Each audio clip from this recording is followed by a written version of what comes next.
Hi, welcome back guys. This is your friend, Cabbage Head Fanfics. Back with amazing fanfiction. This is the series of What If Deku Had Blood Flu-Led Quirk. Now before starting, please give this video a like and subscribe to the channel if you want more videos like this. Now let's get into the fanfic. Not every man is created equal. I learned this cruel truth of the world at 4 years old. As I lay there beaten and bruised as the sun set on my pitiful existence with the moon casting its mournful light upon my prone body. No hero, no person, nothing came to help myself and the child I was protecting. How twisted is this world that no one would come to help stop a fight between children, where they are beating one nearly to unconsciousness. It was from that day on I learned how to patch up my injuries to hide the bruises from my mother.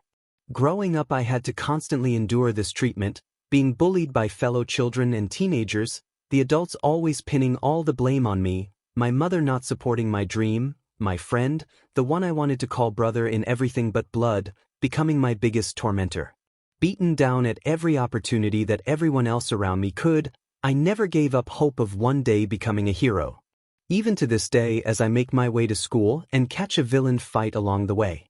As I ran up to the crowd around the train station, all of them gawking up at the enlarged villain that is breaking random things to keep any away. All of a sudden the metal beams that keep the electrical cables are yanked off and thrown in the direction of the crowd. All of a sudden the pro-hero death arms breaks to the front of the crowd grabbing the falling metal debris, then the pro-hero backdraft cordoned off the crowd to keep bystanders out of the way. I can hear the people talking amongst themselves and calling to their work or others to report the attack as well as their tardiness to make it back to their destinations. All of a sudden a shadow passes over and all the girls scream in excitement. The pro-hero Kamui Woods is on the scene now. Swinging around and dodging all the enlarged villain's attacks, Kamui recites all his crimes out loud before preparing his ultimate skill, calling it out. Only for a feminine voice to call out, Canyon Cannon, and drop-kicking the villain.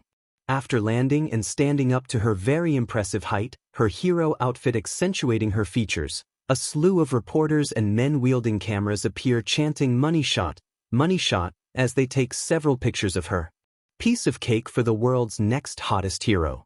Hi there everyone, I'm Key Lady, and you don't have to worry about this bum anymore, she says coyly while giving a wink, only to have even more people with cameras taking more pictures.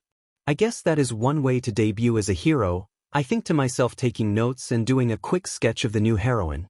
This is the world in which we live in, where the heroes that make it to the top will strive to do anything to curry favor and do big things for the public. As seen here where the pro-heroine MT Lady stole the capture credit from Kamui Woods as well as getting an interview right away. For the heroes that don't or aren't able to keep the spotlight, they tend to be left in obscurity or are forgotten entirely. For those that are truly above and beyond in the service of the public, they are referred to as the top 10 heroes.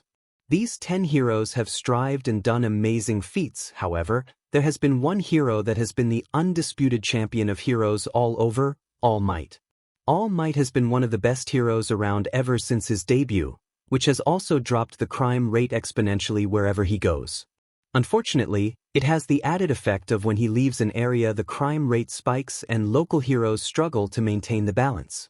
I wonder why the government doesn't provide additional forces to help maintain the peace until the spike settles? Above my pay grade, I guess. I think as I make my way to school scribbling down more info on the new heroine's info in my notebook. After making it to school and dealing with the usual harassment on my way to class from all students and a few teachers, I arrive at my homeroom desk. Our teacher went through his normal routine with the caveat that we need to fill out our forms for where we want to go after junior high, throwing the forms in the air while saying, "What's the point? You all are aiming for the hero course." And everyone erupts into cheering while showing off their quirks. After trying to settle the students down and failing, Kachin decided to stake his own claim and superiority above everyone else in the class. Of course, everyone took offense until he threatened them, and of course, the teacher finds my form and calls out that I am wanting to attempt to go to UA High alongside Kachin. Everyone froze, then laughed and ridiculed me saying I had no chance with no quirk. I tried to defend my chance but Kachin blew me out of my seat. After classes that day, he stole my notebook for heroes and burned it as well as throwing it out the window behind him. His passing remark to me after threatening me if I attempt the test was to jump off the roof and pray for a quirk in my next life. I tried to talk back to him about that, but I was just so scared when he used his quirk to make some pops in his hand, looking back at my trembling form. After calming down and making my way out of school, I found my notebook being nibbled on by the koi in the small pond out back. I retrieved it and meandered my way home, doing my best to not lose hope and doing my best to laugh like All Might. Only for the manhole I had just walked over to lift off up while something oozed out and I heard a voice that truly dripped with malice and ill intent. Wonderful, a medium-sized invisibility cloak. You're a hero in my book, kid. Just relax and it'll be all over soon. I need to hide from him. I didn't know he was in this city. I tried to struggle, but my hands passed through this villain's slimy body as he tried to overwhelm me. His words getting muddled and faded by each passing moment as everything started to go dark. Then just as the darkness was going to engulf me, I heard a loud bang from slightly above. The last thing I knew, I and the villain were hit by a massive pressure wave, and he was blown apart while I saw the huge shadow of the hero that had come to save me. After getting a breath or two, the shock and stress knocked me out. I am unsure for how long, but the next thing I became aware of was someone hitting my face repeatedly while calling out to me. When I opened my eyes, everything was blurry, and the hero's words were slurred as I regained my bearings in the waking world. Only to be given a shock of my life. My hero, my idol, the pro-hero All Might had saved me from that awful villain. I stared in shock as he apologized about me getting caught up in his work, only to snap back into focus and look for a pen and something for him to sign in a panic. When I found my notebook and opened up to what I thought was a blank page, I found he had already signed it. I expressed my gratitude over and over while he waved my gratitude off as all in a day's work. I wanted to ask him so many questions. I was so desperate for answers and validation for my hope that I did probably one of the silliest things of my life to date. I grabbed his leg right before he jumped away. After a struggle in the air and a rather rough landing for my frail self, All Might reprimanded me for being so careless. I knew that, but I was so desperate, so I finally asked the one person I knew would help, who would believe. Only to be met with disappointment when All Might deflated and told his story of how he got hurt, as well as him shattering my hope of being a hero without a quirk. I was on that roof a while until I heard an explosion and got excited to go see what hero would show up, only to have All Might's words replay in my head. I aimlessly wandered after that. The words of Kachin, the teachers, the students, my own mother's pity that I was born wrong, and finally All Might's words, sending me into a dark spiral of hopelessness as a void grew bigger and bigger within my heart. I am broken out of my dark spiral by an explosion going off across the street. Had the heroes not stopped this? I made my way over to the crowd to see what was going on, only to recoil in horror seeing the slime villain from before. Why is he here? Didn't All Might capture him? No. When I grabbed his leg, it must have made the bottle the villain was in fall along the flight. This is my fault. Again, I had gone into another spiral of dark thoughts as I watched the heroes on the scene futilely try and stop the villain, rescue the civilians in the area, keep the bystanders away, put out the fires, as well as rescue the hostage the villain captured. I had thought they would prioritize the rescue of the hostage and those caught in the flames first as the hostage kept creating more fires, but they didn't seem to have much synergy amongst each other. Most likely trying to keep the spotlight on them primarily for later rankings. That is when I saw who the hostage was, and the desperation in Kachin's eyes as he was running out of air. The next thing I knew, I broke past the blockade and was running as fast as I could to get to Kachin, all the while wondering what my body was doing. I didn't hear the heroes yelling at me or the villain getting annoyed that I was back. My mind focused on what to do. I threw my bag, and all the stuff within flew out and in a wide angle, striking the villain in the eyes, making him flinch back, letting Kachin take a breath. When I got to him, I plunged my hands into the sludge and grabbed Kachin, getting him out slightly by pivoting my body with the momentum of my running. However, I lacked the mass needed to get him out as well as the strength required to finish pulling him the rest of the way. Ignoring the cries of the heroes warning me to watch out from the villain's next attack, I gave my all to yank Kachin out bodily, only for a large impact and dust cloud to force me to close my eyes. When I next opened them, there was All Might. Wasn't he out of time? though? He's pushing past his limit for us. As All Might grabbed both me and Kacchan, he delivered yet another punch that rent the villain apart as well as changing the weather and making it start to rain. As the crowd cheered for All Might as he posed heroically for the public and reporters. Afterward, when the police showed up and properly took the villain into custody, I was reprimanded for interfering and that I only caused more issues. While Kacchan was praised for how strong he was during the whole experience as well as being early scouted by some of the heroes due to his strong quirk, I was being humiliated in front of so many people and reporters as well. All Might did nothing to stop the heroes chewing me out, and I couldn't take the laughter of the crowd, so I took my bag and ran. I ran and ran until my lungs burned worse than Kacchan's explosions ever burned me, my legs aching as if they were used to run through industrial grinders. I ran until I found myself in front of my school, the gates still left open. I made my way in and up the stairs with everyone's words running through my head, the heroes scolding, the crowd's laughter at me, All Might's declaration to dream realistically, my mother's pity of my diagnosis, all the children who beat me or pranked me, the teachers who pinned blame and trouble on me, finally Kacchan's words after school to jump. I find myself alone on the roof with the sun setting. I take out my notebook and flip to the back because I can't look at anything in there without it hurting. I then write my final goodbye to everyone. I'm sorry, Mom, for being born this way and causing the rift between you and Hisashi. I'm sorry for wasting your time, All Might. Don't blame yourself for this choice I have made. I hope you're right, Kacchan, about getting a quirk in my next life. Goodbye to the students who used me as a punching bag or victim for your cruel jokes. To the teachers who always pin the blame on me for anything that happened or mark down my tests, I hope you treat the other students fairly. Goodbye to this cruel world that has done nothing but beat me down for being born this way and trying to dream. I set my notebook under the flap of my backpack and remove my shoes as well as set them on the flap to keep the notebook safe. Why does everyone always remove their shoes for this as well?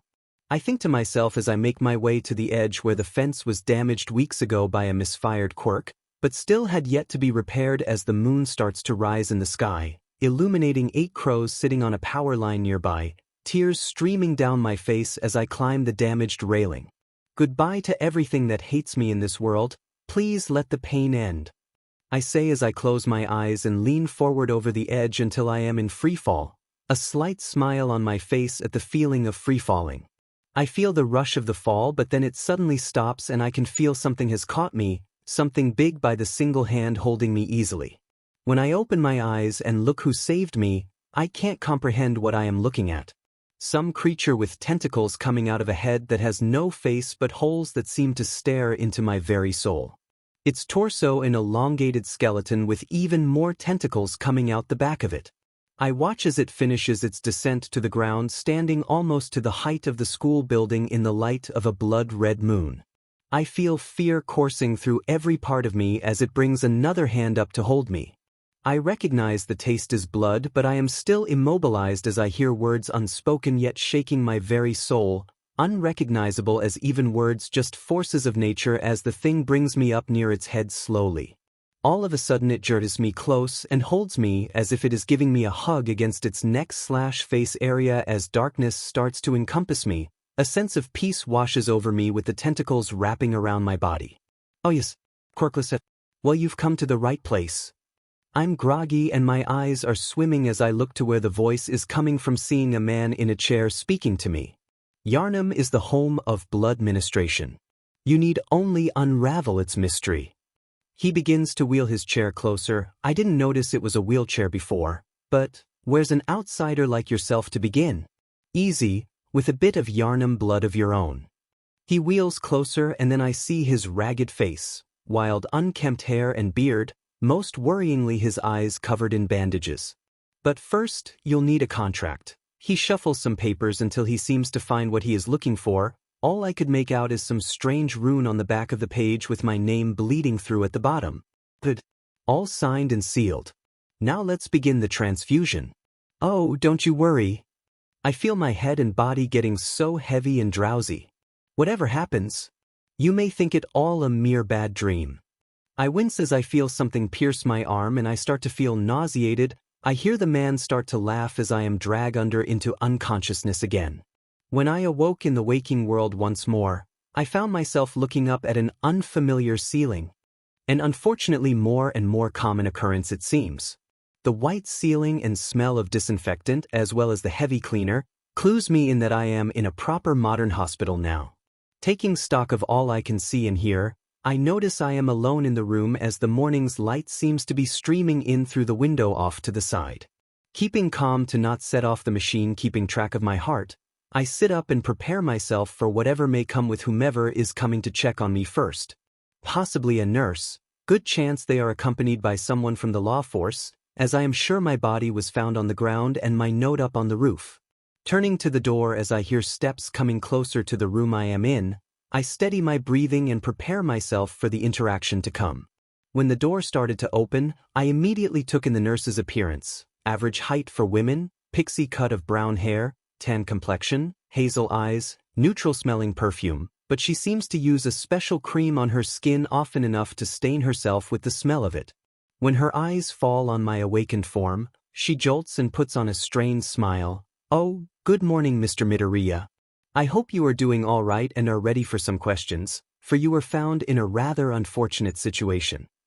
The nurse chirps as she goes about checking monitors and the 4-bag, all the while keeping me in her sights, flinching if I so much as moved. "I see what happened. The last thing I remembered was being on the ledge," I said evenly without trying to scare the woman any further than I already seemed to. Examining her, she flinches again and looks at me in confusion. She looks to be wanting to say more but ultimately decides against it as she leaves, giving me a polite farewell. It seems something had happened after Flora had caught me. It must have been really bad if the nurse was that wary of me.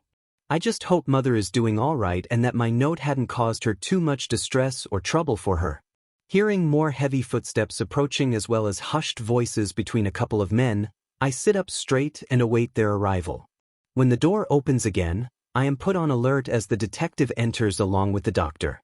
The detective seems to be very focused as he locks eyes with me. What is his quirk?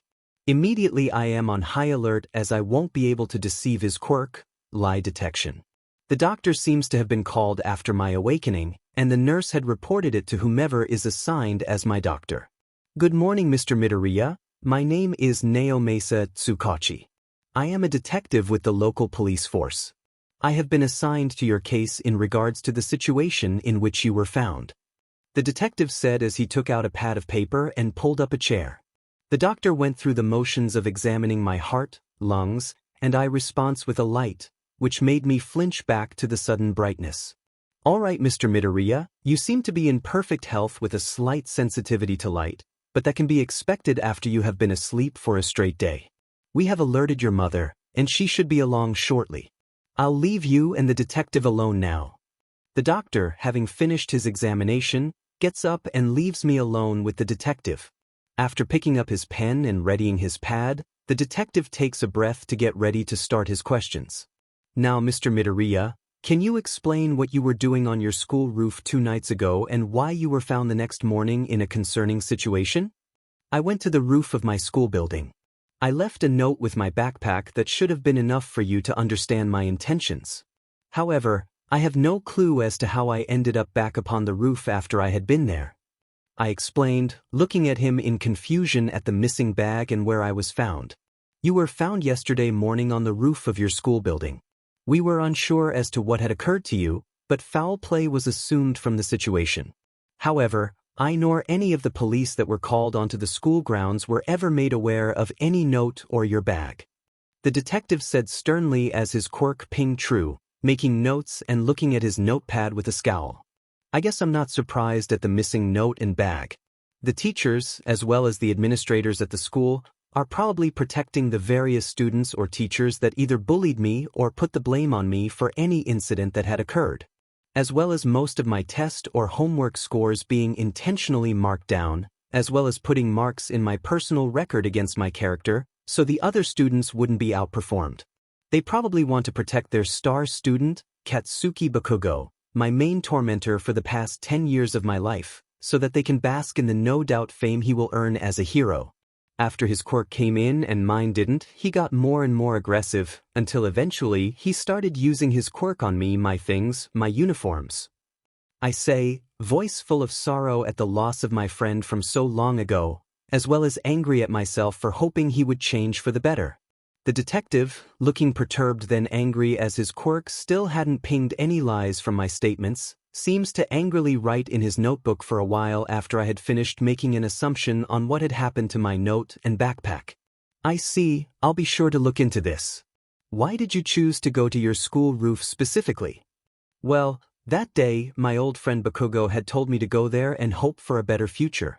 After being almost caught in a dangerous situation on my way from another tough day at school, my idol breaking my dream of being a hero easier than an already broken window, as well as after helping said friend when he was in trouble, to then being humiliated in front of people and cameras, it was all too much.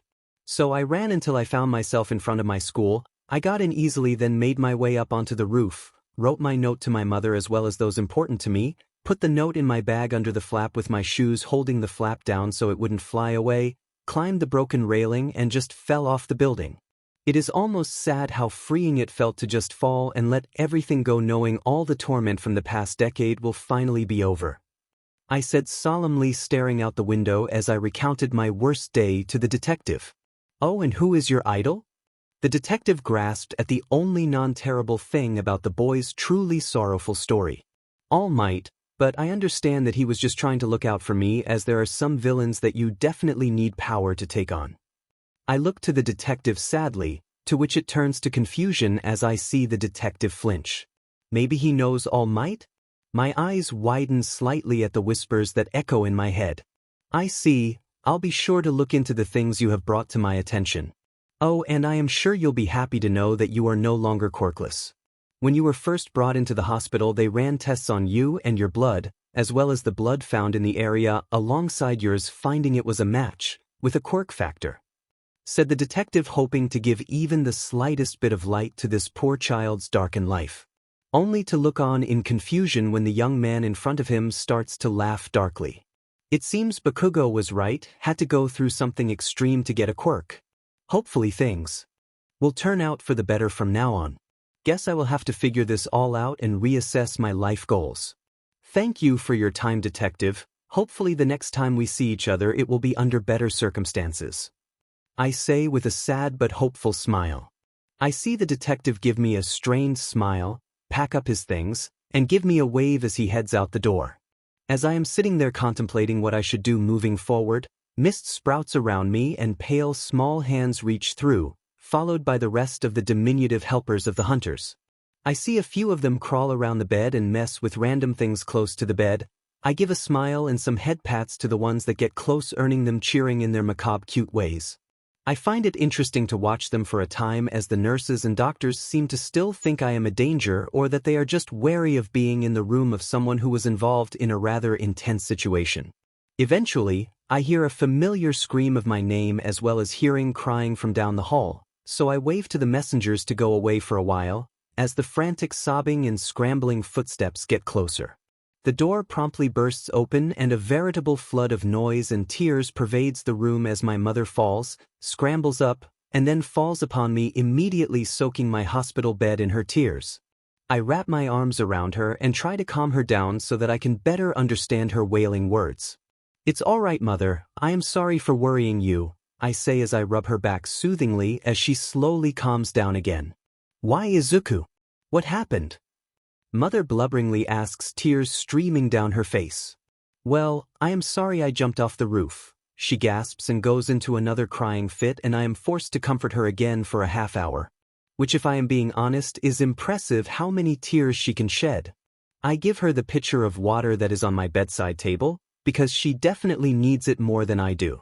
After she starts drinking water, she calms down enough for me to continue. As to what happened after that, I am unsure.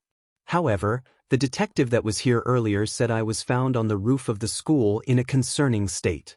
I finish, giving mother a slightly strained smile, and my mother freezes, then promptly faints.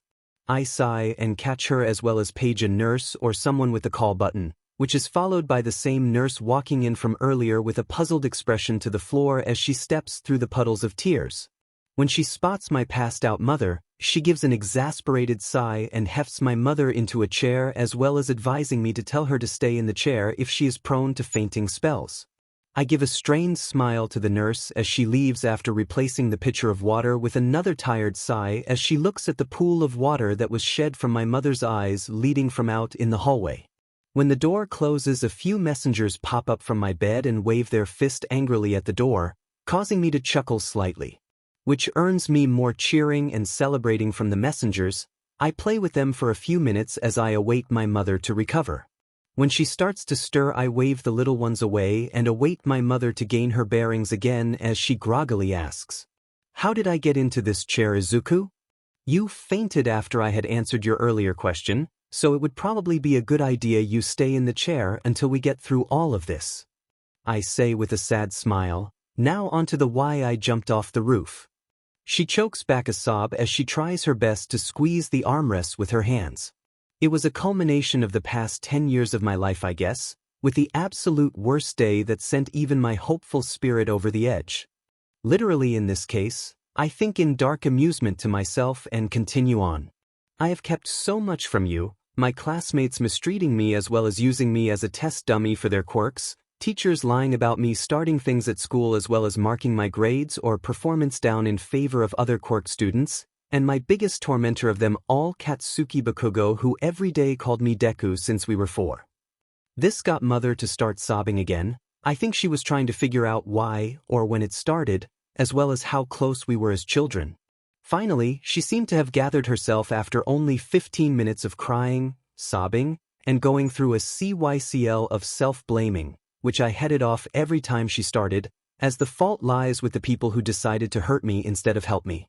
When she had gathered herself fully, she gave an abrupt look at me and then stood up, storming out of the room I was in, with reassurance she would be back shortly.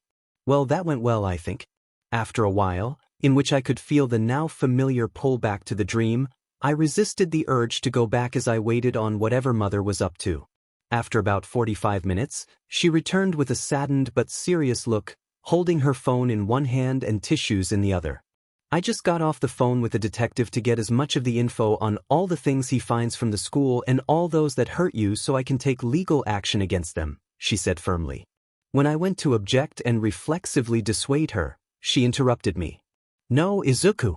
It's time I stepped forward and put a stop to what I had been suspecting for years but kept quiet about for silly and selfish reasons. It ends today." She finished by stomping her foot, and I was surprised as well as touched but still worried for my mother. I still gave her a smile. "Thank you, Mom. There does seem to be good news with all this tragedy. It seems I have gained a quirk." I gave her a shaky, worried smile. Gasping, she excitedly started to babble all sorts of questions to me, and I heard the echoes of insight answer in my head. "I don't know all the details. The doctors and police wanted to interview me first with the way I was found." She quieted down and shuffled over to her seat, waiting for the doctor to come back to see if I could be discharged or not. Shortly after she settled in and fiddled with her phone, texting someone, I think I heard footsteps coming from down the hall towards my room. In walked the doctor from earlier who had examined me, with a clipboard heavy with paperwork and a pen this time. "All right, Mr. and Mrs. Midoriya, I have Izuku's release forms here as well as a quirk registry form. Seeing as these circumstances are rather unique, the cost for this has been covered. It seems you have a rather strong regeneration quirk that requires the injection or ingestion of blood from an outside source. Additionally, it seems all known viruses, diseases, and infections that can be passed by blood or not are inert for you, as well as your blood changing from O to AB. We think this is so you can consume any type of blood. However, we have had a difficult time truly studying your blood as it seems to evaporate quickly after being drawn. Even in perfect lab conditions, all we could do was find out your new blood type. So we have here some forms for if or when you discover new aspects of your quirk, as well as giving you the ability to name your quirk at your leisure within a time frame of a month. Other than that, you are free to go, but come back for a checkup in a week so we can make doubly sure nothing is amiss. Also to help the detective from earlier coming around as needed for further questioning as the investigation gets underway." Due to your quirk's dependence on blood, you'll be issued 2 blood bags a month to help supply fuel for your quirk as well as cover any dietary needs that may have arisen with its sudden onset. The doctor said as he handed Mother the clipboard to sign the release forms as well as a receipt for the 2 blood bags that can be picked up at the receptionist's desk. After his long-winded explanation, he stuck around long enough for any questions from Mother, to which she had none, so he left as she concentrated on signing and reading over all the forms. As she was doing that, I looked out the window to the setting sun, seeing in the distance an ocean with mounds of garbage. Maybe cleaning that beach will help me retrain my abilities after all that had happened in the dream. I reminisced as I watched 2 normal crows fly off into the sunset. I gave a hopeful smile for the future. So much has happened since the hospital. Mother went after the schools, took me out of them, put me in homeschooling. Apparently Bakugo was punished by having to take mandatory anger management courses as well as community service that is watched by heroes. Mother told me Aunt Mitsuki has him under strict house arrest as well. I found myself reminiscing while I haul more of the trash at Toga Beach. Due to the current washing trash in from the sea as well as people just giving up the upkeep, it became a dumping ground that the government and heroes turn a blind eye to. Thankfully, moving all this trash and various metallic junk is helping work all sorts of muscle groups, as well as pushing this form's body to build it up faster. However, as I work I can't help but smile as I feel him watching me again. As I turn to put more garbage in the nearby dumpster, I catch a glimpse of the blonde-haired figure that is so obvious in his hiding. I shake my head and after depositing the refuse, I pass by some trash that will give me cover from his sight, and open a gate in front of me and put the exit behind him. As I step through silently, I see him looking around in confusion frantically, so I step behind him leaning around his shoulder and say, "Whatcha looking for All Might?" The amount of height he achieved in his surprise as well as the shriek of utter terror is something I think I will treasure for quite some time as I watch him land and fall back. What? How? When? I see him sputter and scramble backward on the sand, with an amused smile on my face. When he finally does recover enough to get his breathing under control, trying to discreetly cough into a handkerchief, he straightens and looks at me sadly. "Young man, while that was not a nice thing to do, I am here to apologize for the way I left you after dealing with the sludge villain the second time," he said as he got down on his hands and knees, pressing his head into the ground. "All Might, while what you said was hurtful, you couldn't know all that had been happening to me or what all I've been through. Even if you used to be quirkless yourself, which I am going to admit makes you a bit of a hypocrite from what you told me on the roof." I see him flinch and look at me in a panic. "Yes, I know about that as well as the truth behind your quirk. I suppose it's only fair to give you a glimpse of truth when I know your secrets," I say as I look to the ocean. When I jumped off that roof, something was there that caught me. I can't explain in words what it was, only that it was an otherworldly being. It took me to another world entirely yet not, almost like a bad dream, I say with a morbid chuckle. During that time I gained this power and the ability to be given the insight into things I look into. Any question I want the answer to I get, but it seems the questions asked around me I get the answer to as well. Bit of a drawback getting flooded with info I don't want, so I will need to work on that. Time there also moves at a different rate than it does here. That first night after I had jumped was years for me. As for how I got behind you, I have access to that world still and can walk through it to cut through space in real time. Took me a while to figure out the distance conversion between the spaces for fast or sneaky travel. I inform All Might as I pace to the water's edge. "I don't hate you, All Might. I understand where you were coming from. You were giving me a believable dream to pursue instead of the death sentence that I was running to. From here on out, I am still going to go to my old dream of being a hero, and to start I thought I would train up my body as well as do some community service. I understand you thought me worthy to inherit your quirk, but things have changed and my view of the world has as well." "What do you mean, young Midoriya?" All Might asks me as he walks beside me to the water's edge. "This world that you have built is balanced precariously on your shoulders. While yes, you've ushered in peace, you have also allowed society to fester and rot from within. If and when you fall or retire, chaos, anarchy, unrest will pervade everything if no other has taken up your mantle beforehand. Even with another, It will still be an unprecedented spike unlike any other that happens when you move from one area to another. I am not belittling your efforts, but you had tunnel vision in the piece that you had built and strived for. If you choose me as your successor, I do warn you that I will be bringing in an era of hope, so that no matter what, no citizen will have to fear. For myself and my fellow heroes will bring hope no matter the odds. I fully intend to build not a pillar but a foundation that will not allow society to fall when the only pillar keeping the peace ultimately succumbs to time. You are only human after all, I say as I reach out to the horizon and the setting sun. I see All Might looking down pensively with his fists clenching and unclenching as he seems to be in deep thought about something. I leave him to it as I pick up a stone and skip it across the ocean waves, pinging off the nearby buoy. After a while, he seems to have gathered his thoughts as he picks up a stone and attempts to skip it as well, only for it to plop into the sea with him deflating further in disappointment. You aren't exactly right or wrong, young man, but I see the point you are trying to make. I will have to think on it, and thank you for sharing your thoughts and secret with me.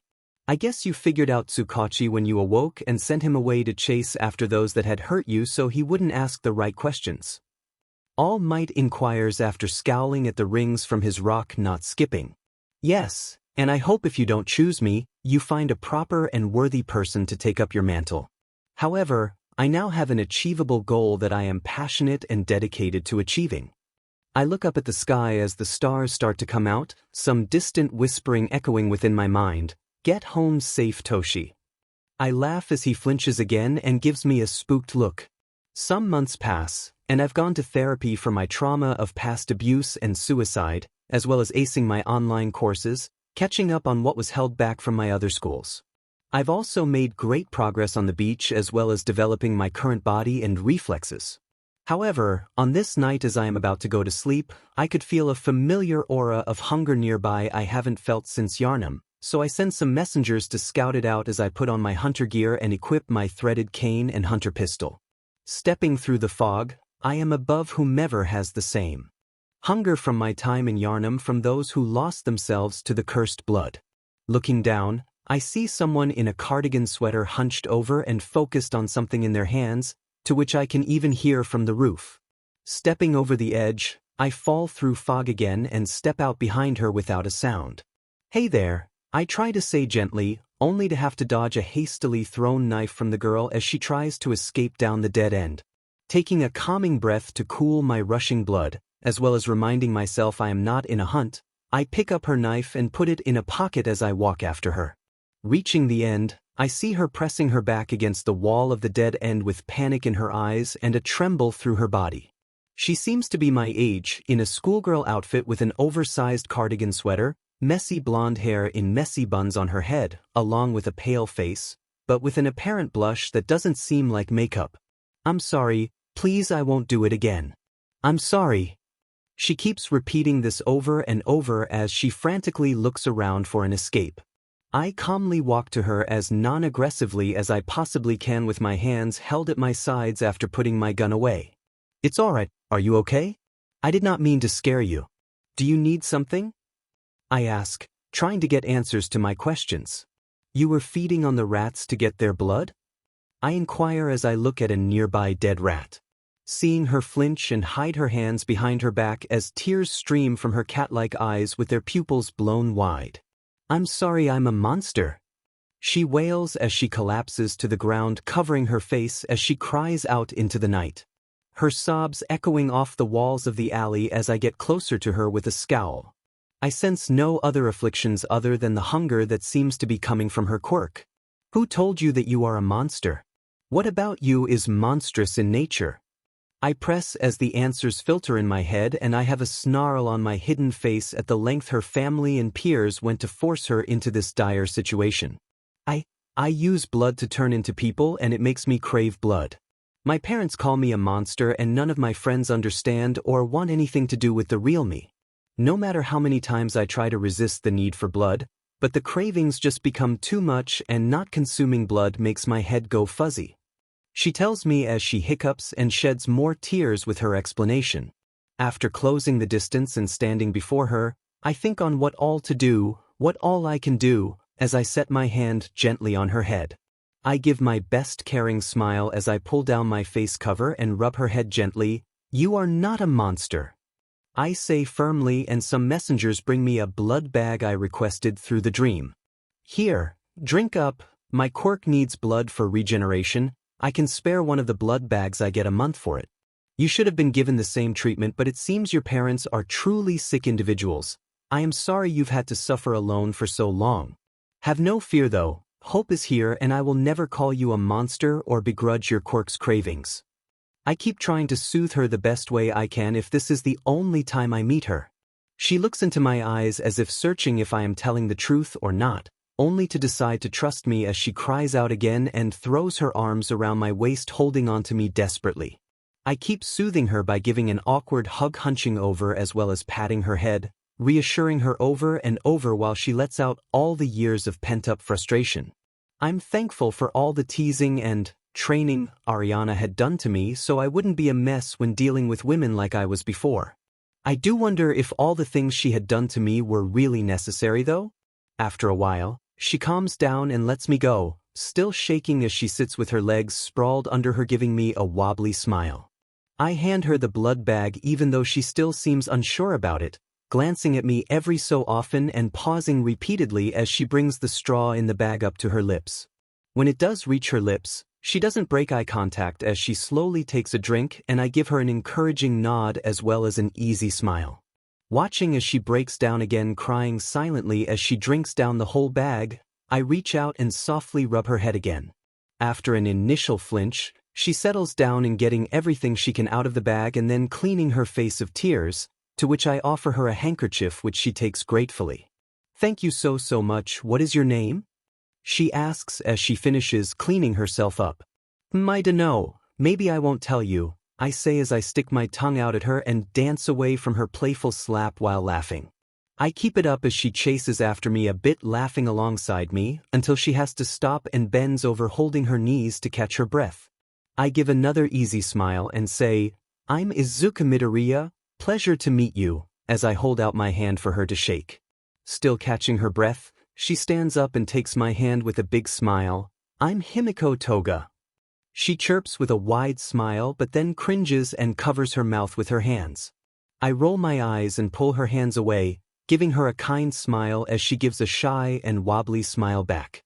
If you want, you can find me at Takoba Beach cleaning it up and training my body, so I will hopefully be ready to take the hero course exam this year. This way it should give you an excuse to get away from all those toxic people from time to time, as well as allowing me to share the blood bags I get every month. I see her opening her mouth to object, but I hold up my hand to cut her off.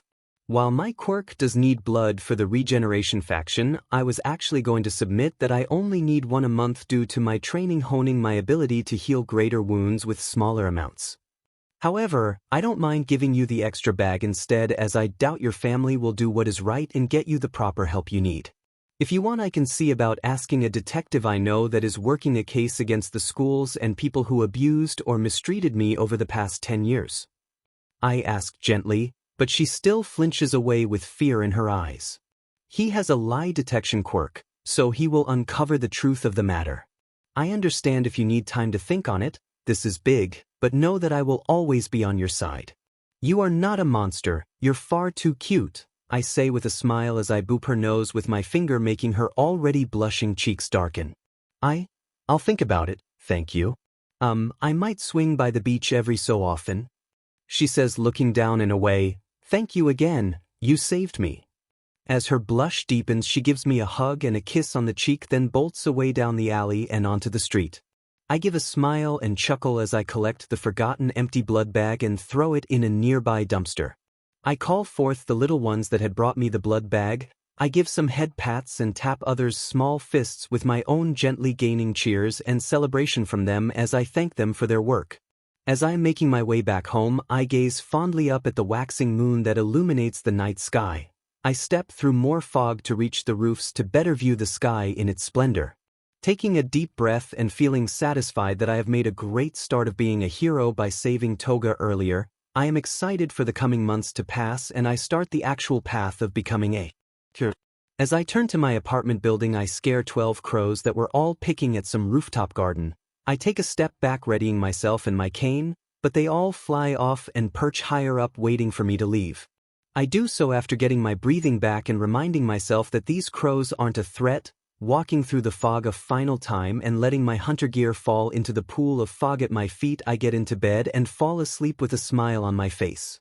As the weeks go by after helping Toga, she keeps dropping by the beach to flop on something and whine about all the stuff she had to deal with that day. I reminded her that acting on her frustrations would end badly, no matter how tempting it might seem. I kept a good pace at cleaning up the beach these last 6 months. I have noticed something around every full moon though. It seems with my rebirth I get a deep, almost obsessional urge to go out and find children for myself. The great ones before craved children of their own, but had trouble conceiving their own, so they went and found lost souls to take as their own. I keep fighting it off every full moon, but it just gets worse and worse, to the point I am not sure I can remain in control. Until one night when the moon was full and high in the sky, as I was hiding in the dream to keep myself preoccupied with finding more resources, I heard a prayer to the moon. It was some poor child not even 5 years old yet, crying and desperately wishing for a quirk so the other children wouldn't be mean to her. I tried to ignore it, I tried to think of some other way to help, but it was all for naught as I was pulled through the fog. I found myself floating before the little girl with black hair that looks like it was put through a wood chipper to cut it, her clothes torn all over, bruises covering her arms and face. I felt rage and a deep-seated protectiveness deep within myself at her pitiful state, so I spoke to her with the moon hiding my features from her. You longing power, but to what end would you use it for? I question the young girl who shrieks and backpedals to the wall of the school she was left behind. What? She stutters and sobs as she is truly terrified of being alone with something floating before her. I have the answers flow through my mind, how she would use my gifted power to help those around her, how she would protect any who would be treated wrong, how she would spread word to others like her to offer prayers to the moon for help. As I bring forward an arm, she gives another little shriek and starts to cry, asking to be spared as she sinks to the ground. You have nothing to fear, young one. I heard your prayer to the moon, and have arrived to offer you that which you seek. I can feel the words I speak, but it's like someone else is truly in control. The little girl looks to me scared and crying, but with hope in her eyes. Such earnest and desperate hope it makes my heart break as I get closer to her and kneel in front of her prone form. I will give you some of my blood which will carry my blessing upon you. I am uncertain to what aspect you will take on, but have no fear, child. You are no longer alone in this cruel world. However, I will need you to swear some things to me before I bless you.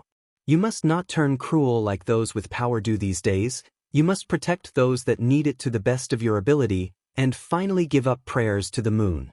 I say through heavily muddled mind, my words feeling slurred but are crisp as ice as I stare into the girl's very soul. I promise I'll do it all. She readily agrees but is still paralyzed to the ground in fear at the presence I give off. I draw a hand up and slice myself with an elongated nail along my palm to allow dark, almost black blood to drip from my hand as I offer it to the child.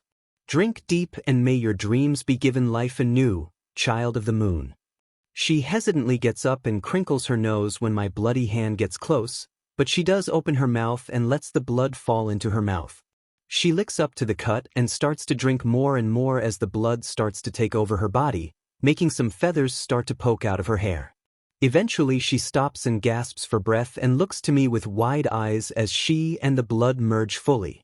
As the toll of her body literally being changed catches up to her, she tries to speak, but ultimately falls asleep from the strain on her body. I check her for blood sickness, but it seems she won't go mad unlike the Yarnamites. I pet her feathered hair and give a wan smile. Congratulations, Eileen, it looks like you have a new pupil to take under your wing. I say as I feel her amusement and astonishment at what I have done echo through the dream to me. I put the girl in the recovery position, on her side, hands supporting her head so she won't drown if she pukes, and I lay a blanket with the moon upon it over her. I feel my heart lighter than it has been these past moons, fulfilling the destiny of the great one I have become. On the news the next day, a young girl who was told she would be quirkless by doctors the day before, had suddenly developed a quirk. When asked about how this all came to be, the young girl gave her thanks to the moon for hearing her prayers for help. I sigh, as this is probably going to backfire a bit, as there are those who would use my gift for bad ends, so I will need to keep a better hold on this new drawback that I seem to have found. 2 more months pass and the beach is fully cleared, with mixed stories from young children to teenagers all appearing in the news with stories of how the moon blessed them, or did not heed their pleas. I shake my head at the latter's complaints on the news, as I had the insight that they would abuse the gift if I had given it to them, but the denizens of the dream are happy to have students to teach once more.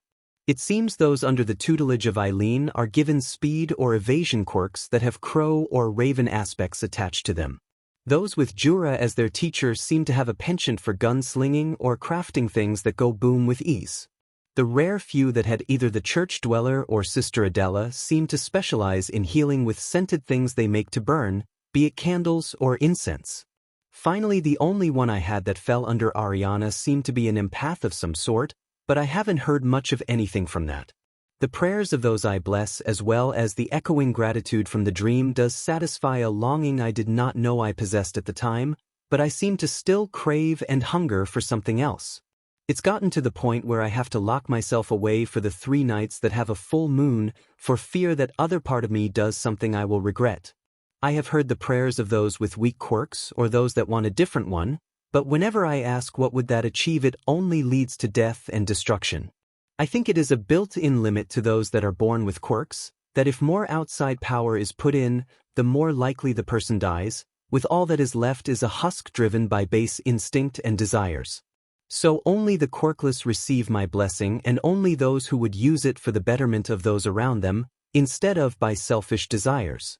As I wrap up my reminiscing watching the sun set, I can smell the familiar scent of rot and sickness I've encountered only twice before. Been a long time, Toshi, how have things been with you? I call over my shoulder and hear a stuttering step from All Might. My boy. How did you know I was here, let alone that nickname? I would prefer you not to use it carelessly. I can hear slight frustration in his voice, so I take a breath and try for a calm approach. Apologies, All Might, I say, turning to him. I figured you wouldn't want me blowing your other form's cover, so I used another name you would prefer. When I asked about it in my head, I was given Toshi as a name you would like to be called. I guess it brings back some sad memories about your predecessor, right? Also, you or others might not notice, but you have a distinct smell of rotten sickness that follows you, hence why I knew you were near. I say with a sad smile. Giving a frustrated sigh, All Might comes and stands beside me, looking into the horizon. Yes, those are some very sensitive memories that I don't like being brought up so abruptly, and on that note I would prefer you call me Yagi from now on. All Might requests as he takes in a breath and looks around at the beach. You certainly got this all cleaned up far faster than I would have anticipated. Thank you, Yagi. I think I have a solid grasp on the gift that has been bestowed upon me. There are a few hiccups here and there I need to iron out, but that is to be expected with any power or quirk, I think. How goes the hunt for your successor? I ask gently as the answer trickles into my head and I have to do my best not to snort. Apparently I need to work on keeping my face more passive as Yagi gives me a deadpan look. Not so well, it would seem. I even went to my old sidekick to see the candidate he had been grooming to take my place. But it just feels like holding the status quo if I were to choose him. I remembered your words about society being built on a pillar, and if I chose him, it would keep things the same. I think you have a good point on how and where society needs to go moving forward. All Might says gravely with utmost seriousness. I've gone around and around trying to talk to Mirai about this as well as the flaw you brought up, but he seems blinded that what I had done works fine, so it should be continued. Giving a sigh of frustration and exhaustion of how long he has probably been in those talks with him the past 8 months. I came to the conclusion you are onto something, so I went to my old principal to seek guidance on this, and he seems to agree with the decision I have made. Seeming to hype himself up, I decide to have a little fun to bring some levity back to this grim topic. You finally decided to change your hero outfit to be mostly pink and become the magical girl of muscles. I say, nodding my head like an old wise man, which immediately got Yagi to laugh heartily. I give an easy smile as I wait as All Might laughs and pounds the sand with his fist. After about 5 minutes he calms down enough, but is still giggling here and there. Young man, you are going to be the death of me one of these days with how abruptly you seem to catch me off guard. I'm too old for that. Yagi says in amusement, regathering himself with a far more valid smile on his face as he sets a hand on my shoulder. I made my decision and your little joke definitely helped. I want you to inherit my power one for all and usher in the new generation that you believe society needs. Toshi says resolutely, magical girls and all? I say coyly to him with a big smile on my face as he barks out another laugh. Yes, magical girls and all, he says, shaking his head in amusement as he buffs up and plucks a strand of hair from his head. Now eat this, he says, giving me a confident smile that starts to crack and fall when I just stare at him unblinking. To inherit the power of one for all you have to ingest a portion of my DNA, says All Might as sweat pours down his face and head. I give a sigh and bring out my water bottle and a small throwing knife the messengers were holding for me. I am not going to eat your hair, so instead we are going to cut the back of your arm to put your blood in my water instead. I literally drink blood for my quirk, so this is the easiest way for me now. I say as I walk around to the side of All Might and open the top of the water bottle. Having him hold his fist up to his shoulder, I cut along the back of his arm enough to get the blood to flow down to his elbow and to drip into the bottle. After getting enough to turn it to a light red but darker than pink, I have All Might hold his handkerchief to the slight wound until it heals, or he can get it patched later. However, in his buff form he couldn't reach, and I almost dropped the bottle trying not to laugh, only to crack and burst out laughing seeing the mighty man of muscles pouting. After he debuffed and tied the cloth around the wound, he looked back to me about to drink and got green in the face. Deciding to show mercy to the poor guy, I downed it as fast as I could, then smacked my lips after finishing the bottle. It tastes like protein powder. Really? Yagi asks in shock, only to deadpan at my snickering and cross his arms petulantly.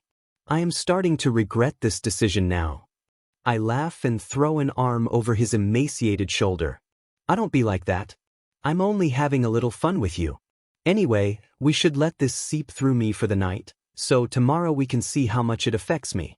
Thank you again for believing as well as trusting in me, All Might. I promise to only let you down by dressing in drag and doing the hula.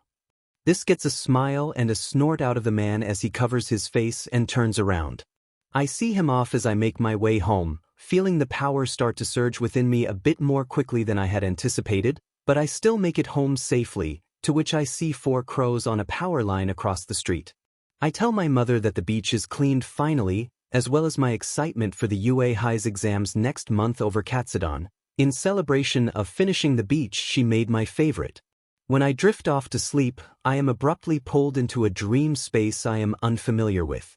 I right myself and look at the 7 other spirits as well as 1 partial spirit before me. I see their mouths moving, but their words are all muddled and mashed together. As I try to reach out to them, a noise like nails on a chalkboard shrieks out as I see some pain of something straining under the force of my hand, until the sound of shattering glass resounds all around. That was much faster than we anticipated. A tall and well-muscled woman in a dark skin-tight outfit, and a white cape across her back, with a hairstyle like my mother's, says. Indeed, this is most curious. We can't get access to his quirk at all. A bald-muscled man, with an open jacket showing a bandolier around his chest and goggles on his head, pipes in with, "Well, that is simply because the only quirk I actually have is this one. I am guessing you must be the previous holders." I say as answers filter through my head and echo around us, causing the others to look around in fear. Don't worry, you get used to it after the 5th time you ask someone what is wrong, only to get the answers of random abrupt info that nearby people ask that I hear. I say unconcerned to their fear as I look off into the darkness with an empty look at all the unintentional info I learned. Shaking my head, I appraise them all as I walk around them, but they seem stuck in place for now. I am not sure how much of this is going to apply to all of you or not, but I have been blessing the quirkless that are worthy of it for the past few months. The reason I say it might not apply to you is that those within the dream become their teachers or guides of sorts. I doubt I will accidentally pass on this quirk, but just a forewarning. They look amongst each other and deliberate between them until finally, a thin and sickly man seems to take charge. Unless you will it, this power won't leave you. so you should be able to keep on doing as you have. I am curious, what are you if you don't have a quirk but still can do all that you said? The man says with the others nodding along.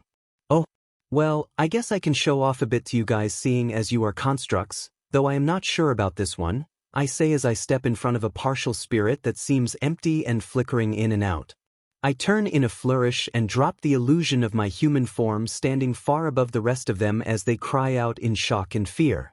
All their eyes blown wide in surprise as they are all gifted insight upon gazing at my true form, even as I try to talk and it rumbles the area around in noise that they can't fathom the true meaning of. My new form is similar to Flora's yet still having my own influence, but also being more masculine and bulky with muscles instead of the streamlined form she had. After a few moments, I return to my human form with a flourish and a skip, doing as cute of a tada as I could, earning some uneasy laughter after my display. I was once a quirkless child in this world, beaten down at every opportunity others could take, until the day I was saved by a great one of old. She took me to the dream and I was blessed with power to help me through that night. After quite a few misadventures, I finally reached the end of the dream and I had to take up arms to free the one who saved me from the endless sea cycle that she had trapped herself in. In the end, I was reborn as a new great one and I have been doing my best to uphold not only my ideals of being a hero but also to avoid the horrors that had happened at Yharnam. I tell them forlornly, skipping over a large deal of details, but they don't need to know everything. I am the last great one that is living here. I brought back some kin and lesser great ones to maintain Yharnam and the dream, but they won't interfere with this world. I finish and turn to them. While I would love to play 20 questions with everyone, I do have a life I need to tend to in 2 separate realms, so we will have to keep this short and sweet. I approach them as they all seem to gather themselves and stand tall. Let's do introductions with the ones capable of doing so, as Yagi can't seem to make it to these little get-togethers just yet. I point at the young woman who strikes a pose with her fists on her hips. I am Nana Shimura. I am the 7th holder of One for All and my quirk was Float, which let me levitate, but with the boost from One for All I could fly, Nana says proudly with her cape billowing behind her even though there is no wind here. Next is a young man with dark hair and his face hidden by a long coat collar. My name is N, just N. I was the 6th holder of One for All and my quirk is Smokescreen which makes a cloud of smoke appear. I also had a strong enough will to resist One for All being stolen twice, N says evenly. The man with goggles on his head crosses his arms and gives a sneer of a smile. My name is Diagoro Banjo. I was the 5th holder and my top-tier quirk is called Black Whip. I also was headstrong enough to resist One for All being stolen twice as well, he boasts proudly. I am starting to get concerned about the apparent attempts of theft of this quirk. A man with a large scar across his face gives a courteous bow and starts. I am Hikage Shinomori, and I was the 4th holder of One for All and my quirk was Danger Sense, which also made my reflexes better. This seemed to make Banjo scowl and mutter about cheating at spars. Also, it should be said that I died at the age of it seems that having more than one quirk in a body causes accelerated aging, so most of the users would have had a short life even after achieving the end goal, Hikage said, looking down in melancholy. When I turned to the next one, he crossed his arms and turned away, same with the one next to him. The final man who was sickly and thin with messy white hair sighed while looking at me with a strained smile. Please forgive them, they aren't the most social of people. They come from a time of great war and strife. I am the first, Yoichi Shigaraki. It is from me and my rather dark brother that this quirk came to be. My original and unknown quirk lets us transfer the quirk onto other people. I just didn't know what all that would cost someone, Yoichi says, looking down sadly at how much life has been lost over the years of the quirk being in existence.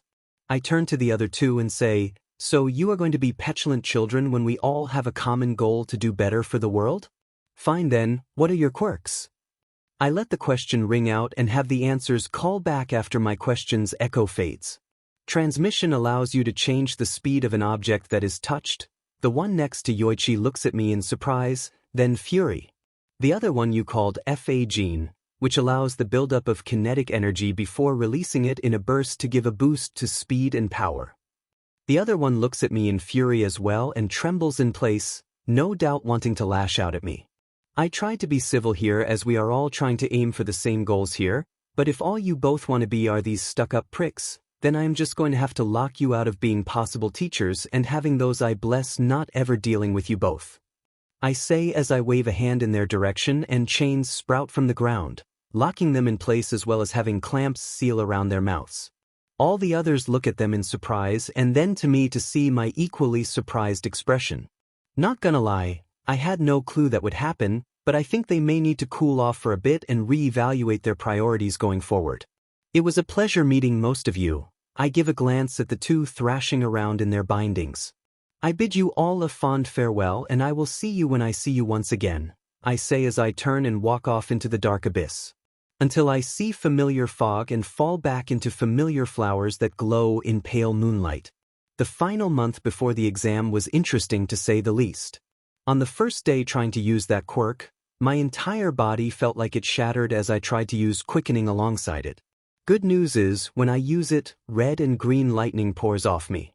It was definitely funny seeing All Might go white as a sheet as I told him to bring the red bottle filled with a special drink for me to heal up. Trying again without the quickening was better, but it seems I still need more muscle fibers to handle what all the quirk wants to give me at full throttle. I kept dialing it back and pushing myself over and over until I reached the 80% mark, where it was only a heavy strain on my body and bones. So I've just kept it running at all times that I possibly can so my healing factor, aided by some special gems as well, can make this a usable thing by the exam day without a serious drawback. Like complete exhaustion in less than a nanosecond. I think if I focus, I can channel the energy into some of my hunter abilities or weapons, but I figured that can wait till after the exam. So I spent most of the other time I had just trying to learn everything I could for the test, as well as going through Yarnum. A couple of times to top up on supplies to be ready for anything they may throw at us during the practical portion. As I am walking up to the gates of UA High, I'm happy and excited to begin the actual steps to be a real hero, instead of the moral gray area of vigilantism that I have been doing.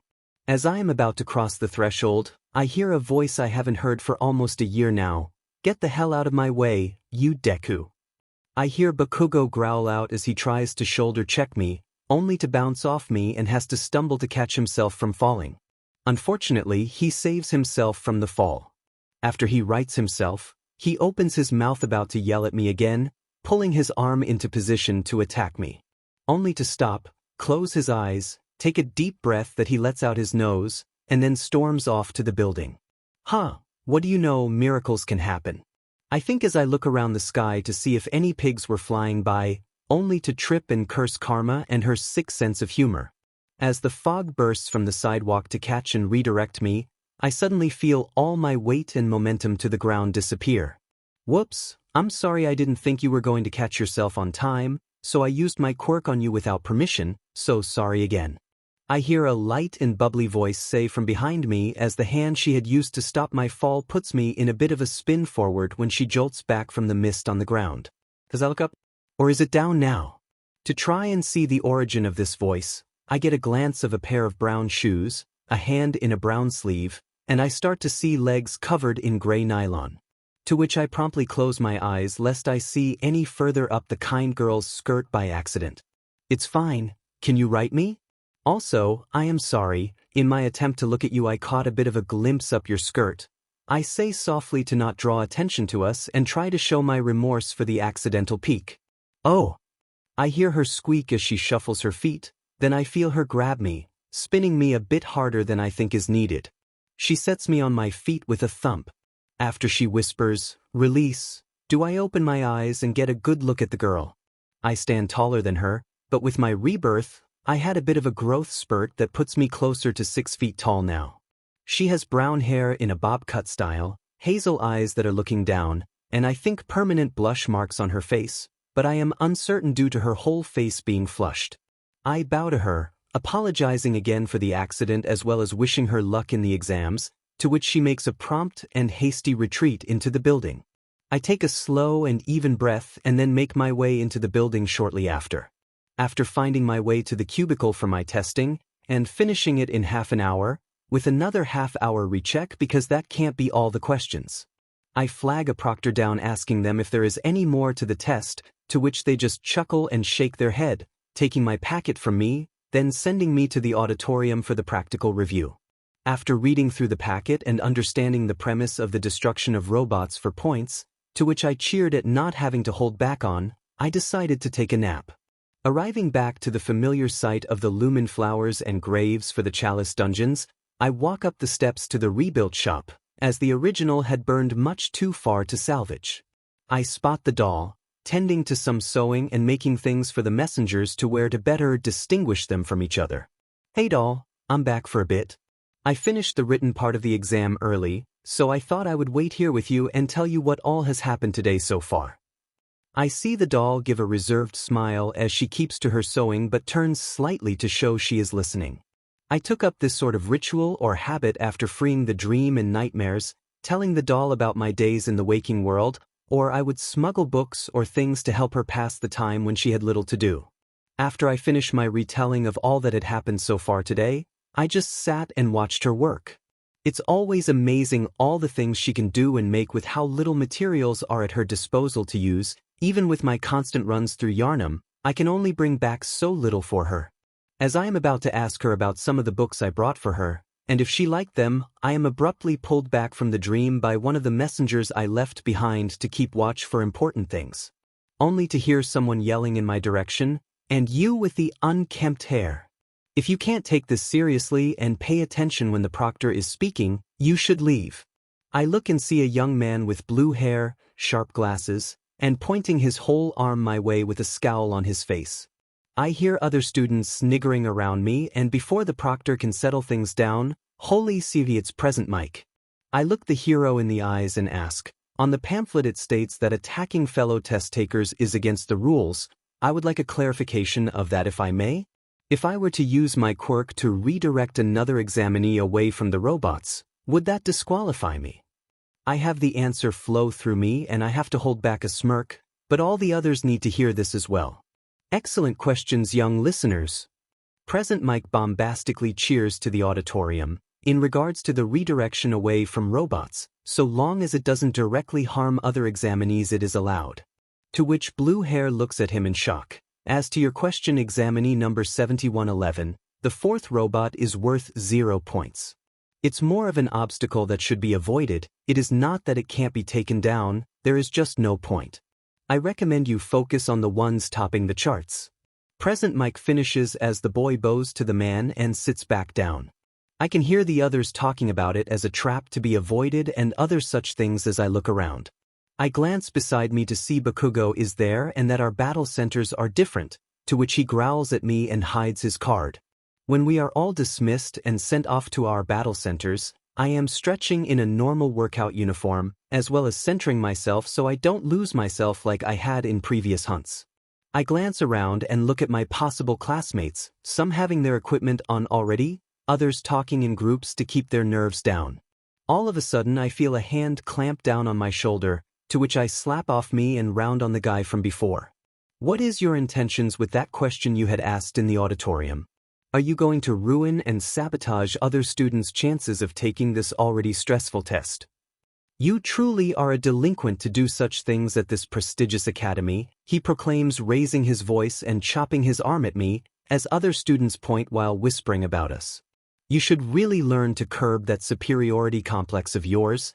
It'll only make you enemies of anyone who has to work with you. I think a lesson in humility will best serve you. I say, scowling at the boy as I leap onto the bus and raise my voice so all hear me. Citizens of Battle Center B. It has come to my attention that you are afraid. This boy, I point at Blue, has voiced his and your concerns to me. I shall personally ensure not a single one of you comes to harm. I will also ensure not a single enemy or villain from this foe city will come anywhere near any of you. You have my word as the last knight of Canehurst. You have nothing to fear from this hunt. I announce and launch myself over the crowd as the gates open up. Right, let's start. Present Mike proclaims to all battle centers from the roof of the main hub. Get moving. There are no countdowns in real life.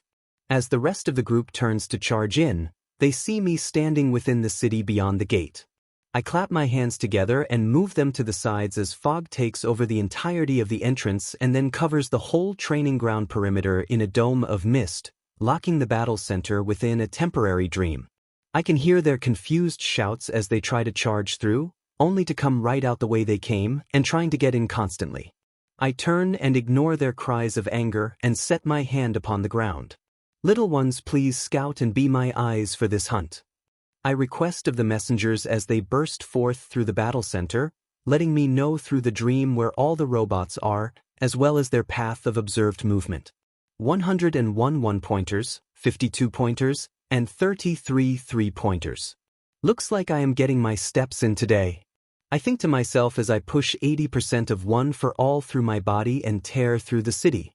ISWH between my ranged and melee weapons, picking off all the robots in my path, as well as ensuring I keep the collateral damage to a minimum. Some of the robots, I think, were redirected to go around me and try to get to the students, but soon as they went into or near the fog, I merely move one of my weapons through the fog that spawned near me, ending their mechanical lives. By the time I pierce the last 3-pointer's head, it seems I am halfway through the time limit.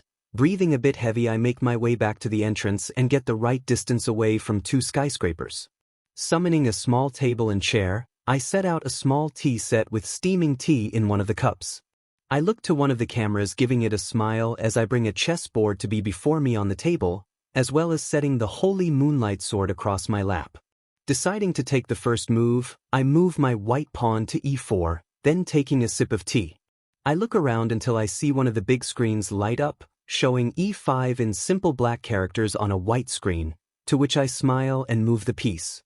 This goes on for a time: knight to f3, knight to c6, bishop to c4, bishop to c5, pawn to b4, bishop takes pawn b4, pawn to c3, bishop backs off to a5, pawn to d4, pawn takes pawn d4, I castle my king and rook, pawn to d3, queen to b3, queen to f6, pawn to e5, queen retreats to g6, rook to e1, knight to e7, bishop to a3, pawn to b5, queen takes pawn b5, rook to b8, queen retreats to a4, bishop retreats to b6, knight to d2, bishop to b7, knight to e4, queen to f5, bishop takes pawn d3, queen retreats to h5, knight to f6. Check. I say aloud, only for the city to start to rumble as I see a robot tower over some buildings from a large cloud of dust and debris in the distance. Now that's an amygdala-sized threat, I say with some amusement as I turn back to the game, as it seems the thing is slow in its approach. Pawn takes knight f6, pawn takes pawn f6, rook to g8, rook to d1, queen takes knight f3, rook takes knight e7. Check again, I say and look at the camera in slight amusement. I then look and the robot is getting close to the 2 skyscrapers I had lined up on the street I set up my table on. So I stood, walked away slightly, and held the sword aloft as I decided to test out my charge-up ability with the quirk with the moonlight's wave attack. As I am focusing with the electrical energy crackling from my hands, pooling into the sword as its pale glow grows brighter and brighter, I count down in my head as the giant robot gets into position. 5, 4, 3, 2, 1 now. I bring the sword down with a yell of victory as a pale green arc of light slices through the mechanical beast top to bottom, traveling through it entirely, then back into the awaiting fog, only to be redirected to above the robot through the fog and be sliced through a second time, causing it to split cleanly in half and rest against the nearby skyscrapers, causing minimal damage to the surrounding buildings and streets. I smile, making my way back to my table and game, letting the little ones carry off the sword, then pulling a large box of sweet crackers from the inside of my jacket. As I call for all the little ones that had helped me, thanking them and giving them a cracker, as well as giving head pats and fist bumps, I finish up my game against whom I am sure is Nizu. Knight takes rook e7, queen takes pawn d7, king takes queen d7, bishop to f5. Check again, Nizu, what are you doing, I wonder? I say coyly as I go to move his next piece. King retreats to e8, bishop to d7, check again. King retreats to f8, bishop captures knight e7. Checkmate. I say aloud as the buzzer for the end of the exam sounds off shortly after. This was fun, We should do this again if I get in, sir. I say as I wave my hand with the table and other things I summoned disappearing into the fog, as well as the dome of fog around the entire test site dissipating. I turn and see a little chibi stoat on the same screen as before, laughing while clapping with the words, "Bravo, well done," alternating above it. As I walk back to the bus, I see all the other examinees breathing and out of breath just outside the gate. When they saw me, they glared at me with utter disdain and fury, to which I responded by giving them all a smile and announcing loudly, "Fear not, citizens of Test Site B, all the mechanical beasts have been defeated and you may return to your peaceful lives. Remember to give your thanks to the one with blue hair and mufflers coming out of his calves for coming to me and worry for all of your safety." I finish as I point my arm directly at the pompous boy's shocked face, as his glasses slip from his face and shatter upon the ground. When we arrive back to the main campus, we are greeted by a lot of heroes and the live version of the stoat that was on the screen. He steps forward and says loud enough for the others to hear, "Due to the majority of you from Test Site B who were unable to take the test, we the staff decided to give you a second chance tomorrow. I ask you all to keep your cards and return the same time tomorrow, so we can reset a different battle center for you." At this announcement, I hear the students give relieved sighs as well as some cheering from behind me. However, we the staff will be able to focus on you more thoroughly, so you will be graded more harshly than you normally would. Best of luck, hero hopefuls. Nizu cheers and then makes a beeline straight to me, to which he is stopped as a gray something wraps around him, dragging him back to a very tired man. I hear the students cringe about the more harsh grading, but they are still grateful for the second chance. I must say that game was truly a work of art. Nizu cheers from the shoulder of the man. "I thought you would have castled a few times there, but you never took it, sir." I respond as I walk up to the pair, while the other teachers look at me wary that I beat their eldritch demon god of a boss. "I was tempted to a few times, but you really surprised me by using your queen as bait to trap me." He bounces on the man's shoulder in giddy excitement. "Well, thank you, sir. If I make it in, I will have to be sure to find time to play another match with you again." I say, bowing to him, intending to make my way to the lockers to change and head home, only to be stopped when I hear him scoff. "Oh, like you don't already know you are getting in from getting the absolute best score possible with this test," Nizu announces to the group of shocked students as they look to me in awe and fear, to which sets off his maniacal laughter, scaring 5 crows nearby to take flight. "Well then, see you when I next see you, sir." I bow to him once more and then turn to the examinees. "Also, I hope to see some of you first day of class." I give an easy smile as I make my way to the lockers, changing back into normal clothes, then home to give the doll and mother the good news. Waiting to get the official letter was easy enough. I made sure to tell the doll about the rest of the day. She didn't approve of me doing that to the other testers, but she understood that some people need hard lessons taught to them, or else they make terrible mistakes later in life. Toga was excited for me and wanted me to show off the stuff I used in the test at the beach, staring in awe at the holy moonlight sword. She also told me she got in touch with the detective as well as starting counseling for her past experiences. I congratulated her and wished her the best with the detective, for I know from personal experience that he is thorough and relentless in getting the truth. When I told Mother about passing, she was confused until I told her in detail all that I had done in the time limit. Safe to say, she fainted. Luckily, I expected this and used the fog to make her fall back into her bed, instead of the hardwood floor. When I got the misshapen letter from Yua, I opened it in my room to not overwhelm my mother again, for she seems to be having difficulty sleeping in recent nights. I hope it's nothing serious, seems to only be nightmares, but I don't want to ask after a mishap of asking if she was alright before, and getting in detail answers. As I sit down, carefully opening the letter to preserve the wax seal best I can, so I can add it to my library's collection in the dream, I feel a level of satisfaction and shaking in barely restrained excitement. After it is open, I take out the small metal disc that has a "this side down" on one side and a strange light bulb on the other. Setting it down properly makes the bulb come to life, showing a holographic screen with Nizu on it giving a happy smile. "Congratulations, young Izuku Midoriya, you aced my school's hero exam so much you now hold the undisputed title Grand Hero Hopeful of the Century." Nizu chimes, excitedly laughing. "Great ones of the past, Please let that be a joke, I whine as I bury my face in my hands. Only to look up when I hear his laughter get louder and watch as Nizu dodges a few things thrown his way. I only joke about the title, Mr. Midoriya. You did ace the written exam as well as achieve all possible combat points possible. However, there is another aspect to the testing we left out of the pamphlets to see people's worth without prompting them. We have rescue points to measure the potential of examinees, to see if they would stop to save those in need of it, or to assist those in situations where they are able to help. While I won't bore you with how lengthy and heated the debate got in reference to your points, you achieved full marks of rescue points as well. Nizu announces while doing a little cheer, bringing your total points of the written and practical test up to 500, maxing out your score. I truly can't wait to see you in the coming weeks, young man, but I have a little surprise for you as well. Normally this would be classified information, but I figured it can be your reward for being one of the few people to best me at chess. Nizu says as he presses a button on a remote, as another screen pops up next to the stoat in the screen. It's the security footage from the judging room.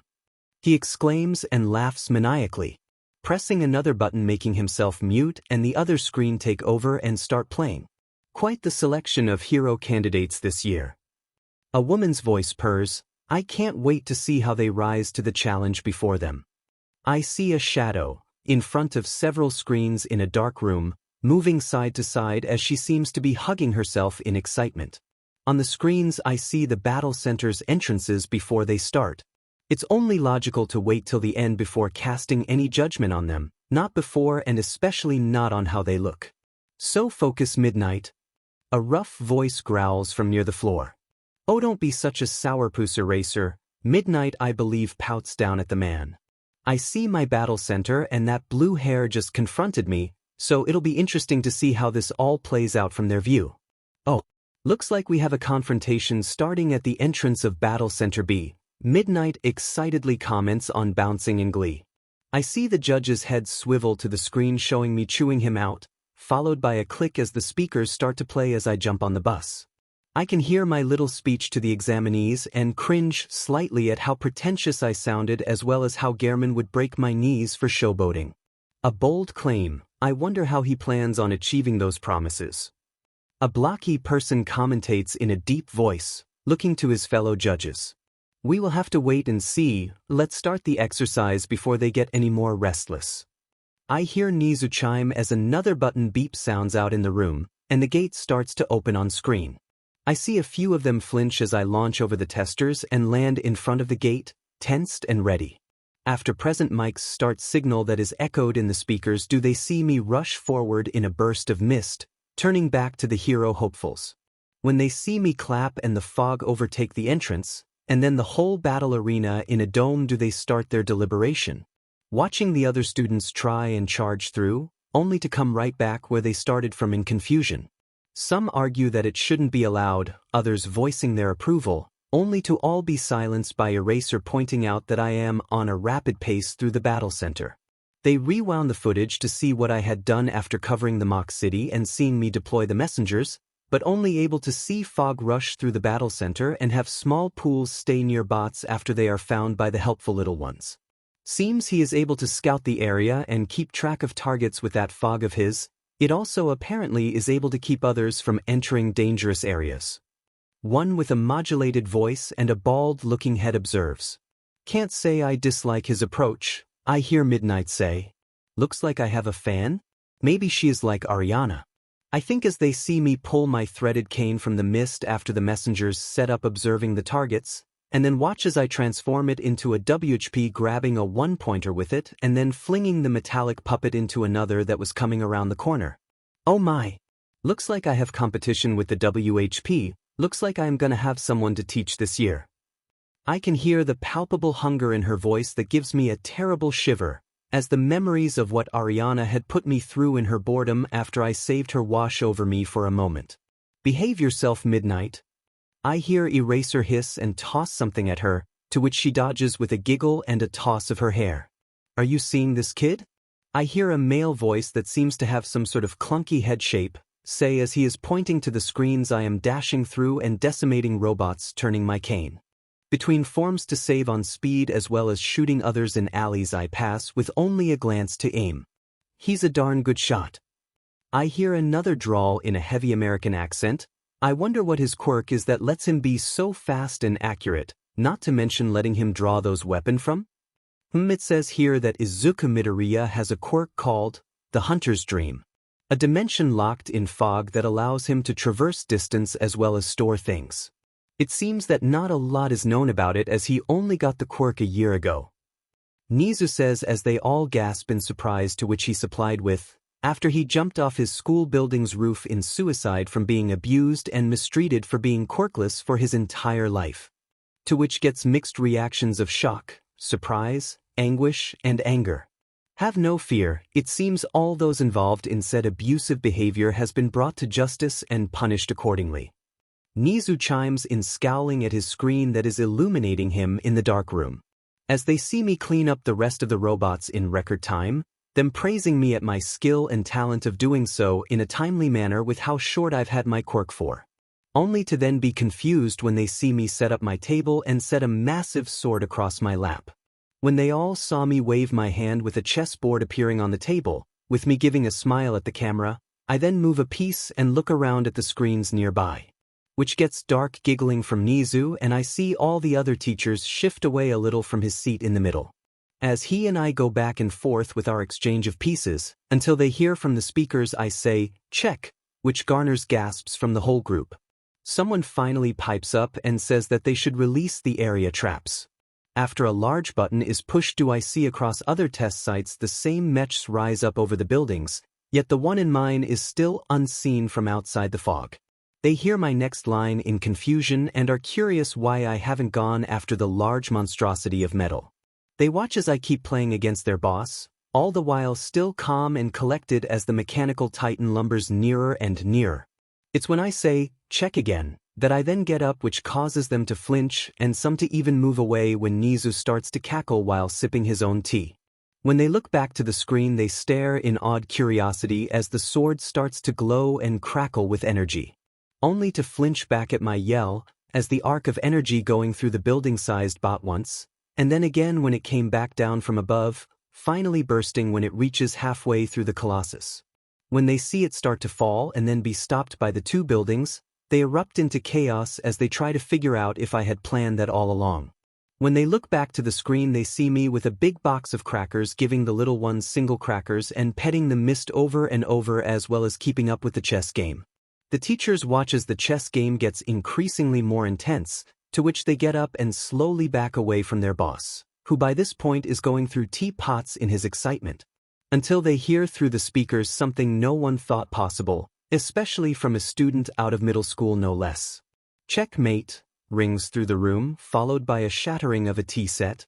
The silence that followed is only broken by present mic announcing the end of the test to the battle centers. The silence after that is only broken when one man speaks up, teaching that one is going to be difficult. A tired voice from the floor says as a lump on the floor seems to be rolling over. Well, it is a good thing you just volunteered to be his teacher then, Eraserhead. Nizu chimes while laughing maniacally, shattered tea set around him all but forgotten. As they debate, they watch me dispel the fog along with addressing the examinees again, and place the blame of their misfortune on blue hair once more.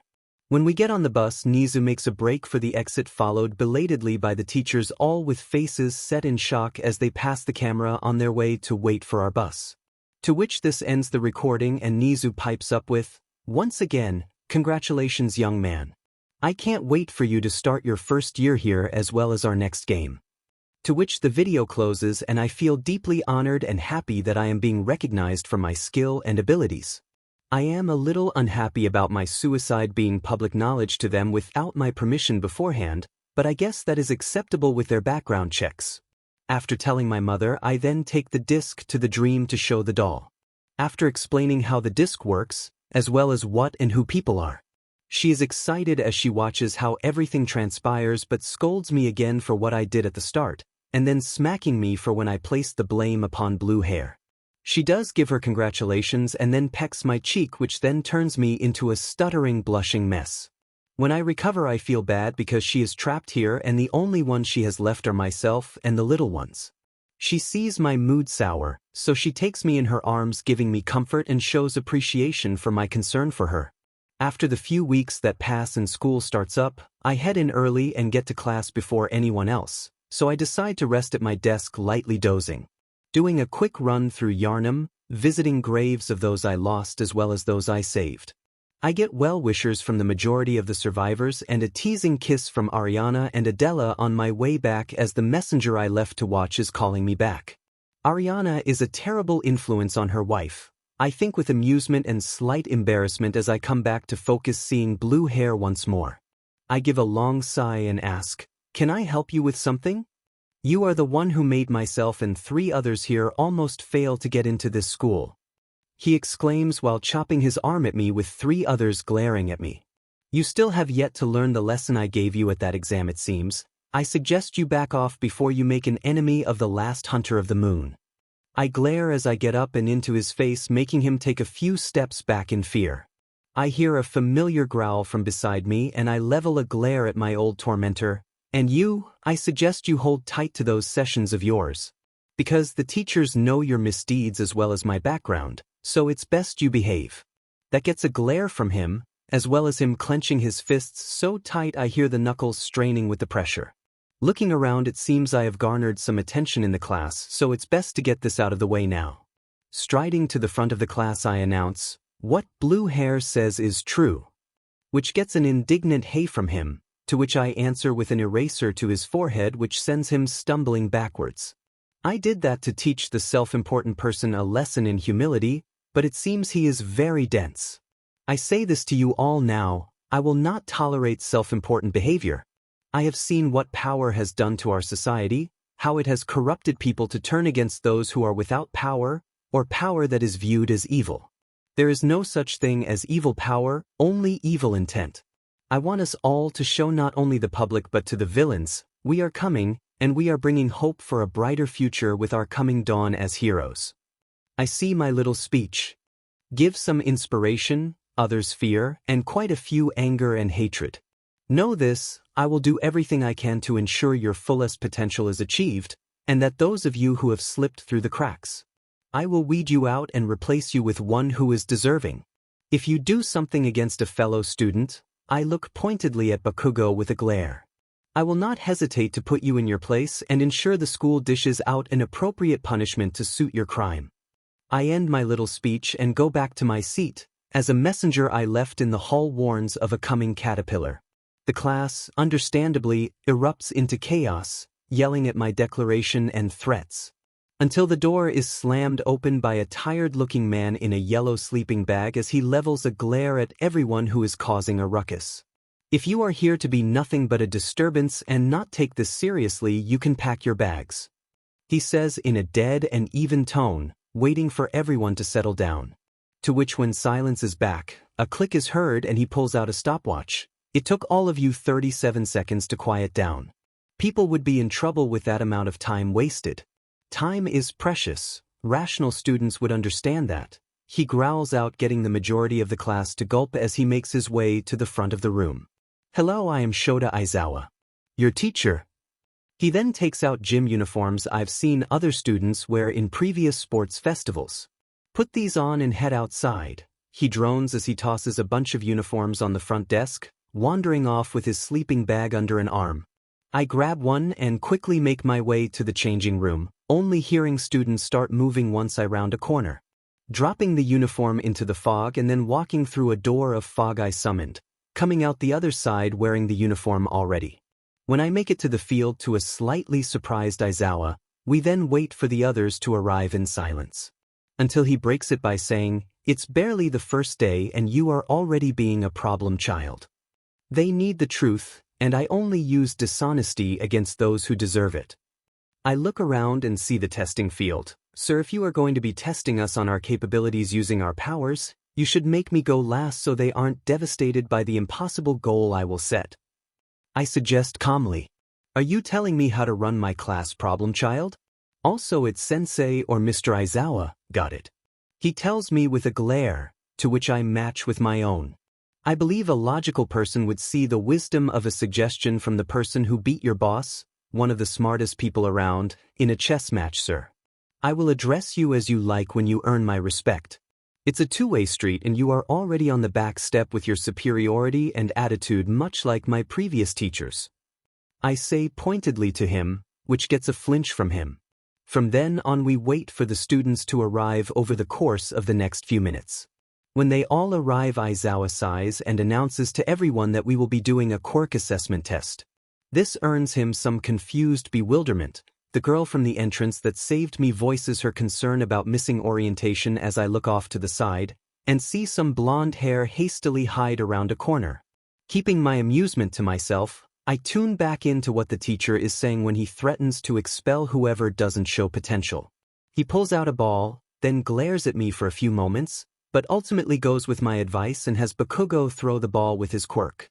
As he is walking up to the circle with the ball in hand, I walk around the crowd and stand beside a girl with purple hair.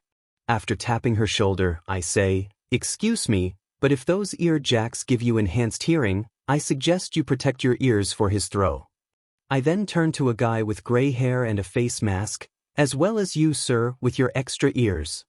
They look at me confused but do as I say, the girl taking out special earmuffs and the guy turning his ears to hands, eyes, or mouths. When Bakugo launches the ball away with a mighty explosion, it rocks most to take a step back. However, one doesn't seem able to brace herself quick enough, so I have to catch a girl with short, wavy chartreuse hair from falling over. She stutters out a thanks, and I return her gratitude with a smile as we make our way through the tests, starting with the 50-meter dash. I ask for my journal from the little ones, marking down my observations about my fellow students' quirks and how creatively they use them, or suggestions to better their quirks or gear to amplify their abilities. After everyone else went in the run, Bakugo and I lined up to run, him growling nonsense about beating me. When the gun goes off, I use the 83% of one for all I can, with quickening to get to the end in an instant. The little robot cheerily sounds out 0.01 seconds, which garners utter bafflement from nearly everyone, save a few who are either an angry Pomeranian or studying me like Aizawa. Most of the other tests go much the same, me watching everyone go first with me being last to test. I broke the grip strength measurement tool without needing the boost from one for all. I launched 50 meters farther than the frog girl in the long jump, who seems to be avoiding me. Maybe her prey instincts are causing her to fear the predator aspect of my gift? I dance between the lines, outpacing the small boy with purple ball for hair with a creative mix of quickening and one for all. When we get to the ball throw, the girl from the entrance who helped me is up, and when she throws the ball, she gets a score of infinity. To which I take as a challenge as well as an opportunity to try something I have always wanted to, but didn't really have a valid enough reason to try. I hear them whisper behind me, saying how impossible it would be to beat infinity. As I wind up my throw and just at the apex of my arm being high, I feel one for all cut off. So I keep the ball in hand and turn to the teacher. "You're holding back," he accuses me as the students whisper amongst themselves, stunned. There are aspects of my quirk that aren't suited for things.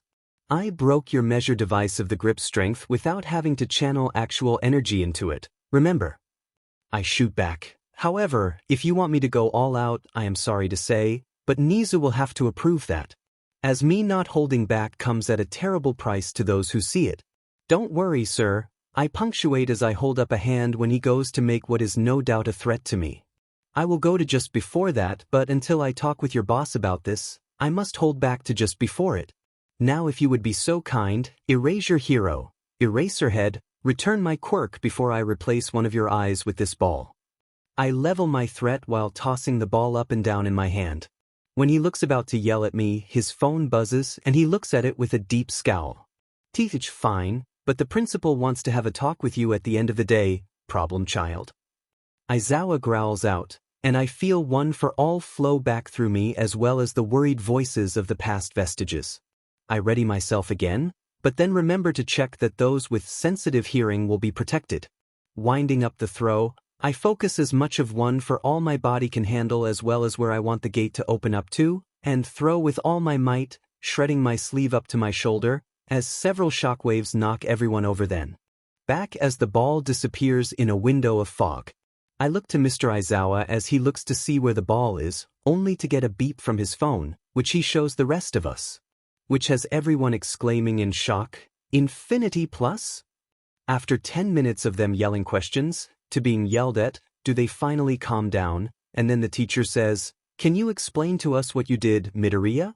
Certainly, so the fog you all see leads to the dream for me. It can reduce distance to help me move great distances. I used that along with focusing the energy within me to launch the ball hard enough to clear our atmosphere. Used alongside my gate to open a window to the surface of the moon away from Earth, I sent the ball traveling far faster than the girl who takes gravity from an object. I calmly and evenly explain, earning me looks of astonishment and awe. All except from Bakugo, who charges me. For seeing this outcome, but much later than expected, I shine the sun's light off a coin I pulled from the mist quickly into Mr. Aizawa's eyes. This causes him to blink and miss his throw with his scarf as some of the messengers pop up and hold his feet to the ground as well as his arms locked into his scarf at my behest. Dimenu, Deku. You'll tell me how you did that right now.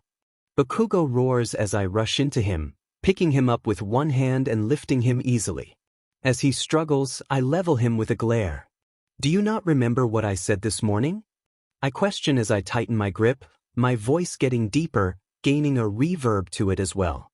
If you don't behave, everyone will be made aware of your past actions against me. I say to his widening eyes. Why are you so mad? You are the one who told me to jump off that roof, remember? This elicited a gasp from the crowd.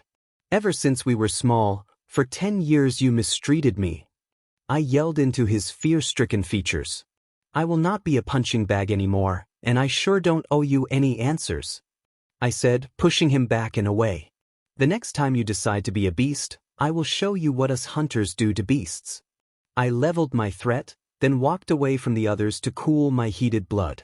Threatening students as well as attacking them is not allowed here at UA. Don't do that again, either of you, or you are expelled.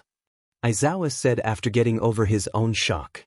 I waved back, and Bakugo grunted and went off to pout.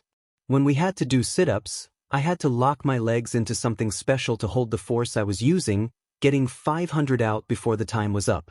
For the seated toe touch, I practically folded myself in half, beating out the excitable pink girl and the one I saved from before. Finally, for the long-distance run, I kept pace with blue hair until he ran out of steam, and I just kept going alongside a girl on a solar-powered bike. We kept going until the teacher decided to tie us so he could get the judgments done for the day. As we all gathered and awaited the scores to be shown, I could feel the others shift around me as if something was eating at them. I also saw Bakugo being left alone as an outcast. When the scores were shown and the short boy with ball for hair was last, followed by his wailing, I looked and saw myself in first. This shows all of your standings. Use this to motivate you to better yourselves. Also, a couple of things. That thing about expelling last place was a logical ruse to make you push yourselves past your limits. He smirked as the small guy cried out a cheer. As well, first place here also earned the highest scores possible on not only the written test but the practical as well. At this, everyone stared at me. I could feel the stares as the teacher just threw me under the freight train. However, two could play at that game as I gave a glare to him and threw back. Says the teacher who expelled all his students in the first few weeks last year. Logical ruse, but you are just afraid to praise us for the potential you see. I am going to see Nisa now, I said, and before anyone could comment on what I said, I walked through mist back in the school uniform once again. As I passed by All Might, I saw him ready to talk and I cut him off. Not now, All Might. I am in no mood for pleasantries or dealing with any of them. I pointed behind the corner aggressively. I just want to get this next bit over with before I go home, so I am able to fully cool down from being prodded at by a teacher and classmates again. I bit out as I marched off to Nisa's office. When I arrived, the door opened automatically, and I sat when prompted to, as well as accepted the cup of tea offered. After a few moments, Nisa started in. So there are aspects of your quirk you want me to decide if and when you show to others? He asked calmly, sipping from his cup. Yes, but we are going to need more space for me to show you. As frustrated as I am about today, I don't want to damage your office for no reason," I said after collecting myself enough from all the problems from the class to the end of the test. As we walked, he tried to reassure me that Mr. Aizawa had my best interests at heart, just that his teaching methods were rough. When we arrived at a large open gym, I walked through the mist again to don my hunter gear and took in a familiar breath of my outfit's scent, relaxing from the stress of the day. "I hope you are ready, Principal. There is no turning back after you see this," I said, looking at the stoat sadly. "I am. Thank you for your concern, young man," Nizu accepted, to which I gave a dry chuckle. "No, you are not ready. No one ever is," I said as I embraced the transformation, shedding the human guise I used to protect others from the truth. As I grew and towered over the small creature that was staring at me in awe, I leaned in close. Shortly after, I walked out of the cloud in my human form again and knelt in front of the creature that now understood the truth. "Tell me again, sir, were you ready?" After taking the principal to his office, still locked in a state of shock as he pieces himself together after being rent apart by the revelation of truth and insight, I head home. I have to send a text to Mother, as I was running late, and she gets worried after all that had happened on my last day as a human. When I get home, I tell her about my day, what had happened, how I confronted Bakugo, and how I handled the teacher who tried to test my patience. She was happy for me for the most part, a little disappointed in how I had treated the others, and mumbled darkly to herself about dealing out her own punishment to her friend's brat. When we finished dinner, I insisted on doing the washing up, letting her go and have a soak in the tub to unwind in her own way. While I was mindlessly washing the dishes, I thought about how I am going to tackle Hero School moving forward. I can't keep treating them as a hunter treats strangers. They are supposed to be my allies. Maybe that is why I am so hard on them. I see such great potential, but it is squandered due to their immaturity and youth. They aren't hunters, just children, blissfully unaware of true challenges that regular humans can be capable of. I dry my hands as I set the last of the dishes into the dishwasher and set it to start in a few hours so I still have hot water to shower myself. After winding down some more and tidying some things around the house, I shower and head off to bed. When I arrive to the dream, I excitedly share my day with the doll as she does her gardening and tending to the gravestones. I've tried offering to help her with those, but she always swats my hands away and shoos me off, always telling me it is her job to do those things. Much like Mother, she disapproves of some of the things I did, and shares the same sentiments I had that they aren't hunters. However, she does advise caution moving forward in giving insight, as it has driven even those of great wills to terrible ends. I nod my head sadly, thinking of Provost Willem and his final days desperately reaching for something he could never achieve. After going about the dream amazing the little ones by going to Canehurst and letting us slinky down the long stairs, I chuckle with some amusement as they take to it in droves, cheering as it reaches the bottom again, only for them to bring it to the top to go down once more. When I make my way before the Queen and give her a proper bow, to which she spent a good amount of time drilling into my head, do I give her my weekly summary of events. After everything that happened with Alfred and bringing her back via the altar where Ebrietas resided, I was able to free her from the helmet bound to her head. It took many months going over all the journals of those fanatical executioners, many of the large brutes being difficult to pilfer their journals before they swung their massive cleavers far too fast for their sizes. Unfortunately, she was further cursed by those paranoid dogs of the church, to where she could hardly move or speak unless she is within reach of her throne itself. Beyond that, she has limited movement to where a snail would almost beat her in a race. If she were to take even a step outside the throne room itself, she is rendered unable to move at all, much like a puppet with its strings snipped. Fortunately, some of the Silver Ladies and Canehurst servants still respond to her summons as well as are somewhat non-aggressive while in her presence. She nods her approval and praises me for honoring her and her house in the waking world, sounding almost happy to get something good in such a dreary situation. After hearing her praises and doing her queenly routine, bidding me forward to ruffle my hair then bidding me to be gone, do I head back to Yarnum and make my way down to the hunter workshop there. After one for all had situated within me, it seems the vestiges can come here, and often help the survivors I had brought back here. I had blocked off the entrance so nothing could get in, even going so far as to break the platform the door was at. It was a challenge to get them water as well as seeds and uninfected animals, but it was all worth it in the end as they now thrive. Though some days I get messages about complaints about some of the vestiges getting on their nerves about changing their way of life to a more modern type. To which I assert a few rules against the vestiges that they can't interfere with the peaceful life within the sanctuary, they were here first and are to be left to however they wish to live. I always get grumbling on both sides, but it's all worth it when I appear there again and I see them laughing, having fun, thriving, living. When I tell them of my exploits in the waking world, it is always reacted to in extremes of every type. The teasing from Ariana, the scolding of Nana as well as some of the vestiges giving their own critiques, the laughter from Banjo, and finally the peaceful mediator Shigaraki. He always tries to help out my case or to more gently guide me toward a path he thinks would be better suited, to which I am grateful for, from all of them. They help ground me, keep me more human when the longing to go back to the hunt starts to take hold. After I left the dream, I wandered around the city, staying well out of sight with my hunter gear and messengers keeping watch. When I stumbled upon something I never thought I would see, a young woman in distress. She looks no older than me, maybe a few years. I see her holding something glinting in the light and recognize that it is a needle shortly after. Stepping through the fog and next to her I grab the needle before it pierces her arm.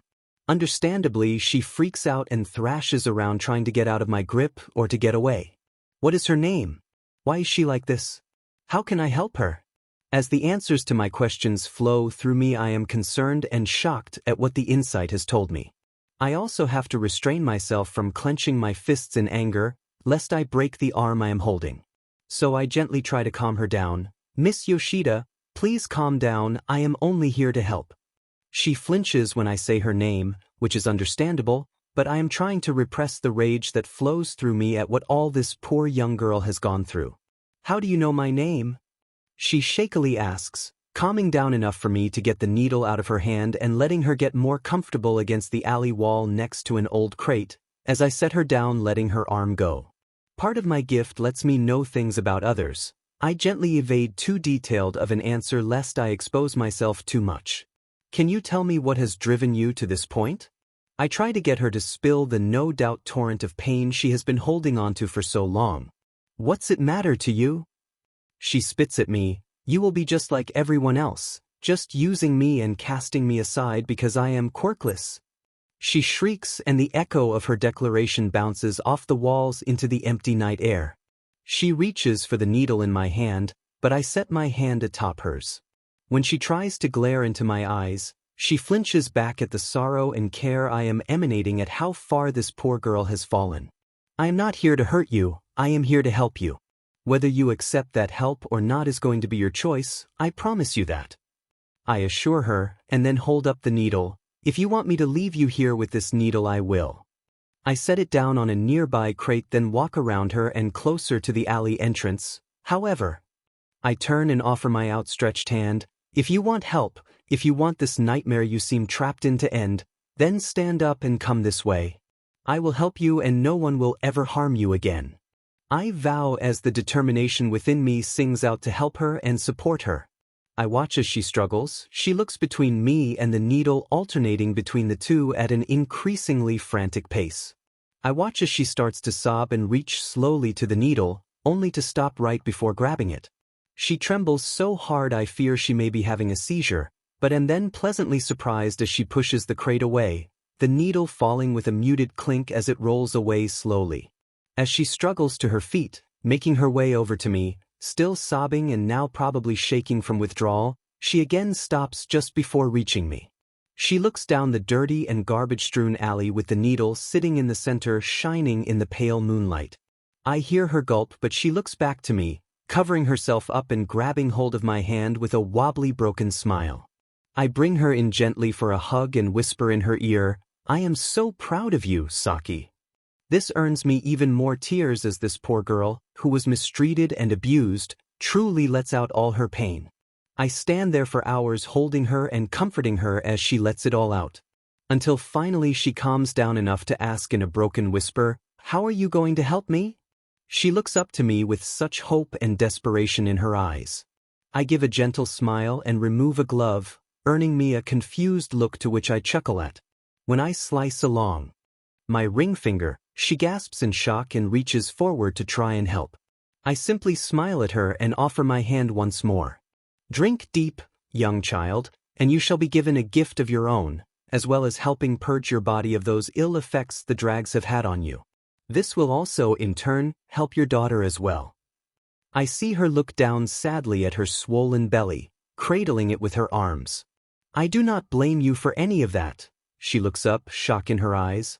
You were dragged into that lifestyle by those who took advantage of you. You were forced by those you were studying beside to do favors for their silence at catching you being forced to do other things to get money. I say, my anger seeping more and more into my voice as I list all the things done to this poor young woman. Your own father, to whom you should never fear, turned into such a monster. Your mother should have taken your side and put him away instead of believing his lies. Following all that, a group of self-entitled individuals flaunted their superiority over you by hurting you. None of what has happened to you is your fault, Saki Yoshida, you were just a girl fresh out of middle school. As I had gone on, listing her descent further and further into despair, she had flinched and shed fresh tears as the memories came back. However, with this gift I freely give you, you can retake your life, start anew, and protect your daughter. She wraps her arms around her chest, looking down and away in deep thought. I let her have all the time she wants. Finally, she turns to me and has a small spark back in her previously dead eyes. I will accept your gift, but I want nothing from the past. I just want to protect my daughter and give her the life I wish I had been able to live. She sorrowfully says as she takes my hand. Then you shall have your wish, Saki, drink deep, and sleep even deeper. When you wake next, everything will get better. I vow to her as she starts to drink and drink some more, until she slumps down into me, passed out. I easily carry her to the mouth of the alley and have a female messenger grab her cell phone in her pocket for me. I call Detective Tsukachi from her phone and set it on her lap, as I know the good detective will hunt the call down and get her to a hospital. Leaving her, I set off to fulfill her unknown request of the final hunter of Flora. It's time for another hunt. The next morning, the news reports on a multitude of violent crimes that had taken place over the course of last night. A group of young adults that were out celebrating had been attacked and robbed, their clothes left in tatters. A man was found by his wife in a state that made identification difficult, with unsettling messages left at the scene. A club under investigation for drag trafficking was also hit, with reports of an unstoppable person moving through the club. Only a few were hurt, and 2 individuals were reported to have died due to overdoses. As I make my way to school, listening to the news playing in my headphones, I feel a level of satisfaction from being able to confront the wrongdoers. However, I should temper that feeling and not get lost in it, like I had during many of my other hunts within the dream. I hope Saki saw the news. You're free now, my newest children. I also hope she likes that I got her money and things from those thugs and her old room her father had moved into. When I arrive to class, only the 2 recommended students are there. I try for a more friendly approach with the male of the 2, only to be glared at and pointedly ignored. When I try my luck with the other one, I get a prim and proper response along with well wishes for the morning from the polite young woman. Taking what I can, I make it over to my seat and decide a little nap is in order before another day begins to test my patience. When I am brought back to the waking world from the dream, and the dolls hug farewell, I come face to face with Blue Hair once more. I believe I owe you an apology for my behavior these past few weeks. I am sorry. He bows at a perfect 90 degrees, which is impressive, but that seems to be as far as he can go from the flexibility test yesterday. Sighing through my nose, I decide to try being nice as I do a mental count with my eyes closed. It's alright, I went too far before as well. I apologize for that. I give him a nod and an easy smile, holding out my hand. I am Izuku Midoriya, pleasure to make your acquaintance. Yes. He jerks up and waves his arms around robotically. I am Tenya Ida. It is a pleasure to meet you as well. This guy has no in-between it seems, either full throttle or nothing at all. I see the girl who got infinity yesterday walk up to us shyly and give us both a polite, if stiff, bow. Hi, I'm Uraraka Achiko. She raises from her bow with a bit more of a smile as she seems to gather her courage with each word. It was super impressive how you smashed all those tests yesterday, Deku. She cheers, and I have to physically restrain myself from biting her head off. While I appreciate the enthusiasm and vote of confidence, Uraraka, that isn't my name. It's an insult from when I was a child. I see her flinch at my strained tone and blush at my use of her first name, then look down in shame. I'm sorry, I thought it was a cute nickname, like Dikairu. She tries to defend herself. I appreciate the sentiment, but please, Izuku is fine. From both of you, I say as I look to Tenya as well, which seems to upset the rule follower as he sputters and jerks his arms around. However, I feel a familiar presence getting closer, so I shoo them back to their seats. They sit down as the door opens to show our sourpuss of a homeroom teacher comes in and does a simple head count, then passes out in the sleeping bag he dragged in with him. The other courses for the day are rather standard, only slightly more advanced and taught by heroes. I can practically hear how bored most of the class is as I take notes, while the little ones pass me notebooks for each course as they come and go. However, after the second class, the messengers pointed back behind me and seemed to want me to check something out. When I looked back, I could see the girl with purple hair and EUX cord ear lobes looking over at me in slight confusion. Wanting to test how well her hearing is, I turn to the front and whisper, "Hello, purple hair girl." I can hear her flinch, which gets a smile out of me. Can you hear the little ones? Probably not their words, but their voices. Tap your pen twice as a yes, once for no. I hear 2 taps behind me shortly after as the messengers talk amongst themselves about that rather excitedly. Interesting. We'll talk later, I finish as the next teacher comes in, and I hear 2 taps again. When lunch comes around, I go and sit off at a table alone, but I am shortly followed by Achiko and Ida. Shortly after, purple hair joins us, followed by the blonde guy with the black lightning bolt in his hair from our class. So what were you talking about earlier, Midoriya? And my name isn't purple hair, it's Kyukajairu, and seeing as you like to use first names, it's whatever. She shrugs and looks away slightly with a faint blush as she settles into her seat. Oh, that's right, I say, placing my hand over my face in embarrassment and a slight chuckle. I forgot we do things a little backwards from where I was for quite some time. Sorry Achiko for being so informal, I say with a slight bow to the blushing brunette.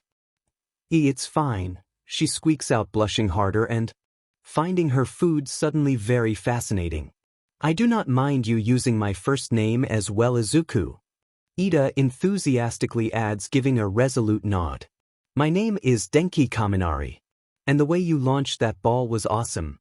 The enthusiastic blonde adds in, which gets steamrolled by Kyuka cutting him off with her question again. Why can I hear voices from your fog and tapping now, Midoriya? She asks as she stares at the little ones that are near me playing with some extra chopsticks. You can hear something, Jairu? Uraraka asks while tilting her head in slight confusion looking at the bit of fog on the table.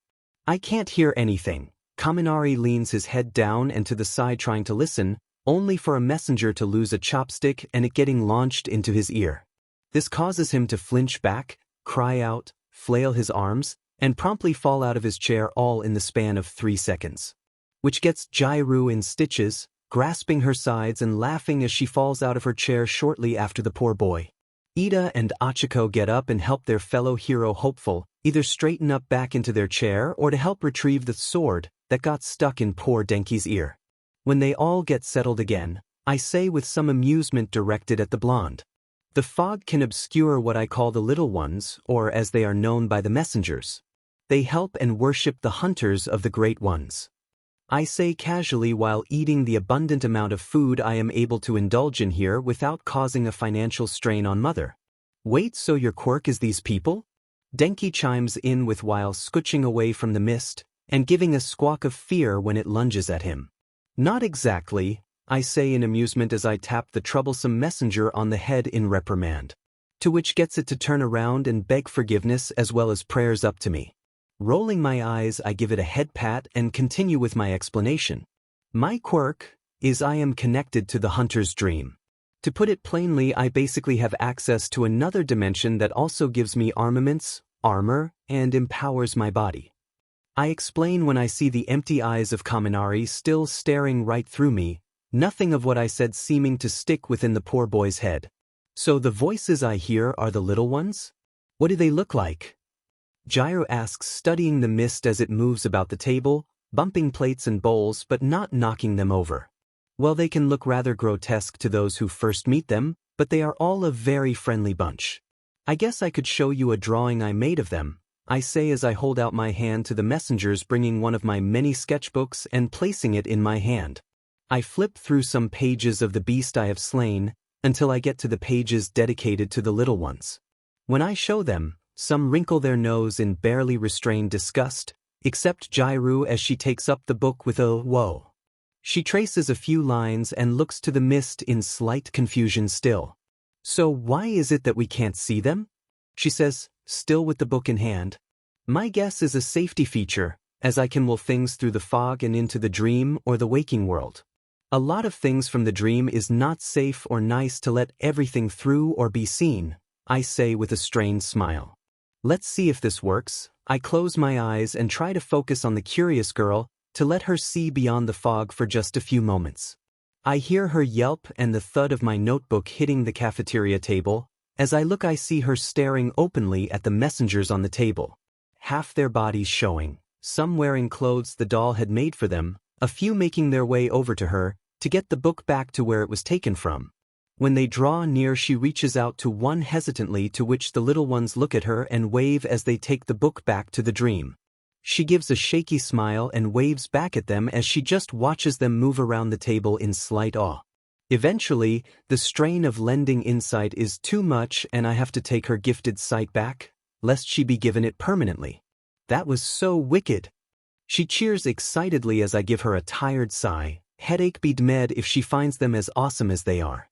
I chuckle as I watch those left on the table cheer and rush over to her to pat at her, earning a rather adorable giggle from her, which gets her to turn very red and glare at everyone. You heard nothing. She hisses out as she fights off her excitement about the little ones still interacting with her. What just happened? Ida asks, looking between me and Kyuka. I lent her my sight for a few moments so she could actually see them beyond the fog. Also, Kaminari, I apologize about the chopstick. They were fighting and that one got lost in their excitement, I say, explaining to Tenya and then bowing slightly to Denki. Hey, it's cool, man. Do you think you could do that to me too? He asks with stars in his eyes, to which I chuckle. Maybe another time. I didn't think that would work anyway. It's given me a terrible headache, I say as I pull out a blood vial and down it in one go. After letting the messengers take it for later reuse, I see everyone giving me odd looks and I realize my misstep. Oops, probably should also mention I have a regeneration factor, but I need others' blood for it to kick in, I say, giving my best smile, hoping to not cause any issues. However, luck was not on my side that day. Achiko bolts away greener than ever, Denki faints, it seems Ida had a slide, and Gyru just looks at me in awe. That's so metal, she whispers reverently, which gets a barking laugh out of me. Shortly after everyone recovered from my partaking of blood, we finish our meals, or in some case they gave me theirs due to losing their appetite. As we were leaving for class, I got a text from All Might saying he won't do what I had suggested he do on his first day as a teacher. To which I respond by accepting that as well as his condition, he will have to do it another time. I can only imagine the look of utter shock he has as he stares at his phone, trying to think of a way out of the hole he has already made himself fall into. When we all settle down in class, everyone is excitedly talking about the next class and wondering who our teacher will be for it. When I hear the thudding steps along with the faint smell of rot, I just roll my eyes and get ready for the show as I hear a window being opened. I am here, coming through the door like a hero. All Might bursts into the room, leaning at a ridiculous angle forward with his cape billowing in the wind from the window he had opened before bursting in the room. Everyone understandably gets excited and talks amongst themselves as I watch the titan of a hero dramatically march up to the podium. I can practically feel Nana laughing at the absurdity of her student, giving commentary that has me gripping the desk desperately to not break out laughing. Welcome to the most important class at UA High. Think of it as Heroing 101. He announces with a practiced ease to which me and Nana both wonder on how many times he practiced the speech. Here you will learn the basics of being a pro, and what it means to fight in the name of good. He finishes while flexing dramatically, "Let's get into it. Today's lesson will pull no punches." He cries out while pulling a card with battle written upon it. Fight training. I can almost see the excitement in Bakugo, as I think to myself, this isn't a hunt, they aren't beasts. Well, most aren't, I think, as I stare at the back of his head. But one of the keys to being a hero is looking good. All Might tries to hide the remote in his hand as he points to a wall, where hidden shelves pop out from. As they all pop out, everyone looks on in some confusion as to where my case is. "Young Midoriya, where is your case?" All Might wonders aloud, to which I look at him, open my mouth to speak, and fake a sneeze covering myself in fog. When it dissipates, I am decked out in my hunter gear and have the best non-lethal loadout that a hunter can have. This earning gasps and some jealousy. All Might coughs into his hand and says, "While impressive, young man, you need to have your costume in a case for any upgrades or repairs. Not to mention it giving your fellow hero hopefuls a chance to offer any suggestions they might have for your costume."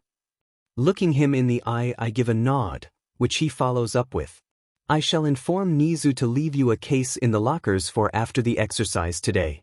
Everyone cheers and gets fired up to see the costumes they designed, as well as to have access to the support items they think they may need. "Get suited up and meet me at Training Ground Beta." "Yes, sir." The class cries in excited unison as I give a wan smile, preparing for the trial to come. As I was walking to the battle center, I run into the principal. Mr. Midoriya, I would like to have a few words with you before your training exercise." "Don't worry, it will be quick," he says while leading me into an empty classroom. I wave to my fellow classmates and they continue on. When I am standing before him after closing the door, he gets a slightly panicked look and then takes a breath before starting. "While I don't think I need to say this, please exercise caution against other students and staff during training. Also, after you showed me your true form, I've noticed a whispering just out of hearing for myself. Can you explain that for me?" I watch as his ear twitches and he fights, looking in the direction that the whispering is coming from. "When you gazed upon my true form, you were gifted insight. Whether you wanted it or not, your eyes have been opened to the truth to a degree. The whispering you hear, is it trying to talk to you, to answer you, or the questions asked around you? I advise you try to avoid questions or asking things, as it will try to answer it all, but you don't have enough that you can get full or even truthful answers. My guess is you have roughly 5, so don't heed those voices. However, you should be able to see the messengers or the doll should you visit the dream." As I say this, a messenger pops up on the desk next to the stoat, startling him, but it waves and leaves. Other things it might do is enhance your senses at that level, while also making things that are not normally seen be seen. Like if someone was invisible, they would instead be slightly transparent for you. However, the voices that talk to you or try to answer the questions you ask yourself, or aloud, or that you hear, most likely will give you bad answers. So don't pay them any mind, and you should eventually learn to ignore them. I finish, waiting for him to work his way through all the new info. "I see, and if I were to gain more insight, as you call it?" he asks while studying the spot the little one disappeared into. "I advise against that, sir, mainly because the more you have, the more the whispers will start to affect you. Only a very rare few who started their fervent hunt for insight kept their self through it, while others were warped into monstrous things only driven by base longing and instincts." I say sadly, remembering all those I had met in the dream that I had to put a stop to end the suffering they were locked in. He looks to me and notes my tone, then gives a nod. "I see, I will take you at your word, as well as consider if or when other staff or students might benefit from witnessing your true form. You should head to your class now. Thank you for your time, young man." The principal says, giving me a polite wave goodbye, then starts pacing along the top of the front desk, deep in thought. "One more thing, sir," I say as I pass a piece of paper with the agreement between me and All Might. All Might has given an agreement to do this at a later time. I think if he should present the medals at the sports festival, this should make it a most memorable event. I watch as he reads it over, then jolts and starts to laugh maniacally, to which I leave the mad stoat to his plotting of my prank. After making my way to the field, I see I am the last one there, and as I am about to call out and wave an apology to the group, is when everything seems to go wrong. When the girl with pink skin bounces around to the other side of the one with the tail, I see the girl I saved from a fall at the tests. I see all of her, every single part except what is covered by some gloves and shoes. Locked in my shock, it takes me a solid 5 seconds to reboot. Slapping a hand across my eyes and feeling how hot my face is burning, I yell out completely flustered, "Why the heck are you naked?" I can hear people shift to turn to look at me as all the chatter dies. I eventually hear someone get near and speak up. "What do you mean, Izuku?" Uraraka asks me in confusion, to which I point with my free hand in the direction of the girl with the chartreuse hair. Her over there with the short wavy bluish hair, in the gloves, boots, and nothing else. I bite out as I can feel the blush going down my neck as well as my voice cracking a bit. "You mean Hagakure?" "She's invisible," Achiko states in confusion as if she doesn't understand the problem.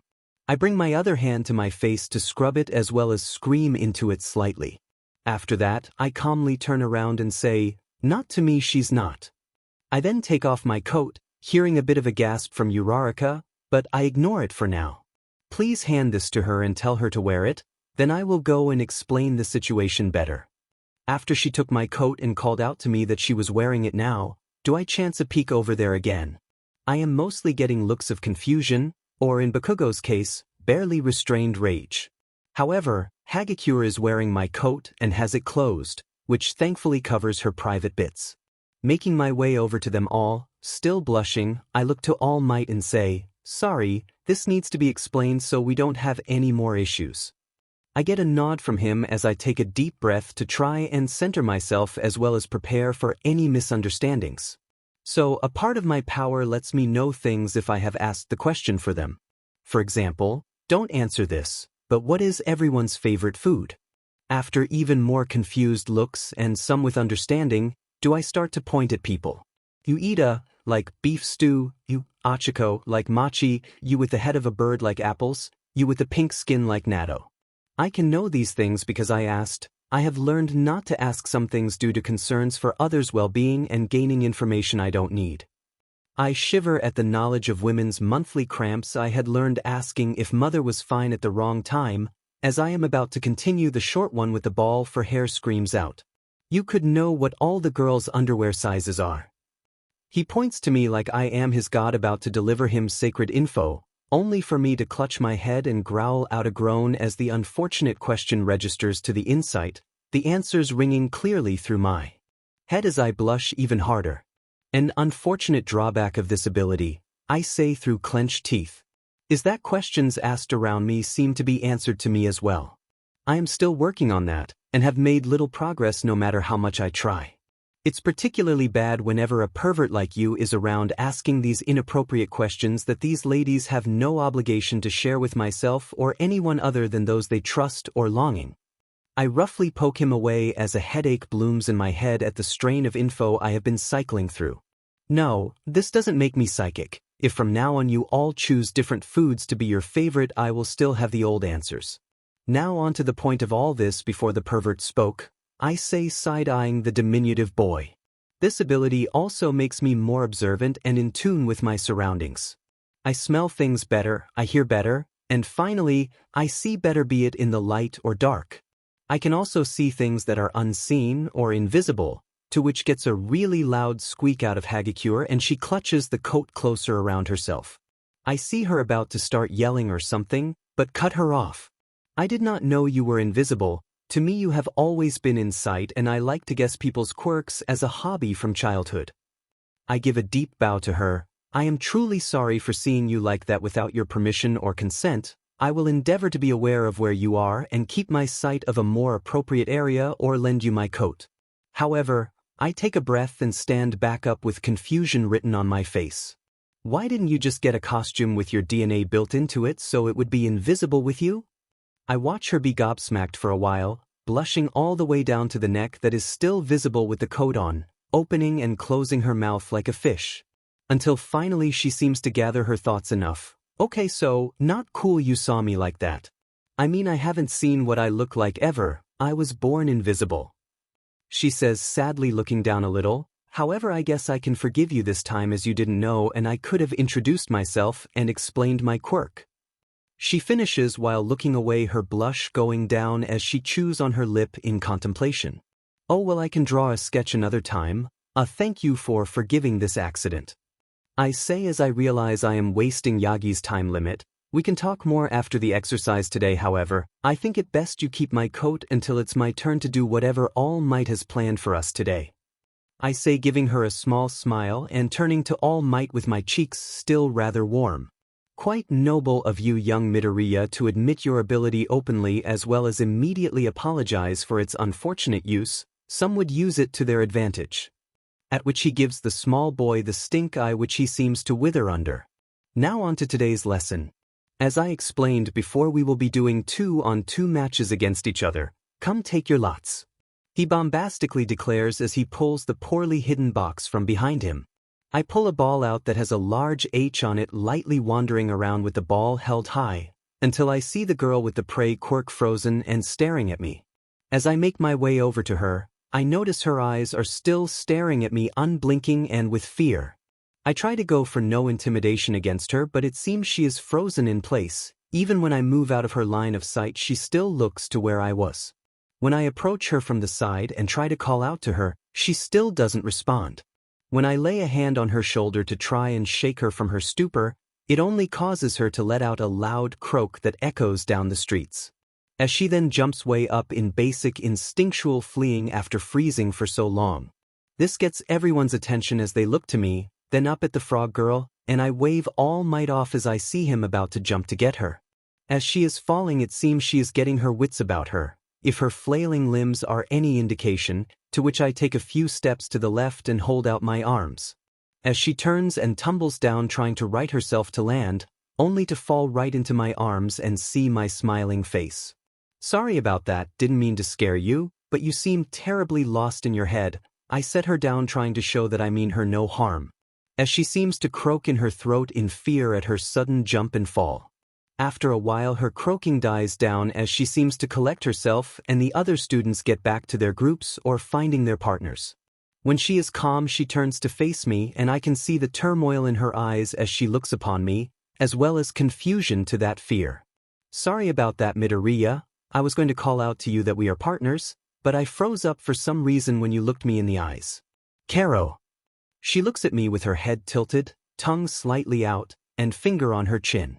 It is at that moment I realized I must get a frog plushie as soon as school is over for the day. She is too cute.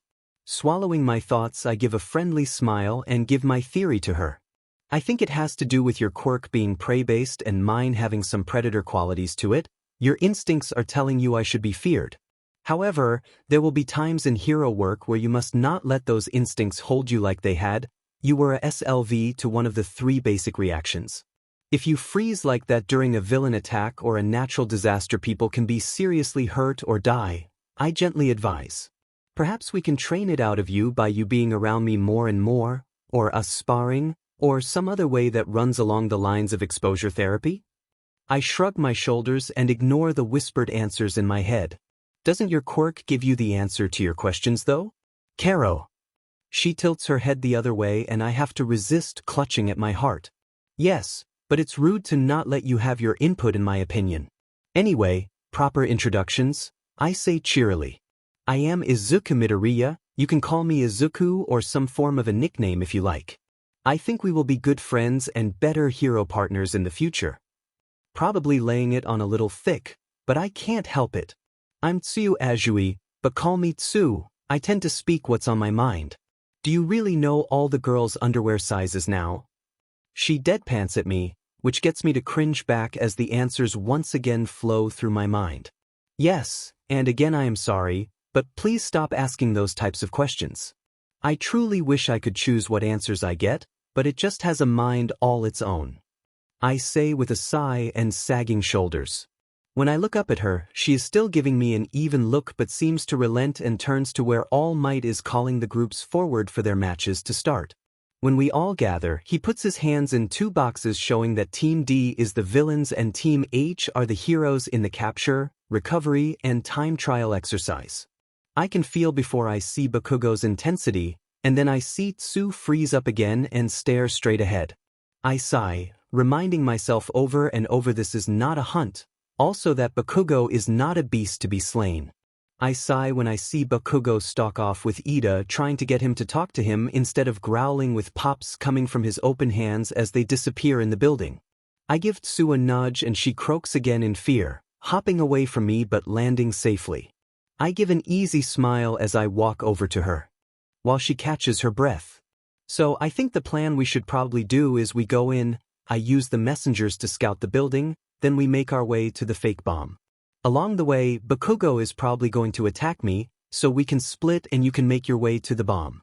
If you don't think you can take Tenya alone, I should be along shortly. Any concerns with this plan? I ask, tilting my head as she had, once she seemed focused enough for talk. Are you sure you want to take him on alone? I mean you are the strongest, but he seems vicious and a skilled fighter. She says with some concern about my safety about facing off against someone so intense. His skill is from beating me for years, I think it's time the tables were turned. I can handle him, thank you for the concern though. I say, giving her a grateful smile, now anything else you want to add or change about the plan, we are almost out of prep time. I say, raising an eyebrow awaiting anything from her. No, I think I should be able to take Ida.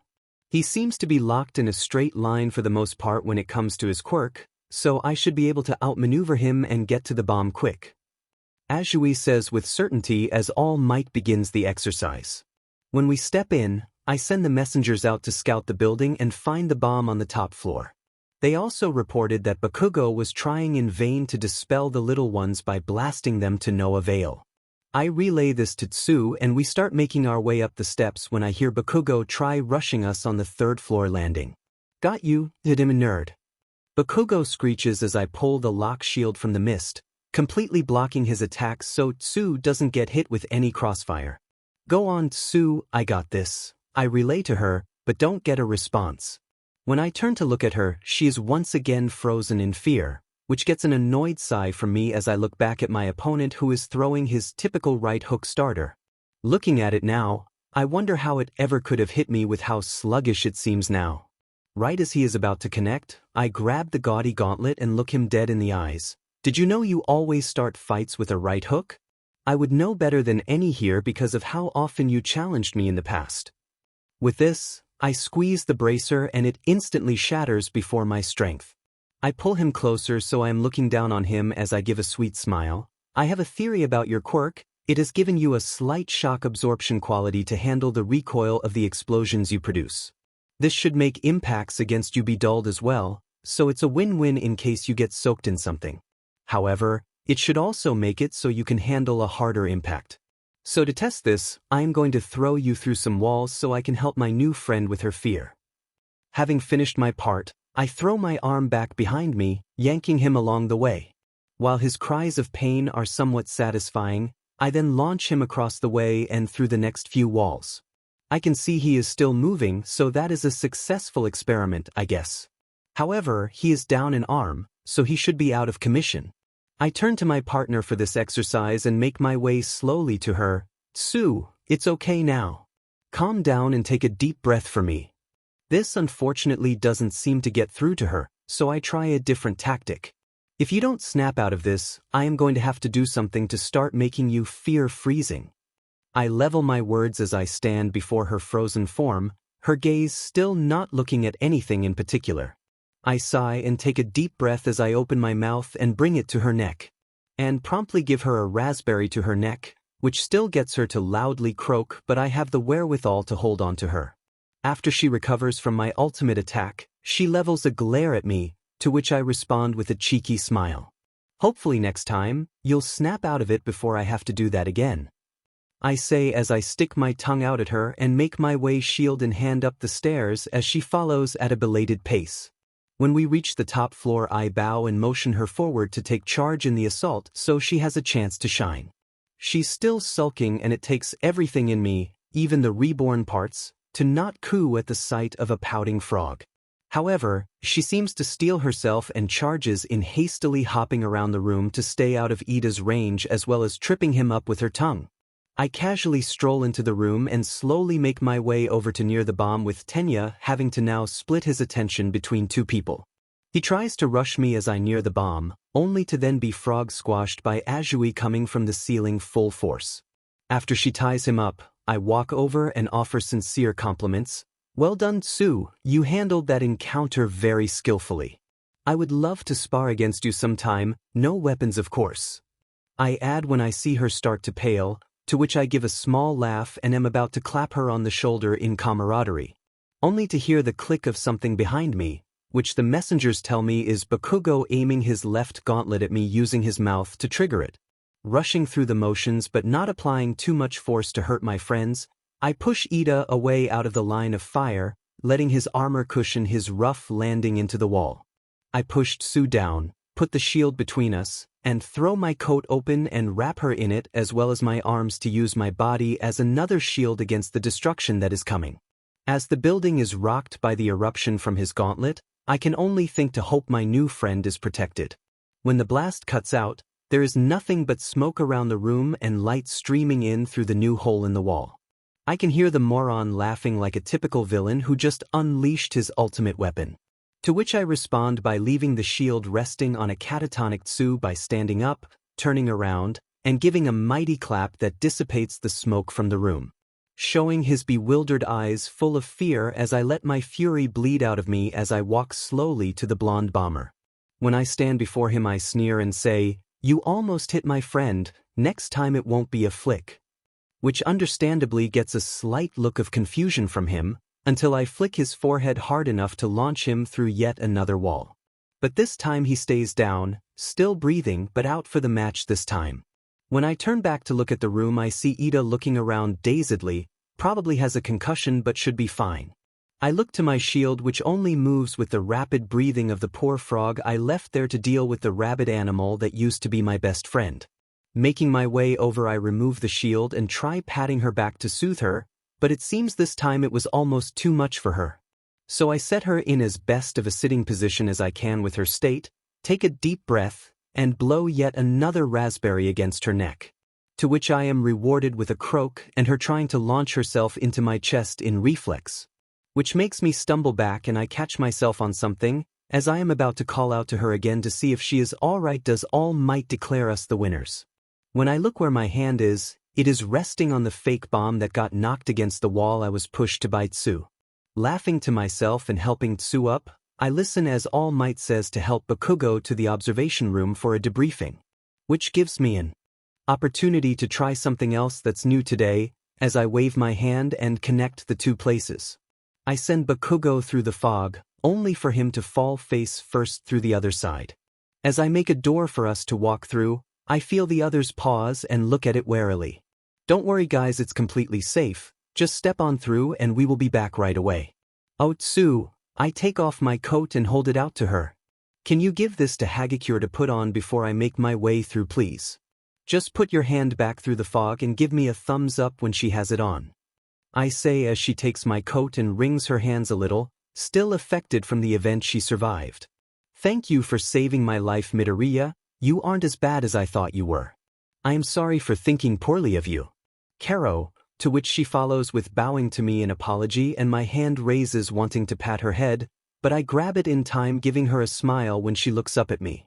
"It's no problem, I am glad we can be friends Tsu," I say as I clap her on the shoulder, giving her a happy smile. After they go through and I wait a minute or two, do I see Azui's glove come through the fog door and give me a thumbs up. When I get through to the other side, everyone is staring wide-eyed at me, while my friends rush up and look me over for injuries. Giving a happy laugh and a smile, I declare boldly to the rest of the students, "Well, looks like we set the bar pretty high. Hope you all can come on up to my level," I say as I make a come-at-me motion to the other hero students. After my declaration, I could see I got some people fired up to try and match the intensity level of skill I had displayed. only to have All Might cough to get our attention. Yes, well. That can wait till after we review your match, young Midoriya. Who here can name the MVP of the match? All Might asks the remaining students, to which a rather mature young woman in a red leotard outfit raised her hand. Sir, I would say that Midoriya was the MVP of the match, for he came up with the plan to split up when Bakugo inevitably attacked, even changing the plan on the fly when Aizawa froze up, and finally taking care to secure everyone else when Bakugo launched that attack. To which she turned to me with a look of concern. Are you all right? You took the full force of his attack to your back, she says while looking at my shoulders or arms, seeing if there are any burns from shielding Tsu. Yeah, I am fine, thank you for asking though. I give her an easy smile. I've dealt with Bakugo for most my life, so I am used to his burns. However, after my quirk's awakening, those things don't bother me all that much. At most, the shockwave of the explosions did more to me by making my ears ring slightly for a few seconds. I shrug and then let All Might take the lesson back with Kyuka coming over and giving me a fist bump for being so metal. Yes, a few things he could have done differently. Less destruction of the base, for it could cause a collapse if it was more run down like most villain bases are. Otherwise, you nailed it. All Might praises the girl with the spiky ponytail with a thumb up, but I see his fist shaking at being caught off guard and not being left much else to comment on. I also note that Bakugo is being wheeled off on a robotic stretcher, probably to the nurse's office. As the next two teams go off, Toru taps me on my shoulder and I make sure to cover my eyes as she hands off my coat to me. She's gone now, Aizu, you can open your eyes. Karo. Tsu tells me, to which I smile at her at the nickname she made for me. Aizu. I hear a voice teasingly sing from behind us, and when I turn to look I see the pink girl in her tie-dye bodysuit leaning forward with a big mischievous grin directed our way. Already a few days into the school year and you have a pet name for each other, do I smell romance? She dramatically declares, throwing an arm around Tsu's shoulder to get a rise out of us. After Tsu shrugs the arm off, I go on the offensive when she looks to Aizawa to see her reaction.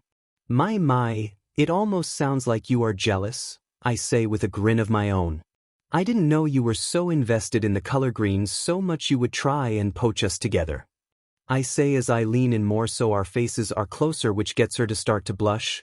Oh my, that is a lovely shade on your cheeks now. Which gets her to promptly retreat back to her partner for the exercise. Giving a chuckle at my victory of that little teasing battle, I turn back to Tsu and give her an easy smile, which she returns with a reserved, grateful smile of her own. As I am about to talk, everyone gasps and I instead say to Tsu, can you watch this match for me? I don't want to risk seeing Hagakure again.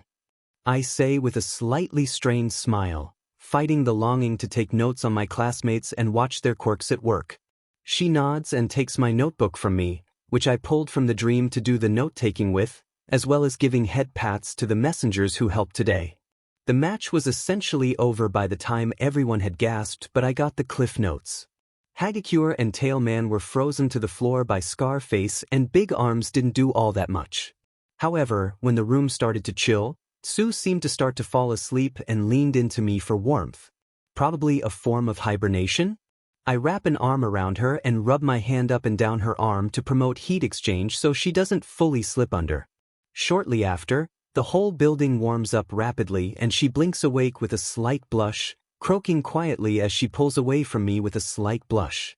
When I hear the teams get close, I close my eyes and hold out my coat for Toru to take again, only opening them again after she is covered. I don't really like the hollow look on the guy's face with the scar. I can see pain in his eyes and I want to help, but it probably won't do any good right now. The next match was between Team J as the villains and Team A as the heroes. Watching as the bird-headed boy uses the dark entity of his quirk to give ammunition to Uraraka's quirk, as well as providing distractions, making quick work to shoot the villains out the room or into their own tape trap. Seems the bird-head struggles in the dark with his quirk. Maybe it is sentient and gains more freedom and power in the dark. Also, the guy with the red hair has much untapped potential. I might have to use him for golf with my Kurkuma. I wonder how much tape that guy can produce as well as how strong it is. Maybe I could tear out of it? Also, Uraraka could move in a more three-dimensional form if she just made herself weightless with air jets to correct any errant moves or build up momentum to empower her strikes. The match after had Team C as the villains and Team G as the heroes, which I was excited to watch my friend in how she used her quirk alongside the rather spacey blonde. The girl with the ponytail had a solid plan and was able to barricade herself, and the midget, however, I did not approve of his glancing at her in such a manner. I wonder what her limit is for creating things, if she can outpace me by creating counters to my weapons and tools as I pull them from the dream. That small pervert is going to be an issue soon. I should nip that in the bud and make well on my promise of weeding out problems right away. Hyuka can make sound waves with those ear jacks as well. That would be so interesting and fun to fight. Maybe she should try using those jacks as WHPS for added effectiveness. Is Kaminari okay? He looks even more out of it after using his quirk. Team F as the villains versus Team D was interesting, to say the least, watching the pink girl skate around on her quirk and watching it eat through things. I wonder if her acid is comparable to the quick poison? It does have an acid-like quality to it as it eats through things rapidly. The Frenchman might be tricky to go up against if he can land a direct hit on me, but I think the lock shield should be able to take it, maybe even able to redirect the beam. The quiet one with the blocky head isn't mute, it seems, but his quirk is animal-based. I wonder if he could talk to the beasts after they turned, or the dogs strewn about Yarnum to not attack. The guy in the yellow suit seems strong and gets a boost from whatever is in those containers. I hope it's legal, it is white. However, he seems to become dumb with its use, much like Kaminari after he fries his brain. After everyone had gone through and we debated on MVPs, as well as tips and pointers on what to do differently, All Might congratulates us on a job well done as well as keeping the injuries to a minimum save Bakugo. He then announces he is going to check on Bakugo and takes off with a cheesy line about making an exit, which gets an amused eye roll from myself, no doubt reaching his time limit for the day. As we all head back to the changing rooms, talking about all the matches, as well as how much fun it was to use our quirks in a heroic manner, even in a training situation, we go into our changing rooms and the guys start talking among themselves, as well as comparing their matches against mine. Guys, check this out. Someone made a hole behind this poster to look into the girls' locker room. Our previous generation has given us a gift. You know what's on the other side of this wall? The purple pervert declares as he stands in front of the hole in the wall with a poster that was used to cover it partially peeled from the wall. As Ida yells at and berates the pervert, I walk over, growling with anger. I lift him by his collar. Small perverted child, my voice trembling with rage, growls out to his terrified face. If you so much as threaten to make good on your intentions against the girls, or any girl for that matter, without their permission. I drag out my words, ensuring he understands the seriousness of the situation. I then drop him and pass my hand over the hole, ensuring it can't be seen through. After stripping out of my gear and putting it away, I notice how quiet it is. When I look around, I see everyone with wide eyes just staring at me. Do you all not remember what I said on the first day? I want to ensure our generation of heroes brings only hope to the citizens we are going to be tasked with defending and protecting. I cap this off by closing my case and depositing it in the designated slot, and making my way out and over to the girls' locker room door. Moments before in the girls' locker room. As I and the other girls go into the locker room, Mina and Toru talk very animatedly among each other as they talk about the epic battles they thought were cool. I go to my locker and start to slowly strip out of my hero outfit, putting things away when I hear something that fills me with disgust. Girls, hang on, stop stripping. I quickly hiss out as I plug an ear jack into the wall and another into a small speaker so I can project the diminutive pervert's comments. As I am about to disconnect to confront him, I flinch at the growling that comes through shortly after. As we all listen to the thorough dressing down and threat Green dishes out to the perv, I look around to the others. Achiko is comforting a frozen Tew. Mina is glaring at the hole in the wall with Hagakure covering her invisible chest halfway dressed. Momo looks disgusted, and I can't help but agree with her. As it winds down and we hear a thump of Green dropping the perv, we see the mist of the dream bleed into the room. I unplug my jack from the wall as the girls talk about how disgusting it is to have someone like him in their class, all recalling stories of similar creeps through their life. We then hurry in finishing getting dressed so no other incident can happen. Present. I knock on the door and Jiru pops her head out while blushing a bit. Hey, not sure you heard or not, but the purple-haired pervert found a hole that leads to your locker room. You should get the girl with the spiky ponytail to make some form of sealant, or the pink-skinned one to melt the wall slightly to block off the hole on your side. I caught him right away so he didn't peek at all, but I don't want you girls' privacy to be intruded upon any more than it already has, especially from him. She gives me a slightly confused look, and I elaborate with his question earlier on all you girls' underwear sizes as well as when he was going to peek. He asked what was on the other side of the wall. I had the image of you all in your states of undress. I bow to her slightly as a deeper blush takes over us both. I am sorry again, but I still don't know how to control that aspect of my power yet. Please tell the other girls I am sorry as well, which gets a heavy blush from her, a nod, and she closes the door very quickly. I sigh and push the mental image I was forcefully given out of my head with a blush creeping down my neck as I make my way back to class. When everyone gets back, most all the girls avoiding looking at me while blushing to differing degrees, and ball hair is white as a sheet. We are given a debrief and sent home with the exceptions of Bakugo and Mineta, which is apparently the pervert's name. As I head to the gate to go home, I hear Hagakure call out to me, "Hey Midoriya." I stop and let her catch up. I can still see she is blushing and fiddling with her hands, but I let her take her time, giving her an easy smile. When can you get me that sketch of myself? I would like to show my parents a better picture than what we have tried to do beforehand. She finally asks and looks away, blushing even more as she crosses her arms over her stomach.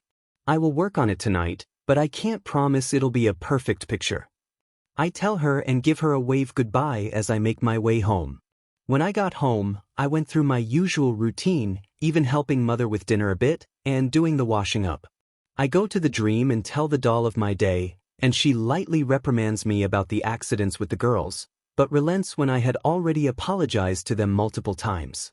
However, it seems like she was pouting when I described how cute I had found Sue, but what really sealed it was her being far more touchy afterward.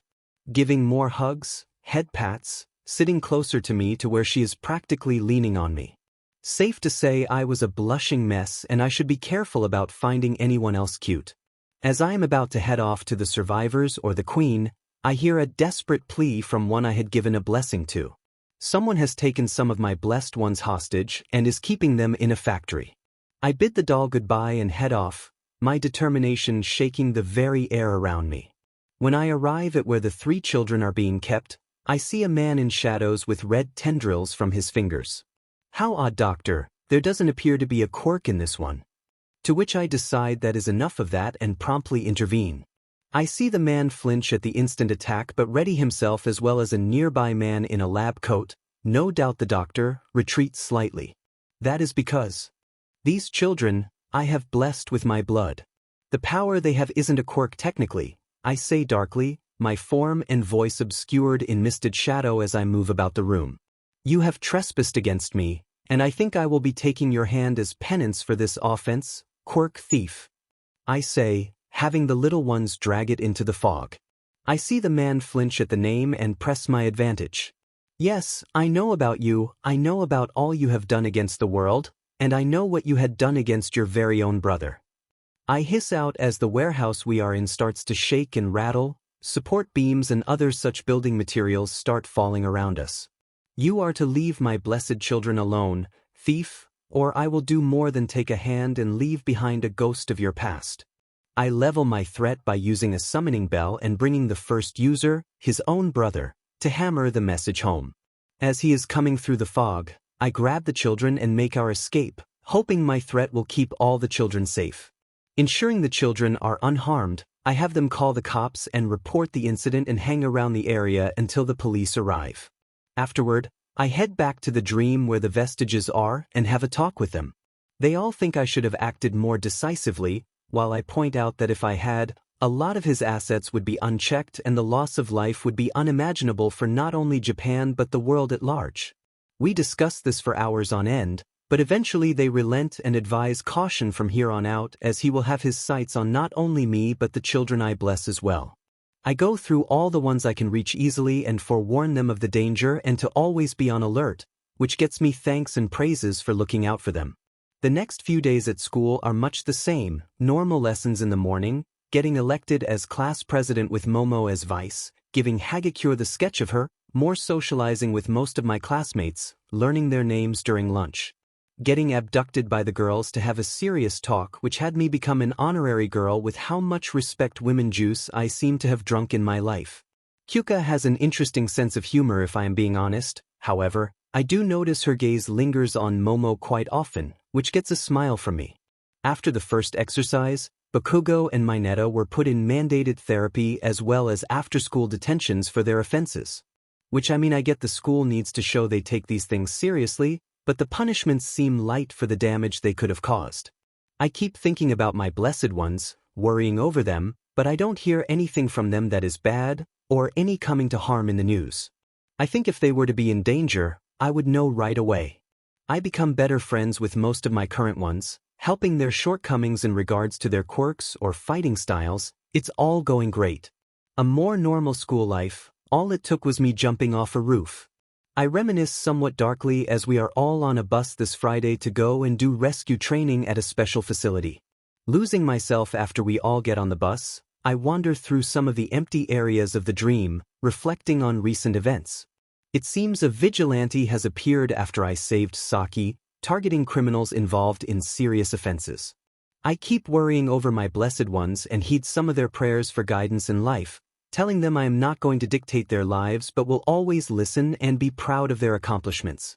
I paid Saki a visit recently. Apparently, the detective has her set up in witness protection due to the violent incidents involving her abusers. She is a student of Ariana for obvious reasons and was gifted the ability to quickly change her appearance. If she wants her hair a different color or style, she can do it with her quirk without the hassle of doing it manually. I congratulated her and wished her and her daughter well as I continued to hear and find more children praying for guidance or help. When Shigaraki returned from his haunting of his brother, it was interesting, to say the least. He went completely off the deep end, being a ghost back to get his revenge for his brother's terrible deeds. He said that even though he got destroyed over and over, the ability to just pop back up and scare him was priceless. I'll have to see if I can summon anyone in a combative sense, as that would be immensely useful if things keep escalating. I am brought out of my musings by a finger poking me in the cheek, and when I open an eye and spy Tsu, I crack an easy smile at her. Yes, Tsu? How can I help you? I tend to say what's on my mind, and I think you have a rather unfair quirk, Tsu said in her blunt way, which gets a bark of laughter out of me. I know, right? Kirishima cries out next to me, it's almost unfair. I don't think I will be able to stand out as much compared to you, Midobro. He whines while activating his quirk, making his arm more solid and rock-like. Quirking an eyebrow at the nickname, I respond with, even I know the importance of a shield. I do have 2 of them. However, the first is more like some wooden boards just quickly nailed together. I laugh at how many times I tried to use that during the hunt. You just need to keep at it, and I am sure you will be able to stand by me and receive just as much recognition for your abilities as I would. I suggest working on your endurance as well as using more than your fists. Look at Tsu's fighting style. It relies on her powerful legs, but she compensates for long-range fighting with her tongue. You can handle most long-range attacks by simply taking them head-on, but if you only fight with your fists, you become terribly predictable. Additionally, you need to drop the manly bit during fights. I see him about to object, but I cut him off. Anyone who knows this fact about you will take advantage of that and force you into a situation where you would be trapped in your ideals, which will end with either the failure of the mission or worse. I say with finality, staring into his wilting face. Hey, what is wrong with Kiri's way of things? Mina pipes in, which gets a smile from me as I round on her. Kiriha? Already a few weeks into the school year, and you have a cute nickname for another person. I say with a teasing smile, then set my face more serious. His way isn't wrong. I am merely saying he shouldn't treat it as absolute law in his life. There will be villains or criminals out there that will capitalize on his mannerisms and abuse loopholes that will tie his hands behind his back in fights. It is a good idea to have a motif, and your inspiration in the pro-hero Crimson Riot is a good role model, but you shouldn't let it dictate everything in your life. I finish by patting his shoulder. I am sure if you could talk to Crimson Riot, he might share similar ideals I have, as other villains probably used his way of heroing against him. This gets him to scrunch up his nose, so I let him stew in his own thoughts as the others look on in contemplative silence at my warning about villains never fighting fair. As we keep riding down to the rescue facility, I can't help but feel a sense of dread as we get closer and closer to our destination. Especially after the incident with the front gate being destroyed and the alarm being tripped by the media, causing a panic. I had to stop with the Beast Roar tool to get everyone's attention to pass on the information. Eventually, the silence gets to Mina and Toru, so they start up games with those around them. This gets the others to lighten up as well, so I just go along for the ride as I stretch in my seat and give a satisfied groan afterward. When I look around, everyone is just staring at me wide-eyed. What? I ask, a blush reflexively coming to my cheeks. Dude, are you okay? Like everything in your body just loudly cracked when you stretched. Kaminari says, looking as if I am about to fall dead in front of them all. Oh, that's normal now. Sorry if it bothers you guys, I am all right though. I look out the window and perk up. Looks like we are arriving soon, so everyone get ready to depart. As everyone wraps up their conversations with each other and gets their gear in order to get off the bus, I can't help but worry still. When we all gather in front of the massive stadium-sized building, Mr. Aizawa steps forward to another person in a spacesuit. Oh my gosh, it's the space heroine 13. Ochako squealed, hopping in excitement as she lists some facts about her heroing. I can't wait to show you what's inside, the spacewoman says as she gestures to the massive building behind her. We all follow after her, gawking in awe at how much they were able to cram into this building. The other students are talking excitedly amongst themselves, but I feel even more uneasy than before, and it's only getting worse. A shipwreck, a landslide, a fire, a windstorm, etc. I created this training facility to prepare you to face different types of disasters, she announces, holding her arms wide to the whole of the building. I call it the Unforeseen Situation Joint, but you can call it the USJ, she declares proudly. Just like Universal Studios Japan, I and no doubt everyone here thinks, trying to keep a straight face and feeling my mouth twitch into a smile. I watch as our teachers talk and 13 holds up 3 fingers. All Might needs to learn to prioritize his new job over his heroic one. Then again, it wouldn't be in him to deny a cry for help. As I tune out and look over the facility, the feeling of dread keeps building up until it bursts, alongside reality tearing and opening a portal in front of the fountain as people start to make their way through it into the USA. Who are they? Why are they here? What will they do to everyone? I gnash my teeth at the answers. I burst between the teachers grabbing Eraserhead and jerking him in the direction of the fountain as we hear the entrance blast doors slam down. There are villains all over the facility. The one with the smoking body down there is their warp and escape. They call themselves the League of Villains. The big one with exposed brain tissue was built to take down All Might as well as having multiple quirks. Finally, you must give permission to use force if you don't want any casualties on our side today. I say with finality as the last hunter of the moon, not looking away and keeping my focus on the amassing villains. I won't do that, Midoriya. I jay him closer and hiss into his ear, keeping our eyes on the growing crowd of villains. You either give us permission or their warper will slip past you before we get out and far enough away. Do you want to stand before grieving parents who have either lost their child or explain to them why they were injured under your watch? I finish squeezing his arm more, but not enough to hurt. I watch as he chews on my words, knowing that I have the answers and wouldn't lie about this. Finally, he gives a heavy sigh and says loud enough for 13 to hear as he pulls his goggles on. I, the pro-hero Eraserhead, do hereby authorize the use of force in the defense of the students and staff present at this time. Eraserhead growls out to the shock of everyone. Eraserhead! 13 cries out in disbelief, to which I turn and feel him grab me. Don't make me regret this, he cedes at me through clenched teeth, to which I give him a serious nod. Everyone, those are real villains, we are in peril, and by the looks of the sparking lights I doubt any alarm is being raised about this. I pull a notebook and pen from the dream and write a hasty call for help from Nizu, tearing the page out and handing it off to the messengers to deliver. I am going to try sending all of you into the dream so you can be safe. I then write a note to the doll explaining the situation best I can. When I am done I hand it to Kyuka as Tsu has frozen from the increasing tension. Give this to the doll. She looks confused but I push on. You'll know her when you see her. To the group I say a final time before sending them, know this, I am uncertain if I can send you all. So I will be sending the less combative people first and then work my way from there. If you try to harm my friend or if you offend her enough, you will be sent to the lake where Rum will endlessly send her children to keep you occupied. When they try to object or voice their concerns, I simply wave my hand, mist bursting from the ground engulfing them all, and push them all into the hunter's dream. This is giving me a splitting headache to lend all of them insight enough to see and hear the doll. It also seems like I am now anchored to this building after sending that many through. Maybe if it was only a few I could freely move or flee. I then walk up beside Eraserhead. So I have sent off the students and 13 to the dream as well as sent a distress call to the principal through the dream. However, I can't leave the building anymore, not unless I take people out of the dream first, but they are all safe there. Are there shutters that can cover the windows above? I ask, keeping my eyes on the villains as they all finally arrive.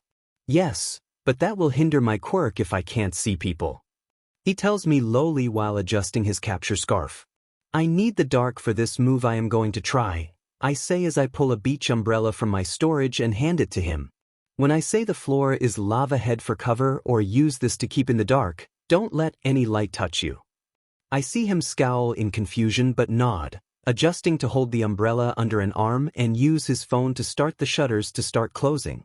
I see a group of the villains break off and bunch together, no doubt they're long-range fighters. I misstep in front of them with the Beast Roar tool in hand and blow them all away into other villains who are bunched up, no doubt ready to rush us after the long-range attack. I then go back to Eraserhead and we make our way the rest of the way quick enough for the long-range group to not regroup for a second assault. Would you look at that, typical government agent that resorts to violence in the name of good. The villain covered in hands declares grandly to everyone present to try play mind games and demoralize our defense. Sounds like a noble criminal ideal, however I have good eyesight and I can see the maniacal grin across your chapped face. To any and all who hear this, surrender now and you will be shown mercy, I declare loudly, my words echoing around the facility. Which gets him to bark out a laugh as well as the other villains to start laughing across the facility. Guess my deception roll failed. He shrugs and points towards us, getting the rest of the villains to advance on us as the shutters finish closing. Cutting off most the light, only leaving the flickering facility lights to illuminate the area.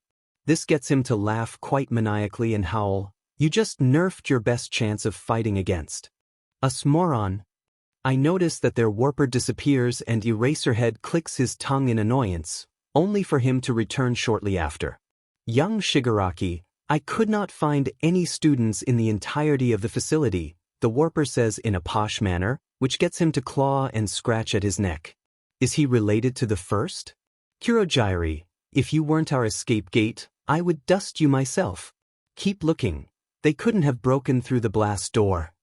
Hand guy hisses, to which I call out to the man-child throwing his tantrum. You brought quite a few people for your raid. I think I am going to invite some friends to this tea party. I say dramatically, twirling around as I pull the summoning bell, ringing it and sending my summons out to the different zones.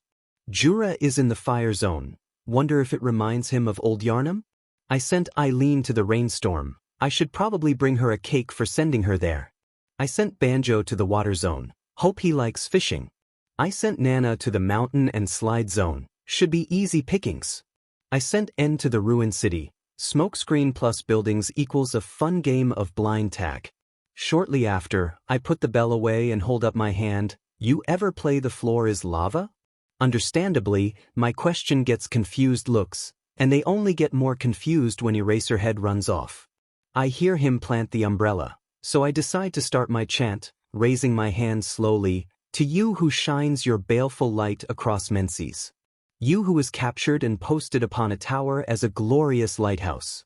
I call you from beyond, come forth into this waking world and shine your baleful light on these unwelcome guests.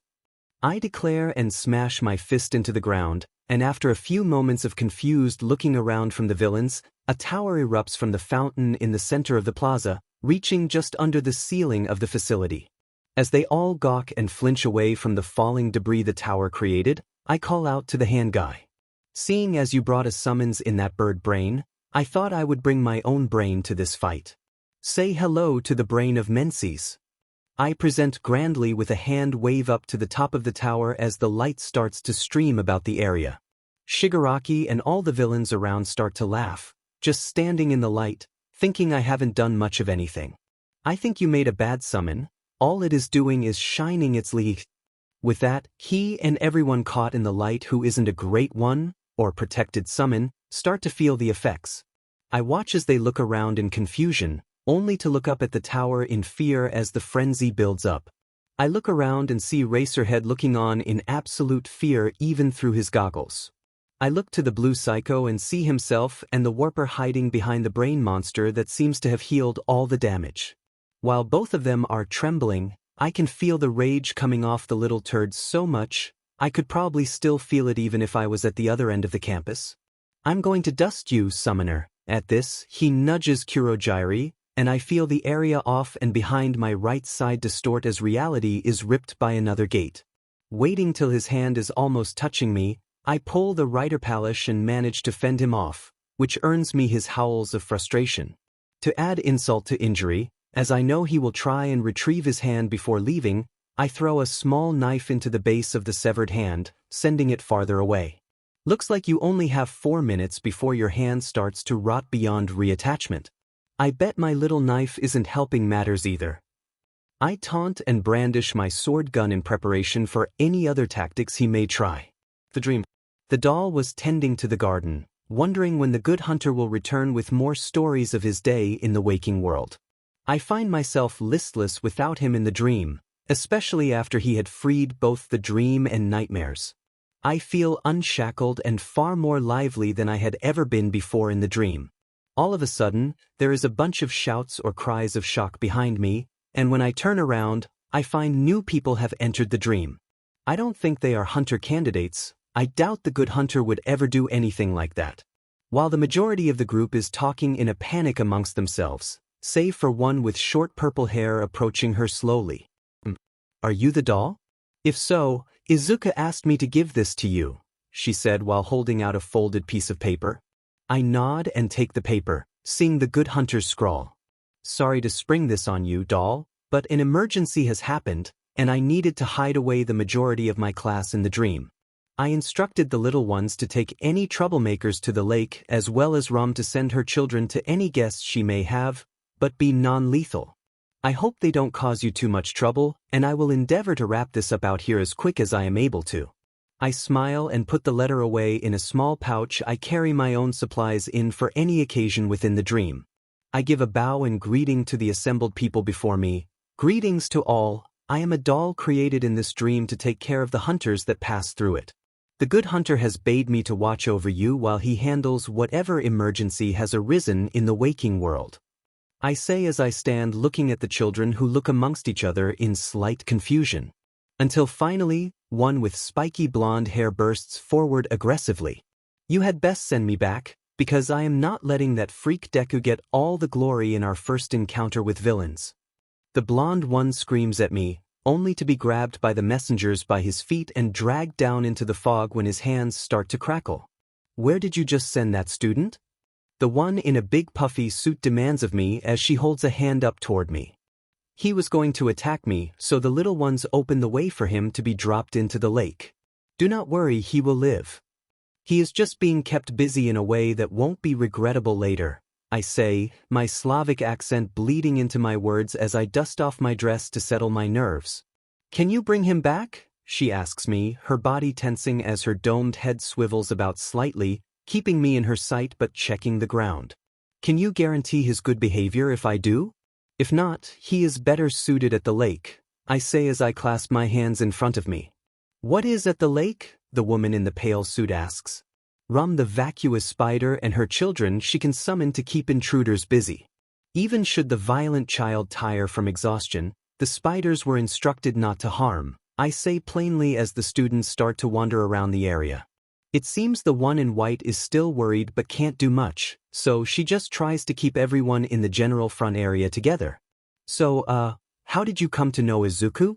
The purple-haired girl is back, twirling one of her strange ears around her finger. I am a doll created within this dream to care for the hunters that pass through. I have cared for many hunters in my existence. I have lost count of them all, I say, looking out into the void where pillars of graves can be seen in the endless vast void around. Okay, how did he become a hunter then? She asks, tilting her head slightly, letting her ear thing drop and crossing her arms as she leans against the small wall of the garden. It is my understanding that the good hunter jumped off his school roof to end his suffering in the waking world for being born quirkless, I answer plainly, but my tone gets sad at the end. This seems to shock most of the others who were listening in on the conversation happening. Most of the group rushes me, bombarding me with questions, and yelling denials about him doing that. Eventually, I raise a hand to halt their noise. I can't explain everything the good hunter has shared with me. However, that is the basics of how he was chosen to become a hunter by the Great One of the Moon.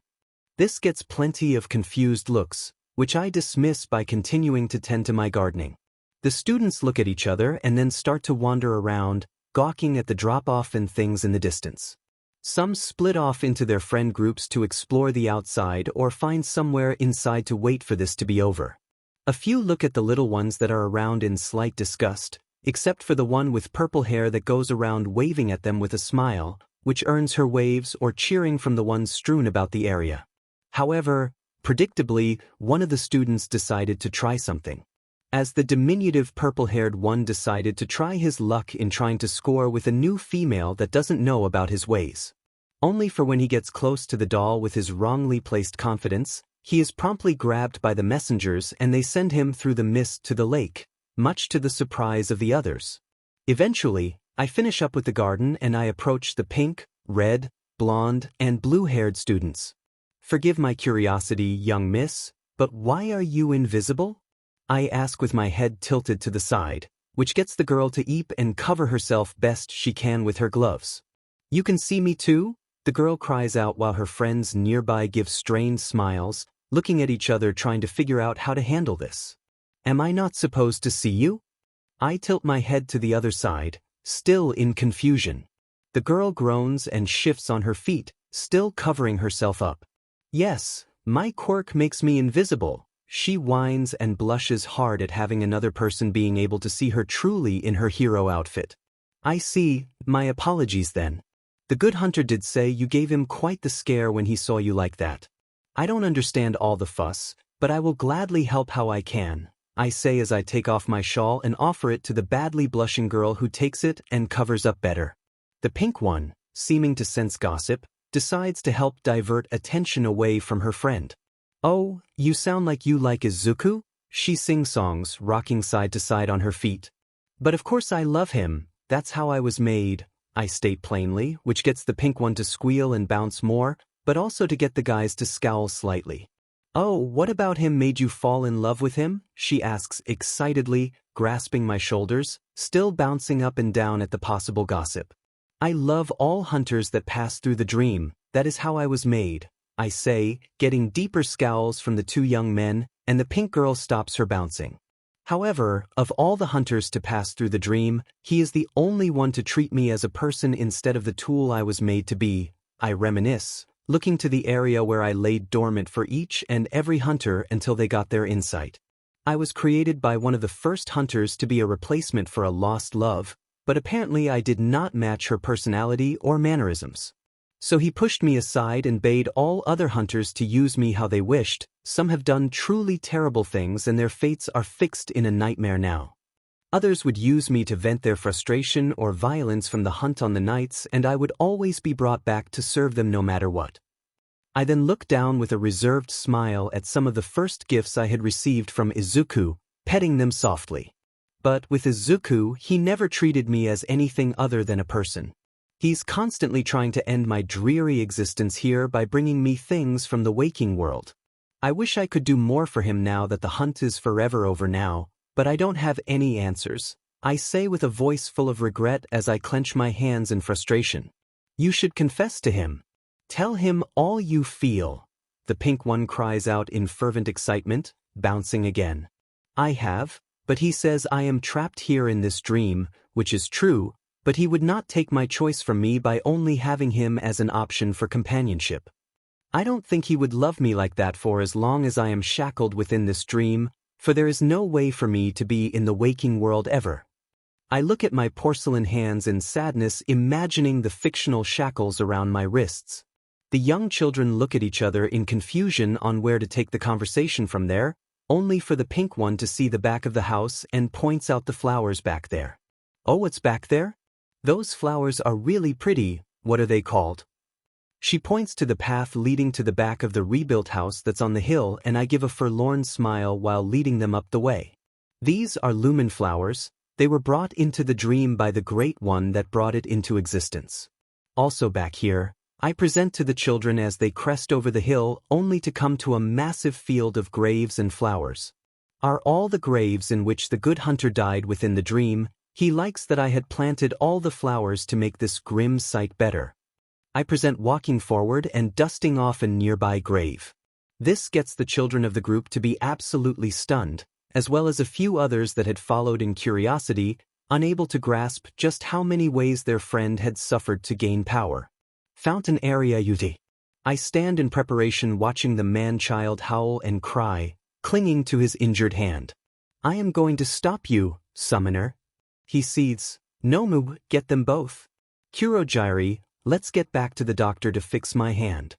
As a portal opens up behind them, the light overtakes Nomu again. After he had left with his injured hand and the Nomu recovered, he charged. Fast enough to actually be a decent fight, I think, as we go about trading blows. The creature gets a lucky hit in, launching me back next to Eraserhead. You should dispel whatever that thing is for me to help you, problem child. He growls out to me, throwing his scarf at a nearby villain's leg to yank it out from under them so they land on their back. I give a sigh and pop a blood vial, fixing the broken bones and torn flesh from the hit. While firing a few shots into the joints of the monster to get a pause, I change out my weapons so I have the stake driver instead and drop kick him onto his back. I then launch above him with a mighty yell and drive a stake through his shoulder into the ground, release the stake from the driver, bash the part of the stake sticking out of it, and load another as it takes a swipe at me while I dodge away from the swipe. I then take my time bouncing around its swipes at me, beating it back onto the ground to drive another stake in the other shoulder.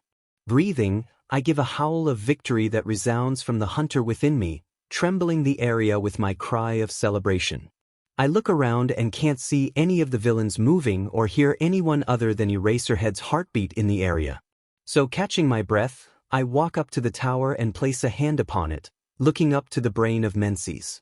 Thank you for answering my call, you were pivotal in my success here, kin of the old great ones. I say with true gratitude, and the air around me lights up more with sparkles raining around me. I laugh as they rain down upon me, still shining as they rest around or on me. I should send you back to the realm you oversee. Thank you again for your assistance in this matter. I say as I lean into the tower with my head, willing the path back, and the tower descends into the ground, shaking and trembling the plaza with its disappearance. After it is gone, all that is left is a large divot where the fountain once stood. It's fine to come out now, Eraserhead. Well, just don't get too close to this monster puppet. I say, gesturing to the still writhing form of the homunculus soldier. Is there any way to save this person? Only to frown at the poor fate of all the people that were ripped from their lives to build this tool. I then tilt my head in contemplation and then address Eraserhead as he is walking up to me, standing over the creature. Eraserhead, I am going to need to ask you for a favor. The dream. The students and teacher all stand before the massive field that is covered in graves. They aren't all Izuku's graves, right? The girl with the short bob of brown hair tries to find a bright side to this grim truth they were presented with. Each and every one of these graves is every time the young hunter had died in his pursuit to end the hunt and win his freedom to the waking world. I present with a sad smile, running my hands over the headstones as I pass them. The pink one takes some shaky steps to one of the graves with some slight tears building up in her eyes. As she is reaching out to touch the grave, I turn, seeing her reaching to it and try to warn the girl, "Don't touch the graves." However, I am too late as the pink girl touches the grave and is engulfed in mist with a gasp. Shortly after, she comes out of it screaming, grasping at her throat. I give a slight sigh as I walk up to the poor girl. "I tried to warn you, child, but it seems I was too late. I am sorry. These graves are the memories of his deaths, each and every one of them." What was that monster? How is he still alive? How is he still sane? The girl screams out, breaking down crying and sobbing. He spent years in the dream. This gets a look of shock from the girl, and the others take a slightly stuttering step back. He has lost himself over and over to not only death or hopelessness, but to the bloodlust, the fury that the power he was given drives most to.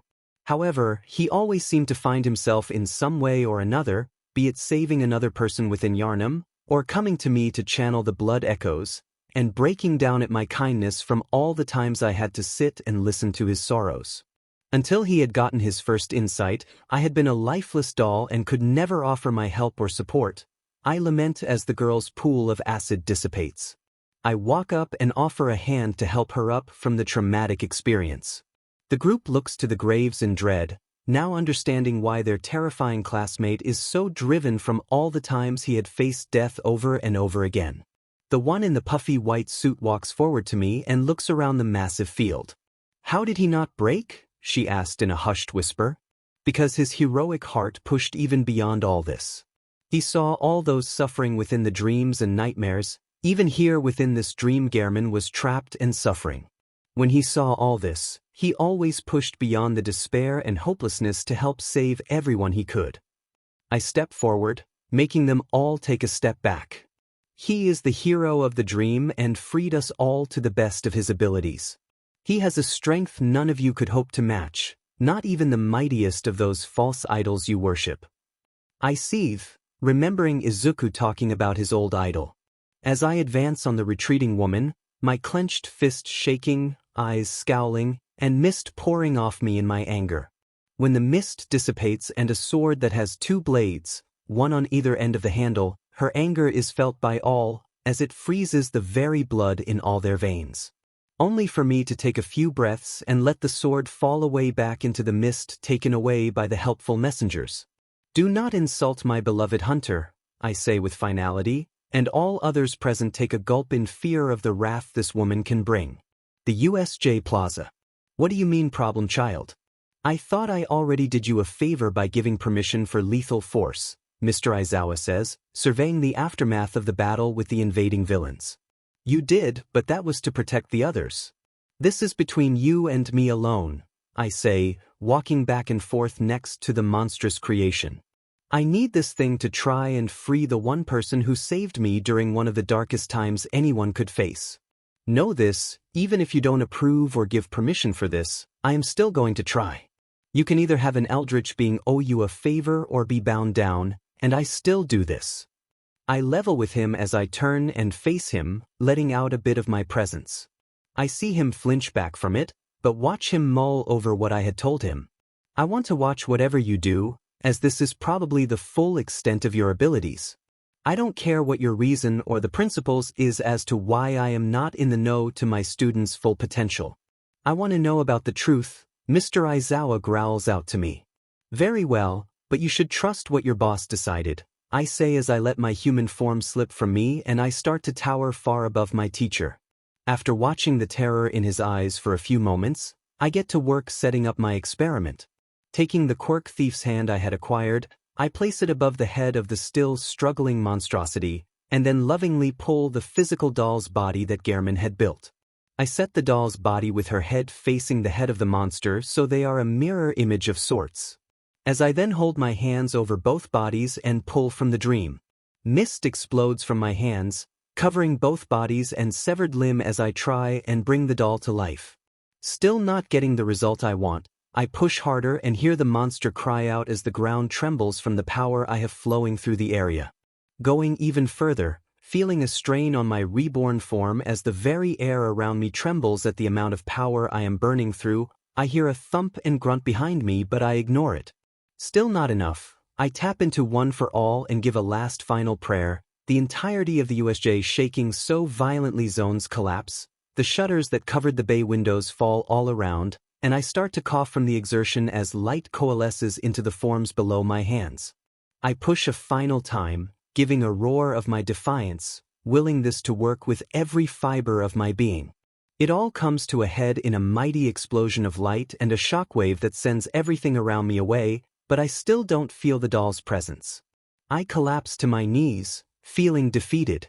I berate myself in my mind, still shedding tears and fighting to stay conscious as I still need to bring the students and teacher back. I feel so woozy, so drained. It feels like I burned through my very own reborn life trying. As I try to get up and falter, falling onto my face, I give a cry that trembles the area. I claw my hands into the flooring, gouging the area, and try to lift myself on my trembling arms. My elongated body and tentacles heavy with exhaustion I haven't felt in my reborn form ever, even when I was training. I cry at my failure to help the one person who had saved me so many times in the hunt. I mentally berate myself and cry even louder, making the air tremble with my sorrow as it starts to rain from the broken windows above. As I am feeling exhaustion starting to pull me under, I feel a gentle hand rest on me and a voice I thought I would never hear on this side. "Good hunter, are you all right?" I look up, trembling in barely restrained excitement mixed with the fading sorrow. I cry some more, my eyes dripping with joyous clear tears as I give a happy smile to the doll. Beloved doll, the one who had saved me from not only myself but the cursed blood I was bestowed. I welcome you to the waking world. Free. I say as mist overtakes me and I use the last of my power to push the students plus teacher to the USJ. No matter what though, I did the impossible. Not even Insight thought that would work or have that solution. I fought reality itself and brought the life of my most precious person to reality, giving her the gift of her freedom. I smile as I fall into a deep sleep, finally content in keeping the promise to save her.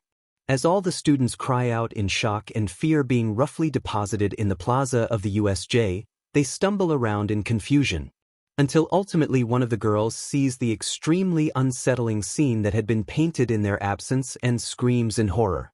Momo, Uraraka, Toru, and Mineta all faint.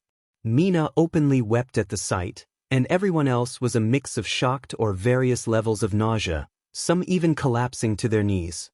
Until they hear a cry from their other teacher for the day, Eraserhead. The students look to their homeroom teacher and see his upper body looks like it is trapped under a fallen light fixture as well as random debris strewn about his visible body.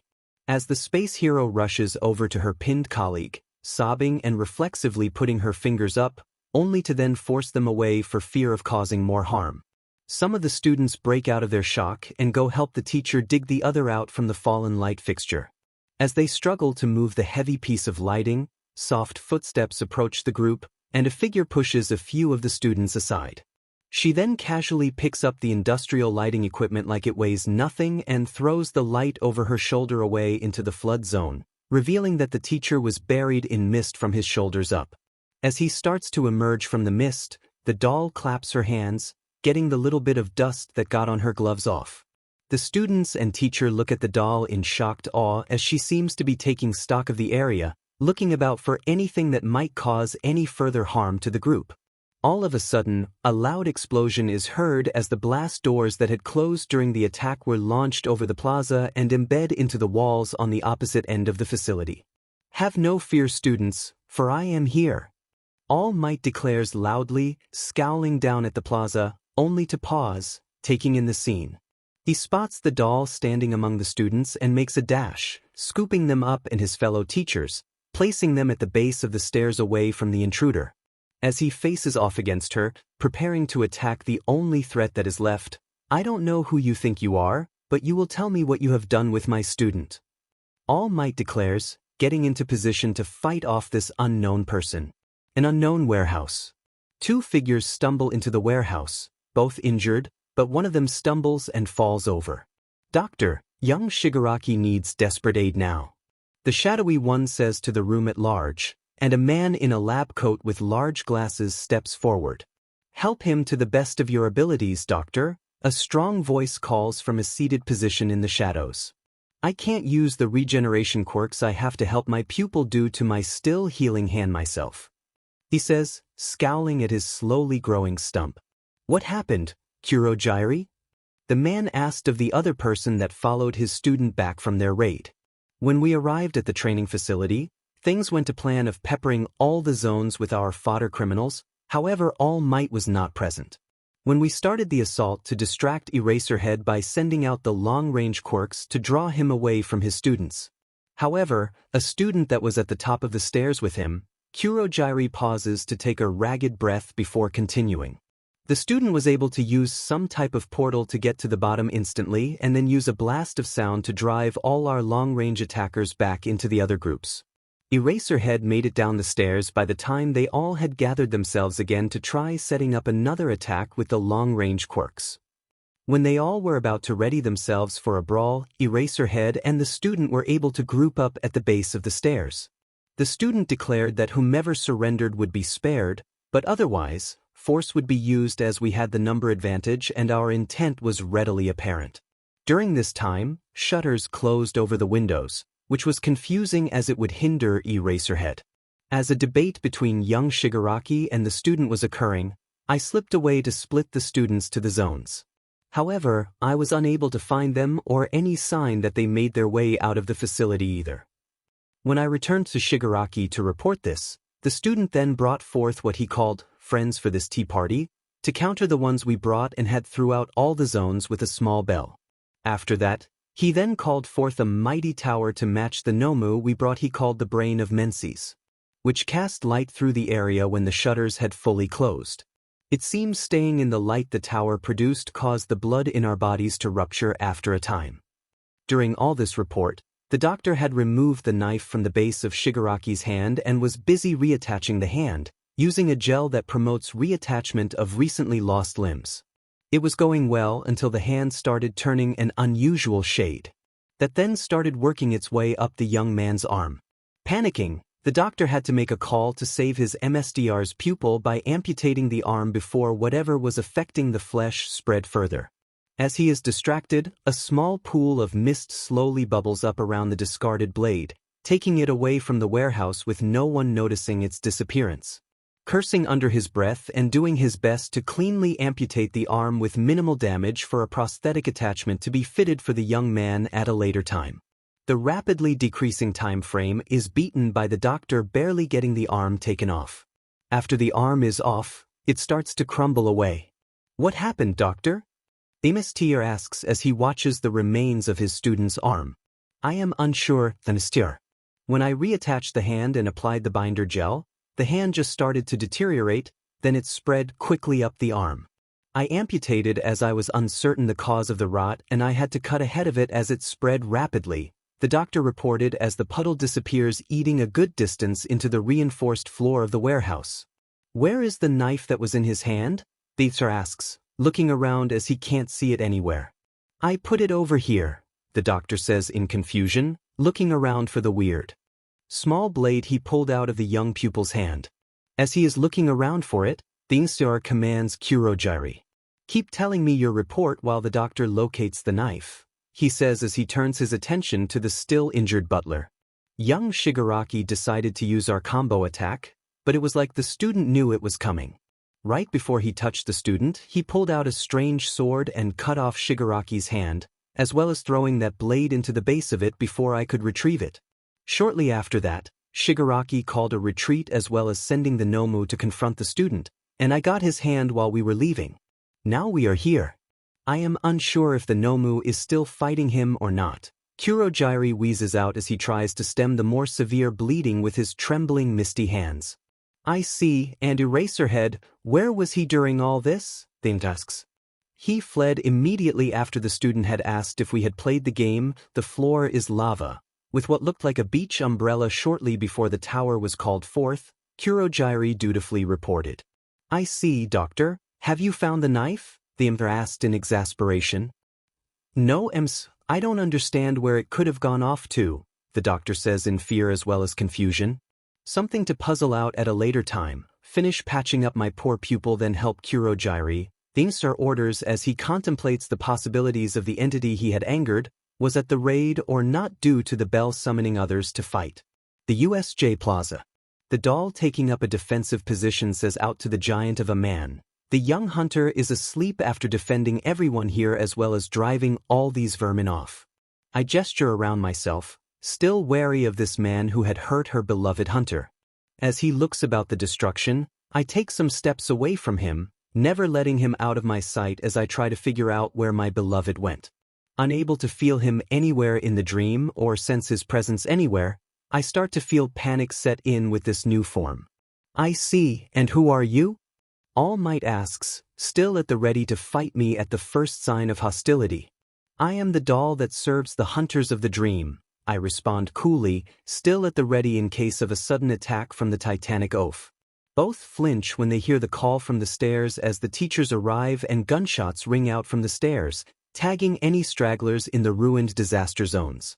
As clones of a peg-legged teacher burst through the facility to capture villains, the rest come down the stairs and they all take in the scene around.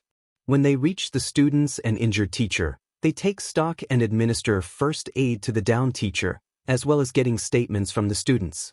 As most of the teachers console or question the students, a small animal walks up to the standoff between All Might and myself. "Hello there, I assume you aren't a villain like all these people?"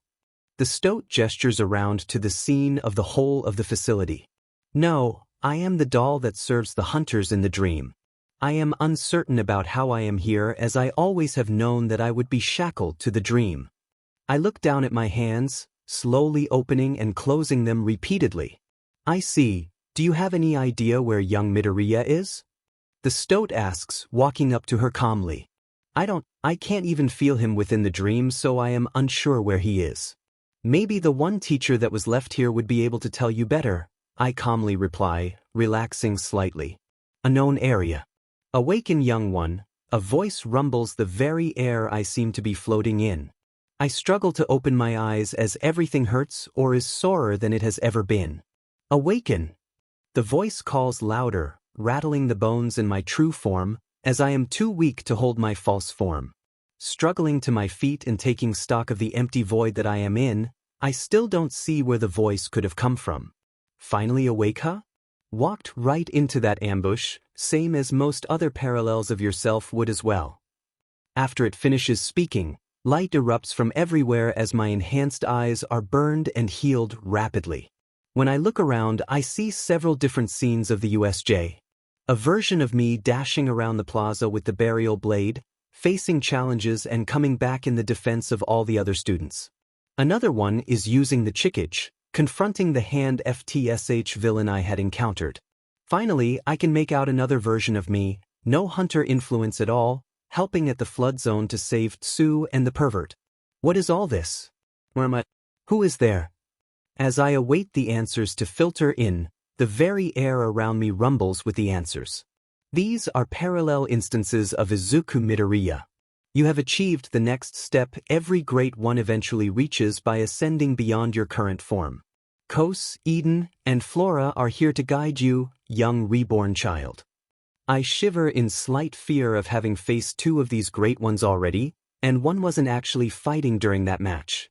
This isn't a ploy to get back at me for facing you all and your kin, is it? I ask, trying to gather any strength to prepare for this impossible encounter. You are wrong, young one, we are here to guide you. You are what has come after our war with each other. Flora had the right of it to free us from our earthly bonds, but ultimately failed and became trapped as well. We all have ascended to different and unique realms we now govern over. The one I assume is Eden says, resonating within me. Those that had done those wretched things to the fishing hamlet and pervaded my body in search of knowledge and insight are to blame, a voice says, flowing like water all around me to rest calmly around my shoulders. Indeed, my child, I thank you for freeing everyone I had unintentionally trapped within the endless hunt. A final voice says, the light shining down upon me gently. Welcome, reborn Great One. They all resound as everything starts to fade away again, as I feel all my aches and exhaustion of my reborn form drag me into unconsciousness again. When I next awoke, it was beneath the tree outside the house in the hunter's dream. I stare up as the light filters in through the barren branches. I struggle to move anything. Everything hurts worse than every beating I suffered in my other life. I hear the rustling of footsteps as well as a dress going over plants, flowers, and stone. All of a sudden I see the doll standing over me, kneeling down and hefting up my head and holding it against her body. I feel her trembling as tears rain down upon my face and tentacle hair. You've been gone for so long, good hunter, the doll sobs out as she holds me closer to her body. Sorry. I struggle to get out, as I drag a hand up over the ground to try and comfort her. However, my hand never makes it and it falls into the ground, digging into it with its weight. I am breathing heavily and the edge of my vision is darkening with each exhale. We sit like that for quite some time, her holding me and me just recovering in her lap. I apparently fall asleep as I am brought back by her humming and running her gloved hand through my hair as well as running along my face. I smile at her and bring my hand up to hold hers against my face, leaning into it more. She smiles down at me and I heft a breath as I slowly roll off her lap. Working slowly to stand on my own, my legs and arms shaking the whole way up. When I get up to my full height, I focus transforming to my human form. After slowly getting into that form, I stumble down to a knee, gasping for breath once more.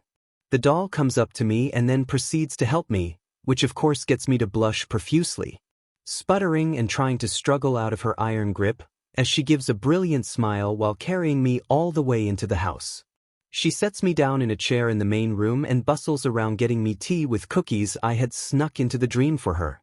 I can't help the smile that comes to my face as the doll just keeps doing things, getting me a pillow for my neck, back and legs. Throwing blankets over me till I am a quilted mummy, constantly running her fingers through my messy mane of dark green locks. She seems so much more lively, I think, as I watch her move around the room with a constant smile radiating from her appealing face. Doll, she immediately walks up to me, still smiling, her happiness lighting up the room. I thought I freed you from the dream, I ask while looking down in confusion and slight frustration of possibly failing her. Good hunter, she says with such emotion it gets me to look up at her as she cups my cheeks in her now warm hands. While you have given me a gift I never thought I would have, this is my home. Everything I know is here in this dream, and there is nothing more I wanted except to stay by your side after you freed everyone you could in the endless hunt. The doll says as she rubs her fingers up and down my face, cupping it with such affection. I will always be here for you, beloved hunter, she declares, making my reborn heart stop as she leans in, closes her eyes, and kisses my nose. It takes everything I have to not laugh as she cracks open her eyes and then blushes madly from missing. I am about to say something, anything to try and salvage this, but she just covers her face and runs into mist to get away fast. I take a breath and think to myself, my first kiss from a woman I care about deeply, and it's on my nose. I try as hard as I can, but I can't help but snicker and cry as well, my heart trying to pound its way out of my chest. I try to make my way out of the literal mountain of blankets I find myself in, and true to form, I have no grace, falling flat on my face. Could use that nose kiss now, I think sarcastically as I crawl forward, giving a slight grimace at my own intrusive thought. Eventually I find my way back out using the mace of the whirligig saw as a cane to support me as I should go back to my classmates and teachers. After making my way back I stumble and fall into my living room instead of the USJ, first the missed kiss and now this? I groan and make my way to one of the couches, noticing it is very early in the day, light barely coming in through the window. All of a sudden I hear footsteps followed by a sob as my mother all but body tackles me into the couch, making it slide, and for me to groan again at being pinned in such an off way. After a prolonged struggle against the mama bear cuddle attack of death that makes even the orphan of Coast blush, do I get her to start to calm down and hug me more gently. After again waiting for her to fully get in control of her sobbing and be more coherent, do I try talking with her. It's okay, Mom, everything is fine. Which oddly enough gets her to glare at me and squeeze my face in her hands. You've been missing since Friday, it's Monday morning. She yells into my face, then wrapping me in a hug again. It's been a lot longer than I thought it was. I say, sighing at this unfortunate complication. We go about this, me comforting her, her crying, asking about what all had happened, where I was the past 3 days. I try giving her answers that will satisfy her, as I don't want to tell her about all that has happened to me, or that I am not even her son anymore. Eventually it comes the time I need to get ready and back to school when Mother pipes up with, the principal wanted me to contact him as soon as you got back, she says, wringing her hands in front of herself nervously. I give her a smile and try to stand, only to stumble again. Still weak from my ascension, Mother rushes forward and is worrying all over again. Breathing heavy, I manage to get to my room and then walk through mist, coming through dressed for school but more tired. That is an unfortunate drawback, I say, leaning against the wall to my closet and preparing myself for the arduous task of getting to school. As it seems I am thoroughly burnt out and require quite a bit more rest, but how much rest do great ones really need? A century? I flinch, screaming the answer I got from the insight. He takes that in kind and moves forward with his day. Most all of you may not have dealt with the villains that attacked us, but your battle isn't over yet. He delivers to us in the most paranoia-inducing way possible. He really likes his mind games. I and many denizens of the dream all voice in unison. The UA Sports Festival is in 2 weeks. He says, which I get the feeling from everyone else's relaxed posture means they were getting worried about a second villain attack. You'll be having normal classes for the next 2 weeks, but the afternoon part will be given to you to train your quirks in preparation for the festival. Good luck to all of you, he says blandly, giving a wave and retreating into his signature sleeping bag. The day goes normally for the most part, with most of the students giving me a wide berth due to the intense situation they all came back to. At the end of the day, I meet up with the principal, All Might, the detective from when I awoke in the hospital, and what appears to be a muzzled beast. So I guess we should start this off with inviting my mother to join in on what is no doubt going to be an in-depth questioning about why I just resorted to confronting all those villains instead of subduing them. This is going to take a long time to go over and probably won't be fully covered, or in your case, detective, pertinent to this case. The short story, though, is I had a life-changing experience the night I jumped off that roof. Can you elaborate on that, Mr. Midoriya? Asked the detective as his quirk pinged true to my ambiguous confession. Just what I said, I died. Also, detective, I would like you gone soon. Not all truth needs to come to light. I then hold up my hand when I see him get angry and try to defend himself, as well as his professional obligation. I trust you, detective, but there are bugs and rats in your department that you and your superiors have overlooked. No offense, Nizu, I say coyly to the principal, who gives a laugh as the detective gets even more angry. How could you possibly know that? I know every one of those that work with me and I trust them with my life. The detective seethes as he gets up and approaches my wheelchair-bound self.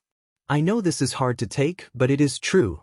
You have 1 spy for the Meta Liberation Army, 1 for the League of Villains, and 1 for a Yakuza group. I say, giving him an even look until Nizu pipes in to break the growing tension. I would listen to Midoriya, detective. His quirk gives him insight in certain things. I won't go into too many details about it, but it is best you just trust in his knowledge and start investigating your department or any others that interact daily with them. Suggested the stoat from behind his chair, getting the detective to look at him incredulously. If that is the case, why not just tell me who it is?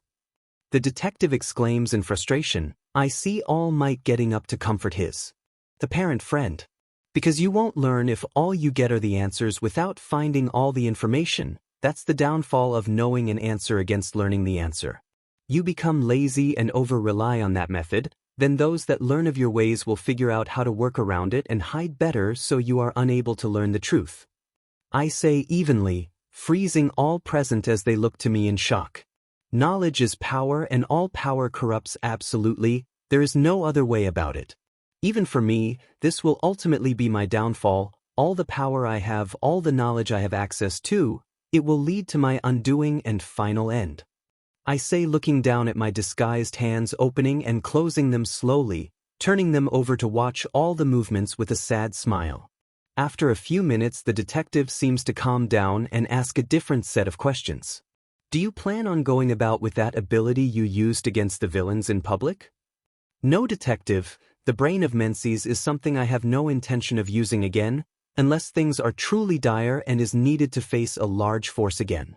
We were all outnumbered 15-1, all of them with the intention of either harming us or doing rather unspeakable things to the female classmates.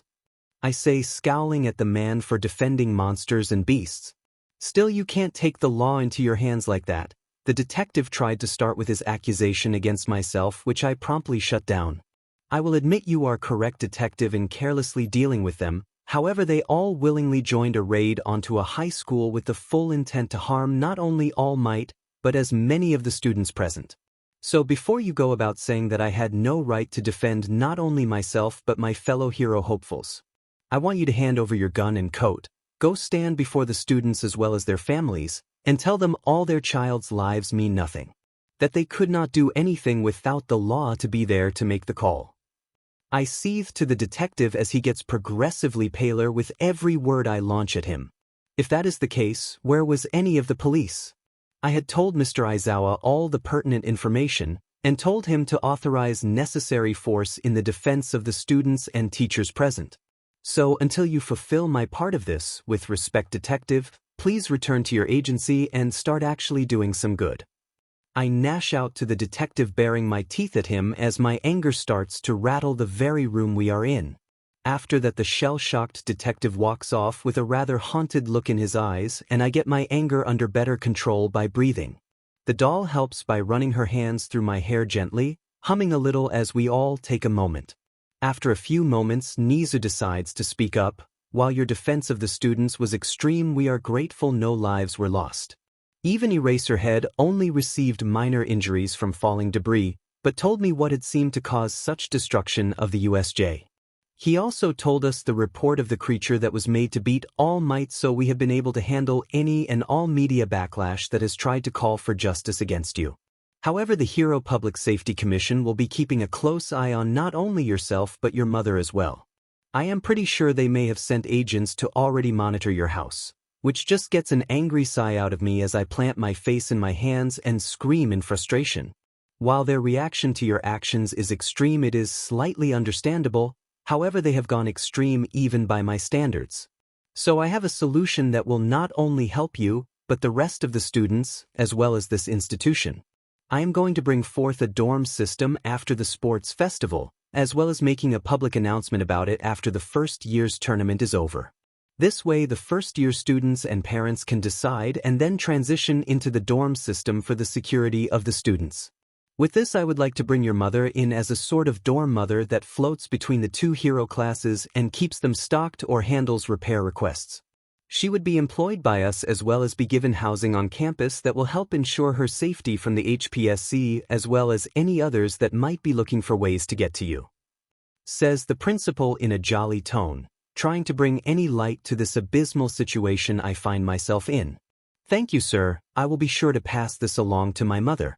If you want the whole story behind all this, I would ask that my mother be present for the no-doubt counseling sessions that are needed after such an extreme event. I say, looking at the muzzled man, also not to be overly hostile, but you had best not growl or be aggressive towards me.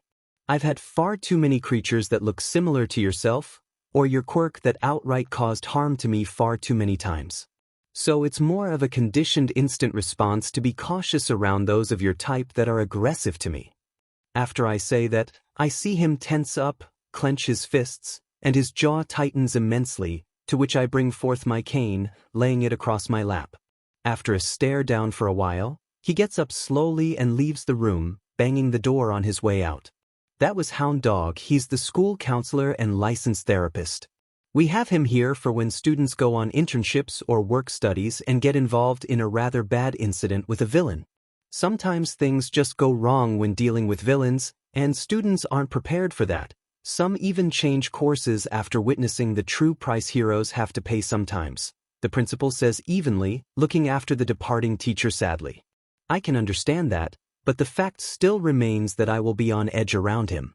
So my suggestion is he either learns more self-control not to growl or be aggressive, or you find someone else. After taking a calming breath and letting the little ones take the cane away, I look to the doll and then to the principal. I would also like to ask a slight favor in regards to the doll, so long as she is fine with that as well.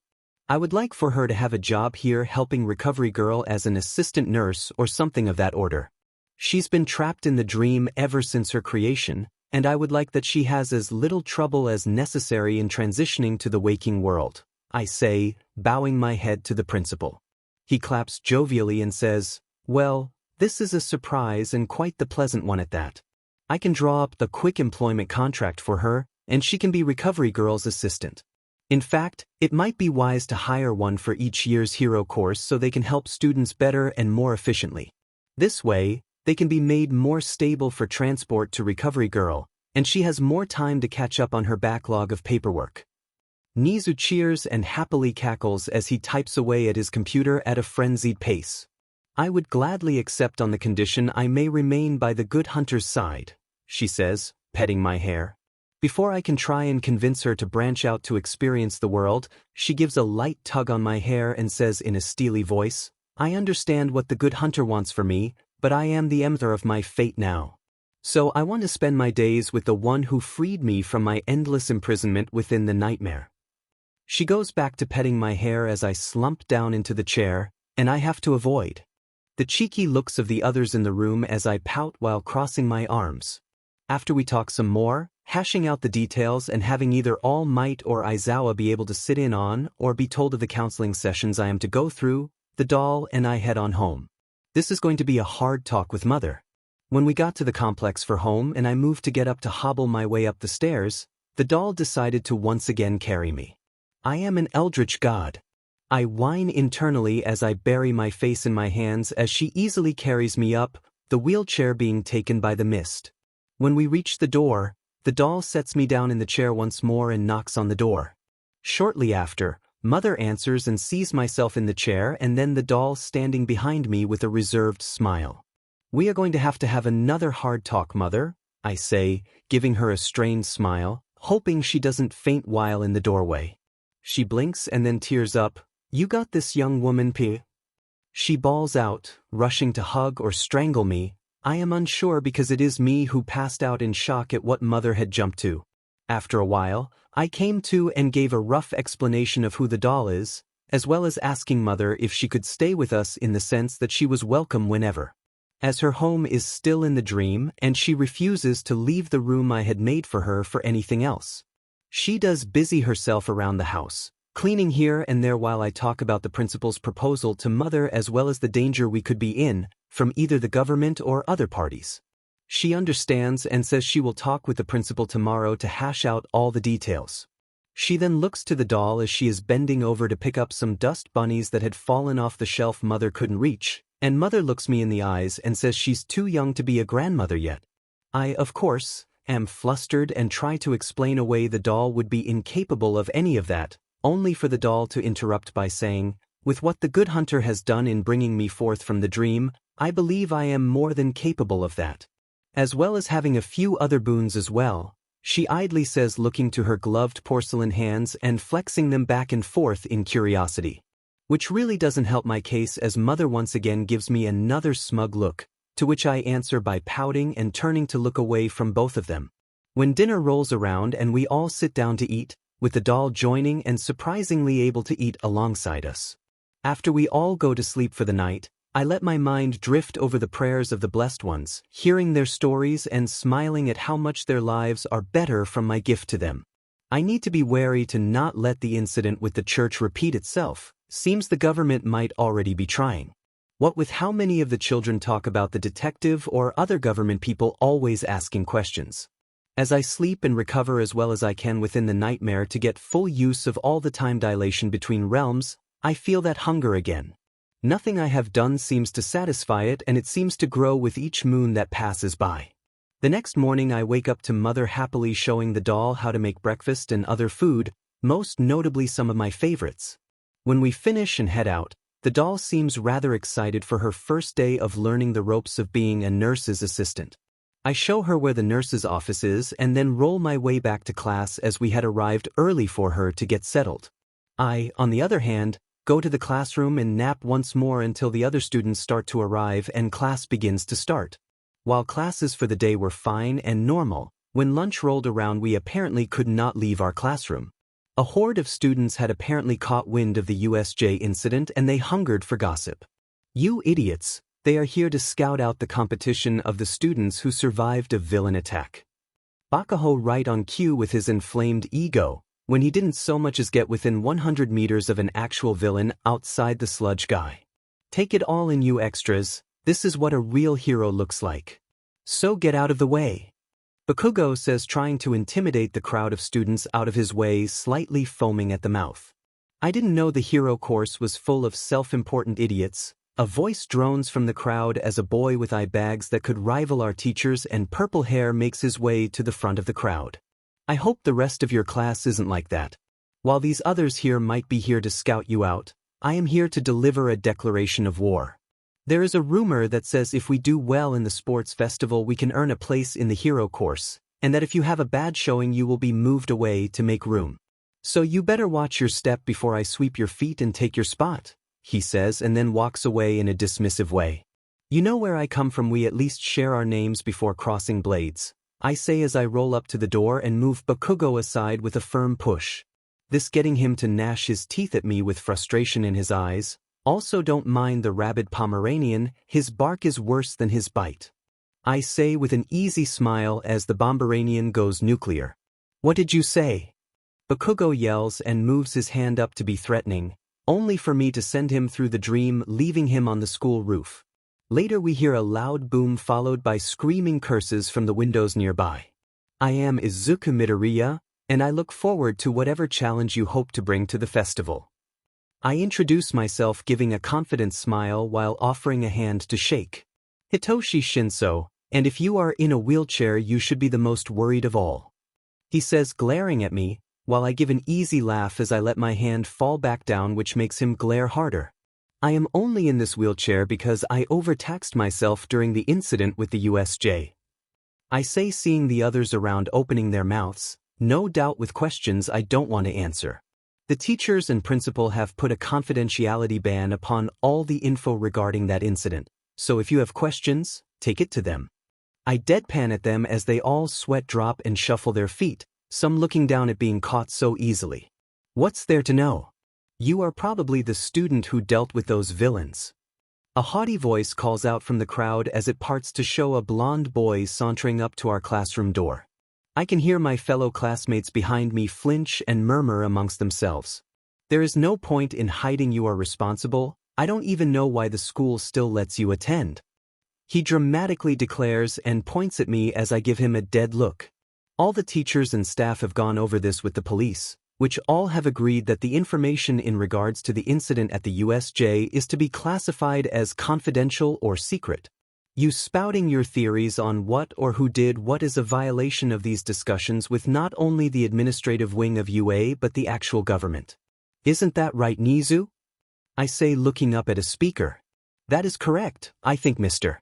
Monoma would benefit from some detention as well as a good long talk with his teacher during said detentions for the next week. The stoat happily declares through all the speakers through the hallway.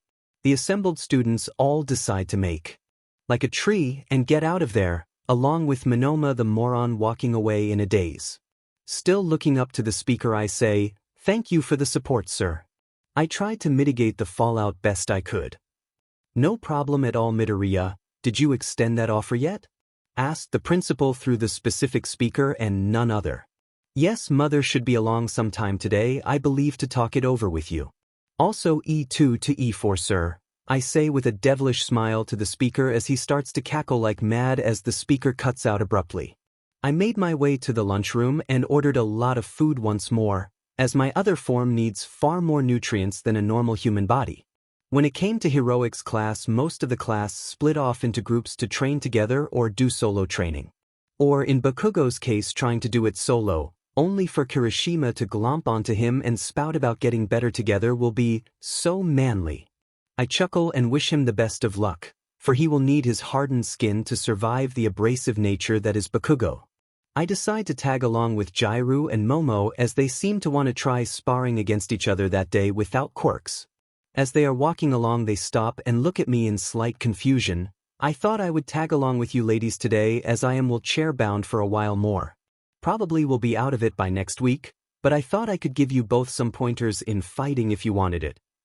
I say, giving them an easy smile when the speaker above crackles to life and Nizu cheerily comes over with E5, which garners looks of confusion from the two as I chuckle slightly and motion them to keep walking. I am in another chess game against the principal, I kindly explain to the two as they look at me in shock. While I call out with F4. Do you plan on beating him? He's the smartest person on this side of the globe, Momo says as Jiraiya looks at me in awe, whispering about me being so badass. I chuckle at Jiraiya while Momo looks at her in horror at her language and tell the high-class young woman. Well, I already did it once during the entrance exam. I think if you asked nicely the principal might share the video proof with you. I say, smiling at their dumbstruck faces as I wheel between and then past them. Looking back and saying in a coy manner, well ladies? I thought you wanted to train before the school day was over. I hold back a laugh as they stumble and hurry after me. You seriously beat the principal during the insanity that was the entrance exam? Jiraiya latched onto the chair and began pushing me, while vibrating in excitement. That is correct. The principal calls out. First time in over a decade I had been beaten, also going with the king's gambit Midoriya? Risky move indeed, pawn captures pawn f4. He says in glee, awaiting my next move as we make our way out of the building and toward an open field. Shortly after I see the principal zipping out of the building on a custom scooter, and making his way after us. I laugh as the two girls are frozen in shock at his abrupt exit of the building. I wave my hand off to the side with the table with the board from before rising from the misty depths. I leave him the seat and adjust the pieces between us as the ladies just don't know what to do. I snap my fingers at them and they give a jolt, sending glares at my cheeky grin as the principal settles in with a teacup in hand sitting across from me. As they talk about how they want to spar walking away from the table, me and the principal start up our match in earnest again. Bishop to c4, queen to h4. Check Midoriya, told you the gambit was risky. The principal says as he eyes me over his tea, to which only gets a feral smile from me as I move my next piece. King retreats to f1, pawn to b5, bishop captures pawn b5. The principal takes a few moments to look over the board and sip some tea, so I look back at the girls watching them trade blows, exchanging ideas for moves either one could implement for the tournament or their own style. I watch them go back and forth, dancing around and dodging strikes, but I notice Jiraiya is getting more flushed than she should. So I call out to them to save my friend an embarrassing interrogation on what appears to be her crush. Hey Jiraiya, this getting both their attention as I wave her over. Both of them walk over to me in curiosity. I was just wondering how much you feel with your ear jacks? Like if I were to apply pressure to the more metallic parts of them, would that hurt right away, or could you deal with a fair bit of force on them? I ask as she looks to me, thinking her answer out as she fiddles with one idly. Well, I can pierce into mostly anything to get a read on my surroundings, and I am able to channel sound through them, both as a reconnaissance and as a force of attack. What are you getting at? She asked as she tilted her head in bored, but calming down curiosity. Why not use them as WHPS when you twirl and dodge a strike? Should let you build up the momentum to do it that way, and you should be able to WHP your foes at the end of the turn when you get behind them. I say while miming some of the movements for her to get a general idea of what I am talking about. She pulls one of her jacks down a bit more from her idling and whirls it around harder than she usually does with it, whistles slightly. I might give it a try some other time, wouldn't want to unnecessarily hurt Yamamoto. She says as she bumps her hip against Momo, which gets her to blush scarlet, stumbling away slightly as Jiraiya and I chuckle lightly. They go back to their sparring and the principal speaks up after another sip of his tea. Speaking of not unnecessarily hurting others, I would like for you to not use any of your firearms during the sports festival. He says, pawing at his queen for a bit but moving his knight to f6 instead. While I will agree to that, I would like to reserve the right to keep one handy in the event of if I have to face a certain classmate. I respond kindly while also moving my knight to f3. Oh, and what would that be? He asks as he pulls his queen back to h6. As much as I would like to tell you, I would rather not discuss it around prying ears. I say, laughing a little as I dodge a rock that was thrown by a blushing Jiru as I give her a cheeky wave. I then protect my pawn by moving another up to d3. The principal just laughs happily and responds with, "Certainly, young man. It is a wise choice to not reveal all your tricks and strategies you have in reserve." He tries to go for joking, but I see the haunted expression pass over his face quickly. I give him an easy smile as I fill his teacup to let him know it's all right. Also, not to be too much of a bother, but could you do one more favor for me? If possible, could you get Toru a hero outfit that is bound to her DNA? I am starting to get tired of my heart jolting to a stop any time I see her in her current hero outfit. I say, groaning into my face as I hear Jiru snorting off to the side and devolving into a giggling mess. To which I maturely answer with a blown raspberry in her general direction, as the principal moves his knight to h5. As the girls get back to their sparring, me and the principal continue our game. Knight to h4, queen to g5, knight to f5, pawn to c6, pawn to g4, knight retreats to f6, rook to g1, pawn captures bishop b5, pawn to h4, queen retreats to g6, pawn to h5, queen to g5, queen to f3, knight to g8. All of a sudden myself and the principal hear a loud, "Ow!" from the sparring girls, and when we look, it seems Momo might have gone a little too hard with a takedown. Jiru is on the ground clutching her arm, and Momo is frozen in shock with concern on her face. This seems like a good opportunity, Mr. Midoriya. Can you call for the doll to come and provide some slight first aid? Maybe see if Recovery Girl can be brought as well so that we can test if we can get her in a more fast-responding way. Nizu says cheerfully as he looks over the board. I look to the side as one of the messengers gives a salute and heads off to the doll. A few moments later, a door of mist appears beside our table, and out walks the doll, followed shortly by Recovery Girl. She looks around in bewilderment until she spots Jiru. She then rushes to the girl, followed belatedly by the doll, who is in a new outfit, like nurses from the Victorian era, and carrying a bag on her hip with a medical insignia on the flap. As Recovery Girl examines and gives a few pokes to Jiru's arm, deeming it not terrible, she goes into a lesson that the doll is paying rapt attention to.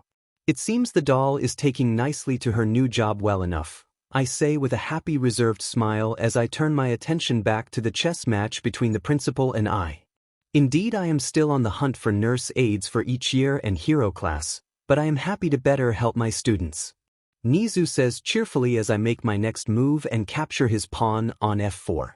Queen retreats to f6, knight to c3, bishop to c5, knight to d5, queen captures pawn b2, bishop to d6, bishop captures rook g1, pawn to e5, queen captures rook a1. Check, young Midoriya, seems I might win this round. The stoat declares and takes a victory sip of tea, as well as snagging one of the little cakes on a nearby tray the doll had made for my use. Don't get too ahead of yourself, sir. You might just blind yourself and shoot yourself in the foot later on. I say, moving my king to e2. Knight to a6, knight to g7. Speaking of, check, sir. I say with a smile while I nibble on a cake and wash it down with some tea. As the principal is laughing and clapping the crumbs off his paws, I see Recovery Girl finishing her lesson with the doll using Jiru as the test patient. She then kisses Jiru on the hand, and I can't help myself as I call out, "Oh my Jiru!" Such a bold move by Recovery Girl. Whatever shall you do? I playfully draw out as I get a glare from both Recovery Girl and Jiru, but the rocker girl's face is scarlet red as she looks off to the side. Recovery Girl just huffs and talks with the doll, to which she opens another door of mist, no doubt going back to the nurse's office. However, the doll doesn't go through immediately, letting the door of mist dissipate, and walks over to myself and the principal. I give her a smile when she gets close and ask, "Are you having a good day, doll?" "Indeed, good hunter. This job may be more complex, but it is not too dissimilar to what I used to do in the dream. I may not be able to channel blood echoes into anyone, but I can sense the injuries within others by listening to the echo of their own blood, it seems.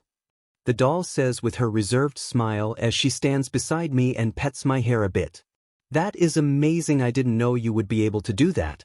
I am glad you are having a good time and am developing a job easily that lets you transition to the waking world with more ease. I say, giving her a beaming smile as I look up and into her eyes. Indeed, good hunter, I must be off to learn some more from Chio about end-of-day procedures in the office. I shall see you later, young hunter, she says as she leans down and pecks my cheek, then turns and leaves through a new door of mist. Caught completely off guard, I just stare where I was looking in shock until I hear the principal snickering and then Jairu calling out. Looks like the doll is far more forward with you, Izuku. She calls out, cackling like mad as she grips her sides like she is in agony, falling to the ground. I once more send a raspberry her way, albeit with a heavily blushing face. I notice Momo go up to Jairu and wait for her to calm down and then ask and pester about if she is fine. Letting Momo fuss over the increasingly blushing Jairu, I turn back to the game as the principal retreats his king back to D8. I think a class on move-in for the dorm system may be in order, the principal says as he eyes not only my freshly blushing face, but Jairu's as well, as she stares at him in slight horror. This gets him to cackle like the mad stoat he is as the two girls approach our table. I wave my hand off to the side and two more chairs from the castle appear on the other side with another pot of tea plus teacups. As they sit and join, Momo still fussing over Jairu and pouring her a cup of the tea, they both take in the game we are in. So which of you is winning? Jairu asks, hoping to divert Momo's attention away from her for a bit. Well, I would say we are about even, but I think it will be my victory, I say, giving the principal a challenging smile. While your confidence is admirable, young Midoriya, I do believe I will be the winner of this game, Nizu says, giving his own sharp smile in answer to mine as I move my queen up to F6. Check again, sir, I say as I hear the two girls gasp, both their attention instantly on the game. The principal just laughs and moves his knight to capture my queen F6. To which I smile and move my bishop to E7, and that is checkmate. I say as the girls jump up from their chairs to look closely at the board as the chimera laughs some more. I must say it is always a fun time when I play against you, young Midoriya. I can't wait for the next game. He says, offering his paw to me, to which I shake and give a smile of my own. He hops down and makes his way back to the school, a pep in his step as he waddles away, his custom scooter puttering along behind him. I then spend the rest of the school day with my friends as they ask a litany of questions on how I defeated the principal twice. As the day ended and the tea and cakes were gone, I waved my hand, sending the table and cutlery back to all the places I pulled them from. Well, ladies, this was fun, but I have some things I must do after school myself, I say, giving a slight sigh at the hardship that is to come with this. Is it something to do with what he asked earlier after that confrontation and the dorm system that you two were talking about? Jairu asks as she starts to push my chair to the school building. Yes, and you don't have to push my chair, you know? I say, pouting slightly as the two girls just giggle and Jairu keeps pushing me. Dorm system? Momo asks, tilting her head slightly as she looks to me. Yeah, it's something the principal wants to announce during the sports festival, so please keep it to yourselves. I fear if Mina learns of it beforehand, the whole country will know within the hour. She's far too good at gossiping. I say, looking off into the distance in slight horror of how skilled she truly is in networking info out to people. She isn't that bad, Momo tries to defend her fellow female classmate, only to get a deadpan expression on my face as I say to her, I bet a pot of golden tips imperial tea and cakes that if you shared a false secret like, I say, waving my hand around looking for something random to say. You sleep with a penguin plush at night and call him Sir Georgian or something along those lines, the class will know shortly after. I say, holding my hand out for her to shake, only for her to be blushing and looking away. No way, Jairu says, holding back her amusement the best she can. To which I have no problem barking out a laugh and saying, I made all that up and I actually guessed right? I ask, snickering as I try and get my laughter under control. I've had him ever since I was little. He's a good listener, she says as she trails off, holding herself and pouting off to the side. Still chuckling, I say, Well, I guess it will be a more authentic test than just making something up. I say, offering my hand again. Deal? She huffs and shakes my hand, we part ways, and I make my way to the principal's office. When I arrive, I see my mother there finishing up the details of her new employment with the stoat, and I give her a small smile. Mr. Midoriya, glad to see you again, the principal says after I give mother a side hug. Well then, I guess I can hand this over to you now, instead of having your mother hand it to you, the stoat says as he hands me a schedule. So this must be the therapy session schedule, thank you, sir. I say, looking at it sadly, as it seems twice a week I have to go to them. I give him a bow. Thank you, I will talk with mother about it later tonight, I say with a strained smile. After that we head out and meet up with the doll, mother cooing over how lovely she looks. When we all leave with the doll pushing my chair, we talk about our respective days. The doll, having homework for the first time in her new life, is excited to learn more as I can feel her almost skipping in happiness. When we all get home, I talk with mother about the therapy sessions and ask that she try and come to them as she deserves the whole story. However, if she can't make it to a session, I can just tell her that night instead. She tears up but understands, and thanks me for wanting to tell the whole story now. She then gets up and proceeds to show the doll how to make my favorite meal, katsudon, and I am left drooling as I finish up my homework with the smell around me. The next day at school, things mostly went back to normal. The other hero class seemed to be avoiding our class like a wandering madness from any hunter it sees. After normal classes, I decided to follow Kirishima this time, which had Bakugo fuming mad, but he seemed to be working on his self-restraint. As we made our way to another open field with Kaminari, Mina, and Mineta, the diminutive perv saw me and promptly left to find something else to do. As they set up and started to spar with their quirks, I pulled out my notebook and made more observations on them, their quirks, and their style of fighting. Eventually, I decided to make a change and called out to Kirishima, after asking for the doll to come to where we were for a moment. Hey Kirishima, come here for a second, I said with a kind smile while smirking on the inside. What's up, bro? He said with a friendly smile as he walked over to me, then jolted back in surprise as the doll walked through a door of mist beside my chair. I wanted to test how durable you are when you push your quirk to your maximum, I said cheerily as he seemed to get into the spirit of a manly test like this. Hell yeah. What did you have in mind? He asked with passion, slightly activating his quirk as he gave an excitedly jagged smile. I smiled in return and pointed to a spot where a large open field would be behind him. Stand here, please. He moved over quickly.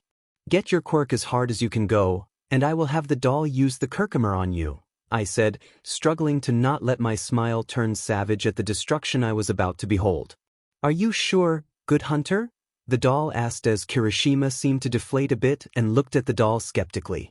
I struggled not to break out laughing as he moved to the spot I pointed to, still looking at the doll doubtfully about all this. Yes, but I think you should probably hold back to a 10% swing, I said as I waved my hand in her direction, and the handle of the hammer slowly rose up from the fog. Come on man, I don't really think this would be much of a challenge, Kirishima said, grumbling slightly as he pouted and crossed his arms. He flinched back when the doll hefted the Kirkimer onto her shoulder with minimal effort. Oh well, if that is the case, how about you do a 25% swing instead? I said with a grin directed at Kirishima as he looked at us in fear. Oh, and it would probably be best to take him back to the infirmary after. As you wish, good hunter, the doll said, getting into a batter's stance in front of Kirishima. Young Kirishima, tell me when you are ready, she said with her body tensed and ready. I watched as he got back into his stance, his knees weak and wobbling, but he seemed to firm up all over. Rowdyhay. I shielded my eyes as he was sent flying away when the doll blurred the hammer dead center into him. I watched as he got smaller and smaller, first clutching his sternum, but he then tried to flail his arms to correct his orientation midair. He was practically a small dot by the time I saw him start his fall back to earth. I chuckled as I waved my hand and his balled-up form crashed through the mist I sent a couple of football fields away. After a moment, a pool of mist appeared next to us, and Kirishima rose up from the foggy depths. So, Kirishima, were you ready? I said as my voice got a little high at the end from holding in my laughter as the other students rushed up to his groaning form. Kiri, are you alright? Mina cried and glared at my laughing form as she tentatively set her hands on him to assess the damage. As I recovered, I saw an interesting sight in Bakugo looking genuinely worried about someone for the first time. Or he's constipated, I thought to myself in more amusement. Doll, can you take him to the infirmary now? I think we found the hard limit for himself to try and train to for a while.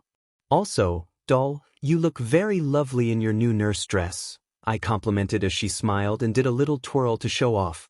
She then waved her hand and Kirishima sank back into the foggy abyss, and she made her own way through a door of mist, and the day from there was rather boring. Recovery Girl came around to scold me for the injuries Kirishima sustained. Otherwise, he was fine to go home. All in all, no permanent damage, especially with her quirk and this being his first severe visit to her. I left after giving him a fist bump, laughing as he called the doll so manly for sending him so far without using her full strength. She pouted the whole way back to the house, and I reached up and patted her hand as well as took one of her hands the last half of the trip back. The day after was the same, but it seemed everyone heard what I had done to Kirishima, so they wouldn't let me run any more experiments to test their quirks. I went through the day dreading the end of this one, as it was the first session for my therapy with Hound Dog and the others who decided to drop in. It was going to be especially painful telling it to Mother, probably going to hold back on the truth of my new form for much later though. I thought to myself as I was wheeled to a conference room where everyone was gathered after the bland day at school. When we reached the door, I gripped the handrests on my wheelchair as after today, everything would change. The doll rested a hand on my shoulder and petted my hair with the other to help calm me. After I took a few breaths, I nodded, and we headed in, greeted by Mother, Hound Dog, Yagi in his smaller form as well as Eraserhead. Giving a sigh, the doll wheeled me up to the table on the opposite side of the teachers beside Mother, and the doll pulled up a seat beside me. Mother reached for my other hand and gave it a squeeze, keeping a hold of it in her trembling hands. So I think I will preface this session by saying this will be one of the worst things you learn about. Turdy, I say, looking down into my lap and gently squeezing the hands of the two ladies holding mine. This also probably won't all be fully told in just one session. Time works differently between here and the dream, as well as again further into the nightmare. If I had to guess, 2 hours and 24 minutes out here is equal to a year in the dream. This understandably gets all their attention for possibly many different reasons. Really, but wouldn't people age rapidly in there? Nizu asks as he pulls a notepad from a compartment on his chair to take notes. As far as I can tell, those I take or are taken to the dream age by whatever time their world ages them to. I am uncertain of the total time I spent within the dream, but I have fully freed the dream, the nightmare, and delved into the depths of all the chalice dungeons I could along the way. Don't worry, I see them all look at me in confusion as I raise one of my hands to stem the line of questioning. I will get around to explaining it all, but each one is going to take a very long time to explain. So I guess the start will have to do, but first a question. How many times does something have to kill you before you kill it? I say, looking around the room, seeing their confusion quite plainly. Serious question, you are my age, no power, no quirk, only whatever you know at the time to get you through this. I think about it a lot. When I jumped off the roof, something was there, and it caught me before I hit the ground. The moments after are a bit fuzzy, but I believe Flora hugged me while reciting her ritual to give her blessing to me. Next thing I know, I am strapped to a wooden table with a man in a wheelchair. I can't remember what he all said. All I remember is the pain of the needle going into my arm and the burning of the blood going into my arm. I pause, hearing my mother start to hyperventilate, and I pat her hand reassuringly. It only gets worse from here, though.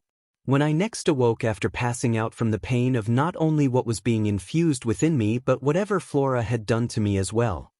As I say this, I see the heroes in the room giving me looks of pity for what I had to go through.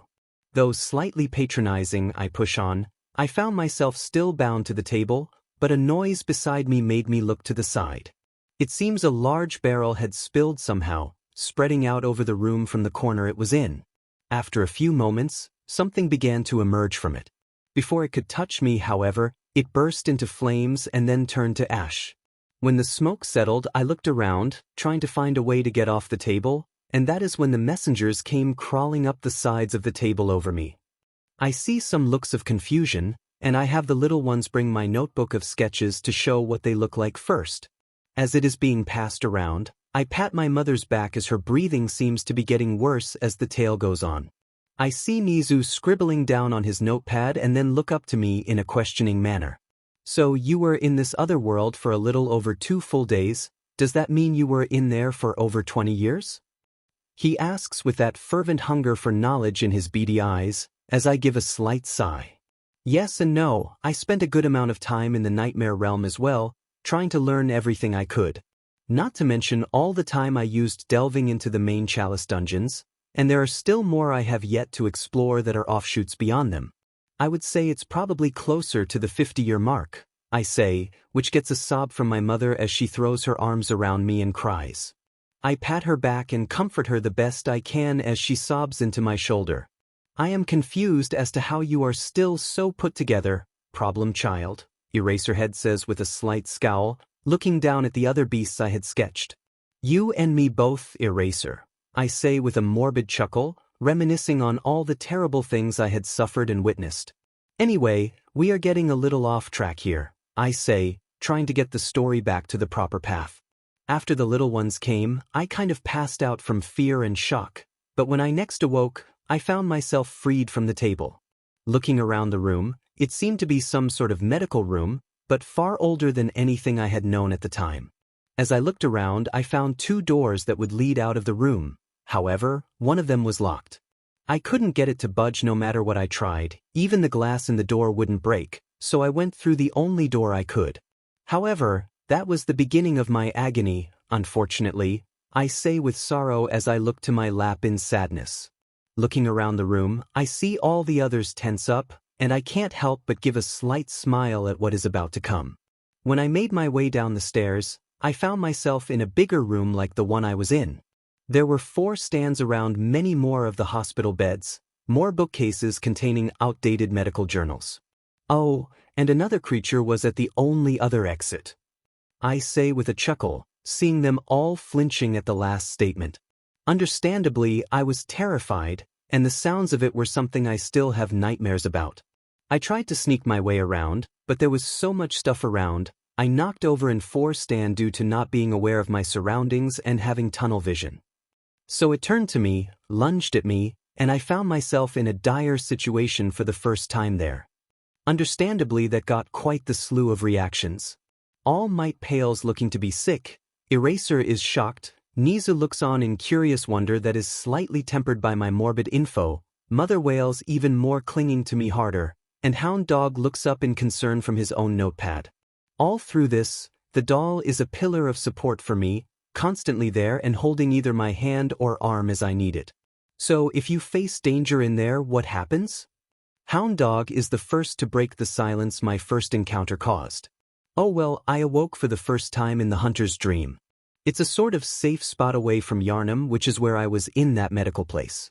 Within the hunter's dream, I found myself in a field of pale white flowers that glowed in the light of the setting sun. As I looked around and then made my way up to this small building with its doors shut, I saw more of the messengers along the front stairs. Beside the stairs was the doll here in her inactive state. No matter what I did or said, she wouldn't move. When I got close to them, they were in 3 groups. The first group offered up some weapons, the second were some firearms, and the third had a book and some bells. I took the book and bells first and read up as much as I could. This book actually gave me some information that was useful. It went over beasts, what they were, how they came to be, and especially on how to deal with them. It even went in to tell me of the doll and what all she could do, but it required insight for any to interact with her. It went over the weapons that were offered to me at the time, describing their use and effectiveness, but I could only wield the threaded cane and the hunter's pistol at the time. I say, looking down at the threaded cane that I pulled from the dream, running my hand over it, reminiscing on how far this weapon had taken me. The others are looking at me in various expressions of shock, concern, or sorrow. To which I answer all of them with an easy smile. After getting the cane and pistol from the messengers and thanking them, I did some practice swings with the cane and accidentally suched it into WP form. At this I blush a bit and cover my face slightly, which wrapped around one of my ankles, and in my shock I jerked it away from me, which then had me pull my own foot out from under me, I say, sighing as I hear some snickering from the others around the table. I give a slight chuckle from all the times I had fallen or tripped over my own fighting, honing it further after each encounter. When I got a good feel for the cane, I bid the doll farewell. Even if I couldn't hear her, I hoped she could hear me, I say, giving the doll a smile, to which she returned with one of her own. I did good, hunter, every word, she says, laying a hand on my cheek, getting a smile from me. Until Mother decided to pinch my side slightly, which made me snap my eyes to the others that were trying not to laugh. After my crimson face cooled, I decided to push on. Well, I followed the instructions in the book and went to one of the gravestones near her, where a bunch of the messengers were. As I reached out to them, they pulled me through the fog, and I found myself at the base of the stairs of where I was held. When I went back up, the door was locked, and someone actually talked to me through the door. She said, "Are you out on the hunt? Then I'm very sorry, but I cannot open this door. I am Iosefka. The patients here in my clinic must not be exposed to infection. I know that you hunt for us, for our town, but I'm sorry. Please. This is all that I can do." At this point, she pushes a vial containing her own blood through a mail slot in the door and says, "Now go. And good hunting." She had told me, her voice trembling in fear and conviction, to protect those in her clinic. I tried to reason with her, but she always sent me away after that. So I made my way back through the bottom area again, where the lycanthrope was back eating from the corpse pile in front of the doorway. When I saw it, I knew what I had to do. What the book told me is the only thing that can be done. But I couldn't go through with it. I just couldn't bring myself to harm another, even if they had harmed me before, I say, with some tears going down my face, and balled-up fist shaking. That's not a bad quality to have, young Midoriya, Yagi says, giving me his best smile. True enough, however, some things can't be saved, no matter how many times you try, I say, looking down in sadness, not really hearing anything around me for a while. Over and over again, I tried to get around the wolf, tried to run around the tables or trap it, but every time it would always catch, then stop me. I must have tried over a few hundred times, doing everything I could not to harm the thing. Even if I got past it, the other room had a staircase up and another set of doors that seemed almost rusted shut. I could never get them open before it got me again. Whenever I made it back, the doors were shut tight again as well. Until eventually I couldn't take it anymore, and I started to fight back, I say sadly, while thumping the threaded cane solidly beside my chair, it shaking with the restrained effort of me trying not to pierce the floor. "How many?" a trembling voice asks beside me. "Huh?" I eloquently ask my mother, letting up on the cane to look at her. "How many times have you faced danger in that horrible place?" She wails as she shakes me side to side. I lost count after 10,000. I say, only for the doll beside me to pipe in. 187,946 graves mark the hunter's trials in the hunter's dream, mother of the good hunter. The doll rattles off, to which I cringe at as everyone else in the room freezes and looks to me in abject horror, until Nizu seems to perk up at remembering something. "Oh, that is right, if I remember correctly, there was a report from 13 that when Miss Ishido had touched one of the graves, she had experienced the memory of that trial." After their visit and subsequent dragging back by the doll, Hound Dog makes it apparent that we should stop there for the day. I see him trembling, no doubt in anger, but fear as well. Which is understandable, as he sees what he could become if he lost his humanity. Mother is practically inconsolable as she just holds on to me, crying her very soul out. I can't imagine the pain it must be to witness your own child's death, especially in such a brutal matter. Not to mention seeing it 3 times and the massive field of graves of all the different ways I had perished.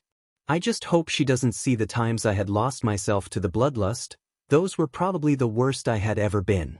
Getting home was a bit of a challenge as Mother was crying the whole way, and even when we got home just wouldn't let go. The doll did what she could by making dinner and doing the housework as I did my best to console Mother. Mother eventually cried herself to sleep, still clutching onto me in her sleep, never letting go.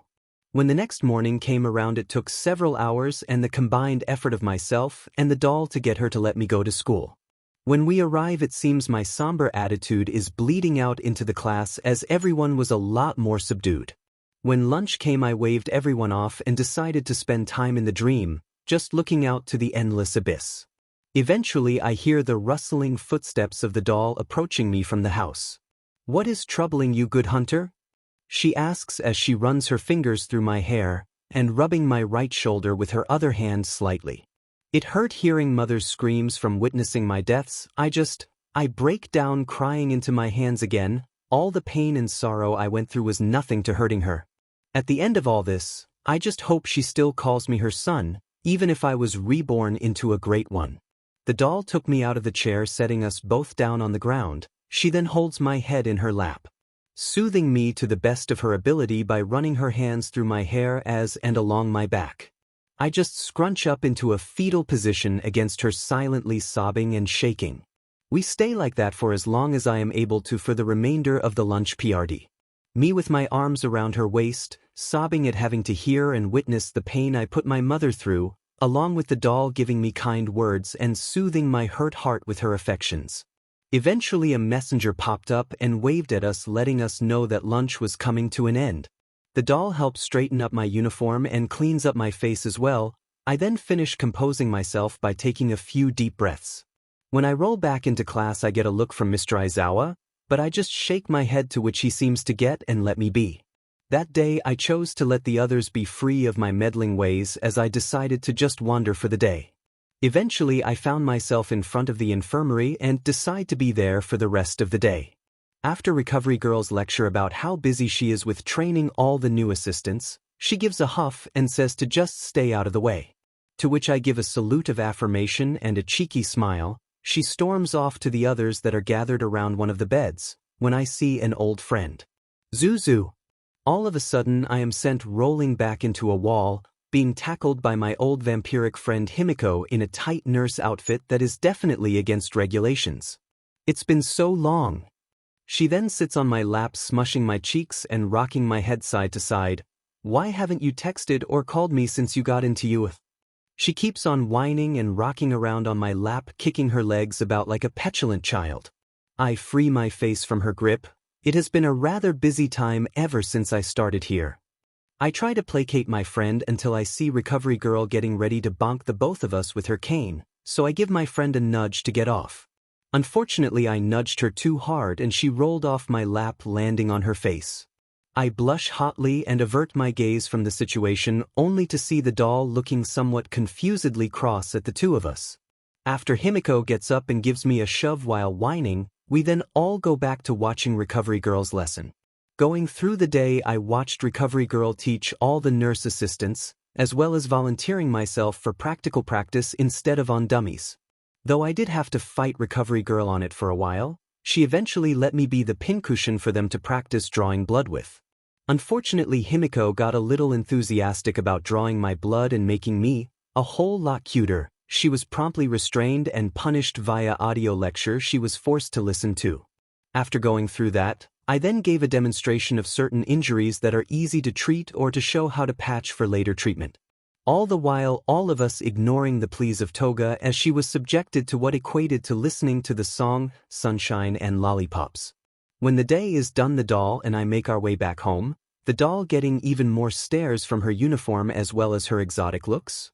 When we arrive at home and are outside the entrance, I look down at the flowing river of tears that is gushing through the bottom part of the door. This is going to be a long weekend, I think to myself, giving an exasperated sigh, reaching for the door handle.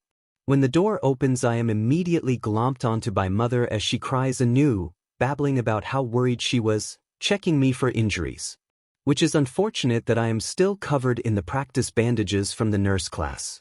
She then goes on another tangent about how worried she is, and I can't get a word in edgewise to calm her down for quite some time. Eventually she calms down enough, and we enjoy dinner together, Mother showing the doll more things to cook as well as how to use some appliances. We all eventually settle down and just watch TV to just unwind from a stressful week. I really can't wait to be out of this chair for good. I'm just glad I didn't need help going to the bathroom or bathing, I think to myself with a slight shiver. The weekend passes, albeit slightly frustratingly. Mother seems to not let me out of reach to the best of her abilities, even going so far as to constantly check on me at night every few hours. Eventually I sit her down and have a long talk with her on Sunday, letting her know I am fine. I will be fine, and that there are few to no things in this world that would truly be a permanent threat to my life anymore. After much huffing and puffing, she eventually concedes, easing up on the mothering, letting me have breathing room again. However, at the end of the day, she tries to discreetly hand something to the doll while whispering something. I say try because I saw the square wrappers with the imprint rings, and I can't do anything else but roll to my room with my head practically on fire. I can only imagine the talk mother is having with the doll, and the doll just asking question after question that is awkward or embarrassing to answer. When the morning arrived, I felt well enough to go to breakfast without the chair, with little fatigue, and had breakfast with a very red mother and a cheerful doll. What did you do, mother? After everything was done with the doll and I headed to school, and I felt none of the fatigue I had the previous week. When we arrived at school and went our separate ways, the doll decided to grab my arm, pulling me back for a kiss on the cheek, which put her in a happy mood, which was obvious by her practically skipping to the infirmary wing, and leaving me blushing hotly until the warning bell. When I arrive to class, I make a mad scramble for my seat, avoiding the madly ginning Mina and plopping down when Eraser comes through the door. He gives me a questioning look but otherwise goes about his day. As the day progresses, I can practically hear how much Mina is vibrating in excitement for some gossip throughout every class. Coupled with that, Toru is constantly looking at me as well with a smile that promises even more questioning. Those two are going to be the death of anyone who catches their eye. Soon as the lunch bell rings, both girls bolt out of their chairs making a beeline for me, and I will not be ashamed to say I panicked slightly. So I took my desk, chair, and bag with me through the dream to avoid that confrontation. Granted, it took me a while to calm back down from the amount of bloodlust those two had. I hastily made my way to the lunchroom, grabbed what I could, and then promptly left for the dream once more, when the doors to the cafeteria slammed open. After finishing my meal and dropping off the cutlery back in the kitchen, as I couldn't trust the safety of the lunchroom, I made my way back to the classroom. There I saw Tsu and Ochako talking about doing some sparring with Ida, enthusiastically praising them, wanting to join. I decided to join them and move things along so the gossip queens couldn't find us. Though when we were leaving the building, I did feel a shiver go down my spine, as it seems in my avoidance of the two, they made a pact to hunt me down. Mistakes were made, I think to myself as I pair up to spar with Ida. As we go through sparring, and I unfortunately find out I have to hold back severely as I accidentally throw Ida a few hundred yards by accident. Thankfully he was saved by a bushy tree, but he opted out of the spars to go to the clinic. I think another lecture on restraint is in my future from Recovery Girl. I muse to myself as I tell the ladies I won't spar but will offer any advice they may want. Of course, Tsu had once more frozen, so I used my tried and true method to help my friend deal with freezing up. After a brief raspberry and subsequent chase from an embarrassed frog with a giggling Ochako chasing after, the girls get back to their sparring. When the day was done, with both girls breathing hard from their sparring and my suggestions to improve their form, we all made our way back to the school and the girls went into their locker room. I waved goodbye to them, turning to the boys, only to see Mina by the doorway. Looking the other way, I can see Toru boxing me in the hallway, so I give both a cheeky smile and promptly fall into the hunter's dream, laughing all the way as I hear their cries of shock and whining about the unfairness of me running away like that. As I land in the dream and then change into my normal uniform, I then make another door to arrive at the clinic.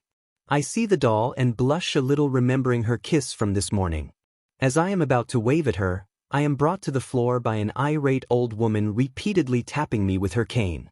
I laugh as she goes into a lecture about restraint and possibly harming a classmate beyond any form of healing that can save them from my lack of control. After about 10 minutes, she is huffing and puffing as her taps slow down significantly, to which I sit up, pop a blood vial, and instantly recover from the 5% of damage she inflicted that hadn't been healed by the blood gems. She just glares at me one more time and then gives an exasperated sigh, storming off further into the clinic. After a good-natured laugh, I dust myself off and make my way over to the doll as she stands ready beside the clinic exit. Unfortunately, I am accosted by a petulant vampire nurse who definitely has issues with personal space. Zuzu, it's so hard learning to be a nurse. I thought I could make patients be more bloody, she whines as she hangs off my arm, swinging back and forth, shedding crocodile tears. I back away from her as Recovery Girl comes up behind her and gives her a good bonk on the vampiric nurse's head, then drags her back to the group of other nurse aides. As soon as we leave the school gates, the doll loops one of her arms with mine, then proceeds to drag me sputtering and stammering all the way to the station with a happy smile on her face. When we get there and await the train, much to my further embarrassment, there are others there whistling and saying sappy things about young love. The doll pays it no mind as she just pulls me closer and nuzzles her head into mine, which gets everyone around stirred up even more. Great ones of old, please just knock me out. I don't mind her doing it. Well, I mind a bit as I was not prepared at all for this level of affection, but still, why does this feel so mortifying? Thankfully, the train shows up, so the doll and I make our way back home, arms linked the whole way. Unfortunately, luck wasn't on my side, and Mother was getting back from grocery shopping as she spotted us on our way back. She hastily made her way over to us, tears streaming down her face, crying about how her baby boy is growing up. Which, while touching, is very mortifying as neighbors are poking their heads out of their homes or looking out windows at us.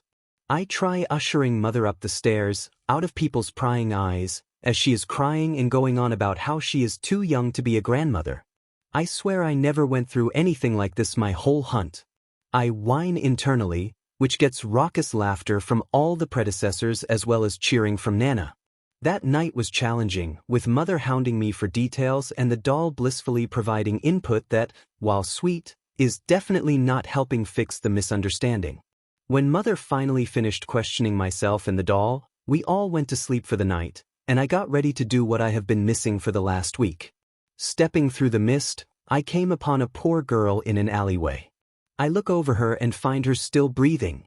After patching her up and offering her help, I then watch over her as she falls asleep, resting as her body adjusts. However, I then hear something coming from around the corner, sounds of someone struggling. Tell me what you know. Who killed my uncle in that hotel? I know he associated with your vile group to get his fix of illicit materials.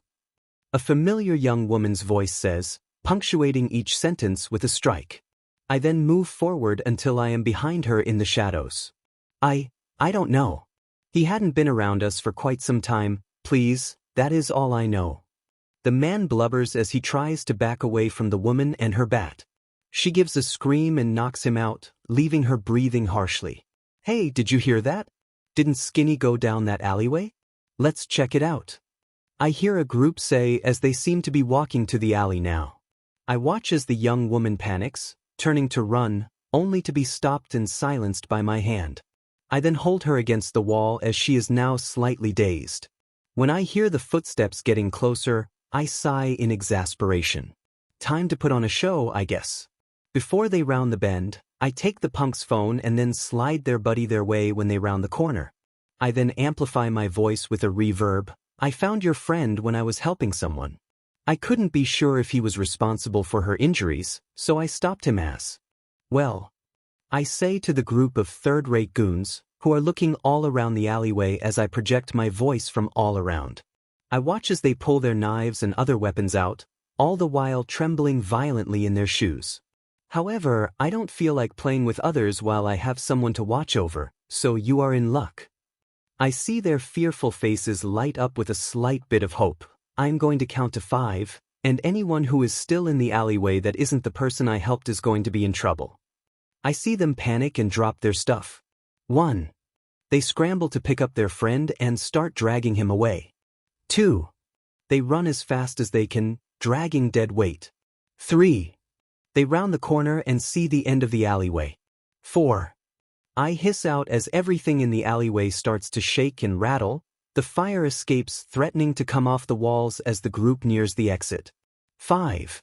As everything goes silent, I pull a blade from the mist, slamming it down just behind them as they exit the alley, frightened. I chuckle as I make my way back to the terrified young woman still pinned to the wall, desperately struggling. You almost caused harm, why are you here? I ask, and the answer flows through my mind, which only makes me roll my eyes as I let go. I'm trying to find the person that murdered my uncle in a hotel a few weeks ago. She says with venom dripping from her voice. Oh, are you looking for revenge? The next answer slightly sickens me. No, good riddance, I say. However, he had in his possession something that I desperately don't want out in the world. She growls out and struggles some more. Oh, you mean this terabyte USB drive? I say, pulling it from where I stored it. I see her lock onto the stick and then glare at me. So what? Are you going to use that to blackmail me? She hisses out, voice full of contempt.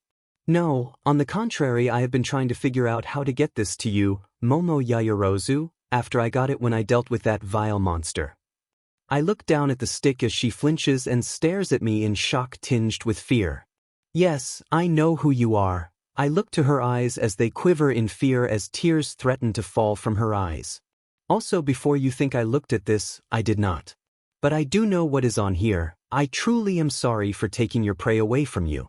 However, he was a beast to one of my recent children in the past, and her wish was to be free from her past. So I punished those that wronged her, I say, waving my hand in her direction, having the little ones let her down, as I start to walk to the entrance. Also, I would advise if you want to do the vigilante thing again, I would recommend a voice changer and clothes that hide your rather noticeable physique. I say, looking at her bust and hips pointedly, which she hastily covers with her hands. What would you know?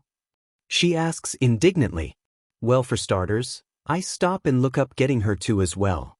Then a quick blur shoots over the gap between the buildings, showing our teacher out on his own hunt. She gasps and takes a few hasty steps back.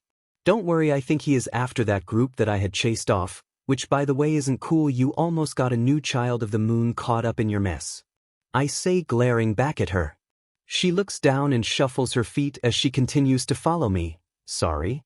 It's just I don't want that USB hanging over my head anymore. She says as tears escape her eyes and she sobs silently. It's fine, but only this time. I say as I walk up to the still sleeping girl, which gets a gasp from Momo as she rushes forward and pulls out a blade from her armpit with a grimace. Getting between me and the child, she gets into a decent stance, but she is still shaking, clearly knowing she is outmatched. What did you do to this little girl? She yells and points her sword at me, which gets me to laugh a little. Why are you laughing? She asks in a quivering voice. You truly are a hero, Momo, I say as I walk toward her, my form towering over her more and more with each step I take to her. You didn't even hesitate to defend this poor child who was mistreated by her peers as well as her family. I say as she flinches slightly, then holds the point of the sword against my chest. You know you are outmatched, yet you still tried to stand in defense of another. Magnificent, I say as I push myself forward and onto the sword as she gasps. I then rush forward, impaling myself upon the blade, making her let go of it, but I snatch her wrist. Hey, I say in a coy, joking manner as I point to the sword that I allowed to pierce me. You don't mind if I keep this now, do you? To which she promptly turns green and turns to the side to compose herself as I laugh. After she calms down and I pull the sword from my chest, letting the messengers take it to storage. She asks in a trembling voice, How are you, all right? Have you not heard the news? I start to make my obscured form bigger and bring back the reverb from before. Quirkless children given quirks all their own, giving praise and thanks to the moon. For I am the one of the moon who has been blessing all these children. I say grandly, giving a dramatic flourish as I spin around the clouds, clearing to shine down upon us. But how is that possible? She asks as her whole worldview is shattered before her very eyes. My blood is able to do it. They essentially are made blood to me, or in other more plain words, they become surrogate children of mine. However, I groan as I put my face into my hand. I did not tell them to start worshipping me or making merch or a cult around the moon. Hindsight is 20/20 though. I sigh and then turn my attention back to the now slightly enlightened young woman. Back to what we were talking about before, I say cheerily as I offer the USB to her. Here, this is yours now.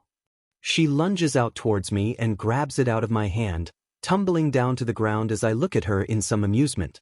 I then watch as she brings it up, intent on smashing it right away, as I give a sigh and grab her wrist before she can complete the follow-through. Understandably, she thrashes about trying to free her hand. Now, before you do something you might regret later. I advise you hold on to this because down the road, who knows how long, you might find someone who wants to be with you, and if you come to love and trust them, you can heal much better with them by your side and them having a full understanding of your pain. I say, trying to get her to think this through, but she seems to snap and start yelling at me. How could anyone love me? Especially after seeing what is on this. She screams at me, her voice cracking from how harshly she is yelling. I put a hand on hers and look into her eyes as she is still very worked up. I think it will help. At least that is my opinion, but if you want this gone, then smash it. I just want you to think, you are a brilliant young woman, and you deserve to be loved. I move her hands so they are only holding the USB instead of trying to strangle it. It is not your fault any of this had happened to you.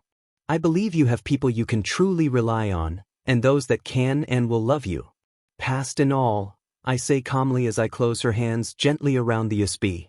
She starts crying and I pat her head, gently giving her a hug as she brings her hands to her chest, letting out decades of pain and repressed frustration for the next hour. Eventually she gets herself back under control and straightens herself out. What do I do about the nightmares though? She asks in such a broken voice. I can muffle those if you want. Make it so you only have to face this when you find someone you can trust wholly. Granted, you might now react blindly to something, like a camera click making you cry but not understanding the cause. Do you think you can live with that until you find a partner? I ask her, voice serious as the grave. Yes. 1,000 times yes. She cries as she sinks to her knees again, holding her sides in a self-hug. Very well then, I say and place my hand upon her head, willing a portion of her mind to be bound to the void of the dream, cutting off the memories of all the horrible things her uncle had her do. When I am done, she is knocked out and I give a slightly exasperated sigh. Guess I am adding unlawful entering of a house onto the mile-long list of crimes I have started to commit after getting this life. I think to myself in slight amusement as I take the thug's phone and dial the detective, and I leave the phone on the little girl. I then pick up Momo and step through mist to find my way to her place best I can, only to roll my eyes when I see the giant mansion come into view. As I step through once more and arrive in her room, I can't help looking around. Metric ton of books and bookshelves, massive bed, lavish decor, but it all seems to be reined in somewhat. I think to myself as I set her on her bed and then look around the bed again, seeing the stuffed penguin, and I smile a bit as I shake my head. I pick it up and place it in her arms and then cover her with a blanket as she shifts into a more comfortable spot on the bed. I then leave through the mist and visit some of the other children I have blessed for the rest of the night. The next morning I awoke to my mother teaching the doll more things to cook, as well as tittering when she looks at me, which immediately set off alarm bells loudly ringing in my head as the doll looks to me and gives a playful smirk as well. Why is the doll giving me that look? I think with a mix of dread and slight excitement. As we go through breakfast with the doll and mother trading looks and giggling whenever I ask about it, I can't help but feel like I am forgetting something. When we are done and starting to head for school, the doll once again takes my arm in hers and is actually skipping every few steps. When we arrive at school, I am wondering if the doll is going to once more kiss my cheek, to which she does and skips away humming to herself.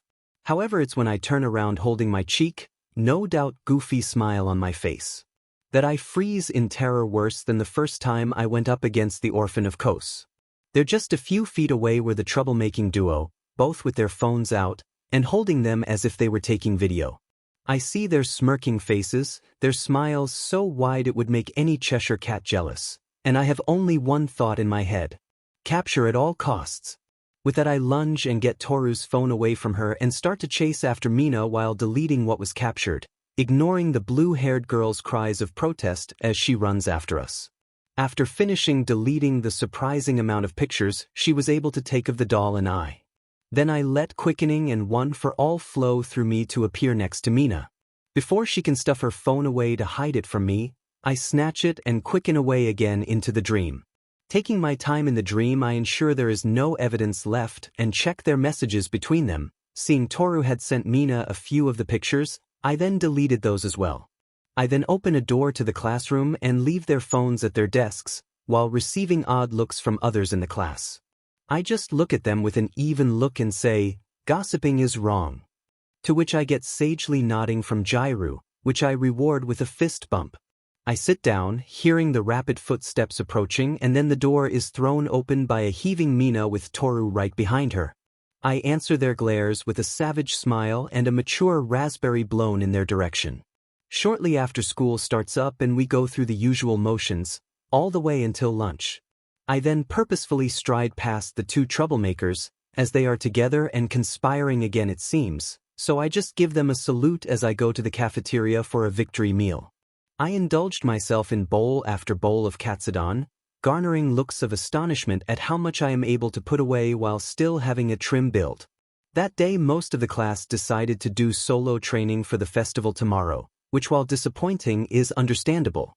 So I decided to do a run through Yarnum, visit the graves, visit the survivors, the vestiges as well, and finally wrapping up by making my way to the queen, giving her a rundown of what is to happen tomorrow. She then bade me to win and gave me a handkerchief to wear as her token to her champion, to which I bowed and vowed to win, bringing her name honor once more. When that was all done with, I made my way to the conference room where the others were gathered already and were waiting on me. "Good to see you again, young Midoriya. I hope your training is going well.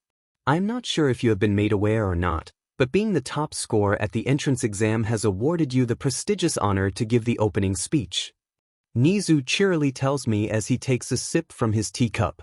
No, I was not made aware of that. I deadpan, looking between him and Eraserhead as both like to play games.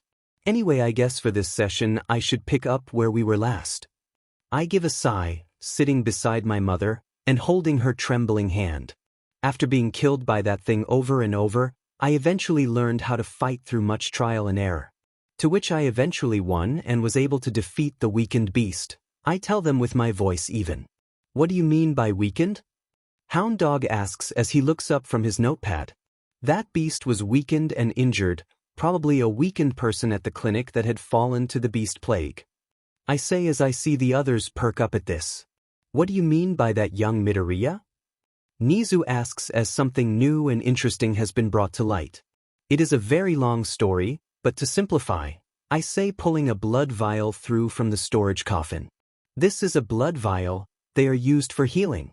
You can practically heal from anything if you drank this, even sickness that otherwise has no cure still, but it comes at a cost of the beast plague that was placed upon it by the sins of the Themerians, when they murdered their queen who was carrying a child of a great one. I say, watching the avalanche of information I gave them overwhelmed them all. As much as I want to go into this now, it's just best to know that those that consume this turn into what you all witnessed last time. Why would people keep using it if it caused the transformations? Eraserhead asks with a slight scowl at the vial of blood. That would be the church's fault. They found one of the labyrinths the Themerians had built and found a lesser great one. They eventually found out about the healing properties whenever they consumed the blood of a great one. I mean, what church wouldn't want to protect their ability to heal any and all that came for it? They eventually had so much power they created us hunters to go out in the night and deal with any who were transforming. To try to keep up the charade that the blood and their word is absolute no matter what. Many lives were lost, all in the name of the church that constantly coveted power they didn't fully understand. I say, my free hand digging into the table and gouging a fair amount into the solid wood. Anyway, long story short, a church got power by using them, then used that power to suppress anything that would jeopardize their power until eventually it all came to a head and too many were turning for the hunters to handle, not to mention the hunters themselves losing their sanity to the blood they drank as well. Back to me defeating the beast. I wept over its body after defeating it, I don't know how long for. All I know is when I finished my morning I made my way up the stairs again and was able to put my weight into opening the stiff doors. When I got them open I got my first full breath of the air outside and it was only slightly better than what was on the inside. I found myself in a sort of courtyard, with graves strewn about as if they were in a rush to bury the bodies, but couldn't plot proper lines of graves. I reminisce on my first view of Yharnam. As I looked around, I found little stashes of bullets and blood vials to use. I start back up only to be interrupted by Mother yanking my arm hard enough to almost dislocate it. "Didn't you just say that those things turn you into a monster?" She shrieks into my ear, leaving it ringing. "Yes, Mother, but I think I forgot to tell you about the blessing I got from Flora, a different great one that is able to cross dimensions to pull people into the dream and fight for her," I say in slight exasperation as I rub my ringing ear against my shoulder, continuing with that blessing came an immunity from the beast plague so her hunters could freely use the blood vials. After a while she seems to calm down, but it seems Yagi is the curious one now. "Where is this Flora you speak of now?" he asks as Eraser and Nizu both nod, no doubt having the same question. "I killed her to earn my freedom back to this waking world. Her body is buried in the hunter's dream where it will remain to rest." I slightly lie to the lot of them as the truth that not only is she alive but the other two main great ones as well might freak them out on a whole other level. Anyway, back on track with the story. I made my way through the area and found another gate that led to a back area, but I couldn't get the gate to budge even a little from my side. Even looking through the bars I couldn't see any real lock on the gate, but no matter what I did it wouldn't open. So I went to the bigger gate opposite the smaller one, and spent the next half hour working them open bit by bit. When I got it open enough I wouldn't be caught in the bars, on the other side I just couldn't wrap my head around what I was looking at. The closest comparison I could give you is if a bunch of architects used MC Escher as their baseline for constructing Yharnam and could essentially build straight up. I recount still getting a headache trying to figure out how Yharnam hadn't collapsed ages ago. Everyone looks very confused, but I just roll my eyes and say, I will take Nizu some time as I can protect him easiest while going through Yharnam. However, that will have to wait for another time, as while I was looking around I saw movement around a carriage nearby. When I rounded it, I found a person with a torch, so I tried calling out to him, but he just turned around, took one look at me, screamed and attacked me. I say as I pull my own hunter axe out and lay it on the table for everyone to see. This getting a gasp from Mother and the others to look at the axe and then me with pale faces. So yeah, that went about 3 times as much as the werewolf encounter. I tried to reason with him, tried to avoid him, but there were 2 others at the end of the road just waiting for anything to get near them, and I couldn't convince Iosefka either. I say, voice trembling slightly. Why wouldn't they listen to you or hear you out, young Midoriya? All Might asks, voice a mix of confusion and anger. To put it simply and skipping a lot of backstory, the church made a champion hunter to serve them directly and publicly. He had the bright idea to conscript the people of Yharnam and teach them on how to hunt for beasts. This resulting in heavy xenophobic behavior and massive paranoia to where everyone who wasn't there first is an instant enemy. I say, my hand waves, sending the axe back to the dream as I pull a box of crackers from my bag. I then start to distribute the crackers to the messengers that pop up and cheer excitedly at getting a cracker from me. Do they not eat anything besides what you give them? Nizu asks, watching the little ones dance away into the fog with their treat held high over their head. Technically, I am not sure they can actually eat. They are related to the Themerians, but their current forms are still a mystery even with all the knowledge and books I have read within the dream and nightmares. I say, giving a chuckle at an enthusiastic messenger hugging my hand before departing. Who? Mother asks beside me, so I take a breath and lend my sight to those without in the room. She gasps and scoots away from the table in shock at first, but calms down after watching me give a few crackers to them and act like children on Christmas. She even giggled when a group of them danced in a circle with the crackers bobbing up and down along with them. They are adorable and infinitely helpful, but I give them the crackers as I hope they can enjoy them. I am unsure if any other hunter has treated them as I have. I say, and as I am about to continue, the doll pipes up with, no, they all have just been used as I was used in the past. You are the first to be consistent in your gratitude to their and my aid during your hunt. She drones out, her hands clasped in her lap as she sits beside me. After a pause and blinking at her, well, there you have it. Anyway, so after being killed by that group of men 3 times more than the lycanthrope, I broke. I just couldn't take it anymore, so I lured the one walking back to the graves and was able to defeat him. He had some more quicksilver bullets, which while helpful, are ultimately weak against everything there. I say, letting a bullet roll out of the mist across the table for a moment before it falls back into the coffin where it joins its 900 other brothers and sisters. When I made my way back and tried to pull the lever that was in the middle of the street, the two looked over to me struggling and started to get up. Before I can even get the lever halfway pulled, one of them is on me while the other is picking his way through the stuff he hid behind. I was able to fight the one pretty decently, but when the second joined, it was inevitable that I lost. I say, sadly looking to my lap, as my other hand is taken up by the doll who gives it a slight squeeze. When I next went back, I had a rather interesting surprise. The first one I defeated was back and ready to confront me again.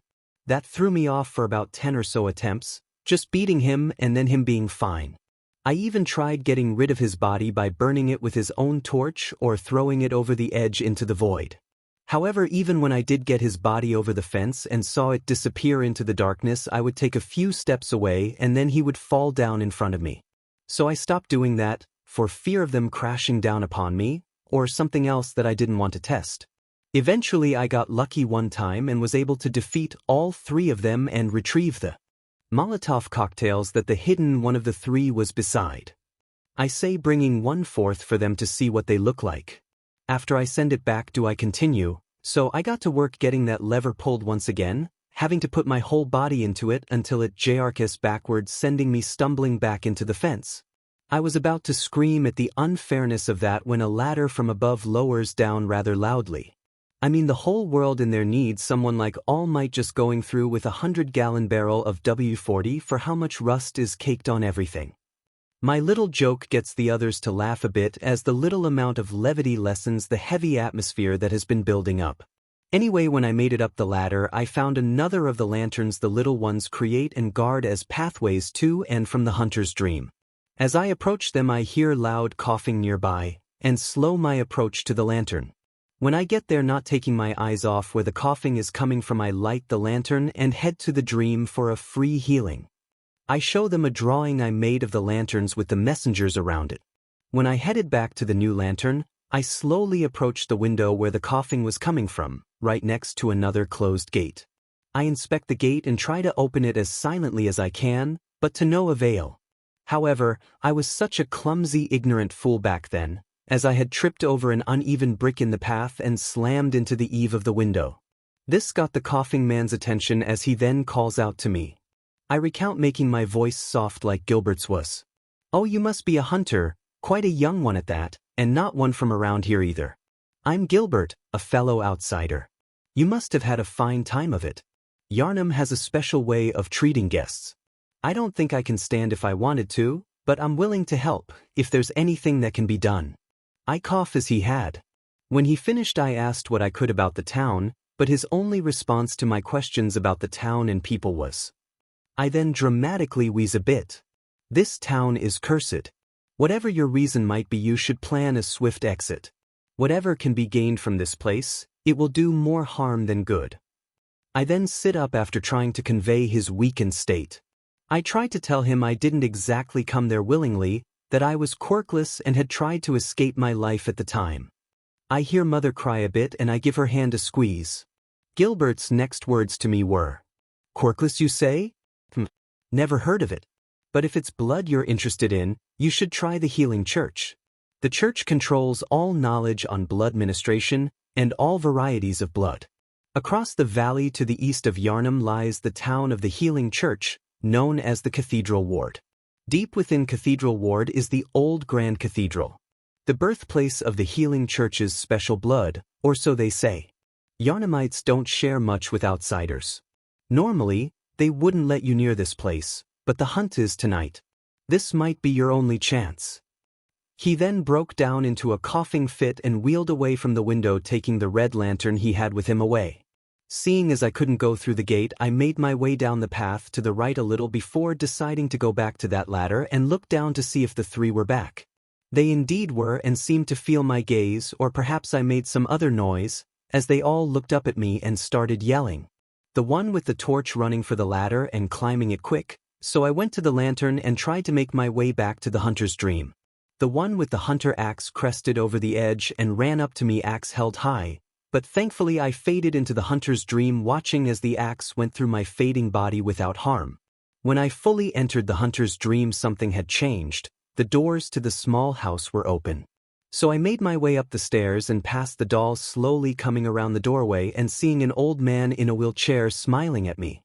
I held my cane at the ready and walked up to him as he sits up a bit more in his chair, looking me over in slight confusion as he starts to speak to me.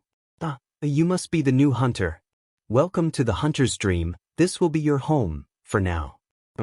"Gehrman, friend to you hunters, you're sure to be in a fine haze about now, but don't think too hard about all of this. Just go out and kill a few beasts, it's for your own good.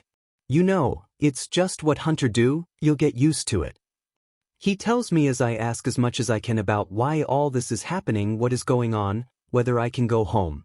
However, he just chuckles and answers with, "This was once a safe haven for hunters.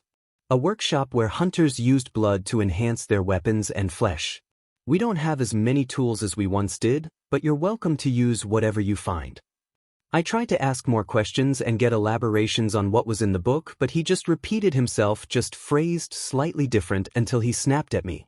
"I have no time for a waste of skin hunter who has a slightly higher arcane than normal. Get out there and continue the hunt." And with that he swung the cane he had at me, driving me off and away from the building.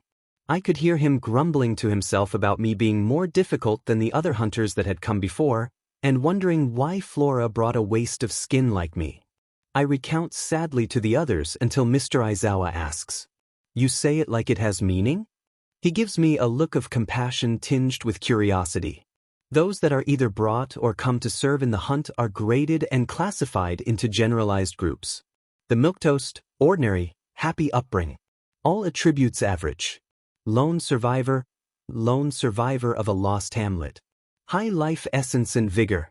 Troubled childhood, suffered misfortune in youth. Highly resilient as a result. I trail my eyes over Eraserhead as I take a breath. Violent past, terribly violent past.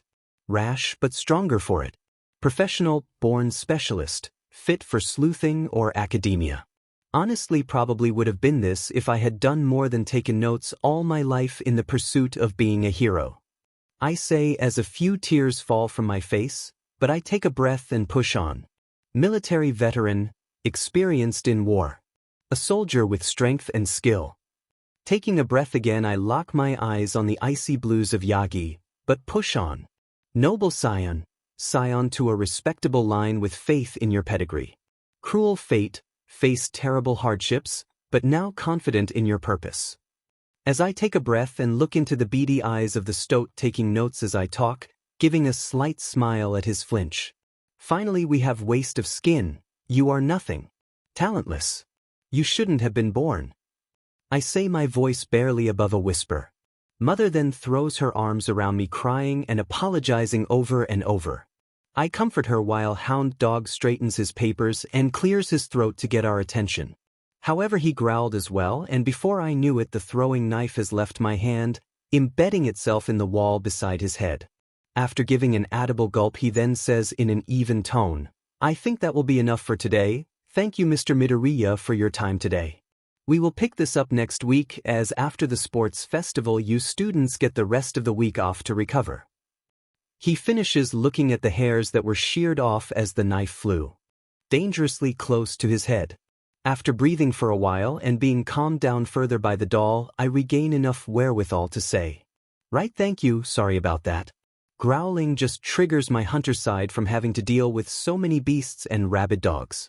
Also, Nizu, I have an experiment I want to try tomorrow. If possible, can I have a part of a box seat to utilize? I ask as my hands slightly tremble at the more terrible deaths by beast or dog is still keeping my blood pumping hard. Of course, young Midoriya. I also will do that other thing you told me about before, he says with glee until the end. Then it turns savage as his gaze turns on Yagi, who pales at being in the principal's sights right now. "Thank you, all of you," I say as I bow and leave with my family. The doll taking up my arm and petting it as we make our way back, and Mother takes up my other hand, patting the back of it to comfort me as well. When we all get back, Mother and the doll go about making dinner together, but I just go through the motions of finishing homework or helping with some cleaning. Eventually we wind down for the day and I choose to rest that night for the tournament that is tomorrow. When I next awoke, it was much earlier than I needed to be. I left a note for Mother telling her I went to school early to try my experiment, along with a text to Nizu that I was on my way. When I arrived at the school gate, I was met with an excited Nizu and as always scowling Eraserhead. "What is this experiment of yours, problem child?" Eraserhead grumbles out as he lets out a yawn into his capture scarf. "Yes, I am quite curious as well." Nizu claps, hopping up and down like a giddy child on Christmas morning. Giving a tired smile, I chuckle slightly. "Well, I want to alter one of the box seats at the stadium so some people within the dream can visit for the day." "Well, that is the plan at least," I say, holding back the worry of letting anything get out. We eventually arrive where the teachers will set up to watch the events. I get to work going around the room with a basic chisel and hammer and mark the four corners of the room, incanting the Great One's tongue as I carve it into the room. "What are these markings?" Nizu says as he studies them in curiosity and slight awe as they glow softly after I finish carving a word. Technically, in the dream they would be equated to carol runes that hunters use, but the runesmith of Bergenworth only passed on what was useful to hunters for the hunt. The language of the Great Ones, able to alter much about a person or in this case the world. These markings I have made around the room and soon the floor as well as the ceiling. By the way, I need a ladder. Will keep the dream from leaking out of this room, I say, but internally I cringe and think to myself, hopefully anyway. "I see, will you be going over these carol runes during your sessions?" Nizu asks, tone alluding to his hopes to try and glean more information about them as he types away at his phone. "Also, a ladder should be here soon enough." "Thank you, and eventually." I don't encounter the runes for quite some time in the flow of events I have told thus far. I say, giving a sigh as I remember equipping communion and the splitting headache it caused me. When Power Loader arrived with the ladder, I set up and finishes etching more runes all along the borders of the room, creating a perfect cage. Alright, and now for the catalyst that should allow for this to even happen. Could you all step out for a few moments? I am not entirely sure you won't be affected if you are in here while I do this. I say with a smile as I pull the crown of illusions from my storage. When they leave and I make sure the door is solidly shut, do I stand in the center of the room and concentrate. I pull from the dream, feeling the crown resonate and vibrate in my hands until I feel a solid pathway between this room to the sanctuary where the survivors are. When I finish ensuring the path is solid, do I feel the crown float off my hands, and when I next open my eyes, it is floating softly near the ceiling, spinning as well as casting a faint light to the area. I turn to the door of fog that is against one of the walls and walk through it, testing the path myself first. When I arrive at the refurbished area the survivors have made, I call them all out to the front yard to tell them the gift I have brought. When they all arrive, they look to my smiling face and then the door of mist in confusion with slight apprehension. "Worry not, everyone. I have tested the connection of this path and you all should be able to come to my waking world to watch the festival for the day there." "Are you sure about that?" Eileen says, skepticism dripping from her voice as she taps her blade of mercy against her hip, looking at the door of mist. "Yeah, this sounds like an idea that a drunken powder keg hunter would come up with." Jura jokingly says as he eyes the door of mist in amusement. "I don't trust it," the old woman hisses, backing away from it to hide behind her husband. "I might go or I might not go. It's my choice to make." The husband crows as he takes his wife's hand as she is behind him. "Oh, let's go, Adela." "I bet this will be so much fun," Ariana says as she wraps her arms around Adela's waist, holding her close. I guess it'll be something new at the very least," Adela sputters out, blushing at Ariana's antics. I then look to the vestiges. "I am not completely sure you will be able to go through, but I am 85% confident you should, as I was able to summon some of you with my bell." I tell them, but then focus on Nana. "Also, I believe Yagi will be in the seating area you are in, so just be aware of that," I gently warn her. She gets a contemplatively sad look on her face, but she gives me a nod and walks away with the others as they talk amongst themselves. I turn back to the survivors of the hunt and give an easy smile. "If you want to come, then I welcome you to join us over there. However, be wary that time is going to move very differently while you are on the other side." Years will have passed in here, while only a day has been spent over there. I give my final warning and then head to the nearby lamp to jump into the hunter's dream. When I arrive, I go into the house and grab the large mirror that used to stand between the side two entrances. I then hold it under my arm and take it through to the box seats in the stadium to see an excited Ariana dragging her wife around the area, pointing out all the new things. I take the mirror up to the window area and position it so it will have a good view of the arena and one of the large screens. While I am etching more runes along the frame, do I hear more footsteps, and when I glance back I see Eileen along with Jura coming through, weapons at the ready. I give a slight snort of amusement and finish up the engravings as they look about the room for any danger. After I am done and give a nod of satisfaction, do I turn to then look at the door of mist and question, waiting for any others to come through. A little time after, Nana walks through followed by Banjo and Yoichi, but no others come through. Well, looks like this is about it then. Now this is one of the box seats the teachers use. So you will have some company. They are friendly but no doubt curious about you or your histories. Especially you, Yoichi, I say, looking at the sickly man in question who looks at me in confusion. You were around during the dawn of quirks. No doubt you could shed better light on how things were back then. If you don't want to talk to them about things, just tell them and be firm about it. I say, addressing them all at the end. Oh, new people! Ariana cheers, jumping up and down in excitement beside her increasingly nervous wife. Are they good people? Sister Adela asks, playing with her sleeves as she looks down, only to blush when her wife wraps her arms around her waist, with a kiss to the cheek. They won't attack or berate any of you. At most they would just be very curious about your lives and the world in which you all reside. I say, gently explaining to the nervous nun and her very affectionate wife. So how much are we not supposed to tell them then? Eileen pipes up, sheathing her blade of mercy and crossing her arms. Tell them whatever you are comfortable telling them. I am already going through my hunt with some of them. However, I would appreciate you not telling them about my reborn form yet. Some are aware of it, but I would like to get to that when I am ready. I say, giving an easy smile to Eileen as Jura sets his stake driver down against one of the walls.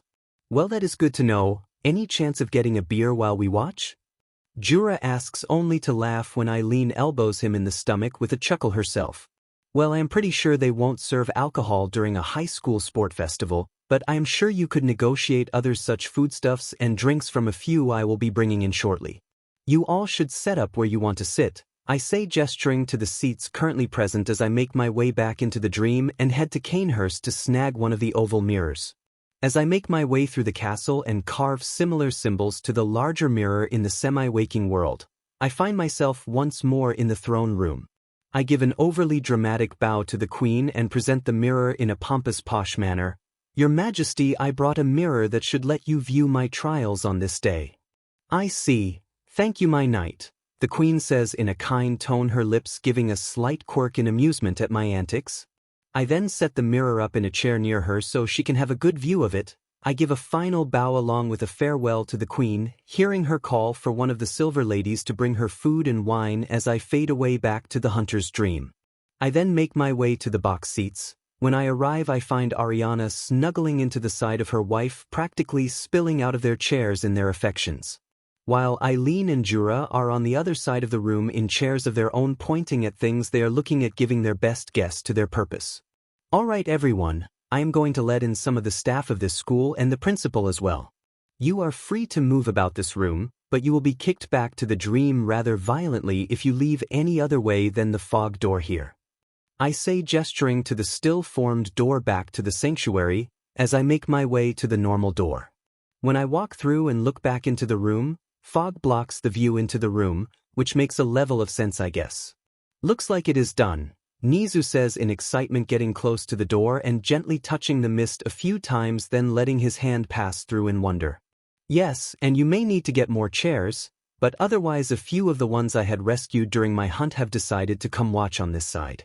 As well, it looks like you can look out from within the room but no one outside the room can look in. I guess that can be a good thing, I say with a relieved smile. Also, they may want quite a few snacks and drinks among themselves. I hope that won't be too much of an issue, I say, addressing the ecstatic principal.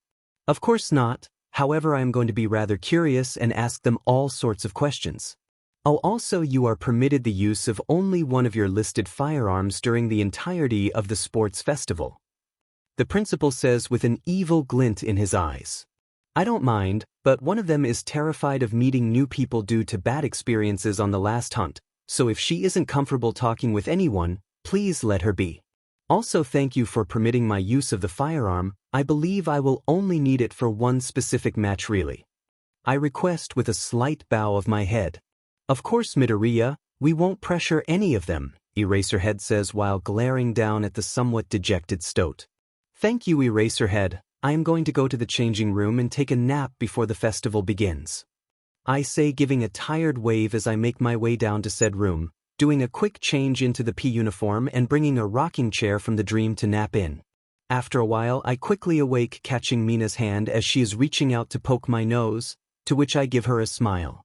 Nice try, Mina, I say, letting her go and sticking my tongue out at her in a teasing way. I then get up and give a big stretch, and most everyone cringes at the sound of every joint in my body cracking loudly. I then take my queen's favor and fold it up so I am able to thread the Canehurst badge with it, then I tie it around my neck, showing the emblem of Canehurst proudly. As I am about to tell everyone we should get ready to head out, Midnight knocks and pops her head into the room. Midoriya, Hagakure, can you come with me for a few moments? The support department has finished a part of your hero costume, Hagakure, but... She then gives me a rather inappropriate face a teacher should have to a student. We need to test to see if it works. She purrs out and I hear a majority of the boys in the locker room give an audible gulp. I stand and give a slight shrug as Toru shuffles after me and Midnight, until we arrive at another door. After we all get inside, there is a hero suitcase for Hagakure sitting on a bench and Midnight pipes up again. Alright, now I'm going to cover Midoriya's eyes so you can put on the underwear the support department was able to finish for you. There should be a good quality sport bra for you to try out, but the support department didn't have time to make anything cute.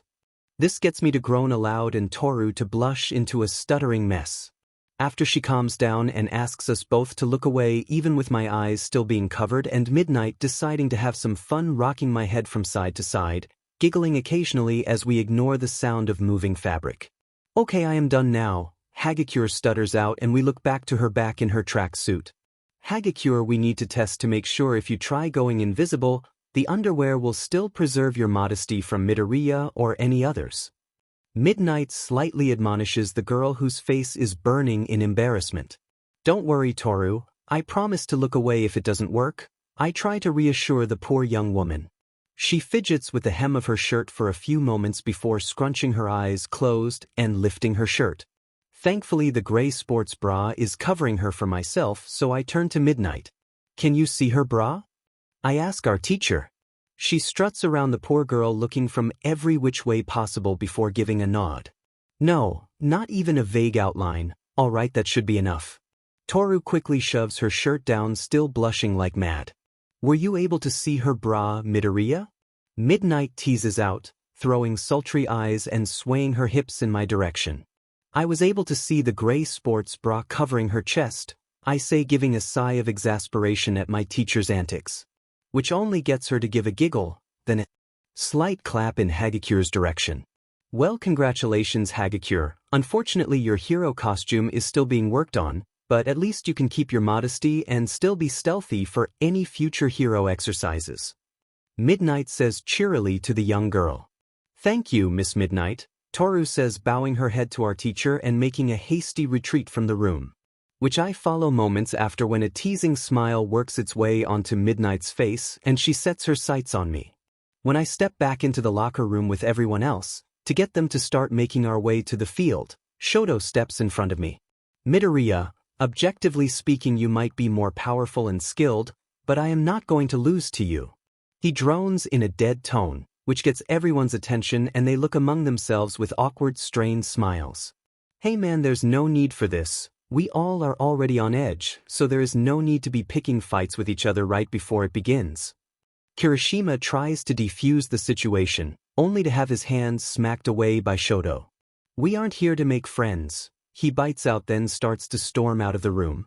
I might not know what your problem is, Todoroki, But if you think I am your only threat in this competition, you are severely underestimating the amazing people that are in our class, but I will answer your call to battle with my own. You want that win? Come and get it then, hold nothing back, because I won't take anything less. I say, walking up into his face and making him take a step or two back, the area around us warming briefly as he looks down in anger. I walk past him and open the door as the signal beeps in our room. All right everyone, let's go show the world the coming dawn of us heroes. I say, getting a cheer from the room and everyone getting up to then march out onto the field. As we all march to the field to the cheering of the crowd that had gathered, I hear some of them talk about how nervous they are as we make it to the exit onto the field. Hey, make some noise, you rabid sports fans. Get those cameras prepped, media horde. This year we are bringing you some of the hottest performances in sports festival history, guaranteed. I only have one question before we start this show. Are you ready? Present mic dramatically declares over the PA system. Let me hear you scream as our student make their way to the main stage. Fanfare starts to blare as we get closer and closer to the main field. As we step onto the field, the crowd cheers louder than they were before, and I hear Kyuka hiss to herself at the level of noise. Present mic then starts up again as we form up. This is where up-and-coming heroes leave everything on the field as they fight for the chance to achieve worldwide fame and become a celebrity known to all. This first group is no stranger to the spotlight. You know them for withstanding a villain attack, the dazzling students lighting up your TVs and this field with solid gold skill. The hero course students of Class 1A. He finishes off in his showman way. I get putting on a show, but it seems you are favoring us over all the other courses. Just please give them all the same amount of effort. We all make our way to the center of the field in a loose formation, and I can hear the others whispering about their nerves even more. They haven't been getting nearly enough screen time, but this next group is still chocked full of talent. Welcome Hero Course 1B. To which I give a weary sigh of exasperation at how little he talked about the other hero course. Next up are General Studies C, D, and E. I groan audibly, garnering some looks from some classmates. Support classes F, G, and H. I bury my face into my hands as I walk, wincing at the flagrant favoritism on display. And finally business classes I, J, and K. I have to physically force myself to keep walking and to not curl up into a ball of embarrassed shame at present mic not being impartial in his announcing. Give it up for UA's first-year contestants. He finishes off getting a loud cheer from the crowd, and I can hear the other courses complaining about the favoritism for our class. Now the introductory speech, Midnight declares, raising her red leather flag into the air. I can practically feel the excitement from all the males in attendance, but then a shiver runs down my spine and I look to the teacher's box. There, with her hands gripping the railing with trembling arms, I see Ariana with a look of utter joy and excitement. Mistakes were made, I think to myself in terror, and give a prayer to the great ones that they don't have a chance to meet today. I can hear some of the closer male audience talking rather loudly about Midnight, and she gives a smile and tosses her hair playfully. I hear my fellow classmates saying she should be more aware of public decency until she calls out, "Silence everyone!" cracking her small WHP to drive her point home. And for the student pledge, we have Izuku Midoriya. I can hear Bakugo grinding his teeth to dust in anger as I walk forward to the stage. I hear others ask why I am the representative, and a general studies student is snarky to my classmates about my entrance exam scores. When I am up on stage, Midnight gives me an easy smile and gestures to the mic, to which I stand before and look upon all the students. Salutations to not only those in attendance here in the stadium, but to all others who are going to be watching us. As well, I would like to say, this is a horrible idea and the sports festival should have been cancelled. This getting everyone to be in stunned silence, to which I give a sigh into the mic. I understand that they want to show that a villain attack doesn't bother them, that they can keep us students and those in attendance safe. But still, having us come here, show all we are capable of, it only lets villains who are smart enough to prepare for an encounter with us. I say in slight frustration and exasperation, then I give a feral smile. Well, to that I say, I look into one of the cameras that is pointing at me. Watch closely, because not only will I be giving my all, but everyone here will as well. To all the students of my year, Show everyone, not just potential heroes to intern with, but the public we are to defend, that a new dawn of heroes is coming.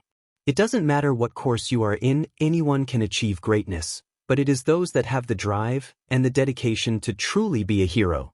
It doesn't matter what your quirk is, only how you use it, be it for the betterment of others or not. I challenge you all to show the villains the coming storm that we represent, and that their days are numbered upon our achievement of our hero licenses.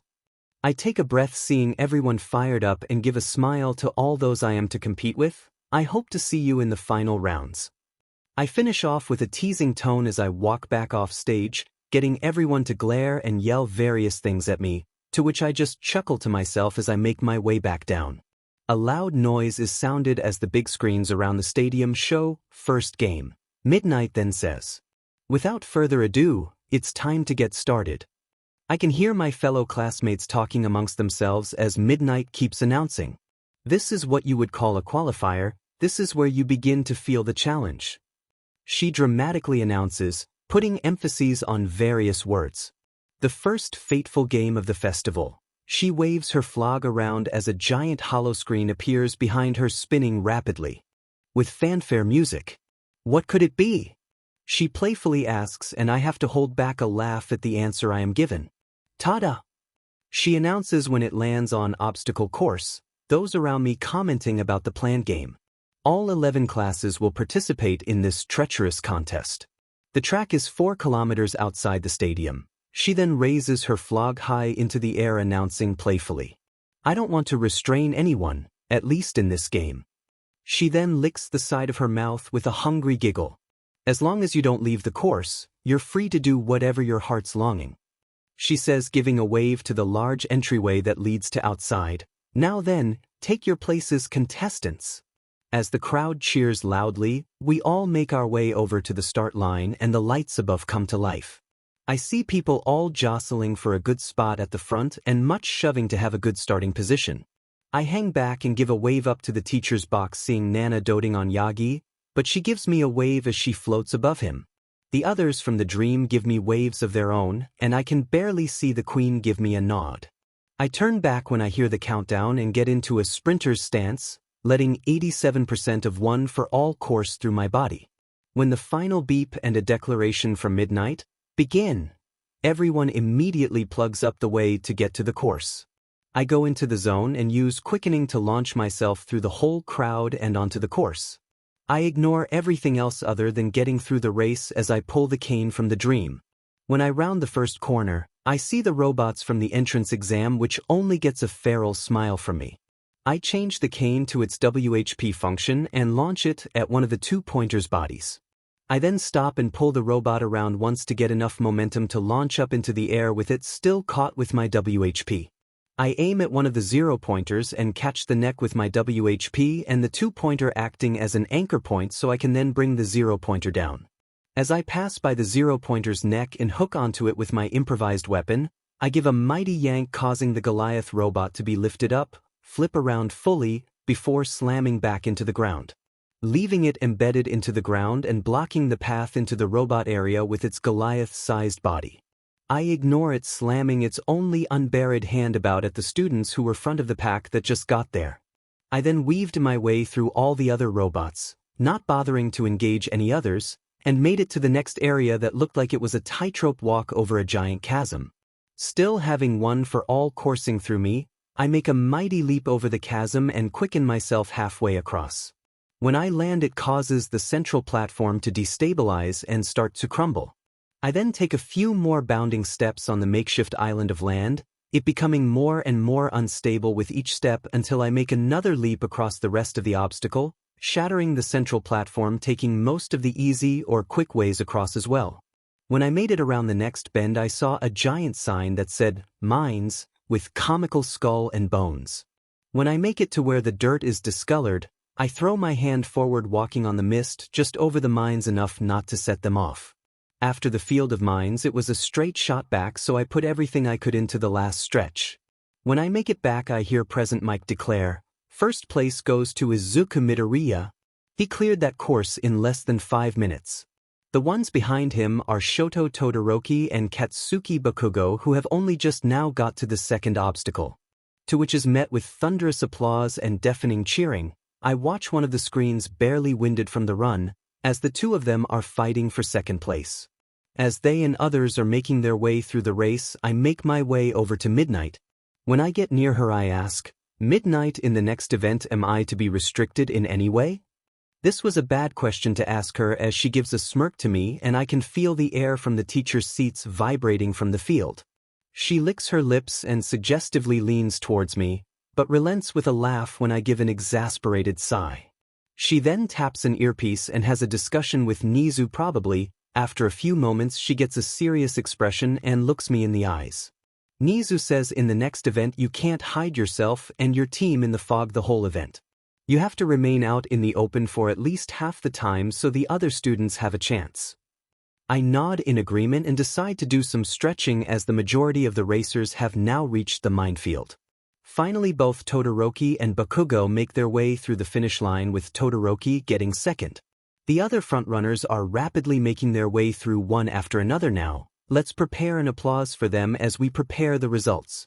Present mix showboating, getting more cheers for those now making their way in. I watch as Bakugo is having an aneurysm about not only losing to me, but Todoroki as well. I wave to my friends who are arriving, them breathing heavily with the exception of Tenya, who probably didn't have a hard time with the straightaways. However, he does seem dejected with his placement in the race, if the aura of shame emanating off him is anything to go by. The first game for the first years is finally over, and what a game it was. Midnight presents, taking her glasses off playfully. "Now let's take a quick look at the standings, shall we?"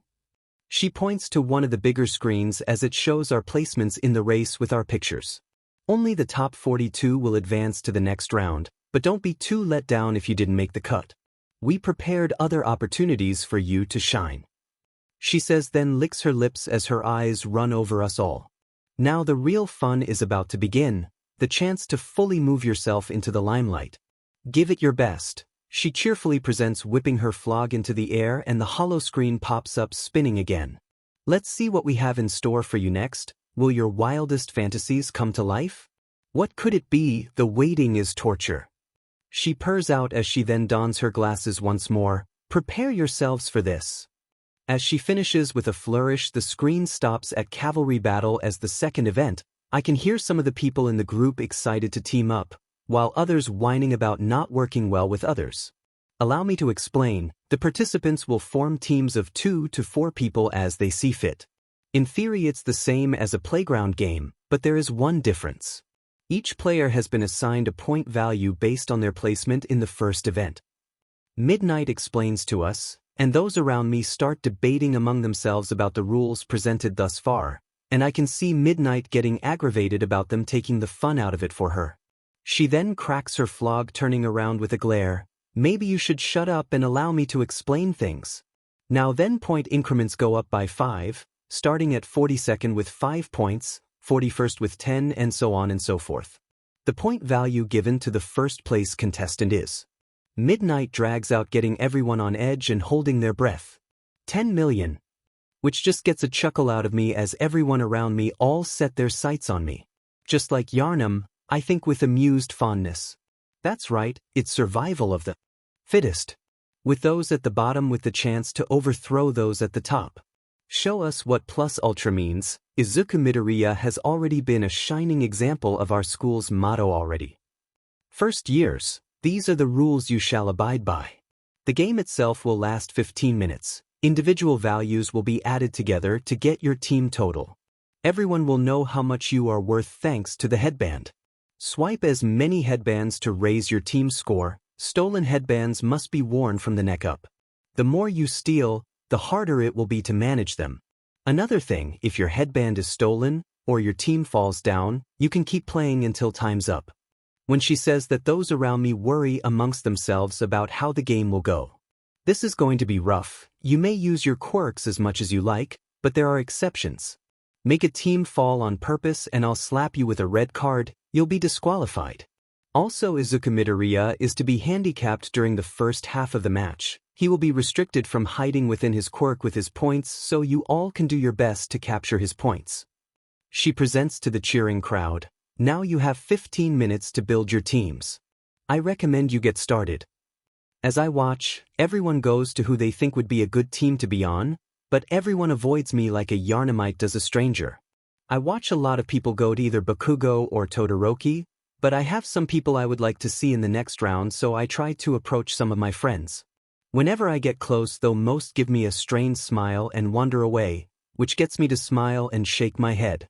I see Ochako and Tenya talking, so I make my way to them. Hey guys, wanna team up? Should be pretty easy to get through this thing if I am being honest. I ask with a gentle smile, that I then have to fight to keep up. I see Ochako smile and start to agree, but Ida speaks before her. I'm sorry, but I need to stand out for myself. I view you as my rival in this, and I must do my brother proud on my own, he says in his overly serious manner. Seems you still need those lessons in humility. This is a team exercise. It is to show your ability to judge who you can team up with for the best results. However, I can see you are going to be as stubborn as always about this, so best of luck to you. I hope to see you in the next round, I say dismissively as I look to Ochako, who is fidgeting, and I give a sigh. Good luck to you as well, Uraraka, I say coldly as I walk away from them both. I give a frustrated sigh to myself. It makes sense, everyone will be gunning for me from the start. They should have more faith in my ability though. That handicap should be proof enough of how strong I am. All of a sudden I hear some fans whirling and giggling getting closer to me. When I turn to the approaching noise, I see a girl with pink dreadlocks hovering to me. Oh perfect, you're still alone, and you are the star. Team up with me, person in first place. She requests, getting right in my face with zero regard about personal space. And who might you be? I say, quirking an eyebrow at her. She gives a chuckle and says, I am a student in the support course, name's May Hatsum. She declares, lifting her goggles off her eyes, which reveal them to be yellow crosshairs. We haven't met, but I'd like to use your current fame to my advantage. She says no shame whatsoever, which gets a smile and a laugh from me. If I team up with you, then I'll be in the spotlight. Part of the team that everyone is keeping their eyes on. She starts to ramble in a manic manner, getting closer and closer to me in her excitement. That means my super cute little babies will inevitably be seen by the big company CEOs who are tuning in to the sports festival. Following that line of reasoning, this is the best way for me and my marvelous gadgets to get recruited. She finishes off excitedly. I give a laugh out loud this time, almost like a powder keg hunter who has an idea about a new weapon or tool to make for the hunt. Wonder if Jura would try to recruit her into the powder kegs? I think to myself in amusement as May starts rambling again. Plus, you will definitely benefit with me being on your team. She sets down a case she was carrying. The support course specializes in creating equipment that helps heroes deal with their quirks and enhance their skills. She presents, opening the case and lovingly presenting her gear with a manic giggle. I packed a ton of powerful babies to bring with me, so I'm sure you'll find something you like floating around my arsenal. I look over it all and it is very impressive, definitely going to have to introduce her to Jura at least. Well, I believe it will be just us two in this event, I say, looking around, and most everyone has either paired up or made a proper team except myself and this girl. So you'll be the rider and I will be the horse. Equip yourself however you need for long-range defense and offense. I am quite quick and agile, so please keep a solid hold on to me, as well if I tell you to duck, curl down as much as you can onto my head. I say, and she nods vigorously, going through her gear, getting everything she wants for the next round. For myself, I pull out the chickage and a few hunter tools in reserve for an easy SWsh. I then lower my head, grab the Canehurst medal hanging from my neck with the Queen's favor, and give a small prayer of luck to the Great Ones. A loud buzzer then blares around the arena. Oh goody, it's time to get this party started. Midnight announces, stretching to get ready. After 15 minutes to pick teammates and talk strategy, 13 cavalry teams are ready to go head-to-head. Present Mike announces to the roaring crowd. Come on, everyone, get your hands in the air. It's time for an arena-thumping UA battle royale. Let me hear you scream. I adjust May on my shoulders, ensuring her legs can easily hook under my arms, for the no-doubt rush that will happen at the start. The countdown begins and I can see everyone eyeing me in the center with Hatsum on my shoulders, to which I can only give a feral smile at their predictability. Soon as the match starts, everyone begins their mad dash for my team for the grantee to the next round. Duck! I call out and May curls her body down. I pull out a call from beyond and hold it over the both of us. When it is fully charged, I release the novas out in a ring around us, causing everyone to a stumbling stop and take a few steps back from the arcane explosions. While they are distracted, I dash through them holding May's legs, giving her a nudge to go on the offensive and getting distance from the horde. I ready the chickage defending us from some of the tape and sticky ball that was sent our way. I then give a loud roar, letting my hunter's aura out when I see a tongue launched at May's head, making it flinch back and freeze as well as others to flinch back in fear. I keep on the defensive, dodging around others' attempts to get at our points and discourage any from getting too close with the beast roar tool. Eventually, a large wall of ice blocks off everyone else from myself and Todoroki's team. I see Ida talking with his team and getting ready to do some sort of super move. I grab May's legs firmly, giving them a squeeze as she holds on to me best she can. I hear the sounds of explosions breaking their way into the ice, but I ignore it for now as the other team blurs towards us. I smile as I watch them get close and say to Tenya, "Nice move, but still too slow." I then hop back and then up and over them, hearing a slight noise of complaint from May at the abrupt movement. The ice breaks behind where I land, and Todoroki's team turns around, making another attempt at my team's points. The explosions behind me get louder and louder as Todoroki reaches out his hand to our headband. And that's the halfway mark. "Present," Mike announces, to which I immediately throw a wall of mist around May and myself, causing the teams that were about to crash into us to instead have to stumble on opposite sides of the mist. Taking a breath of relief, I give a chuckle as May is practically vibrating in excitement on my shoulders. "That was amazing. I have so many ideas for babies to make for you, as well as others to make improvements on for others." She cheers, bouncing on my shoulders like a giddy child. I give a chuckle but pat her leg. "I appreciate the enthusiasm, but can you bring it down a notch or two?" "What do you mean?" "Your quirk is amazing. How do you do all you did?" She asks in excitement, still bouncing. I get you are excited, and I am more than willing to have a nice long talk about my skills. However, I can feel how excited you are by how sticky my neck is. I trail off, feeling the dampness on my neck trickle down my back slightly. "Huh, that's new," she says, trailing off for a few moments, then she immediately goes back to her full throttle mannerism. "But it doesn't matter.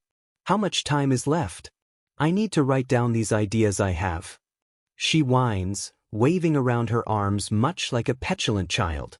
I chuckle and pull a new notebook from the dream as well as a pen. I hold them up to her as I pull a pocket watch from the dream. "We have about 6 minutes left. Here, you can use these, just get me ones back in exchange," I say as she snatches the notebook and pen from my hand, immediately starting to scribble at a frantic pace using my head as a desk.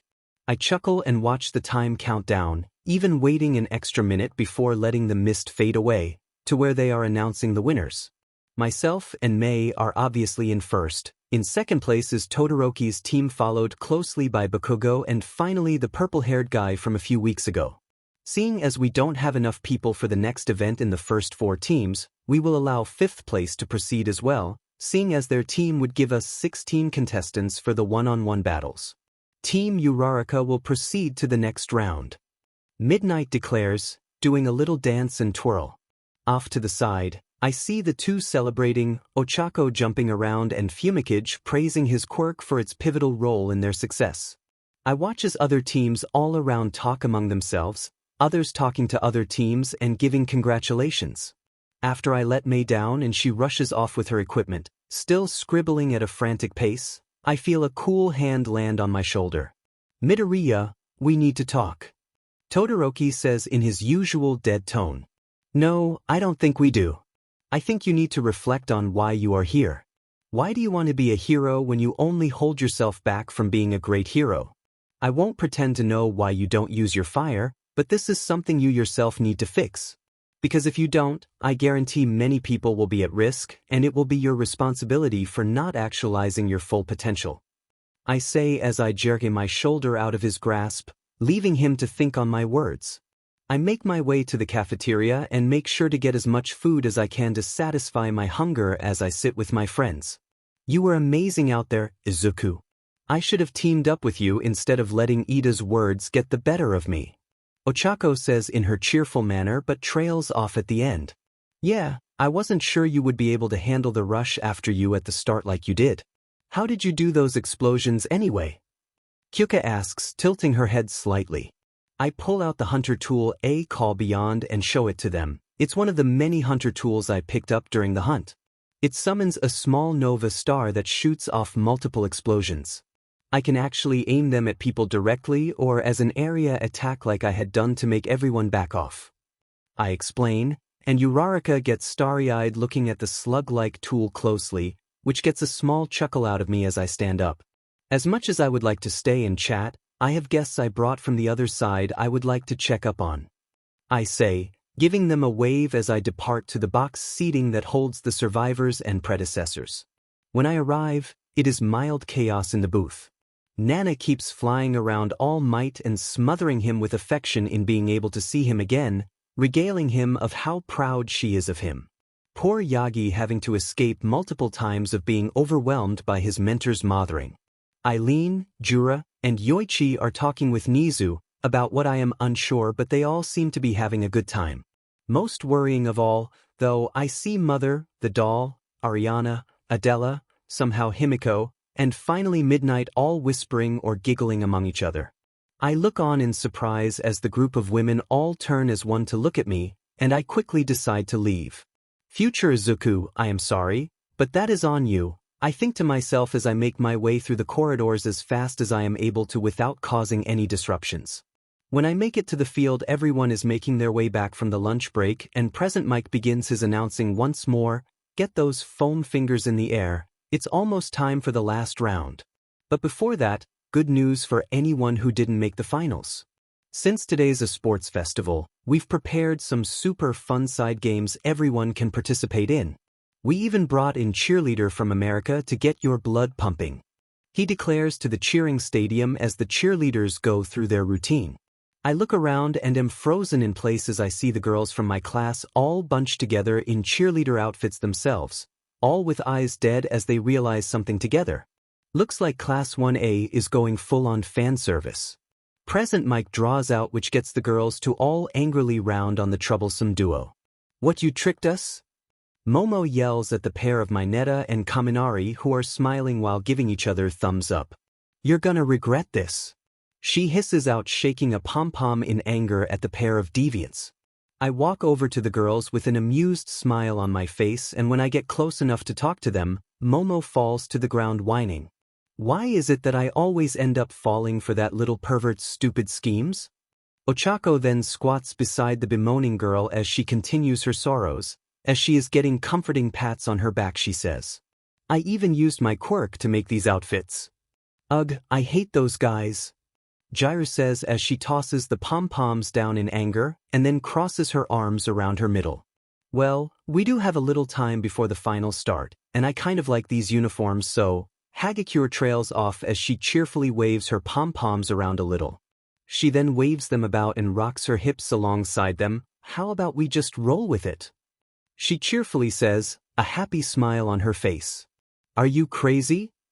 Kyuka says in anger, her ear jacks at the ready to attack and her face in stunned, embarrassed shock. Wow, Tori, you've got some skills. Sue pipes up from behind poor Jiru.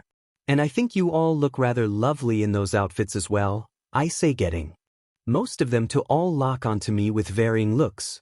However, next time, Momo, I say, walking up to her and offering my hand out to her. How about you text or call me next time to double check about these things? I ask with an easy smile, and she looks from my face to my hand, but takes it after a few moments with a nod. Oh, I bet you would love to see the doll in one of these outfits. Mina teases, coming up from behind me and bumping her hip into mine. To which gets me to slightly stumble away with a hot blush coloring my cheeks at the thought of the doll dressed like them. I then say, no comment, and make my way to center field, all the while hearing Mina and Toru laughing with each other.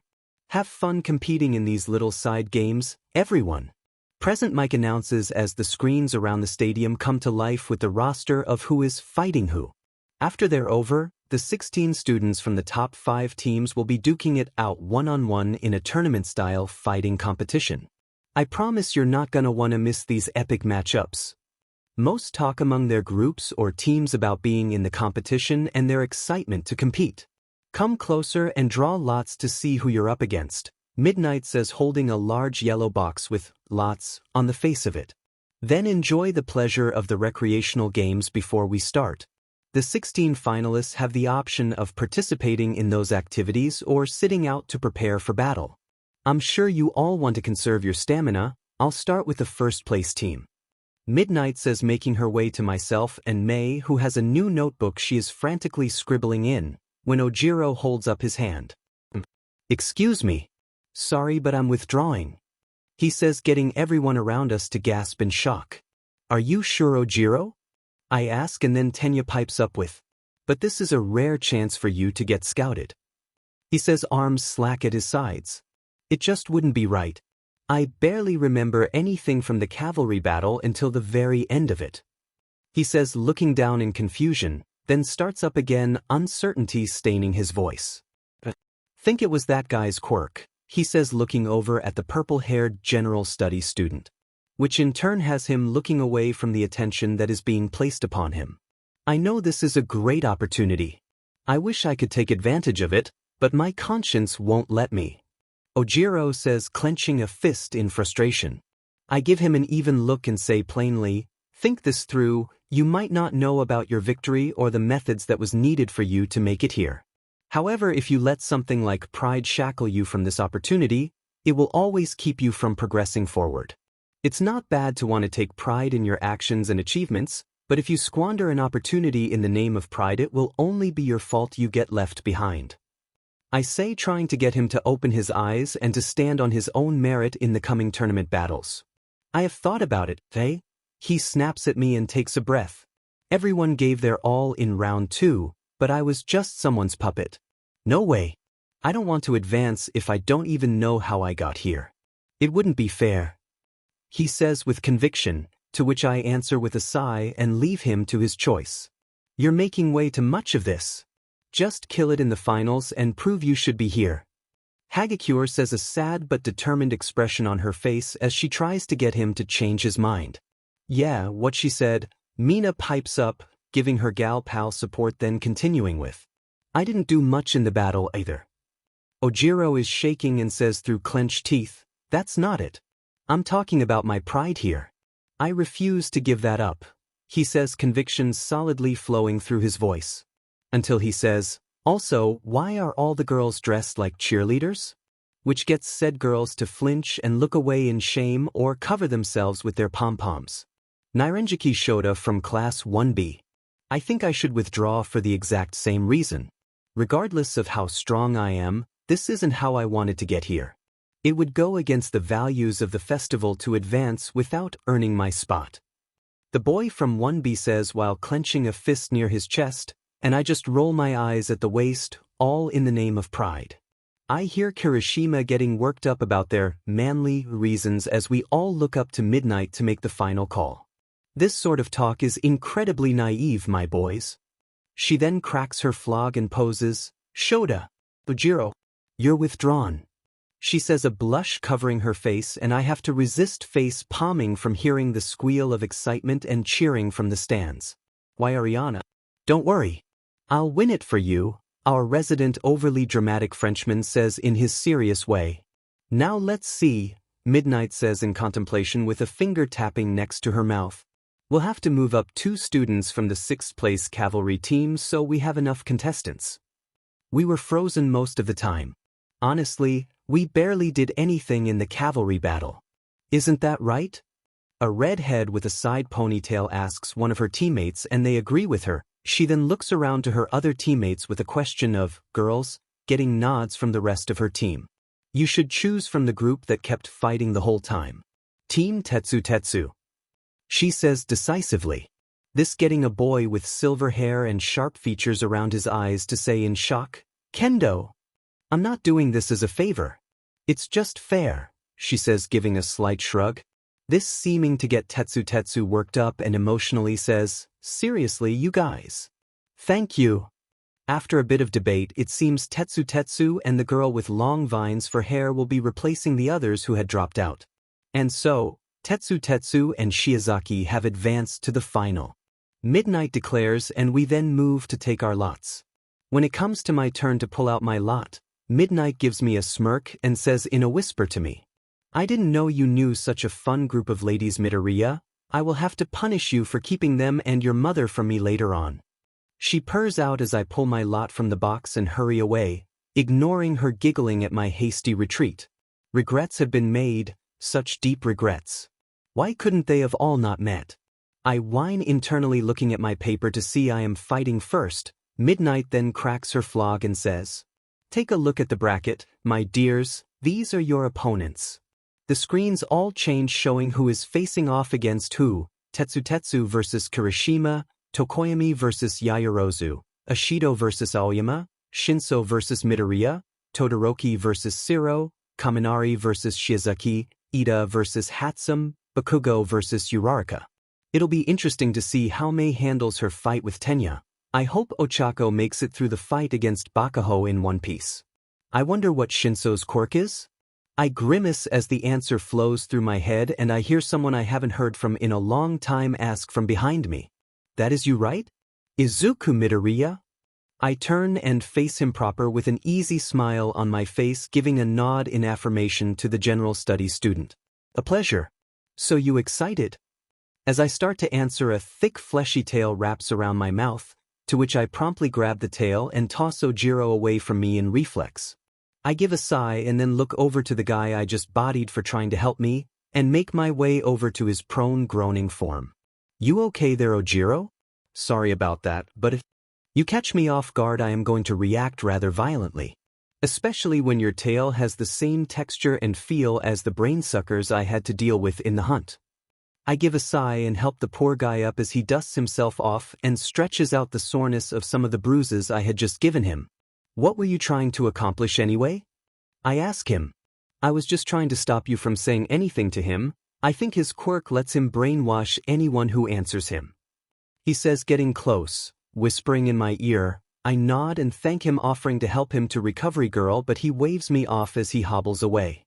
I look around, seeing Mei walking up to Tenya, and decide to walk by to listen in a little. When I hear her excitement I have to restrain myself from barking out a laugh at what she is going to do to the poor boy. The screens around the stadium chirp and recreation is displayed on all of them as the side events start up. I stay on the field and watch as all my classmates either participate or not, giving praise or clapping at all their performances. I snicker at some mishaps that happen along the way, especially when I see the arrogant one from Class 1B being carried in the giant fists of that kendo girl. Eventually Cementos builds the arena with his quirk, the cement flowing like water until it takes the proper form. "That's it. I'm pretty much done here," he says to himself, putting the finishing touches on the edge of the arena. "Thank you, Cementos." Present Mike loudly shows appreciation to his fellow coworker. "Hey, sports fans. Are you ready?" The crowd gives a loud cheer in response to his hype. After all the action you've already witnessed, it's time for the real battles to begin. Can you feel the excitement? Our competitors are on their own now. Sometimes, heroes have only themselves to rely on. Strength, wisdom, courage. They'll have to use all of these things to rise to the top. Present Mike showboats for the crowd and viewers around the world. "Hey!" All Might calls out to me from behind, and I turn to face him with an easy smile. "Sorry I haven't said hi. I've had my hands full dealing with my mentor. I didn't know you could bring the vestiges of One for All out into the real world," Yagi says with confusion and slight accusation. "Honestly, I didn't think I could keep them out this long. That room was an experiment that went right is all. Otherwise they would just be summons and restrained to the time limit the bells enforce upon them when they come through that way. We can go over this at a later time though. I hope you've been able to talk with her about all the things you wanted to though. She's missed you deeply, And her aim is spot on now, I say with a chuckle, cracking a joke to ease the tension of me having to go on soon. I have, and I noticed. You've been great so far, hardly even breaking a sweat it seems. Almost seems unfair to have you competing here instead of with the third years, or going up against the top 10 heroes themselves for there to be a chance at beating you. He says, holding his chin in contemplative thought. Yeah, that would be an interesting fight to say the least, I say, then give Yagi a devious smile. By the way, are you going to do that thing you agreed to a while ago for the medal awarding? I ask, and my smile turns feral as he gives an exasperated sigh that almost has his soul leaving his body. I can't believe you showed the principal that he's making me do it now and I can't back out no matter what. He whines and I just start laughing, having to brace myself against the wall, else I would fall to the ground. I give a smile and a wave to my mentor as he sulks back to the teacher's booth. I then turn to face the entryway awaiting the signal to go. All right, audience. Let's cut to the good stuff and not delay these finals any longer. Welcome our first fighters. It's Izuku Midoriya from the hero course who has been dominating all the events so far. Versus Hitoshi Shinszo from general studies, who really hasn't done anything to stand out yet. Present Mike announces as we both make our way to the arena. The rules are simple. Immobilize your opponent or force them out of the ring. You can also win by getting the other person to cry uncle. He explains for the newer viewers or attendees as we both step into the middle of the rectangle. Bring on the injuries, 'cause we've got our very own recovery girl waiting on standby with her slew of nurse aides to handle any injury. So put your morals aside and don't be afraid to play dirty. He hypes up dramatically. But of course, no life-threatening CRP, folks. It's not allowed. He adds on as Cementos builds up a chair on one side of the arena for him to sit in. Real heroes use their power to throw villains in jail, not kill them. Cementos raises a hand up and says, I'll stop anyone who tries to get too rough. So you can just give up, huh? Shino asks in a condescending way. In a way, this is a test of how strong your spirit is. If you know what you want your future to hold for you, you can't worry about what other people think. Ready? Present Mike drags out dramatically. That monkey was going on about his pride earlier, Shinszo starts. Begin. The bombastic announcer starts the first match. But I just think he's an idiot for throwing away his chance like that. He finishes off looking at me intently. I shrug and give an easy smile. I agree that he is wasting an opportunity here, but some people need to learn the hard way, I guess. I then feel him within my mind grasping control over my human half, and my body locks up with my face going slack as he says, that's it. I win. Huh. Hey, what's the dealio? This is the first match. It should start out with a bang. The fight has barely begun and Izuku Midoriya is completely frozen. Present Mike asks when little action is happening. He's not moving a muscle. And what's with that look on his face? Could this be a quirk at work? Hitoshi Shinszo seems to have Izuku Midoriya completely stunned. He didn't stand out in the first rounds at all, but is it possible Shinszo's crazy powerful? Who could have imagined this turn of events? That's the festival for ya. Present Mike dramatically announces, laughing at the end. So here we are. You're lucky to have been so blessed, Izuku Midoriya. Shinszo whispers, malice and jealousy dripping from his voice. He lifts his head and commands, now turn around and walk out of bounds like a good little hero. To which I take back control of my mind with a blink and start laughing. Oh man, I wasn't sure how long I could hold that pose without laughing. I declare, holding my sides in amusement at his shocked expression. You say I am blessed, but I wasn't born with this power I have. I say, standing up proper and walking towards him slowly. How are you free? I felt my quirk take control of your mind. Shinszo says, fear staining his features as he takes a few trembling steps back. Oh, you had control, but then I simply took it back from you. My mental fortitude against yours is far superior, not to mention my power affords me certain insights about others. I've gone through things your worst nightmares would seem like a spa day in comparison to, and yet I am still here. So your quirk won't be of use in this fight, so put up your fists, because your over-reliance on your quirk will be your downfall and lead to the loss of a civilian's life. I say, holding my fists up, getting ready to duke it out with the insomniac. How is this possible?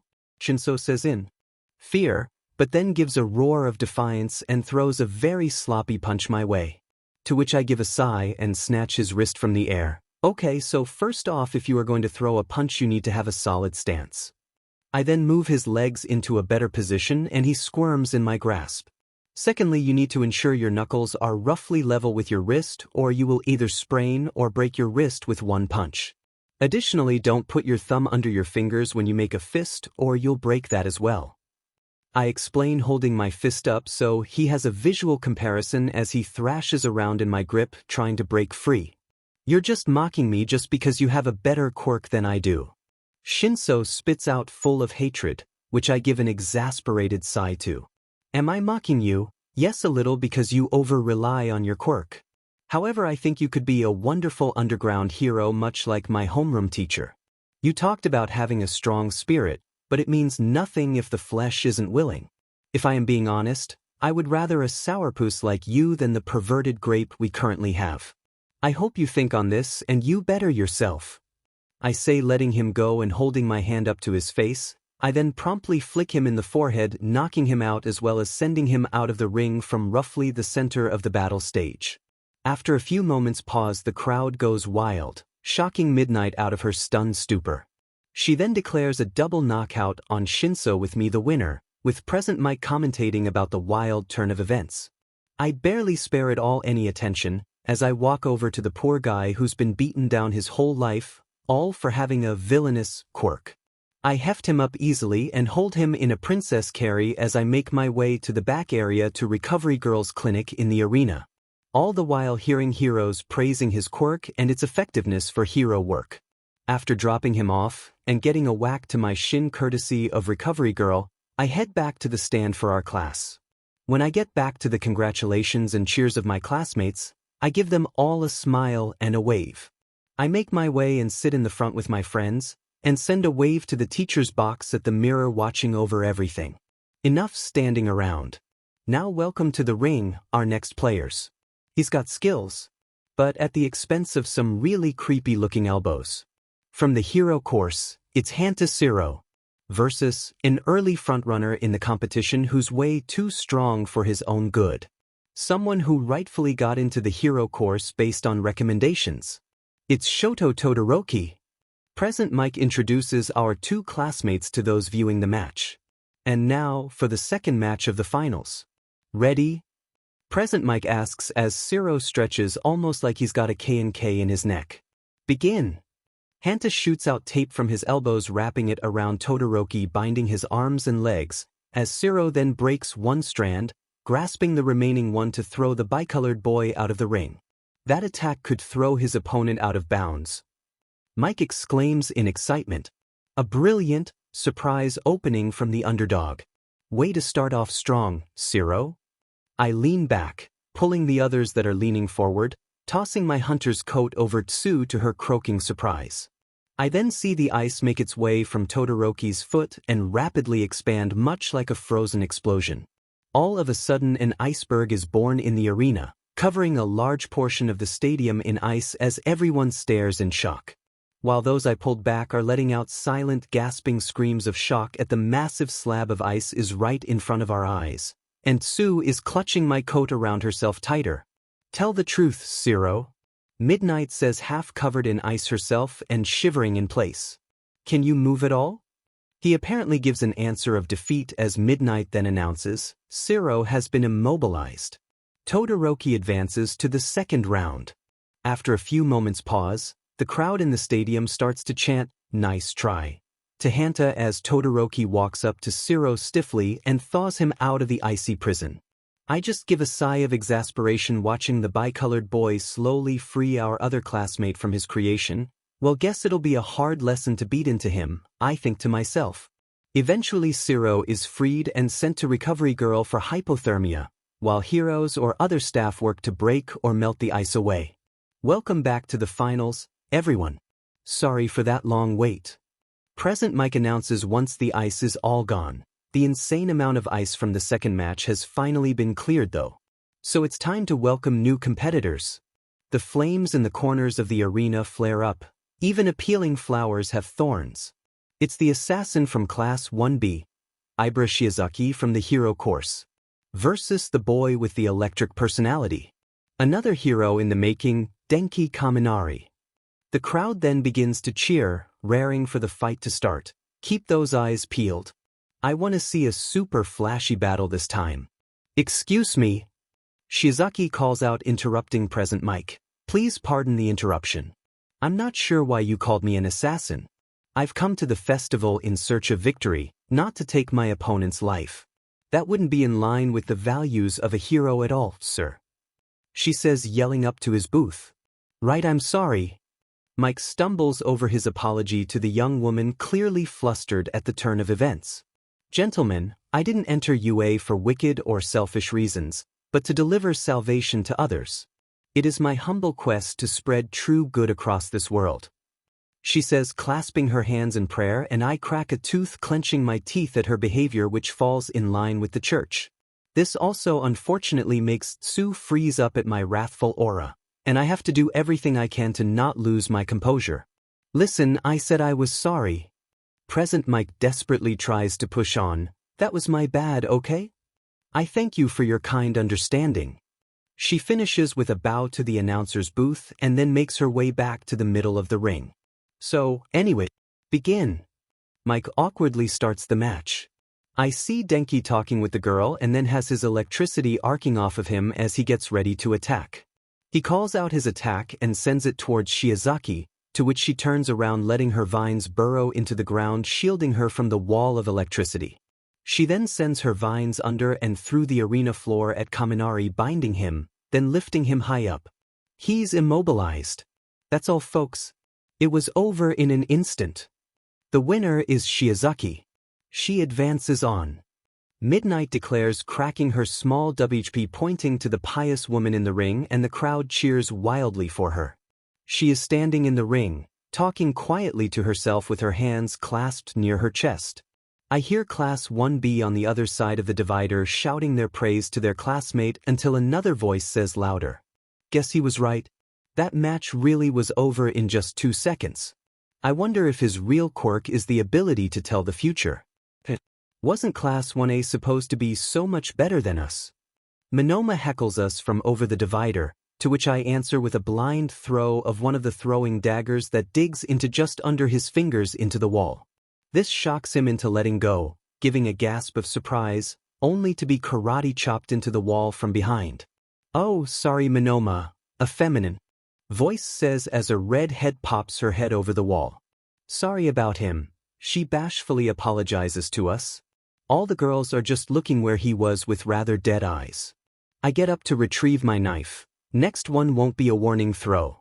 I say, pulling the blade from the wall and holding it up so the point gets across. I then walk back to my seat beside my friends. I then help Achiko calm Tsu down gently, instead of my usual raspberry method. Let's keep pumping out these hits and move on. Time for the 4th match. Get ready to watch 2 new players duke it out. The crowd once again responds with cheers at present Mike's antics. He's the kid with engines in his legs, Tenya Ida from the hero course, versus a fully equipped gadget dynamo, the support course's Mei Hatsum.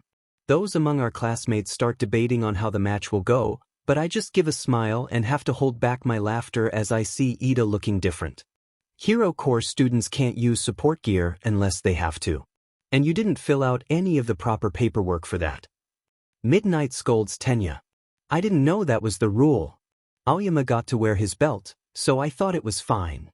Ida tries to defend, pointing his arms in a small chop. He turned in the proper forms. Midnight says, rolling her eyes and rocking her CRP side to side in boredom. Ida bows to Midnight and says, I apologize, ma'am. It's just that, my heart was moved by my opponent's sportsmanship. Even though she's from the support course, she wanted this to be as even a match as possible since she made it this far. To have a fair fight. So, she offered to give me this equipment. Tenya passionately goes on, clenching his fist with such emotion. I respect her integrity. That's why, to honor her, I would like to wear this gear. He declares, giving a pose and holding a hand to his chest. Such youthful vigor. Midnight says, a blush covering her cheeks as she gives a straining smile, no doubt her holding back things she wants to say or do. Only for her to crack and start to giggle while toying with her flog for a few moments. She then gets serious and points her flog to the match and declares seriously, "I'll allow it." "Really?" Present Mike asks in confusion that echoes around the arena.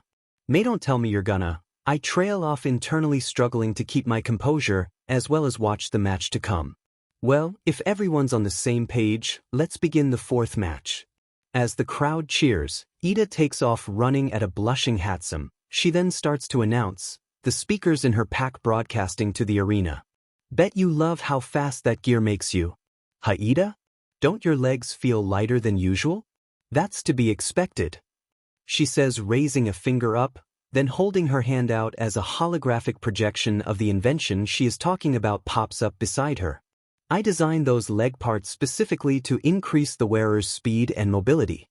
But, of course, just when Tenya was about to get her, her pack shoots out a pole that launches her away from him as well as tripping him up. "I can easily evade you with my hydraulic attachments." Ida manages to save himself from face planting and turns around, coming at her from behind as she still hasn't moved from where her pack set her down. Only for when he gets close, the pack then deploys another rod to get her away and trips him up again. Since I've got sensors in every direction, it's impossible for an opponent to sneak up on me.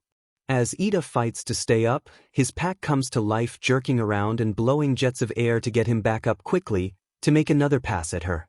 Look at how adeptly Ida just changed his course.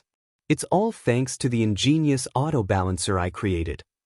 At this point I can't help it and just break down laughing, sliding down my seat to be a hysterical mess on the floor, gripping my sides in pain as my friends look to me in concern.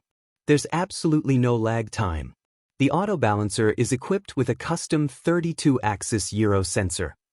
She cheerfully explains, being launched away again with her pack. As you can see, it can keep the user from falling unless they actually want to.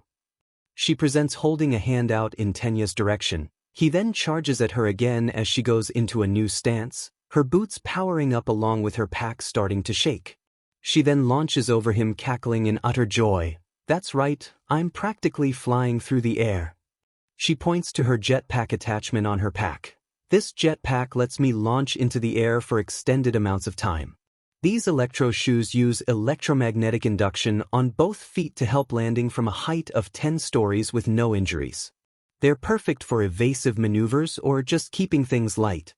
Ida charges forward, activating his quirk to catch her when she lands, only for her to pull out a gun right after landing and shooting towards the charging speedster. He is then restrained in some kind of net as he struggles on the ground to break free, a capture gun to use against villains. The nets are loaded into small cartridges. You can fire up to 5 before having to reload. She holds up a hand, all 5 fingers extended, and all of these items were developed by yours truly, May Hatsum, support course prodigy. So, to any support companies out there looking for strong new recruits, the choice is clear. You want me? Again, I'm May Hatsum, that's Hasum. And now, let me introduce you to a few more of my babies. I'm gasping for breath as I lose my mind over the shameless method May is using to promote her inventions. When she is finished with her presentation of her current portfolio of equipment 10 minutes later, she walks out of the ring easily. Hatsum stepped out of bounds, so Ida advances to the next round. Midnight at first caught off guard, then declares Tenya the winner. "I can't believe I let you trick me." He howls in her direction as she just brushes his hurt pride aside and goes back to scribbling away in another notebook. I should introduce her to Jura, maybe she could be the first powder keg that isn't a hunter. Ochako gets up and leaves without a word as I take a breath, letting her do her own thing. If she wanted my help she would have asked. All of a sudden I do the weirdest hiccup of either of my lives as I croak very loudly like a frog and blush, looking down, wanting desperately to sink into the floor now. I hear Jiru snickering beside me, but in my other peripheral I see Tsu go scarlet and stare at me wide-eyed. Deciding to pointedly ignore not only the laughing around me, but also the otherworldly snickering I hear from the other great ones. We're gonna charge right on along to the 5th match. Let's hope that gaudy belt serves some kind of purpose. It's Yuga Aoyama from the hero course. Versus is there some kind of purpose for those things sticking out of her head? They get in the way when she washes her hair, I think in answer to his question as I snort to myself in amusement. From the same class, Mina Ishido. Everyone gets fired up shouting their support, until Mineta is his normal crass self. To which I respond with throwing a rock back at him, getting him to let out a yelp of pain and to hide behind the seats. Now let's get started. Mike begins the match with Yuga moving his hips forward, launching his laser attack at Mina, who impressively dodged out of the way a second from being hit. She then slides on her acid to close the distance between herself and the Frenchman, dodging the laser strikes skillfully. Ducking, jumping, twirling around every laser that is sent her way, Mina keeps showing her ability for quick movement and fast reflexes. Aoyama launches a big laser at her to try and clip her, only for her to duck under it and make her way to him quickly. She then launches a handful of her acid at the boy, who is stunned by his own backlash. The acid eating away at his belt ruins it beyond use. To add insult to injury, his breathes fall as well. As he struggles to get his breathes up, Mina rushes in and delivers an uppercut with all her built-up momentum behind it, causing the overly dramatic boy to faint with his breathes halfway on. Aoyama has fainted. The winner of this match is Ishido. Midnight declares, pointing her flog at said girl, who is giving peace signs all around and a big smile to all as she gives a happy skip at the end. Dang, Aoyama went down hard. That's an indisputable victory if I've ever seen one, sports fans. Mike says to all those watching at home. I hear Mineta complaining about seeing panties, but not the ones he wanted to see. I then watch as the medbots carry Yuga away as Mina cutely looks on in concern as he passes by her, finger on her chin and a apologetic smile. Now, let's not let this hot streak cool.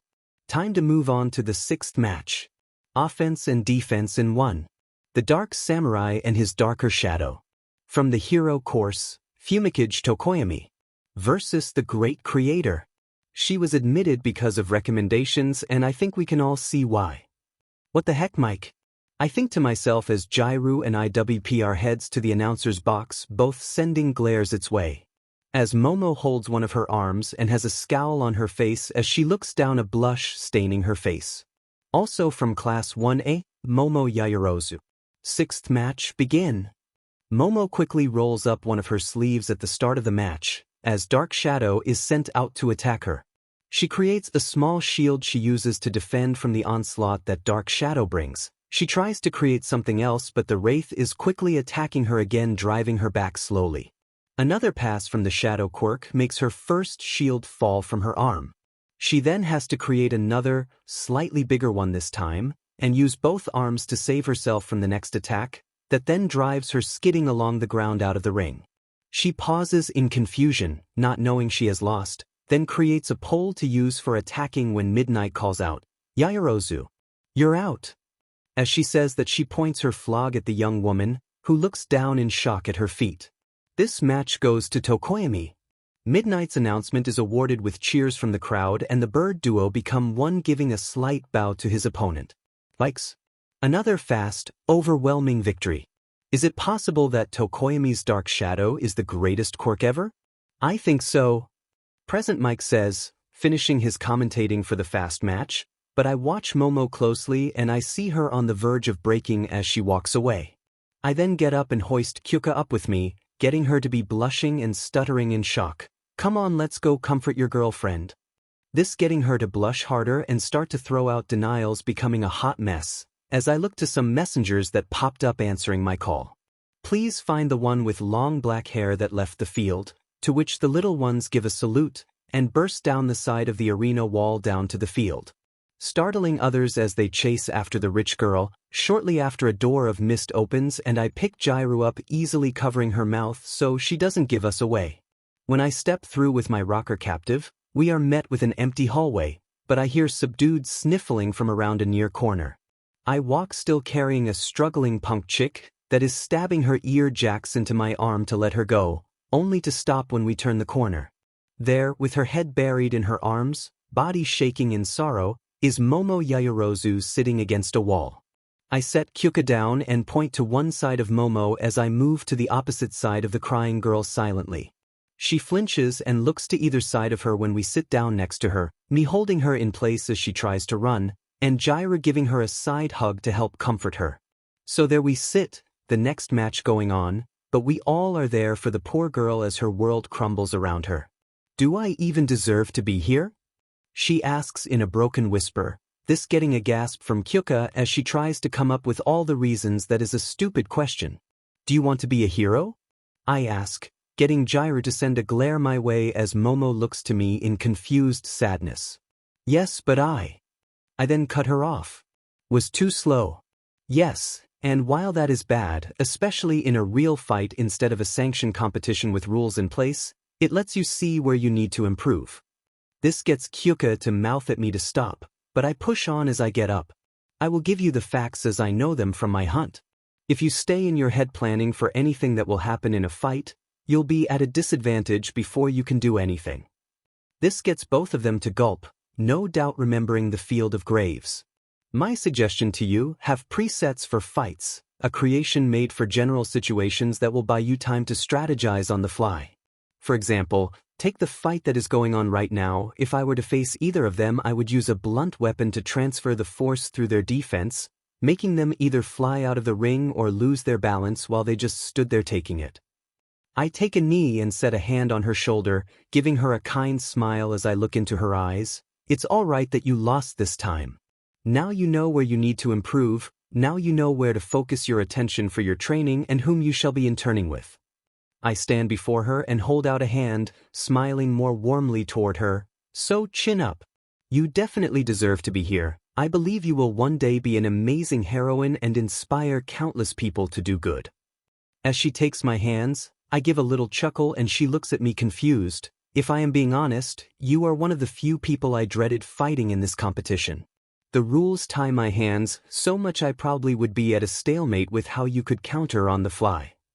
As she is brought to her feet, she holds her hands over her mouth and her eyes get all teary with barely restrained emotions. Well, I will leave you two to talk some more. I wanted to wish Ochako good luck against Bakugo before her match. I give a polite nod to both of them and am about to make my way through a door of mist as a messenger had found Ochako and Tenya in a prep room. However, I hear Momo call out to me and I stop before going through the door. Wait. Can I have both of you visit my house? I have something important I want to discuss, but at this, she just trails off and hugs herself, a few tears leaking from her eyes. I'll be there, Jiraiya immediately says, getting up and laying a hand on Momo's shoulder in support. My Momo, I didn't think you were so bold.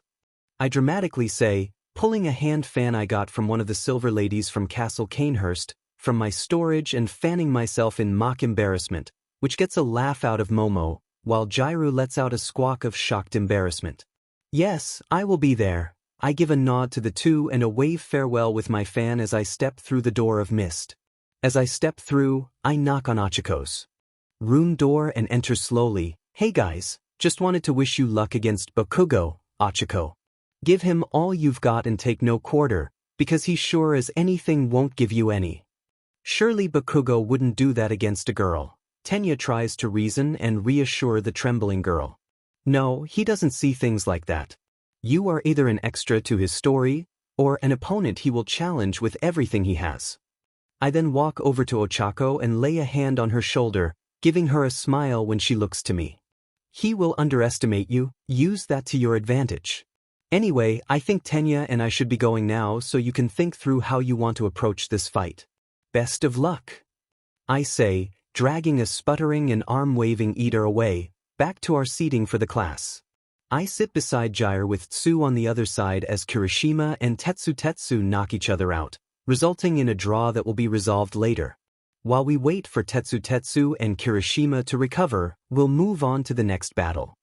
Mike presents as the two hard-headed heroes are wheeled off the arena to be taken to the clinic. Ribbit. This might be the most disturbing matchup. Tsu croaks out in concern, seemingly back to normal now but still staring at me. I know. I almost don't want to watch it.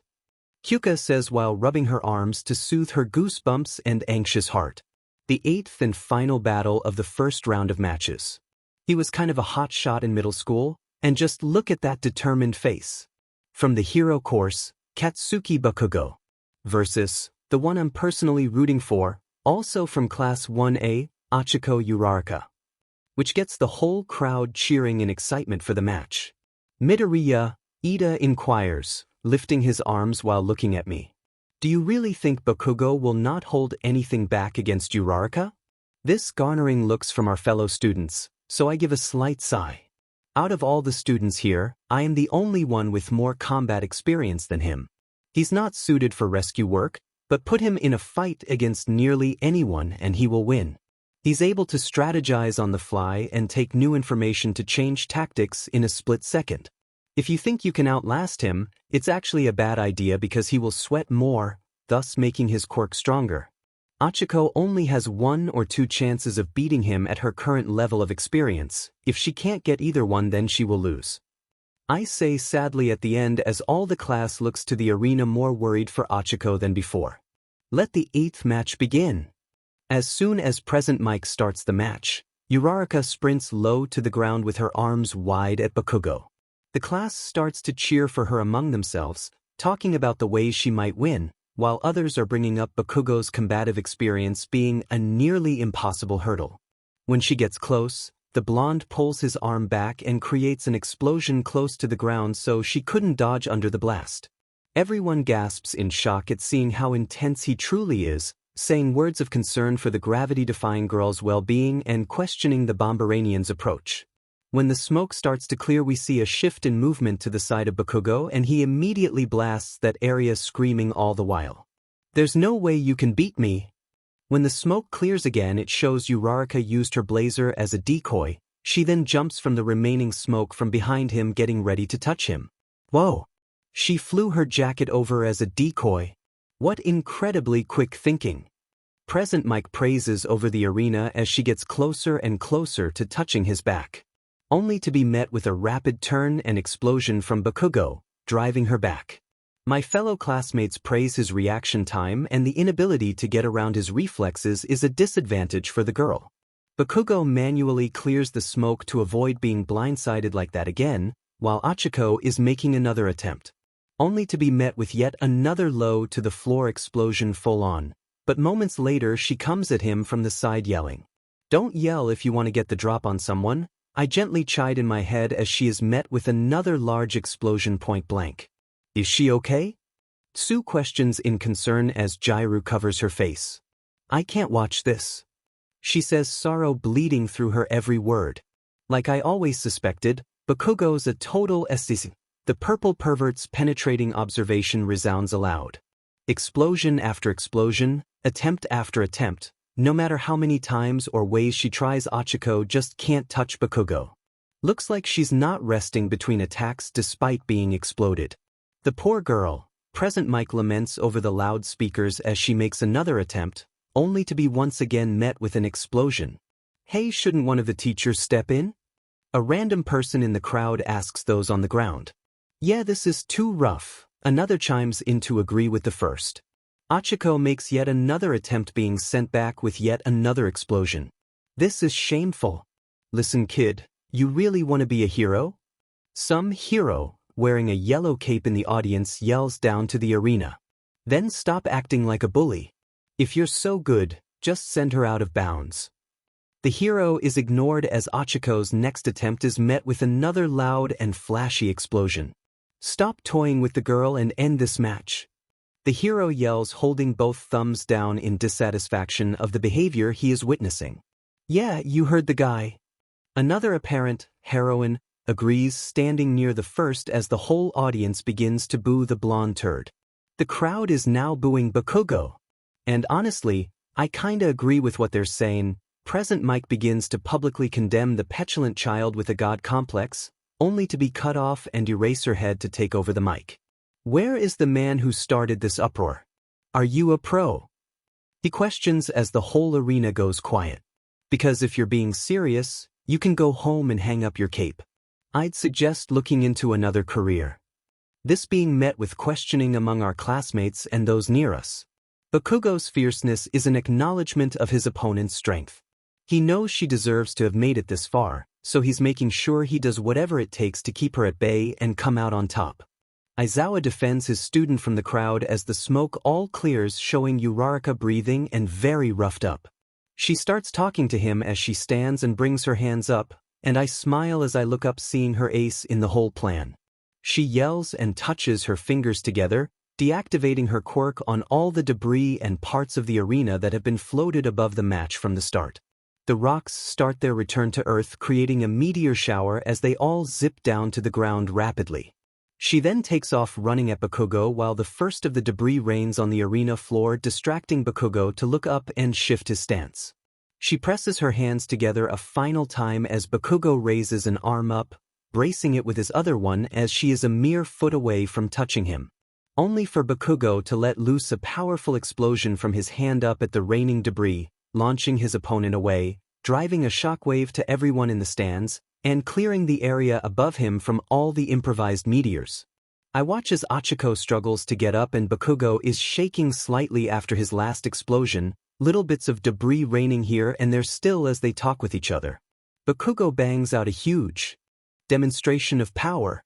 He blasted apart Uraraka's finishing move and remains untouched. Present Mike commentates to the shocked silent audience, as Uraraka hangs her head at her failed attack.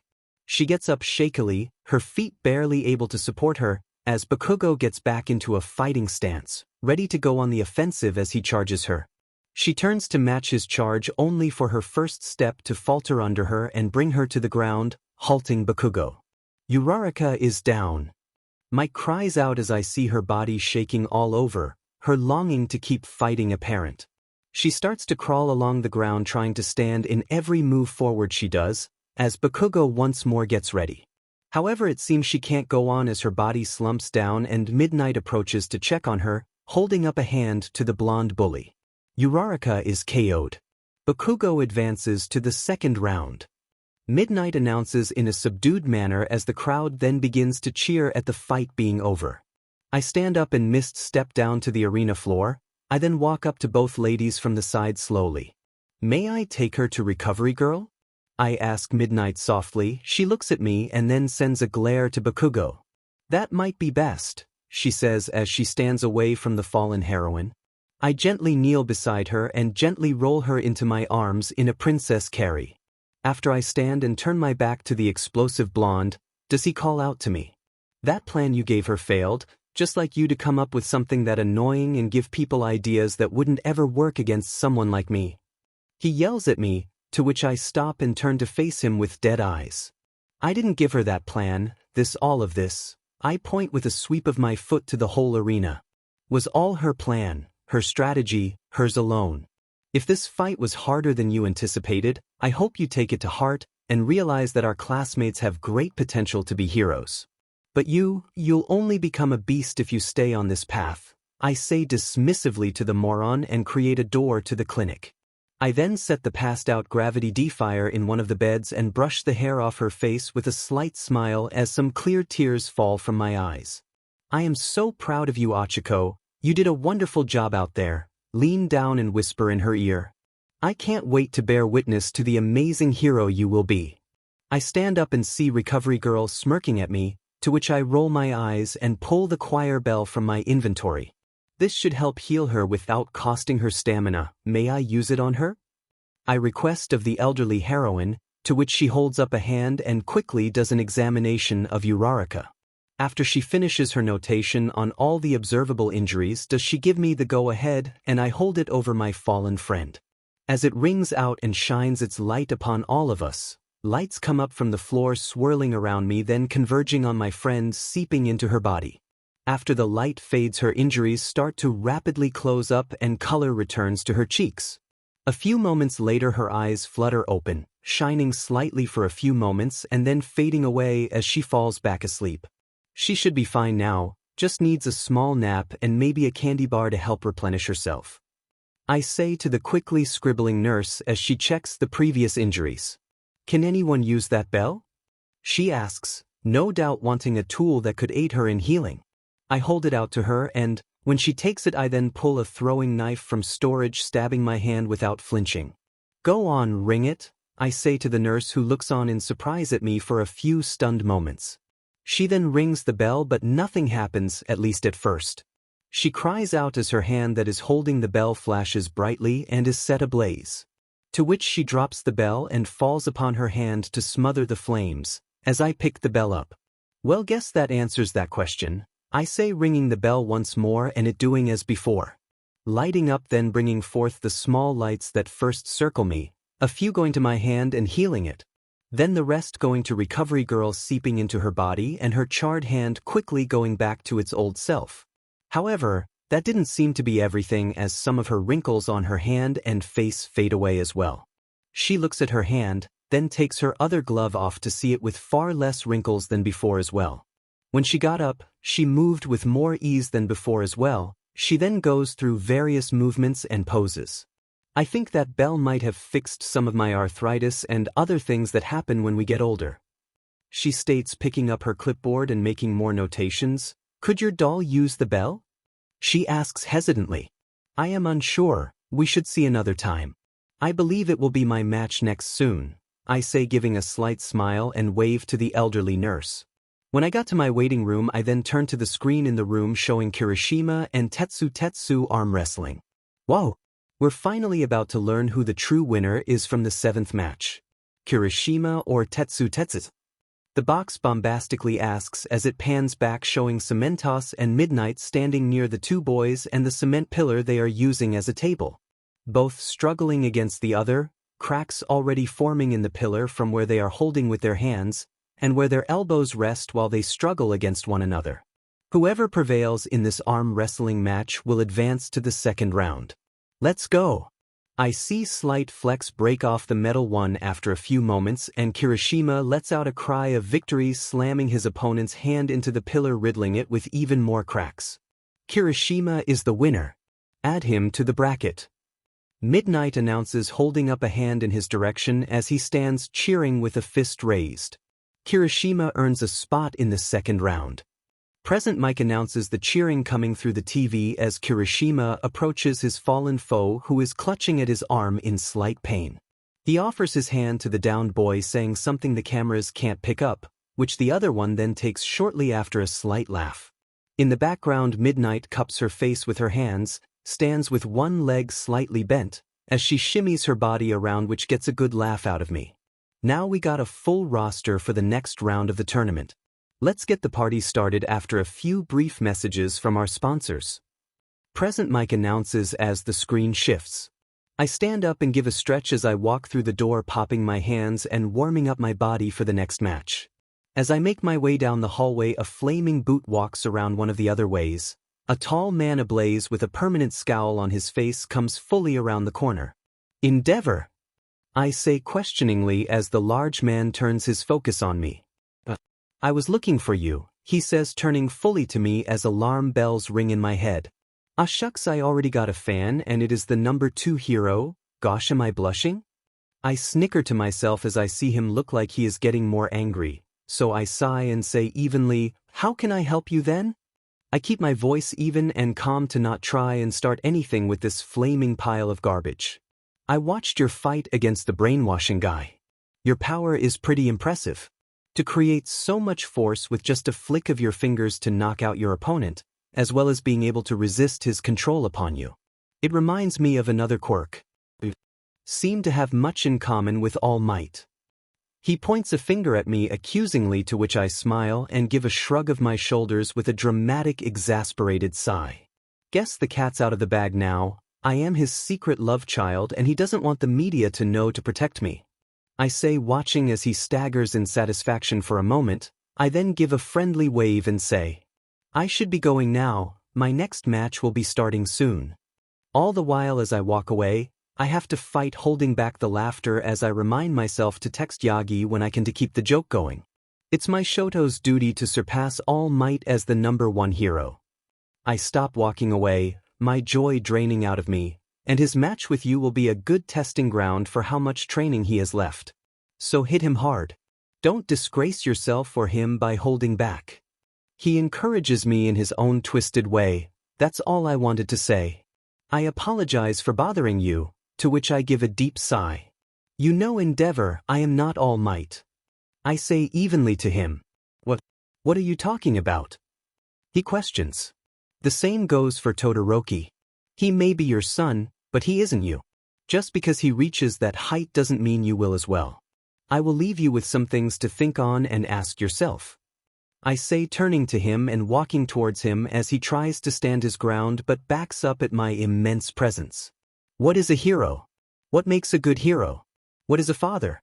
What makes a good father? As his back hits a wall, I continue, am I a good hero? Am I a good father? Think on these things, because I find you very lacking for the hero society I hope my generation will bring. I say, looking into his eyes deeply, then turning and walking to the arena without another word or glance back. Once I round a corner, I shoot a text to All Might that the next time he sees Endeavor, he should act like I am his secret love child, as well as trying to hide that fact for fun. I put my phone back in the mist and make my way to the arena floor across Shoto. I can feel the anticipation in the stadium. And that's because the second round's first match is gonna be epic. Present Mike declares dramatically. It's the guy who won his last fight by a landslide and literally left half the audience frozen. The hero course is Shoto Todoroki. And this kid taught his opponent how to throw a punch before flicking him off the stage. Also from the hero course, Izuku Midoriya. I am announced in as I stand across from the bicolored boy. So here we are, he says, voice dripping in anger. And only one of us can win. Will you half but your loss? I shoot back, getting him to glare at me harder.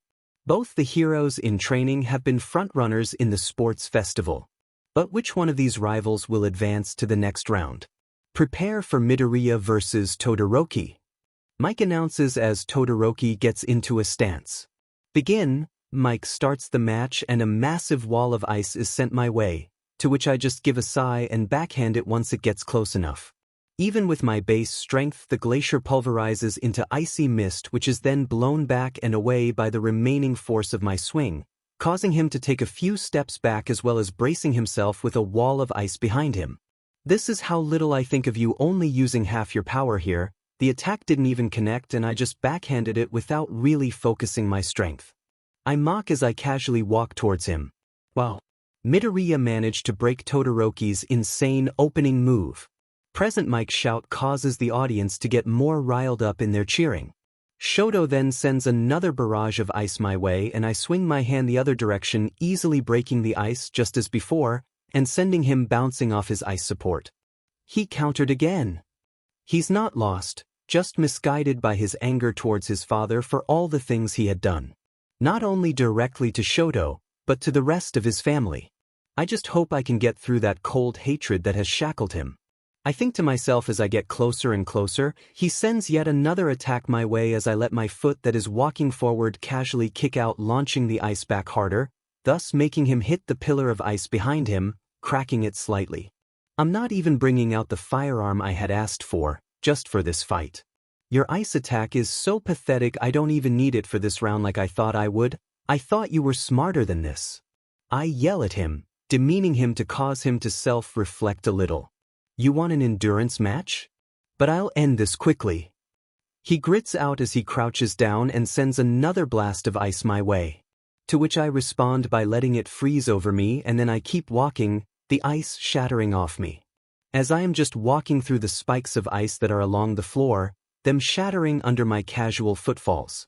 Midoriya withstood Todoroki's power without even a counterattack. Todoroki is now rushing his classmate.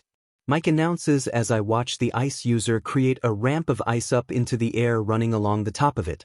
I then flick my finger at the pillar of ice that is a few feet above me, shattering it and sending the half-butted student back down at me. To which he tries to slam a fist into me as he lands, but I take an easy step back, avoiding the ice that spreads around the fist on the arena floor. He then launches the ice from that at me point blank, and I just give a tired sigh of exasperation as I bring my hands together in a mighty clap, shattering the ice that is about to engulf me as well as sending Todoroki violently to the other edge of the ring. He was luckily able to brace himself against the force, using his ice as a shield and an anchor. That was more powerful than any of your previous attacks. He says, moving a piece of ice off himself as he stands up. You're trying to keep me away. Smart. After he stands, he lets out a long breath of air, his breath misting the whole time. I thought you said you weren't taking this seriously? He tries to bait me, but I see the ice covering him as well as his shivering. I'm sorry about this, but thanks for drawing it out. His every word is accompanied by more ice mist as the air in his lungs is far colder than the outside air. Look at him. He's furious I'm not using his power. To which when he looks away do I rush across the whole ring, grab his arm, pull him up and over myself, slamming him bodily into the center arena floor. He's dazed as I mount his torso, pinning his arms under my legs. Never take your eyes off an enemy while you are fighting them. They will capitalize on your distracted state, I admonish him. I then pull out a small knife and see him panic, trying to ice me, but I just keep moving, breaking the ice as I lean down towards him. I then give a shallow cut across his arm, ensuring there is blood on the knife as I hold it up to his eyes. Whose blood is this? I ask, some of it dropping onto his terrified face as I see Midnight and Cementos tensing, getting ready to jump in.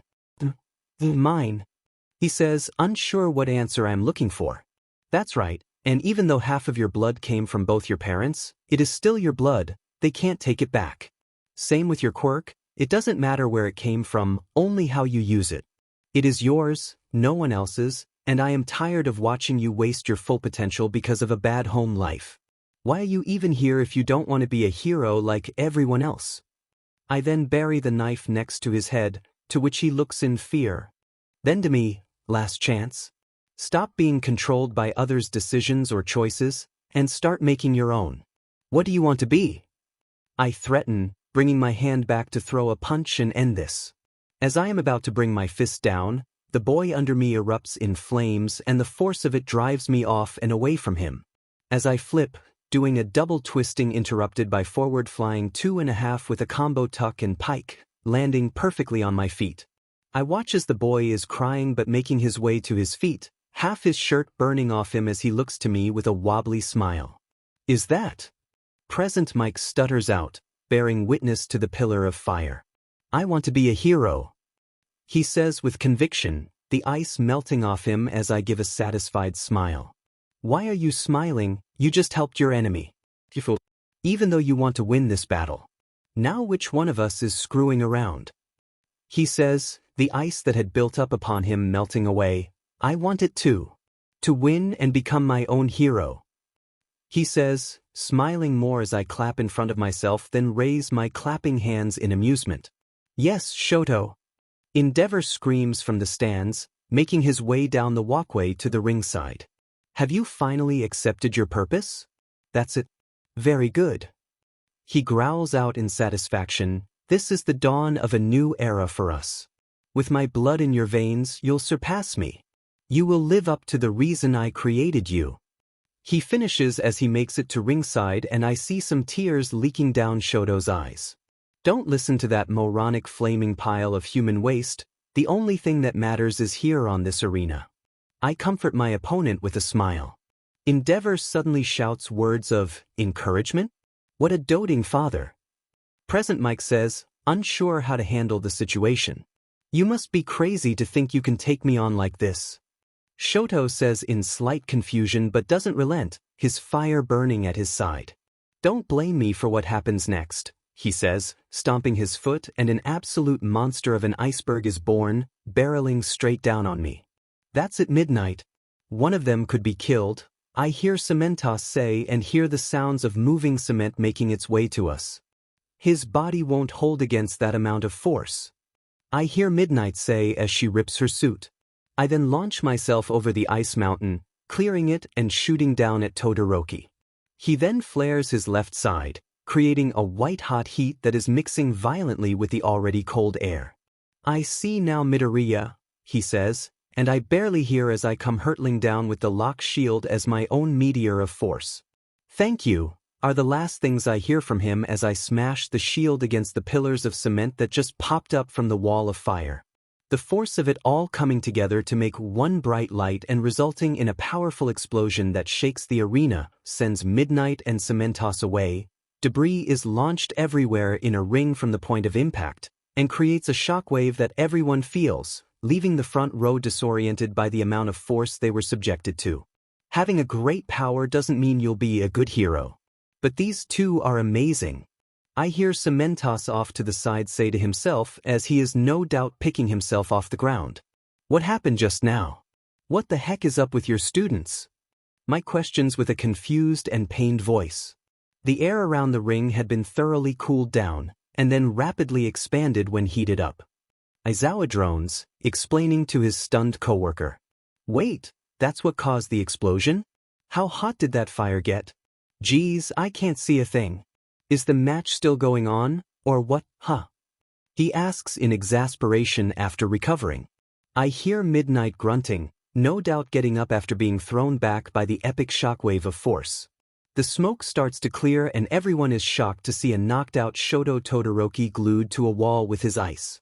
He had tried to anchor himself to the floor of the arena, but when it shattered and sent him along with his ice to the arena wall, it was too late. There, Todoroki is out of bounds and knocked out. Midnight announces as my form starts to be revealed from the dissipating dust cloud. In the moments I was being pushed away with the force of the explosion right after impact, had pulled the auger of Ebrietas and fired it at the ground to be an anchor, so I remained in the ring. My hunter tool piercing deep enough where the shattered ground didn't impact my staying in the ring. She then cracks her WHP and points it at me. Midoriya wins. He advances to the third round, which promptly gets the crowd to go wild with excitement as I dislodge myself from the arena floor. As I walk past, I see Midnight squinting and waving her arms around the floor, looking for her glasses, and the messengers tap them against my leg. I bend down and thank them as I take the glasses and give them to a surprised but grateful Midnight.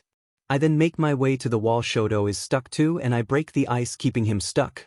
I then princess carry him to the clinic, receiving a bonk to the head via a syringe cane. As I make my way out, Endeavor is walking down the way and looks like he is about to yell, so I just roll my eyes and fall into the mist. When I drop into my previous seat, shocking those in our class's seating. Whoa, way to go Midobro. Kirishima cheers as he leans over the seats, clapping me on the shoulder. Thank you, I say, taking a breath and letting it out slow. Was touch and go for a few moments there, but I think I got through to him.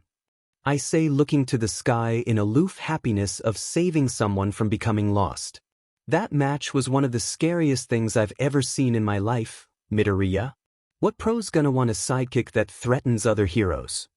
Mineta asks, pointing a shaky finger at me, and I have to hold back a snort when the answer of Midnight passes through my head in answer. Tsu sticks her tongue to the side of his head and says with a finger near her mouth, now you're just rubbing salt in his wounds. Probably not a good time, she says, retracting her tongue. Hey, I'm just speaking the truth. He tries to defend himself only to get jabbed by Kyuka's ear jack. Badass fight, man, she says, offering a fist to bump, to which I bump mine against hers with a smile. Thanks, looks like they are taking a break to fix all the damage that had happened to the arena. Everything good from before? I ask her, looking around and not seeing Momo. She just hugs herself and gives a nod. I nod my head in agreement as well, awaiting the next match. When everything is cleared away and the arena repaired, does Ida and Shiozaki make their way to the field. They give pleasantries, and when the match starts, Tenya uses his same super move he tried against me in the Cavalry battle, but Shiozaki panicked by sending all her vines around in a circle. This ultimately being Ida's downfall, as at his speed he got tangled in them trying to get around her, and she capitalized on that error in judgment by wrapping him up. His burning engine started to burn through the vines, but Shiozaki just wrapped more and more vines around the area to smother the fire. The match ended in Shiozaki's favor as she brought the struggling speedster to the ring's edge and pressed him outside the ring. Midnight, slightly surprised at the suddenness of the match, points her W at the two and says, Ida is out. Shiozaki wins the match. To which she bows to the boy she has tangled and moves to set him loose, while the crowd cheers. When the next match starts, Tokoyami sends out his dark shadow with a yell, as the shadow dodges around Mina's acid she lobbed its way. It then impacted her hard enough where she was sent skidding out the ring, falling onto her posterior. Ashido is out of bounds. Midnight announces, pointing her WHP at the down girl. She then cracks it in the bird's direction. Tokoyami will advance. The crowd goes wild, cheering for his victory. Whoa! He won that battle super fast. Mineta says in shock and awe. Tokoyami's dark shadow is so amazing. Tsu observes finger near her mouth in contemplation. Rip it. She gives an adorable croak at the end, almost like an afterthought. The match between Kirishima and Bakugo is definitely a close-quarter endurance match. Bakugo laying explosions into the hardened hero hopeful, and having to dodge a punch directly after from the smoke. I see blood on Bakugo's face, so it was probably a close call. Kirishima goes straight for his chin. What sounds like Tetsu on one BS side calls out to our hardening hero. What, you're rooting for him now, man? One of his fellow classmates asks. Kirishima goes on the offensive, throwing strike after strike, trying to land a direct hit on the slippery nitroglycerin sweater. Bakugo's having a heck of a time dodging Kirishima's fierce attacks. Present Mike commentates like he is on the edge of his seat. Makes sense to avoid getting hit by something hard. Hemwick Charnel Lane is a testament to that with all those ladies and their hammers. I think as Bakugo keeps dodging and moving about the arena, keeping track of where the edge of the ring is. Izuku, Ida calls out from behind me as he makes his way to sit near me. It seems I lost. I hope you shall avenge me when you face off against Shiozaki. He says, waving his arms around dramatically, or as dramatically as his robotic movements allow. I give an easy laugh and say, sure. Is Ingenium and your family proud of how far you made it in the festival? I ask, tilting my head to the side in curiosity. I'm not sure. I called my brother after my loss, but he was working. I figured I would wait till after the festival to speak with my family about how I did when I next see them all. He says sadly at the start, but then goes back to his normal way of speaking, arm waving and everything. Oh, sorry to hear that. Hopefully he will finish up soon and call you later. I say in encouragement, turning back to the match as another explosion sounds. Bakugo is countering again. Present Mike says in astonishment, but what's this? He questions as Kirishima is in pain from the last attack. It seems to be working this time. Mike says to the cheering crowd. Bakugo then lets off a massive explosion right in Kirishima's face, making him have to cross his arms and guard. This unfortunately locks him in place as Bakugo just starts letting off explosions left and right, wearing the already tired hardy hero down with each blast. Eventually Bakugo gives a final explosion strike against the redhead and he is thrown back onto the arena floor. Kirishima has been knocked out. Bakugo is the winner. Midnight declares, pointing her WHP at him as the crowd cheers. What are you doing, idiot? I thought you had more guts than that, Kirishima. Tetsu throws a tantrum on his side of the divider, getting a small amused laugh out of me. They will make such great friends together, I think, in amusement as I get up to go to my match. With that intense battle, Bakugo advances to the third round. Ladies and gentlemen, our final four. Mike announces as the screens show our pictures side by side.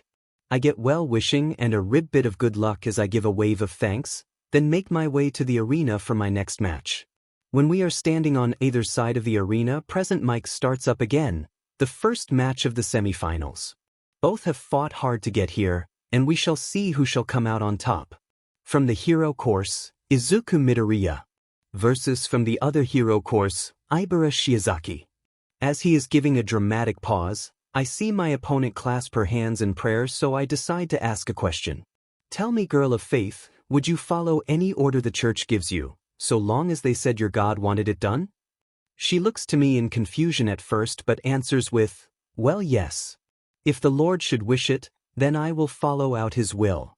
She says, closing her eyes to pray once more as if she had given a righteous answer, only to flinch when I growl.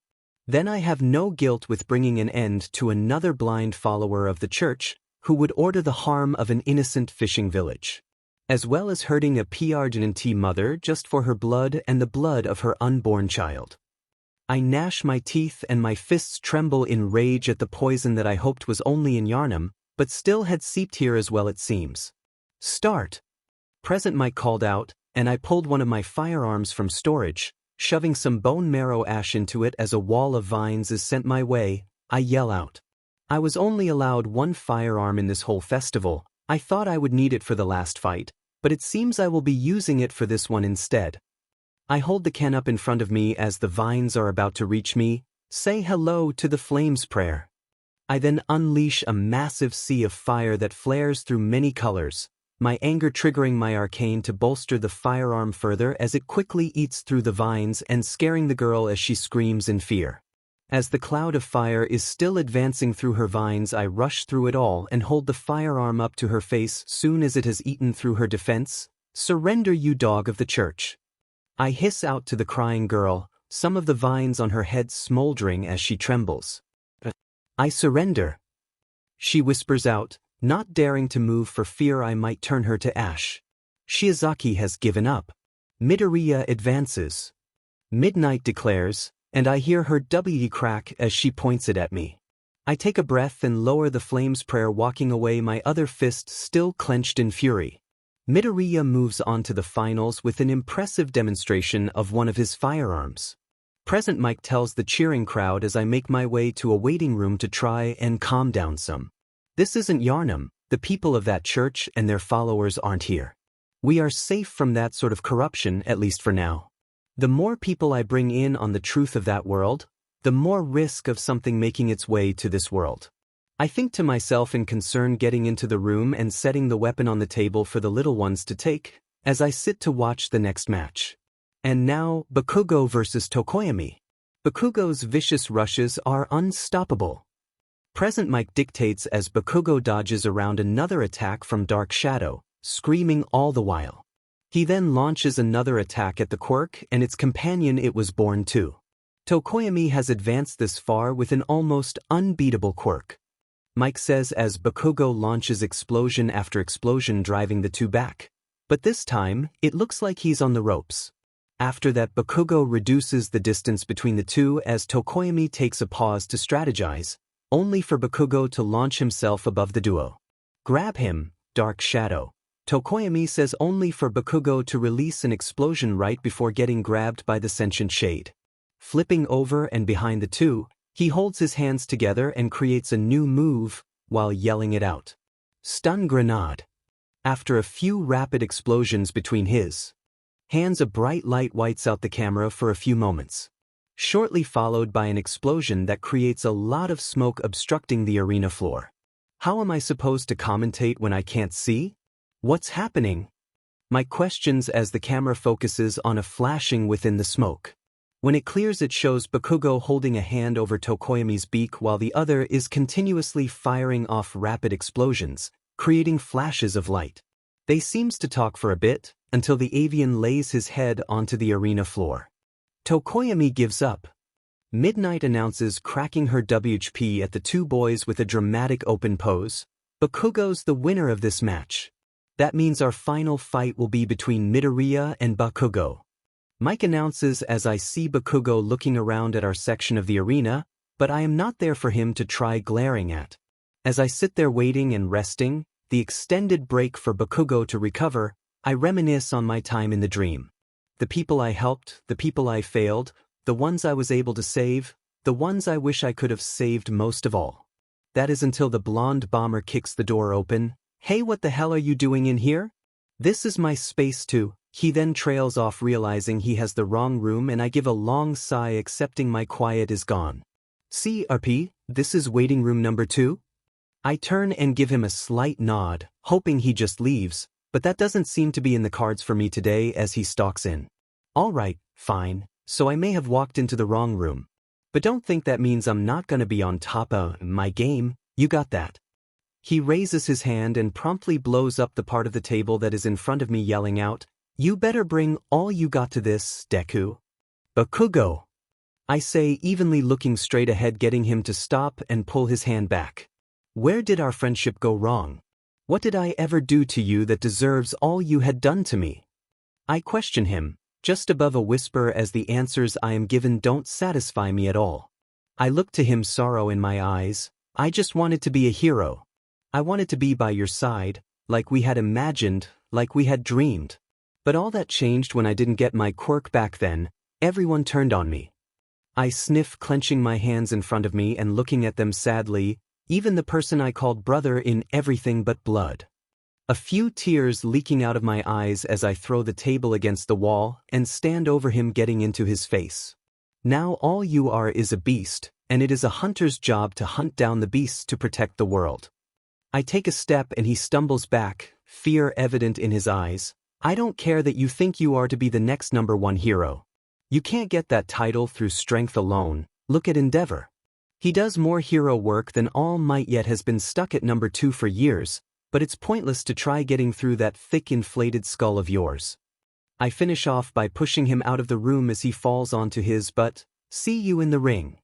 I then slam the door, then turn back to the room. I then summon a rocking chair from the dream to finish my waiting to be called.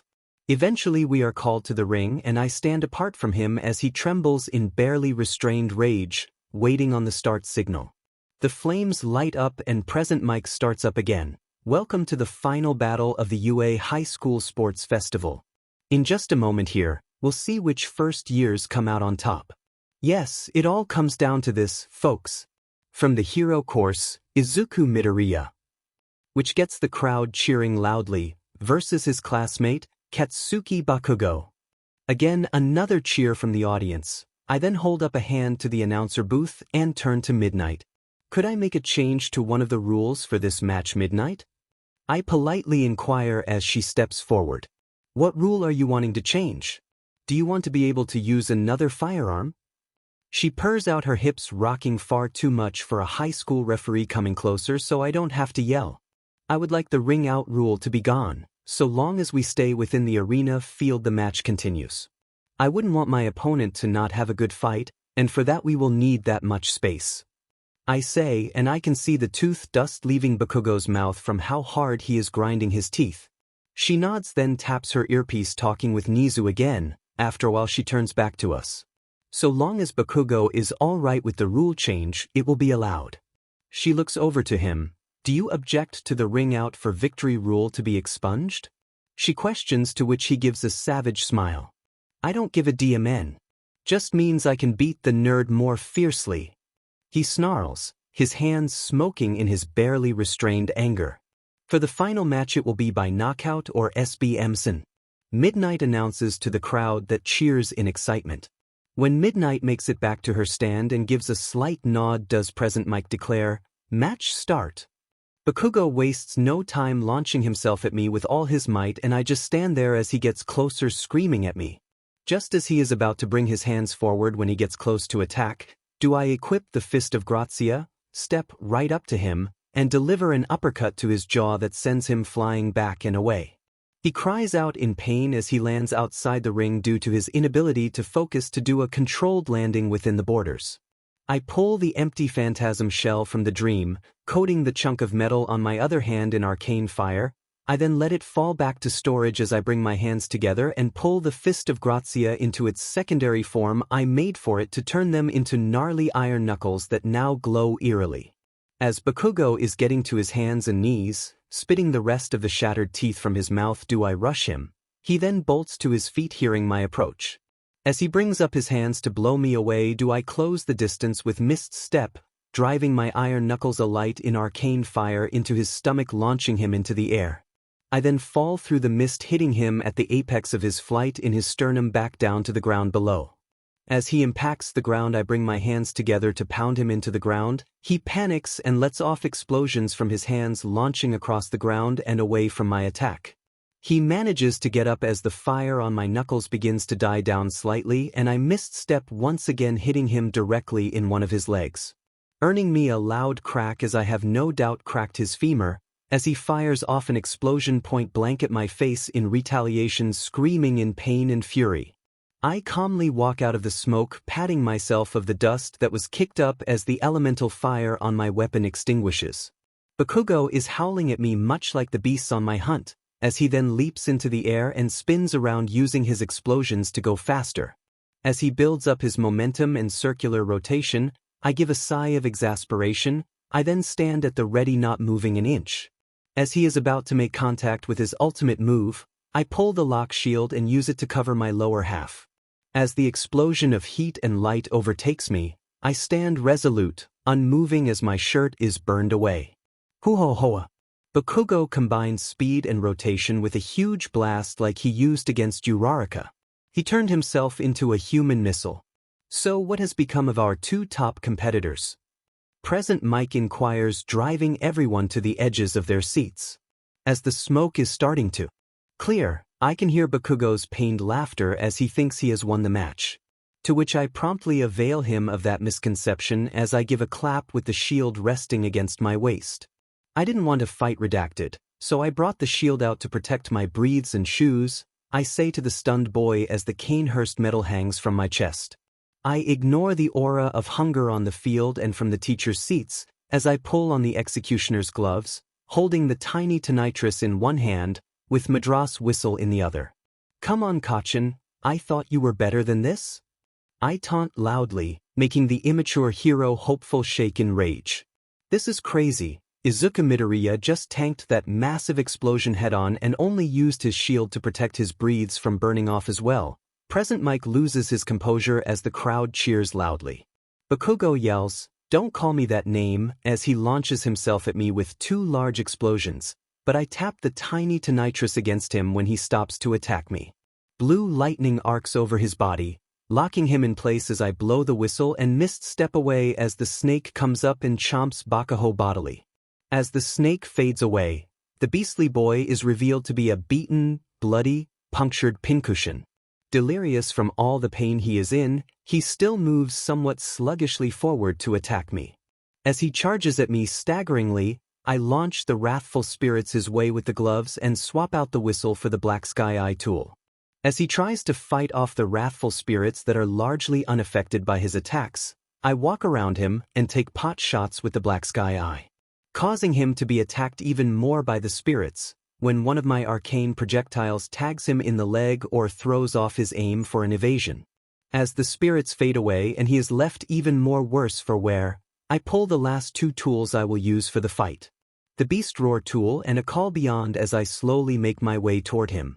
When I am close enough, he yells out, bringing his hands up, howling through his broken mouth. He lets off explosion after explosion, and yet I don't stop walking to him. He then tries firing off two huge blasts, like he did against Ochiko's meteor storm. However, after the attack is launched, I reach through the smoke and thread my fingers through his. Enough of that now, I say evenly as I squeeze my hands. I then let go and use Beast Roar to launch him back.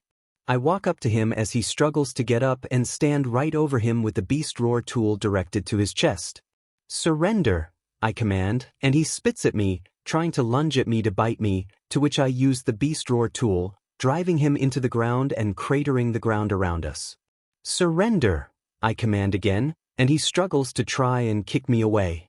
Once again I use the Beast Roar tool, driving him further into the earth and cratering the ground further, sending bits of earth to the arena walls. "Surrender," I command for the last time, holding a Call Beyond aimed at his chest, letting it charge up. He's still struggling to get up, to move anything to keep fighting, and I can only give a sigh as I put the tool away. I then start to cry again, looking down at the broken person before me, my tears falling onto his damaged body. Why is it that after everything you have done to me, all the abuse, all the torment, all the pain and suffering, do I still want to save you and help you be the hero I know you can be? How I have always thought you would be. I am such a hopeless mess. As I get out of the hole I had carved into the ground, I say to a rushing forward Midnight, "He can't fight anymore, call the match." I keep walking and then hear movement from the hole and Midnight gasping as she tears her costume to knock the fool who doesn't know when to quit out. Only for him to fall before even being exposed to her sleeping gas from all his injuries, finally bringing him down. After a few stunned moments, Midnight raises her hand into the air. Bakugo is unconscious. That means Midoriya is the winner, which gets the whole crowd to go wild, cheering loudly. The stadium shakes from the noise.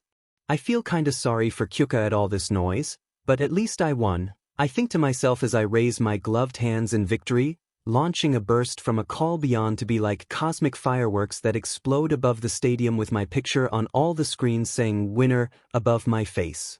And with that, the final match is officially over. The first-year champion of the UA Sports Festival is Izuku Midoriya from Class 1A. Mike announces dramatically to the cheering crowd. I then see Bakugo being set into a stretcher, and I walk with it back to the clinic. I catch the cane that is swung at me and I promptly break it by squeezing it, this getting recovery girl to take a few steps back when I look at her. I am not in the mood for that type of play anymore, I say, taking a few steps her way as she trembles at my approach. Don't use your quirk to heal this foolish boy, I demand of the woman as I point at the beastly young man. She sputters for a few moments, then glares up at me. I swore an oath to do no harm and to help all those under my care. She says indignantly, and I get into her face. I am not saying to not treat him, I am saying to not use your quirk on him.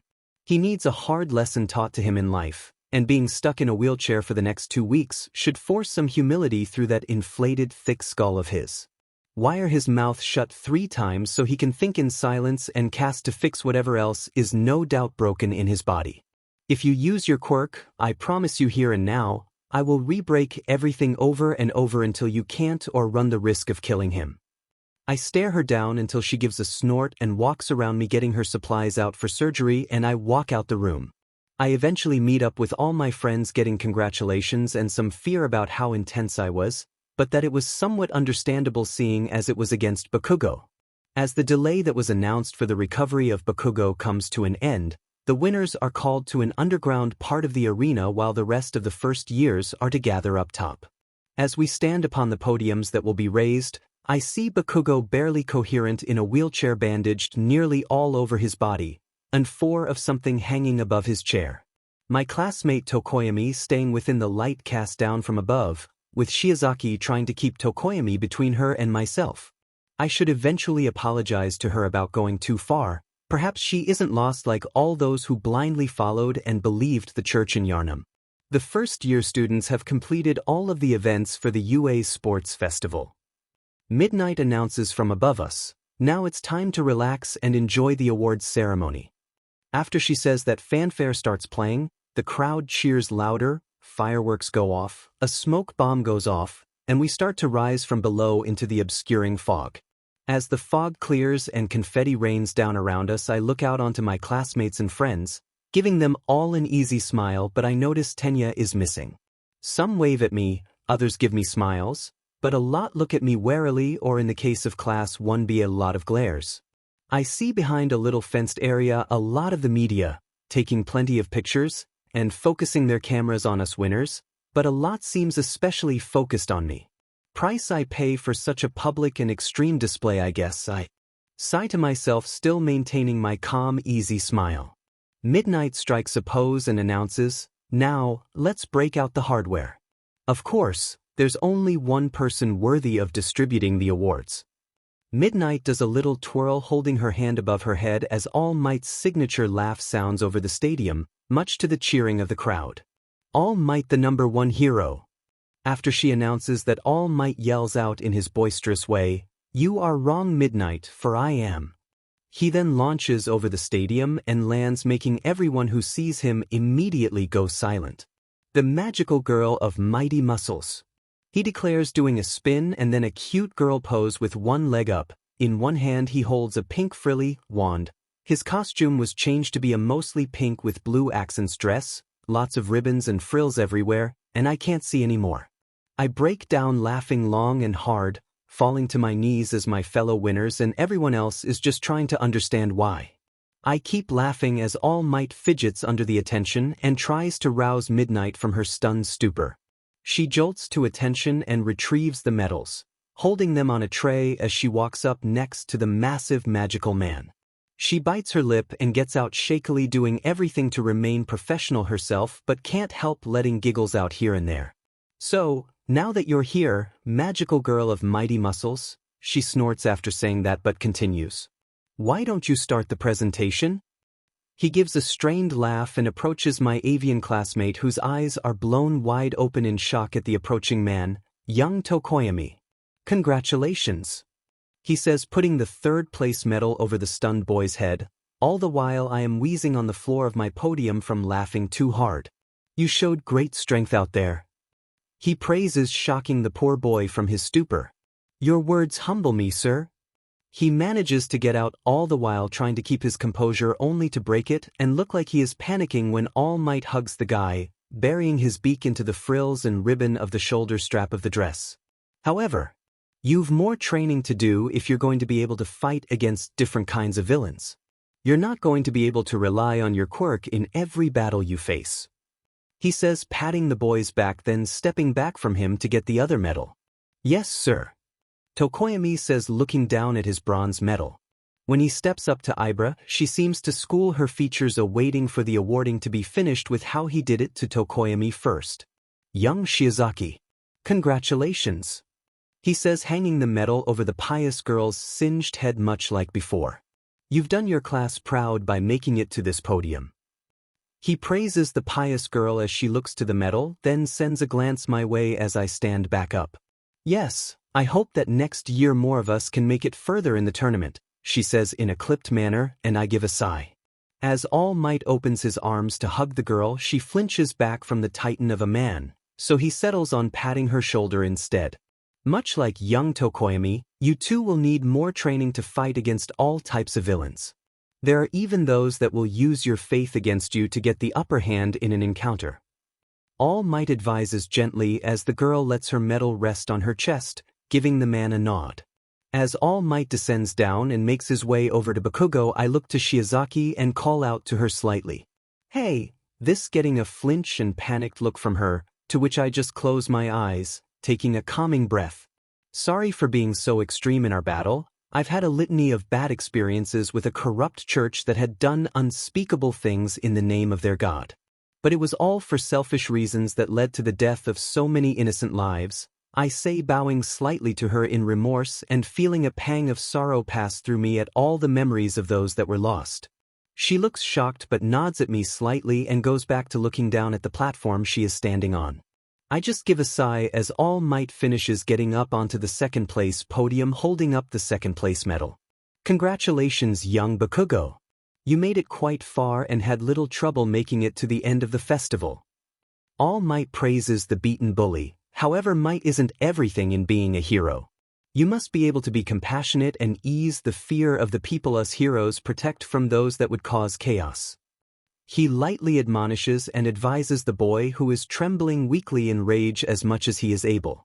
All Might just gives a hearty laugh and as gently but quickly as he can, places the medal around the boy's neck, shackling him to his loss for the world to see. As the fabulous titan steps down and away from the boy, I can see the bandages around his mouth, starting to be stained red slowly.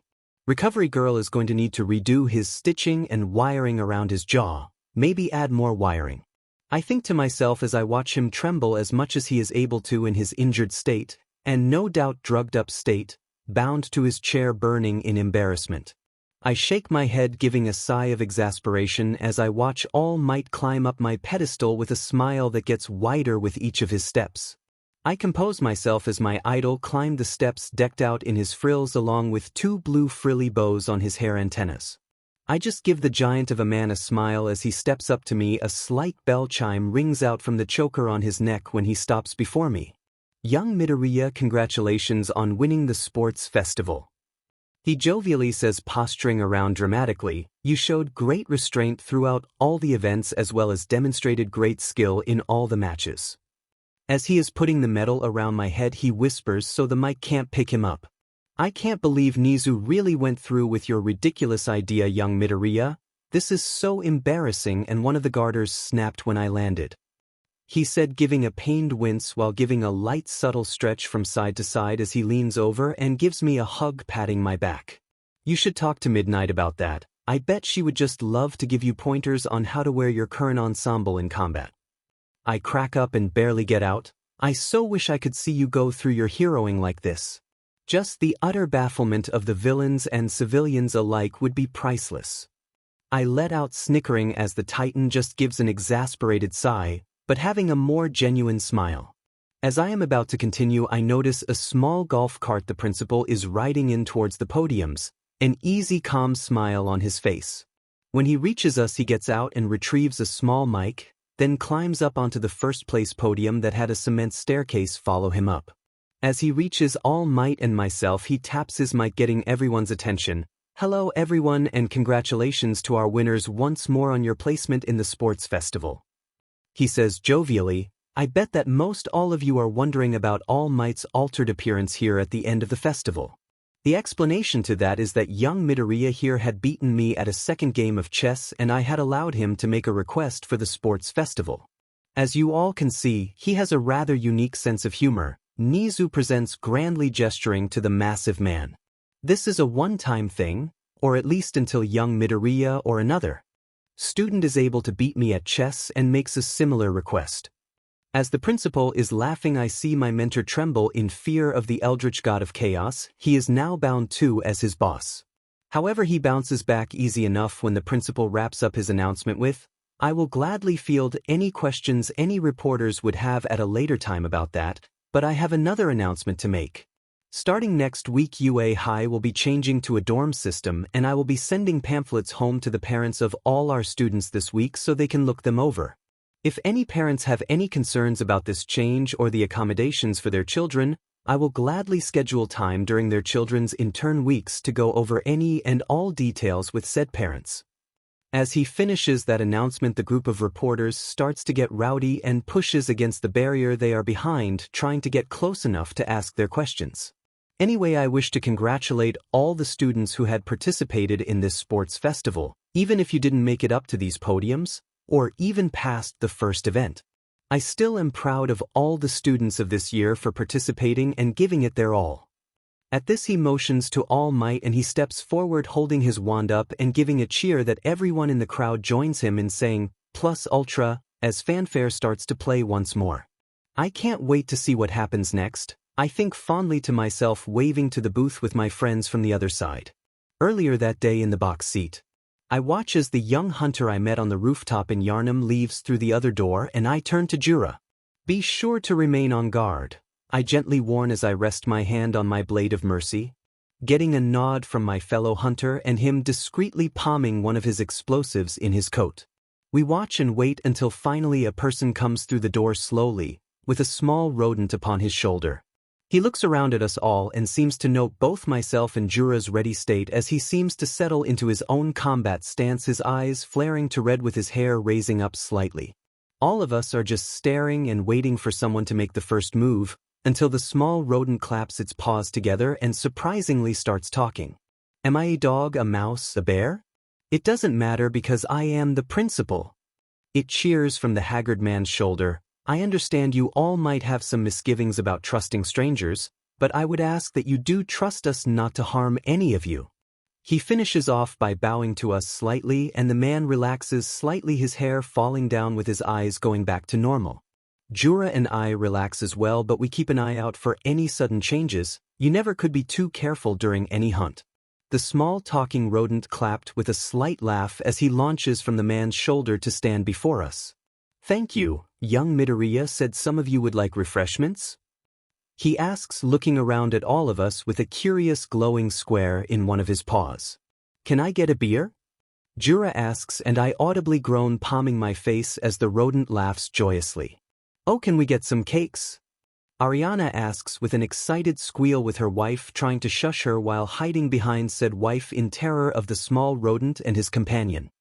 He just gives what probably equates to a smile as he taps away at the glowing square, nodding to the two wives. He then turns to Jura and says, unfortunately we don't serve alcohol here.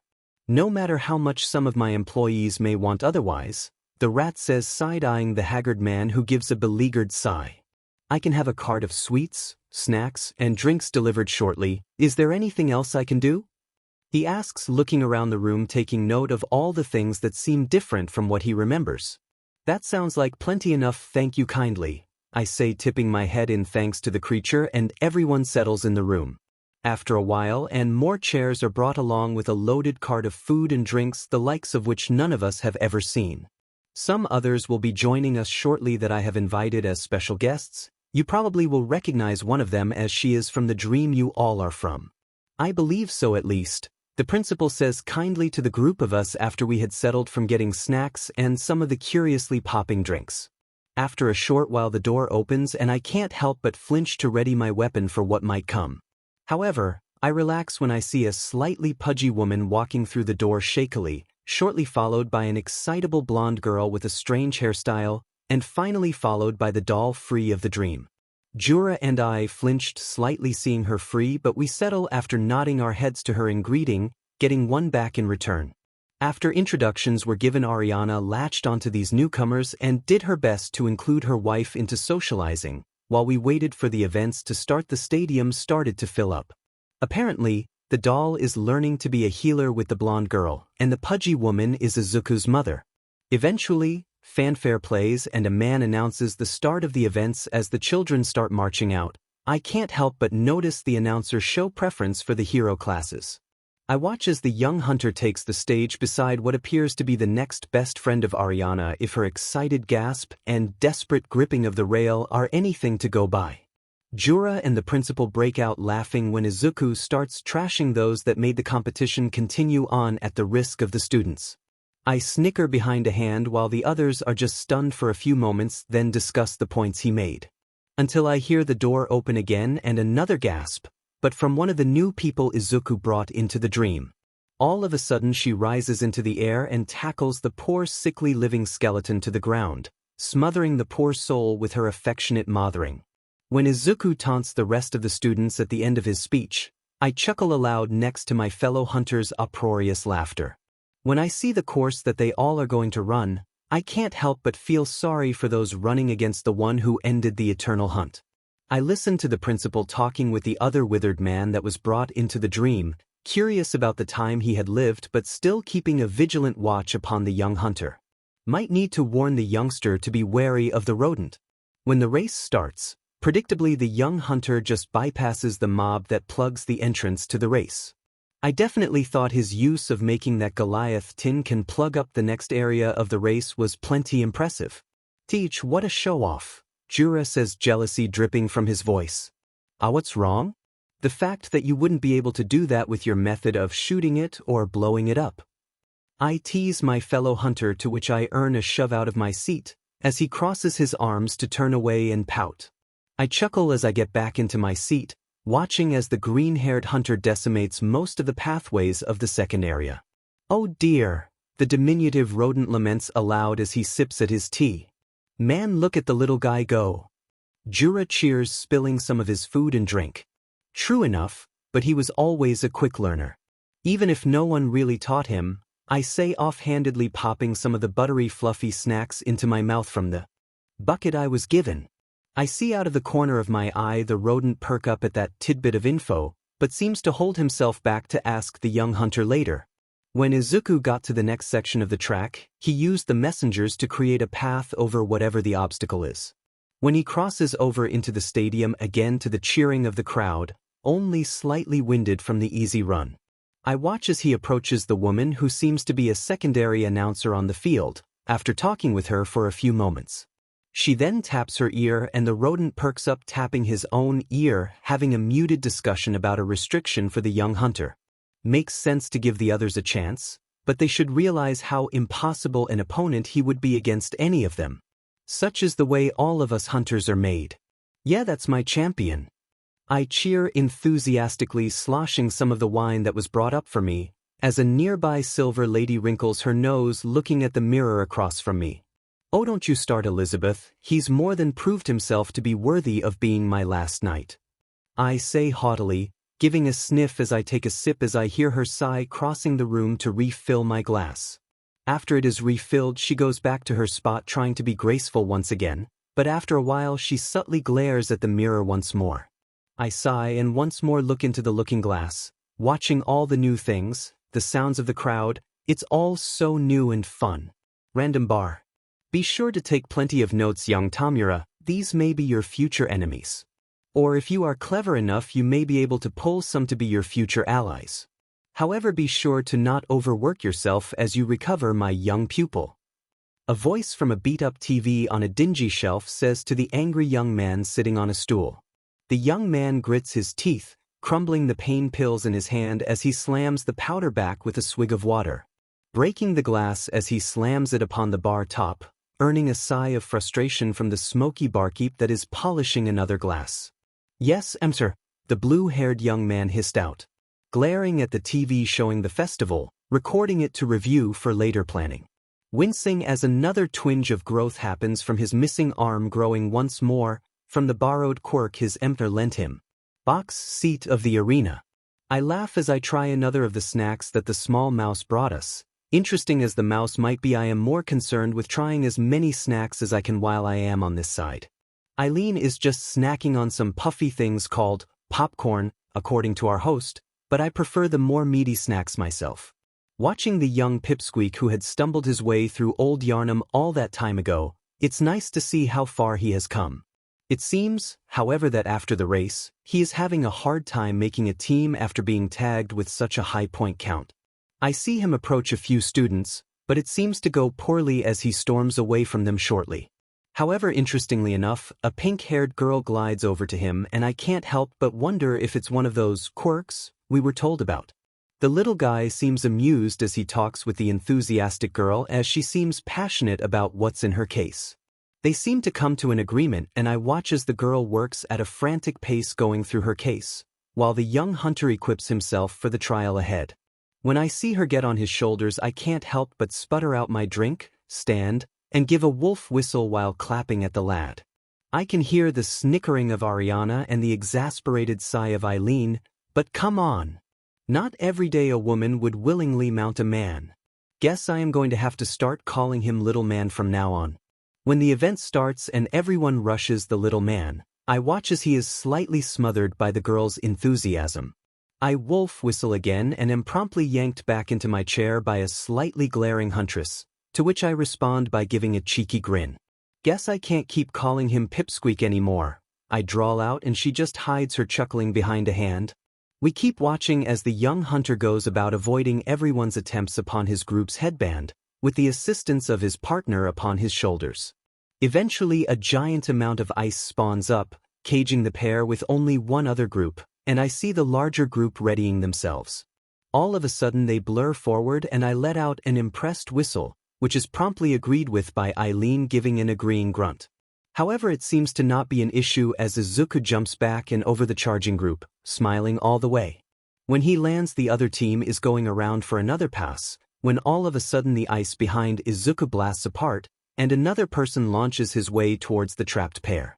Just as Izuku is about to be captured, the loud announcer declares the halfway mark and Izuku hides in the mist.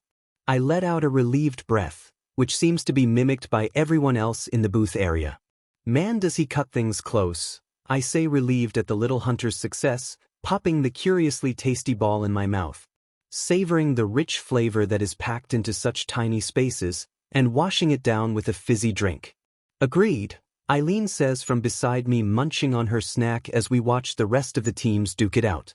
A lot of these children have rather amazing abilities, but I can't help but think that very few of them would stand a chance against a basic Yarnumite. As the match comes to a close, with a desperate rush at the very end by all the teams, in the end the remaining teams at least are interesting in their composition. When the young hunter leaves the fog, his teammate is very excited and scribbling away in a notebook she didn't have going into the fog. Castle Canehurst. Fish. Elizabeth clicks her tongue at my knight's success at another of the trials he faced, and I let out another sigh. I understand she and all the other silver ladies hate him for being a hunter, but he is the one that freed me to the best of his abilities. I may never leave the throne room, but at least I may move about the room more freely, and may see freely once more. I and my line may never prosper, but I will be able to experience the world instead of being trapped in an iron helm for eternity or being a smear of flesh. I shiver and wrap my arms around my stomach at the memory of being reduced to that state, but smile at the kindness my knight had shown in reviving, as well as freeing me from most of the things binding me in this room. I sip my wine as I watch my knight and his teammate emerge from the fog, her passionate scribbling and his calm demeanor. I smile as he continues to win with my favor around his neck, but give a scandalized giggle at the woman on the field who is barely clothed. Such a bold outfit, I think to myself watching as the woman twirls around. Booth of the arena. Can you get the pretty lady brought up here? I ask the cute little mouse person, my hands begging in front of me.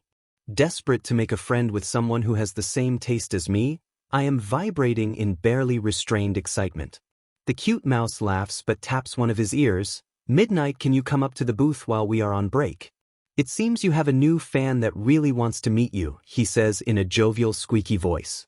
I do a little dance in victory and go back to my wife. We get to make a new friend, Addie. I cheer, snuggling into her and giving her a peck on the neck as she goes scarlet and squirms cutely in my grip. I turn to the mother of the cutest hunter I ever met. So tell me more about Izuku. I ask cheerfully as I thread my fingers through my beloved's, looking excitedly at the older woman's eyes, bouncing slightly in my seat. He's always been a kind, sweet boy, who has always looked up to heroes. Even dressing up as his favorite All Might, she says, trailing off, pulling out a glowing mirror. She taps at it a few times and then shows us one of the most adorable image of a tiny Izuku. Ah, I want 20. I squeal, cupping my face, unable to deal with the cuteness overload I am seeing. TTW 20? My wife squawks. Ah, he's so cute. Even not being cut up, the blonde girl gushes, cupping her cheeks as well.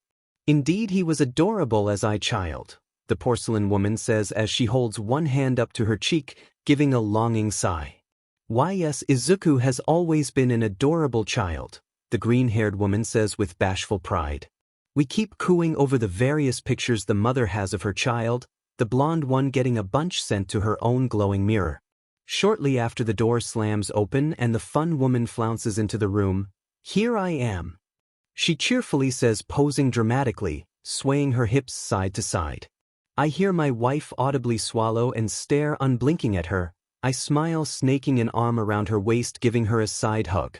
She jars her head to me, mouth open to no doubt apologize, but I give her a smile, biting my lip and looking to the scantily clad woman walking our way. As she walks to us all, a confident smile on her face as she licks her lips slowly, her hips rocking the whole way to us. Hi there, I say, slowly locking eyes with her lovely blue eyes, smiling back at her and running my eyes up and down her body. I see her smile get wider as she eyes me and my wife, who is no doubt very flustered at our implicated questioning looks. She then starts to squirm at all the attention, so I look to my new friend. I am Ariana, and this. I lean over and leave a lingering kiss on my beloved's scarlet cheek. My lovely wife Adela. It is such a pleasure to meet you, I drawl out, giving a stuck leer at her hungry grin, while my wife whimpers lightly. My, what a delightful pair, she purrs out, adding even more sway into every step closer to us. Midnight, behave or I will take away your new friends. The mouses scolds the woman, who is just barely out of reach. She pouts and crosses her arms, sending a slight glare to the diminutive person. Oh fine, but you can't take away all my fun, she says, crossly, walking to drag a chair over to our group sitting next to Addie and myself, giving a beatific smile to her as well.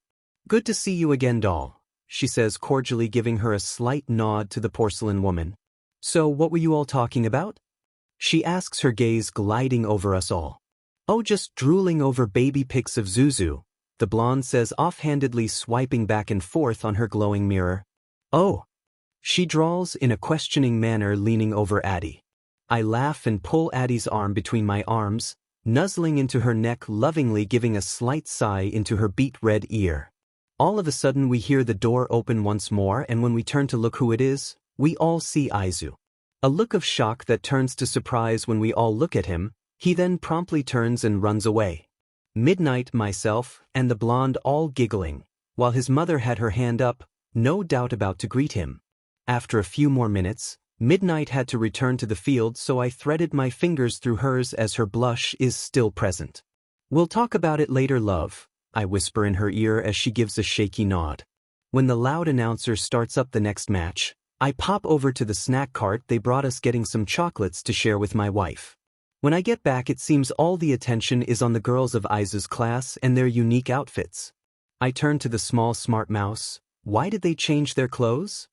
He answers me with maniacal laughter that unsettles both myself and Addie as we shift away from him slightly. I would imagine that it is the two young men that tricked the girls into changing into those outfits, he says, peering over the ledge at the girls, all yelling at a small boy with purple ball for hair and blonde hair with a blob of black on the side of his head.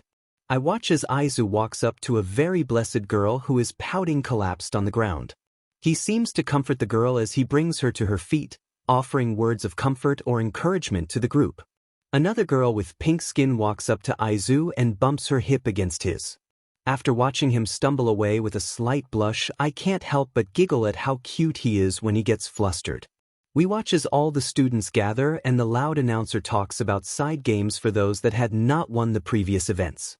We watch as Midnight calls those that will be fighting to draw lots for their fights, going up to Aiza's team first with a yellow box. However, it seems that a boy with a tail wants to withdraw due to being used like a puppet. Aizu tries to talk with him, but the monkey's pride seems to keep him from rethinking his choice. He's followed by another student from the other hero class and I can't help but squeal, get up, and cheer loudly at Midnight allowing their dropping out in the way she did. I watch as the children all debate among themselves on who will be moved up to replace those dropping out, as well as comforting those who had left the fights. It seems that a boy with metal around his eyes and a girl with vines for hair. When it comes time for them to draw lots again, Midnight seems to say something to Aizu as she licks her lips, causing him to make a hasty retreat, getting me to giggle and blush like Midnight at his fleeing. When the brackets are set, a student with purple hair starts to talk with Aizu, but the monkey boy wraps his tail around his mouth. I hear the joint hiss from Jura and Eileen as Aizu promptly launches monkey boy away. I watch Aizu go apologize to the boy he just knocked over, when I hear a dreamy sigh off to the side. That's so impressive how quick he can react, the blonde girl says, cupping her blushing face. Oh my, Aizu's mother gasps, holding her hands up to her mouth with wide eyes staring at the flustered girl. The doll just gives an exasperated sigh, looking down at her lap, shaking her head while the mouse just laughs in the background. Shortly after, the children go about various games showing off their skill, ingenuity, and quirks they possess or are capable of. After a few hours and another short intermission for bathroom breaks or to get more snacks, a large blocky person starts building a stage in the field. The sickly blonde man leaves halfway through its creation, much to the displeasure of Nana as she floats near the door, pouting with her arms crossed. As the announcer man starts getting the crowd cheering for the next match, I watch as Aizu and another boy with purple hair walk onto the stone arena. The boy seems to be very talkative as the match is about to start, and when it does, Aizu responds to him with his body locking up right after. Tricky, the male hunter says, getting a grunt of agreement from his partner as they study the match. Purple hair talks some more to the frozen Aizu, but then Aizu just bursts out laughing, shortly after he flicks the boy out of the ring. As we watch him carry the boy away for medical treatment, with myself, the blonde girl, and the porcelain woman giving longing sighs. Canehurst throne room. Yeah, that is my champion, I say, sloshing my drink as I point at the mirror in celebration for his first victory in his first fight. Elizabeth crinkles her nose at the puddle of wine I spilled, and I give an apologetic smile towards her.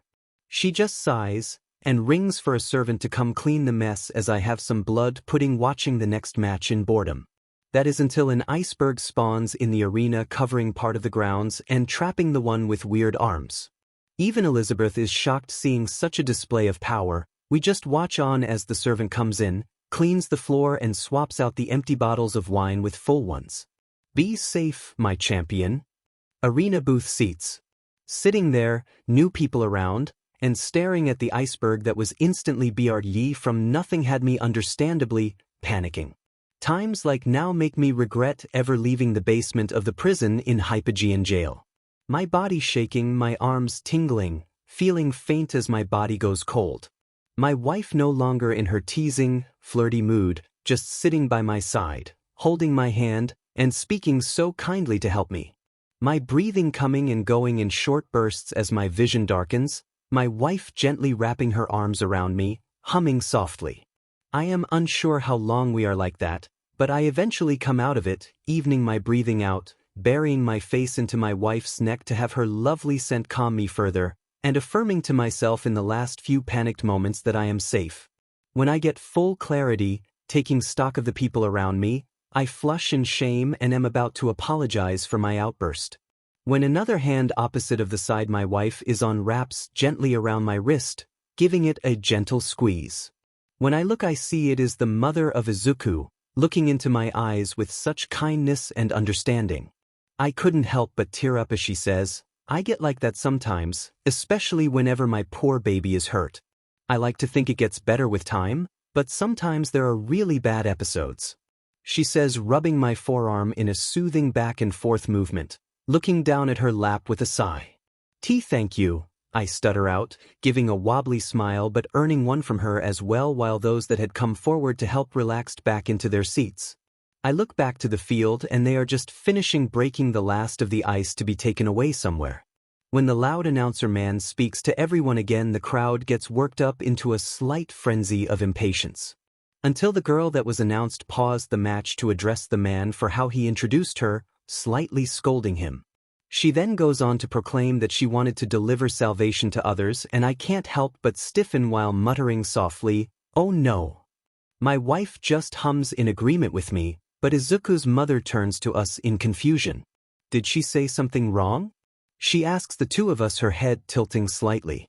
Where we reside, the church had done many terrible things and Izuku found all the records of their dirty deeds. After that he abhors anything referring to a church-type power. He spent every moment after that tearing the church down and burning everything related to it beyond ash. Ariana says, watching the quick match as the girl with vines for hair uses said vines to take the opponent out of the match. "Oh, he's told us a little about the church," his mother says, trailing off at the end as we watch the next competitors come to the arena. We lapse into silence as we wait, my wife threading our fingers together and to give a grateful smile back at her. Others around us are discussing the fights that have been going on so far, and it seems the hunters are very interested in quirks. Wondering if someone had made a deal with a great one, but it seems it just happened naturally, or as naturally as they had been able to figure. A lot of what they say goes over my head, so I just give a sigh, leaning into my wife a bit as I see the next two competitors reach the arena. It seems there is some issue with the male as the shameless woman reprimands him for wearing all that gear without permission. I can feel my face heat up as I just keep staring at her as she starts to smile. I gulp when she begins to giggle, but I snap out of it when she points her flog up, allowing the equipment. For the next match, it seems the girl had tricked the boy and showed off the things she had made, having the boy be a model for the equipment. I see off to the side the male hunter lean forward, laughing and pointing things out to the female hunter enthusiastically from time to time. When the match ends, most of us are laughing at the poor boy's misfortune in some form or another. When the next match happens, all of us from Yarnum look on in slight confusion at the very pink girl. Is there something wrong with her skin and eyes? I ask the small creature that runs the school apparently. Nothing at all. Some people have colorful skin or unique appearances in this day and age. He replies jovially as he then sips his tea, and the match begins with the boy moving his hips as a beam erupts from his stomach. The girl skillfully dances around all of the boy's attack, showing a very impressive range of flexibility. Ultimately, she is able to lob her acid at the boy's belt, making his breathes fall as she closes in and knocks the boy fumbling with his breathes out with an uppercut. As she is being announced as the winner, she holds up 2 fingers, smiling brilliantly the whole time as the boy is put on a stretcher. After the 2 are gone from the field and the next 2 come onto the field, Ariana does a double take of the young woman. I saw the female hunter take an interest in the boy with crow features, but I noticed that his opponent is uncomfortable with the commentator's remarks. "How old is that young woman?" I ask aloud, voice dripping in confusion on why an older woman is facing a kid. She is the same age as the rest of the students. Her quirk needs her to have ample fat stores, but she is smart about her diet and exercise plan. Hence why she seems more developed than the other female students of her grade, the small creature says, offhandedly tapping away at a glowing mirror of his own. The match goes quick as a shadow comes out the middle of the boy, with the girl summoning a shield trying to block its rapid assault. After a large attack from the shadow crow, her shield is knocked away and she brings a larger one out. As she braces herself with the shield, the wraith does another big attack, making her slide out of the ring. She looks around confused when he stops, and she makes a pole ready to go on the offensive, only to be declared the loser by the pretty woman with sapphire eyes. We watch the poor girl trudge off the field, the hunters discussing about how much potential she has, until we see fog racing across the field. Ah, ever the compassionate hunter, the woman hunter says with a slight chuckle to her voice. What? The blonde girl says, looking around in confusion, then back to the field a few times seeking clarification. The young hunter sent out the little ones to no doubt find the girl who left the field and give her moral support. The porcelain woman says, smiling wistfully, watching where the fog went. I give a smile, looking there as well, remembering all the kindness he had done for all us survivors. Canehurst Castle. Ah, a proper brawl this time, I say, taking another swig of my wine and shift in my seat to get comfortable. I watch as the two young men trade blows with each other, each neither gaining an advantage over the other. Each being sturdy from the start, one having a metallic sheen, the other taking on rock-type characteristics. At first I was excited with the level of intensity they showed, but after a few minutes it lost its charm. I let out a sigh of disappointment as the fight devolved into a battle of attrition between the equally willed young men. I get another cake from the platter that was brought in with more of the wine as I watch them in slight boredom now. Eventually the fight comes to a conclusion as both young men trade a final blow to each other at the same time. Myself and Elizabeth give disappointing sighs when the match is called at a tie as we both look away from the mirror. How disappointing. It was interesting at the start, but they practically fought the same way. I say offhandedly as Elizabeth nods, while we watch the next fighters walk onto the field for their fight. Booth seating of the arena.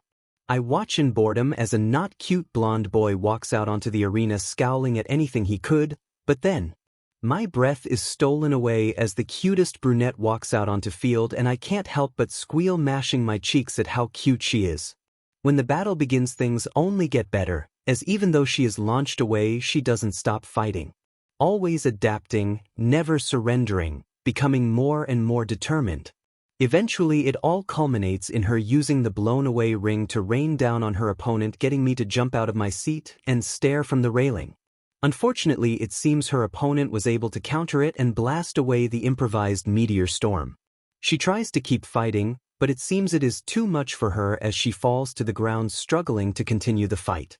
However, in the end her opponent is declared the winner and I want nothing more than to go down there to continue fighting in her place.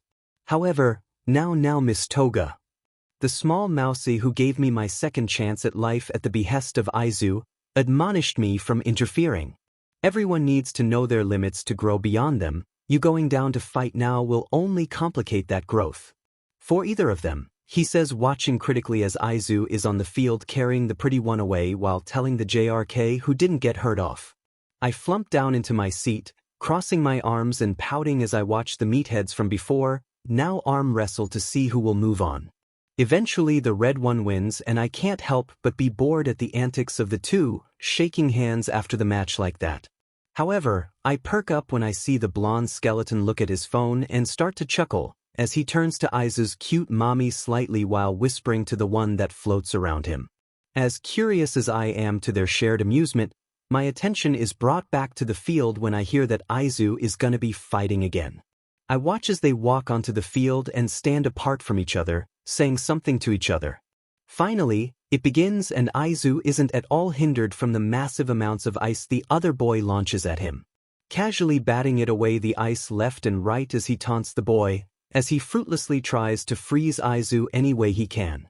I watch as the boy tries to close the distance only to be sent away with a clap from Izuku. The bicolored boy manages to anchor himself with his ice. He seems to talk to Izuku for a few moments, but when he looks away Izuku rushes him to pin quickly.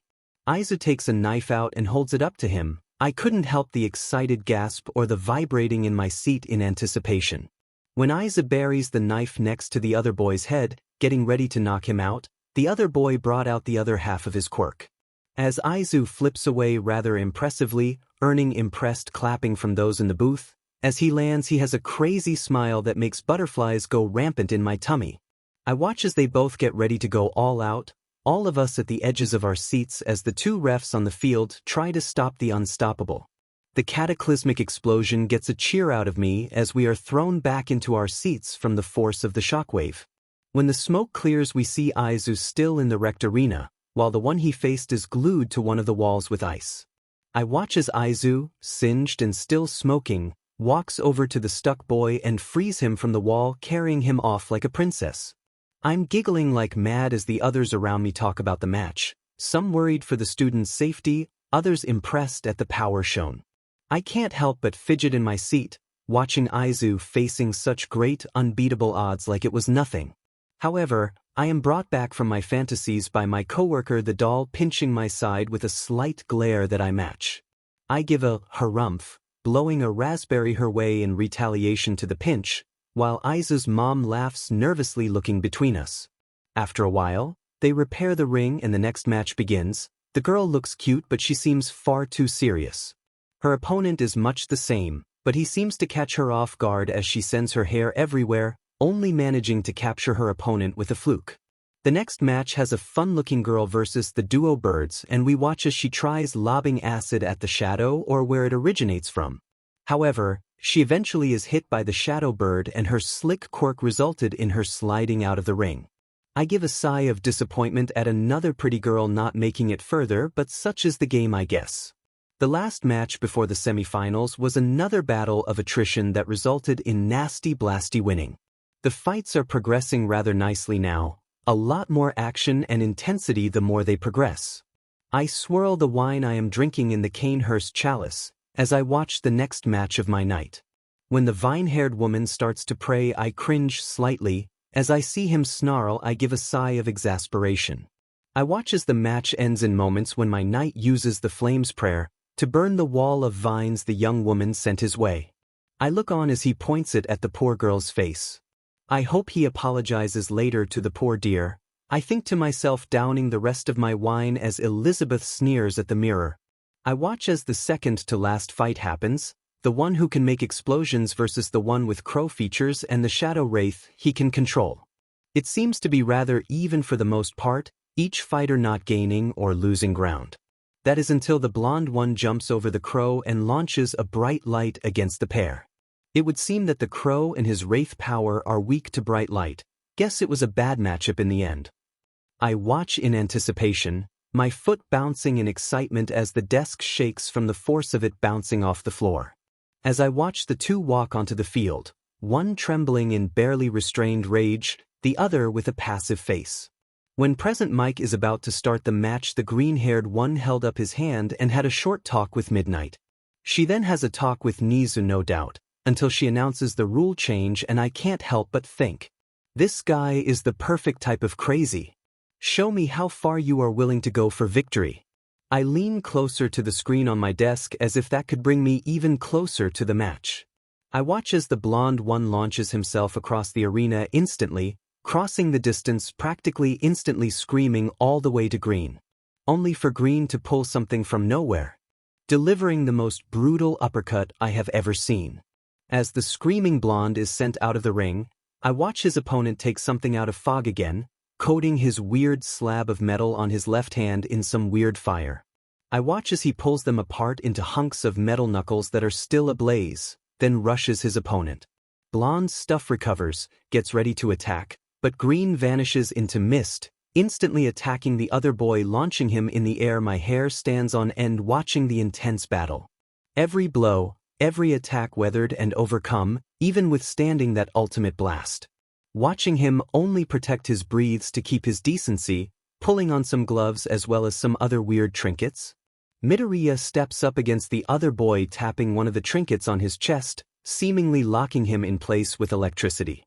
He then blows some kind of whistle and a giant snake appears from fog, swallowing the other boy. It fades away after a few moments and Izuku sends some things that chase after the other boy. Midoriya then circles around the boy being chased, firing something from his palm, making the other stumble into the things chasing him. When the things flying around disappear, the blonde is very much roughed up. I watch as Izuku pulls out some more trinkets, but this seems to be the final stretch of the fight. My foot is bouncing all the more, causing some cracks in the stone floor of my temporary office. The other boy screams in defiance, letting off explosions at Izuku, but he keeps walking through them as if they weren't there. Soon as Izuku gets close, the other one lets off massive explosions, yet Izuku still perseveres. Good battle sense, best to take away the other's ability to fight. Izuku then uses one of the trinkets to launch his opponent away with some massive sound wave, pointing the trinket at his downed opponent.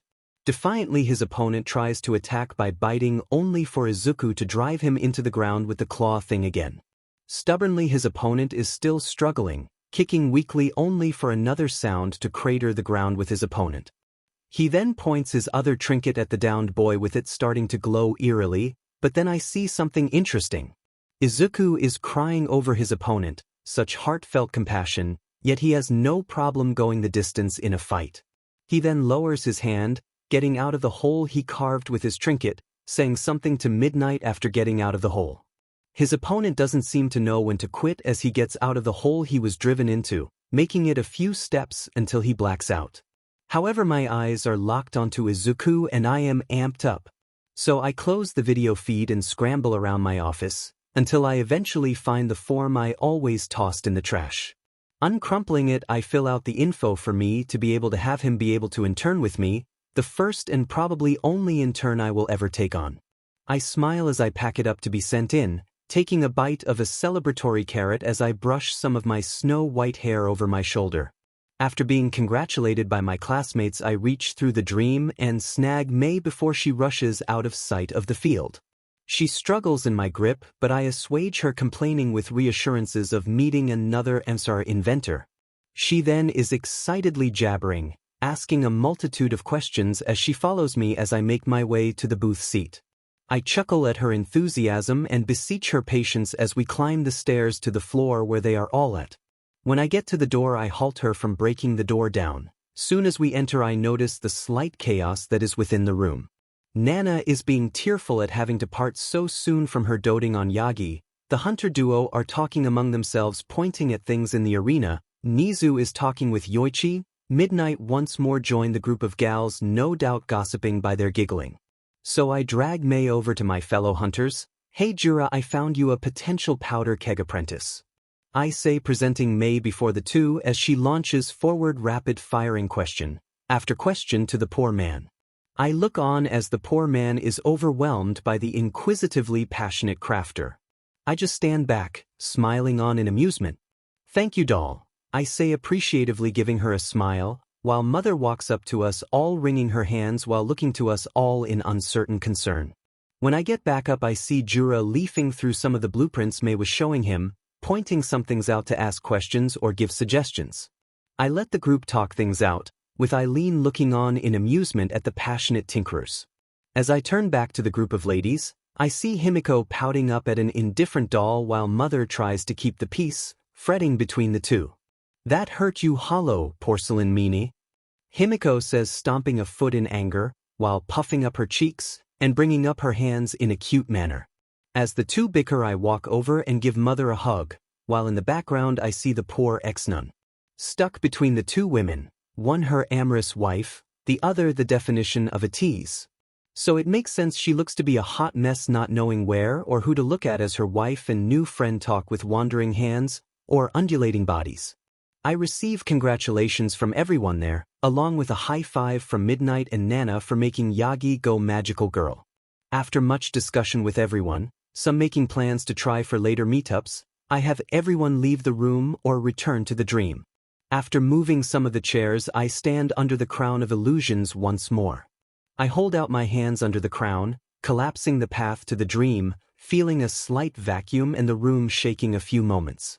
Until, almost like a feather falling, the crown rests on my outstretched hands, growing dimmer by the moment. I take a breath, no longer feeling any more pressure within the room, so I take out my threaded cane and ruin the runes along the borders of the room by slashing at them with the W. After I am finished, I cringe slightly at all the damage I had done to the room, hoping they can fix those gouges without too much trouble. When I leave the room, I feel a slight shiver run through me as I look around in slight confusion. Taking another look around the room, off the balcony, and then outside the room, I couldn't find anything out of place.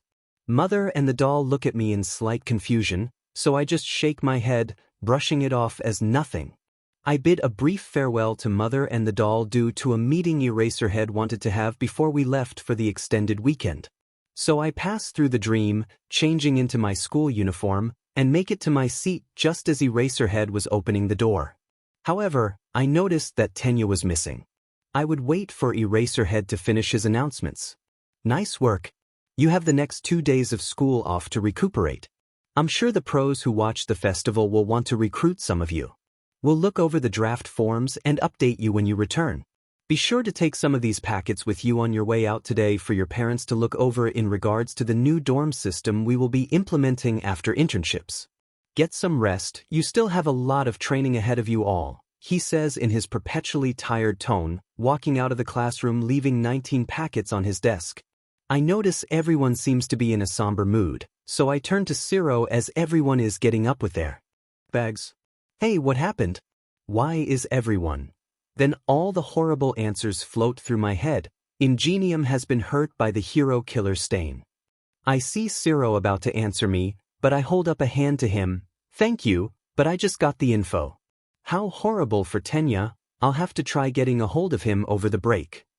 I say, giving a saddened sigh, but I get up to grab one of the packets before going home with Mother and the doll. As I am turning to leave, I see Momo and Kyuka talking among themselves, Momo no doubt giving her address to the rocker. I give them both a smile and a wave when they look up at me, getting a nod from both of them. As I am about to leave out the door, I hear Tsu Ribbit talking with Achiko, so I make an abrupt turn heading their way. Hey girls, I say, giving them a wave while giving a slight smile. I hope you both have a good weekend. I am going to most likely be moving on campus myself. If you want to hang out, or if you are going to be moving on campus, let me know. Okay? I say, tilting my head to the two somber girls, getting slight nods from the two followed by small smiles of gratitude. You're already moving on campus? Sue asks with a ribbit, tilting her head to the side adorably with a finger next to her mouth. Yeah, I can't exactly talk about it, but I will probably be one of the first few to move in over the break, I say, scratching the back of my head in nervousness, giving a slightly strained smile. Oh, I might do that as well. It's a hassle going all the way from the market and my apartment, Achiko says, packing up the last of her things. I walk out with them, talking about their plans for the extended break, as we meet up with Mother and the doll at the gate.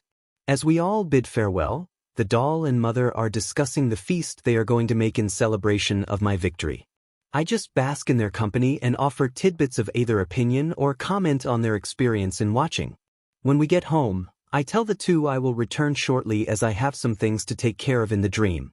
As I pass into the sheltered area of the dream, I see Ariana enthusiastically recounting all that she had seen, along with sharing snacks she had brought from the other side, but I notice Adela hiding a bag behind herself. I just chuckle, shaking my head, going about checking up on everyone, then making my way to the throne room of Castle Canehurst. As I make my way up to the throne to a beaming queen, with a scowling silver lady shortly behind her. My queen, I have brought you victory and honor on this day, I say grandly, getting her to titter slightly while the silver lady just huffs. Moon-scented knight, you fought well in my name and brought great honor to my house's name, the queen says, sitting up on her throne, no doubt nostalgically preening under something she had done ages ago. I just smile and take off the gold medal I was awarded for placing first in the festival. Oh, what is this? I offer up this medal that commemorates my victory in your name, so that others may know of the glory your house still has. I belt out, biting my cheek to not bust out laughing at all the ridiculous, over-the-top, flowery language. I hear her snort, and when I look up, I see her biting a knuckle trying in vain to restrain the rest of her giggling, while the silver lady looks on scandalized. I then hang the medal on the opposite throne and bid her farewell, making my way back to the waking world.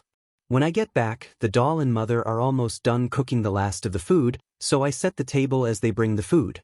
We all eat and talk amicably about the festival, them going over the highlights of my matches. Eventually, we all finish our meals, myself packing away a majority of the prepared food to satisfy my gnawing hunger. I then take care of the washing up but, hey mom. This gets her to look my way. Can you start packing up your things after your bath? I will have the boxes placed in the dream for easier transportation to our new place, I say, smiling to my mother. She nods her head as she walks off to bath for the evening, while the doll and myself go about packing everything else up in the house. The messengers helpfully putting the small things in boxes and then taking the boxes to the dream for storage. When mother gets out of the bath, everything except her room, her clothes, and my change of clothes is packed away. She obviously looks around in shock but quickly jolts out of the way of a group of little ones zooming by cleaning the floor. She just looks about stupefied and wanders back to her room while I set about my last bath in the place I grew up in.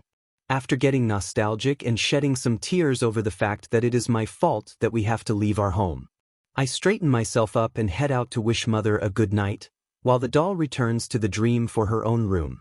As I settle down for the night, I can't help the feeling of dread that is gnawing at my gut, but I eventually drift off to sleep. As I am admiring the medal my knight had left, I am shocked out of my observations by a loud crying of an infant child. I turn to Elizabeth and she is looking around in confusion as well until we both see the ethereal form of a newborn child, crying on the other throne. We look on in slight confusion and I can't help but get up, then take the child in my arms and comfort her as I had done for my own long ago. Eventually she settles and fades from my arms, but I can still feel her, as if she were only visiting in a dream. It would seem, I say facing Elizabeth with a tear-filled expression of joy, that I have been blessed with a student. The vile bloodline lives on once more, I say as the tears fall from my eyes and the moon shines bright. The next day, Thursday. I groggily open my eyes, hit with a level of fatigue similar to when I brought the doll to life, but I have no idea what caused such a drain. I stumble out of my bare room, greeted to the sight of mother making the final meal we will ever have here. As we eat and smile at each other, tears in our eyes from all the memories we had made here. After we finish our meal, and I have the messengers take the last of our things from the place as we walk through the door one final time, hand in hand.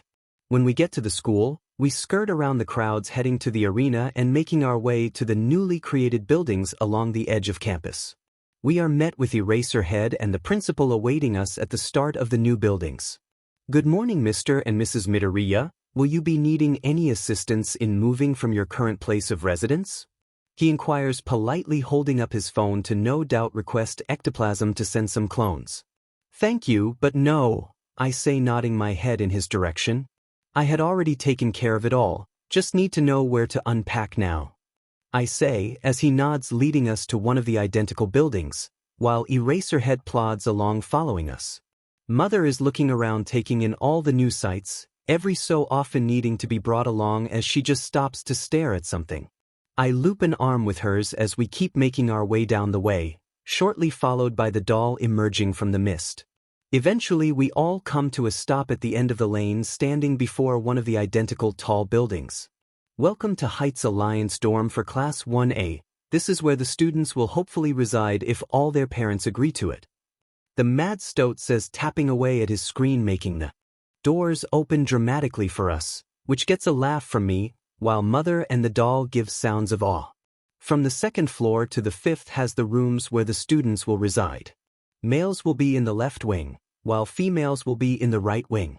Each room has its own conditioning, toilet, bed, small fridge, closet, and a balcony. On the first floor it is a common room that the students are to maintain, some tables with chairs, a television, kitchens, bathrooms, and laundry. Oh my, that is quite a lot, mother says, trailing off as she just looks up at the towering building.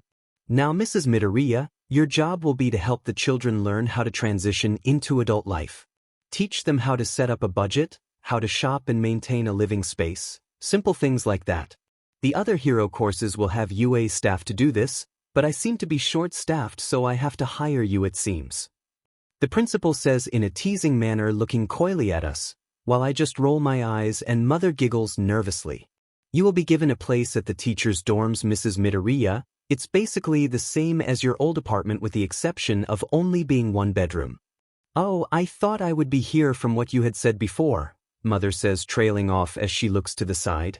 While amusing as that may be, I wouldn't want the other students to feel like we are giving too much favoritism to Mr. Midoriya. The stoat says, bowing to her in apology, which gets mother flustered, trying to reassure the diminutive creature while waving her hands about. Soon as mother settles, we head to the teacher dorms and enter mother's new home. I thank the messengers when they bring all of Mother's boxes and furniture, saving us hours of time. I then help Mother unpack most of all her things with the doll assisting as the principal excuses himself after leaving me with the key to my room. When we are mostly done, and all that is left is Mother's room to unpack, we sit down for some tea. Eventually I bid Mother and the doll goodbye, so Mother can finish unpacking, and the doll to tend to her duties for the second-year festival. I meander my way back to my class's dorm, using my school ID to get into the building, then the key to my room on the 5th floor next to Zero. After unpacking some of the things from my old room and some things from my time on the hunt, along with a few of my journals. Even if someone were to steal my journals, they are all now encoded in the Great One's language, not even the pictures can be seen. Eventually I get everything set up how I like, including putting in a bird bath for the messengers to congregate on. I watch them for a while in amusement until my phone pings. It's a message from the principal. If it is not too much trouble, Mr. Midoriya, I would like for us to maintain your therapy schedule. After the sports festival today, please go to the room we had your last session in. Thank you for your time, the principal. I give a sigh but resign myself to retelling my hunt to those who show up, so I busy myself for the day setting one of my journals aside for the talk. Eventually, the time comes, and I make my way to the room once more, finding Nizu, Eraserhead, Yagi, and Hound Dog. At least Mother isn't here this time, I think to myself with a relieved sigh. As I take a seat, the doll shortly appears from a door of mist, pulling up a chair beside the one I sit in. So here we are again, I say with a sigh, bringing out one of the first notebooks I had made during my hunt. Indeed, Mr. Midoriya, the principal says as he taps away at a small computer, no doubt to take note, but for what? I see, I think internally scowling at his scheming, but I can use that to my advantage. Yes, at least this time I won't be scarring Mother any further, I say, situating myself and letting the doll take my hand to pet. My next trip into Yharnam had me going down the path opposite from where Gilbert's window was. As I walked down and around the steps going slow, keeping a watch in case I saw another of the Yharnamites, but I saw a small glowing thing right down the steps. When I pick it up, they are a bunch of small pebbles that creepily look like eyes, I say, letting one roll across the table and into the mist. Unfortunately, when I got close to a bunch of crates and a coffin down the way, one burst out catching me off guard. I say with a sigh at how often I faced challenges during the early time of my hunt, so I once more woke up in the hunter's dream. I can't imagine what that had done to you, Hound Dog says as he scribbles on his notepad with a scowl. True enough, but with my blessing, it granted me a better mental fortitude. At least at the start, I say with a dry chuckle at the memories of when I lost myself to the bloodlust. Anyway, I looked about the hunter's dream and Gehrman was missing, so I could freely look about. I found a coffin that holds the things I had found, except something felt missing. Looking around some more, I found a work table with a book on it. After reading it I found out what was missing. Blood echoes, I say, looking at one of my hands opening and closing it repeatedly, remembering how weak I was. Blood echoes? I remember the doll said something about them before. Nizu asks, looking up from his computer. Yes, we hunters are able to take in the echoes of our kills. Each thing has different amounts of echoes within them. Things like long lives, or great deeds or strength increase the echoes within themselves. Can you tell how much someone has? He asks again, but I shake my head. Only if I defeat it, that's the downfall of being a hunter, I say, shrugging as I look back to the group. After getting my bearings a bit, I set out once more. When I got back to the spot of the ambush before, I held back and used my WHP to break the crates. He charged me and it was a tough fight, but I managed to beat him. I did get pretty roughed up though. When I looked around the next corner I saw two of them, one sitting on the ground, while another was looking over a balcony with a shield. I then give a wry chuckle. To save on time I think I am going to sum up most of my challenges. Are you sure? Hound Dog says, looking up from his pad, no doubt wanting to address the trauma multiple challenges had caused me. Yeah, I am over it. Another part of the blessing, better mental fortitude. Anyway, I faced those two a few times, but eventually I defeated the two. Unfortunately, it left me too hurt. So I made my way to the lantern. When I went back to the hunter's dream, I felt brand new, as if I was never injured before. So I found some books that had their ink faded from them, so I repurposed them as my personal journals. Eventually, I found out they used to be How to Pick Up Fair Maidens, which made me laugh at how many of those copies are strewn about all the areas. I say with a chuckle at how many of them I had found strewn through all the areas, even those in the nightmares. What did the books have? Asked a bewildered Yagi, which gets a barking laugh out of me. Just typical things like, have money, give gifts, be well-mannered, that sort of thing, I say with a shrug. Anyway, I stripped the bindings on them to use the worn pages for my own. I made a few journals on how they fight, tactics to use to not get hurt so much, trying to better utilize the materials like the blood vials or the bullets. I consulted the books in the dream, learning the tactics that other hunters had perfected over the countless years and hunts partaken. Ability to focus or lock on an enemy, even seeing beyond any disguise they might take on or use. Most all the weapons or tools have secondary forms and open up different styles of combat. I found that us hunters are able to take damage differently than like normal people. Basically, I can recover by attacking an opponent within a second or two of being hit. Granted, a little is left out, but otherwise I can fully recover any damage done to myself. I just have to be quick in my counterattack. It would save on blood vial usage, but I would definitely need to step up my combative skills to utilize it at the time. I then read about our ability to parry or stun an enemy to do a visceral attack that has a hunter tear into their opponent, dealing significant damage. Another ability is we can focus and overclock our bodies to make our attacks hit stronger, but it takes a second to fully utilize. When used in conjunction while sneaking up on an opponent, it equates to double of a visceral attack, but most everything had enhanced hearing. It wasn't till much later in my hunt that I could utilize that ability. The other things were moves hunters made to help utilize weapons in specific ways. Jump attack, plunging attack, dash attack, and dodging attack. Basically what I needed as a teacher in how to fight. I say with a laugh, remembering all the time I had spent practicing and stumbling around the doll's area. Eventually I made my way back into Yharnam and was able to fight the three more easily, but, I say with a sigh, when I peered over the balcony where the shield one was standing, I saw a small mob of them talking among themselves. I watch as they all cringe slightly at this information, and I just give another wry chuckle as I continue. Yeah, I definitely panicked and ran back to the lantern to get away. I sat under the doll's spot for a good while, just panicking and breathing heavily at how impossible it would be to face all of them at once. After I calmed down enough, I just sat there talking aloud to the doll, her scent a pleasant reprieve from the stench of blood as I spoke, even if she wasn't able to talk to me at the time. I say as she runs her hand across the back of mine while gently squeezing the hand she is holding with the other. After giving her a smile, I continue. After I had vented for quite some time, I went back and eliminated the three again. This time I waited and watched while staying as hidden as possible. They talked for a short time, then began walking as a group up the sort of alleyway street. They gathered up others on their walk, one even coming down some stairs up the street a little to join them.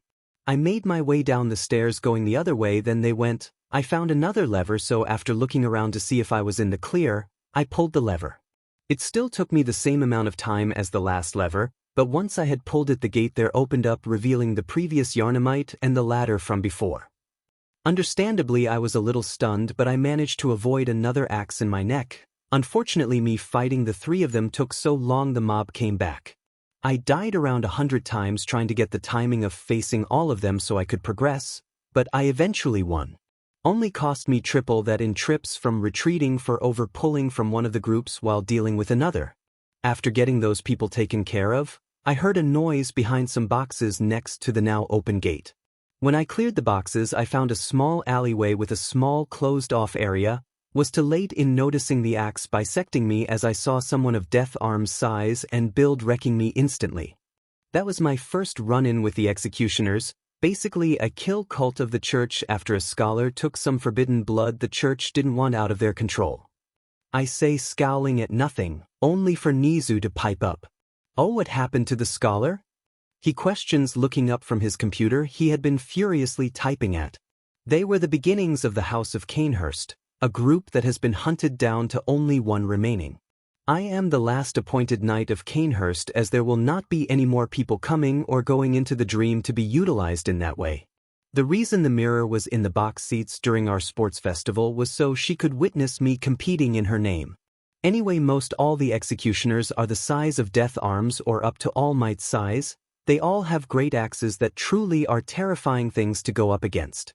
They are deceptively fast and can jump using a grand amount of force to break through any guard you might have. I decided not to face him the next time I went through eliminating the group from before, but I decided to utilize a part of the hunter's dream I hadn't beforehand. I went up to the bird bath in the crevice of the stairs to see what all I had access to with the messenger store. Altogether, I mostly got more blood vials and a few quicksilver bullets to help keep some of the enemies away while I fight. When I next went back, they all used slightly different attack patterns and I lost 5 blood vials, but I decided to continue down the way slowly. When I checked up the stairs where a single Yarnamite came from, I found some Molotov cocktails. I tried to check the doors with red lanterns, but more often than not I would be turned away for being an outsider. When I went around a carriage, the world seems bound in a Victorian time era, I spotted another Yarnamite on the ground. I heard some noise from up the street, so I turned away from him to check around the corner. Only to hear a bang and my head to explode in agony. I eventually found out on the next trip that he was playing dead. He also was the first enemy that I found that was long range with a musket rifle. After going through the area again, I make sure to attack his prone form, shooting him multiple times, stopping him just as he is about to fire the rifle at me. When I looked around the corner again, I saw another small group around a bonfire, where they were burning one of those that had turned at the stake. This getting them to look up at me in shock. Yeah, it was getting so bad the people that were taught by the church's champion hunter took their lessons to the extreme. Anyway, I saw a side path where the musket Yarnamite was that looked clear. I made my way up slowly and found another small area with a small, red glowing shard. I made my way forward, not seeing anything until I passed a corner and it was too late. Once again I was ambushed and killed. I watched them wince, but I just give a morbid chuckle, live and learn, die and learn faster, I think to myself. After going through all I had before, I made sure not to hug the corners so much and was able to take him down. After I went and picked up the bloodstone shard, which are materials that help empower or improve weapons of the hunters. After I finished that sentence, I see Nizu look at me with a calculating look. Would you show us one of these upgrade materials? Maybe we could have a breakthrough in society, bringing a new era for the support field of heroics. He postulates, but I shake my head. Much like the blood vials, I would rather not let too much of the equipment or materials of the dream that would corrupt this world be in this world. It lessens the chance of anything hopping into the world or corrupting those who would recklessly wield or use them. I see his disappointment, but I push on. After I put it away, I made my way back along the path, keeping an eye on the mob around the fire, only to once again be blindsided. This one hid behind some stairs and came out instantly swinging, cutting me down, returning me to the hunter's dream. Frustrated, I check my inventory, surprisingly finding the bloodstone shard within the coffin. I say, getting another supportive hand squeeze from the doll. When I went to check the workbench and consulted the books there, I found I would need 3 bloodstone shards to upgrade my threaded cane or hunter pistol 1 level. After getting back to the area in Yarnum and taking care of all 3 ambushers, I slowly made my way down the side path. When I got closer, I saw one patrolling along the side with a large sword. It was a close fight, but I eventually won, grabbing the quicksilver bullets he was walking by. However, it depleted my blood vials I had on hand.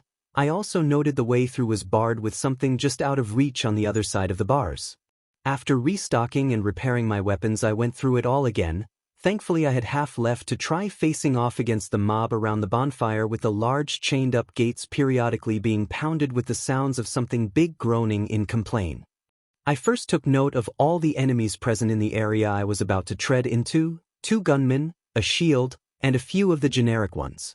However, as I was watching all of their movements, I saw a mangy dog plod around the carriage, not bothering the gunman it was walking by. I never faced one in combat before, so I was unsure as to if or how it attacked, but I made sure to be wary. I knew I would have to stay alert as one of the gunmen was on a carriage across the way, so I needed to try and dodge being shot at.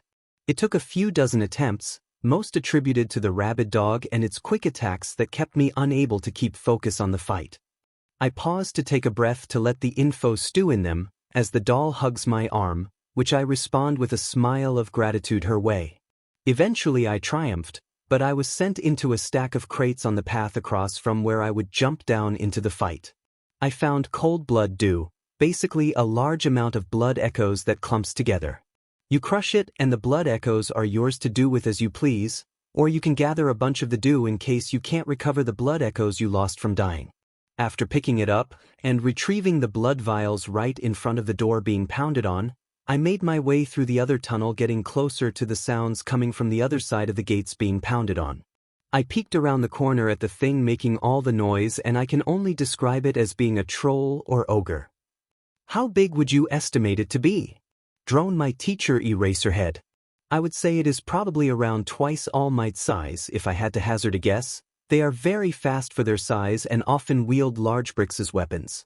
I made sure to skirt around, doing my best not to catch his attention, but I stumbled over some broken crates one of the gunmen shot when I dodged a very close shot. When I scrambled back to my feet I saw another bloodstone shard, but I made sure the big thing didn't notice me.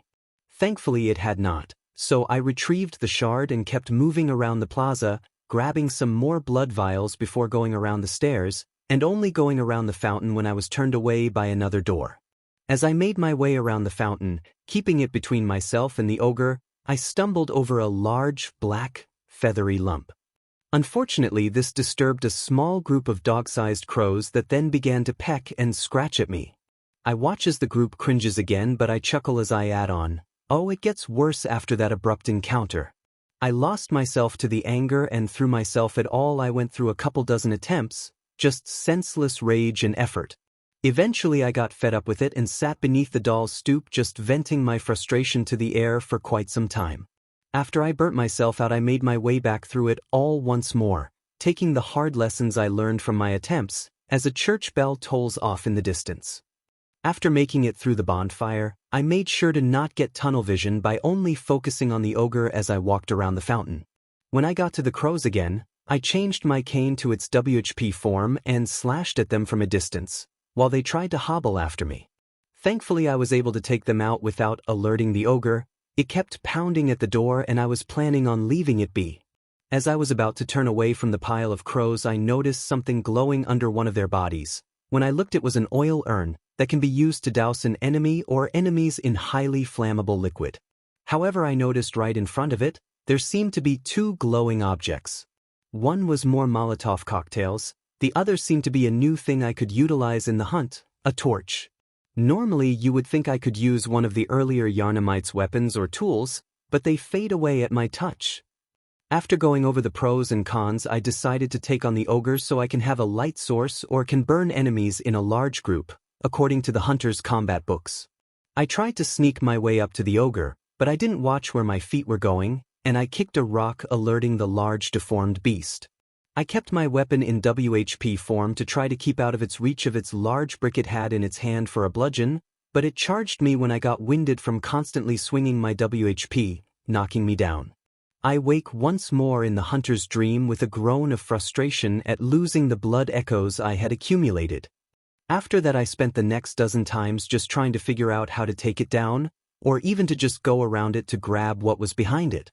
However, I eventually bested the beast and sat for a while upon the fountain, just regaining my breath, expending all the blood vials I could bring.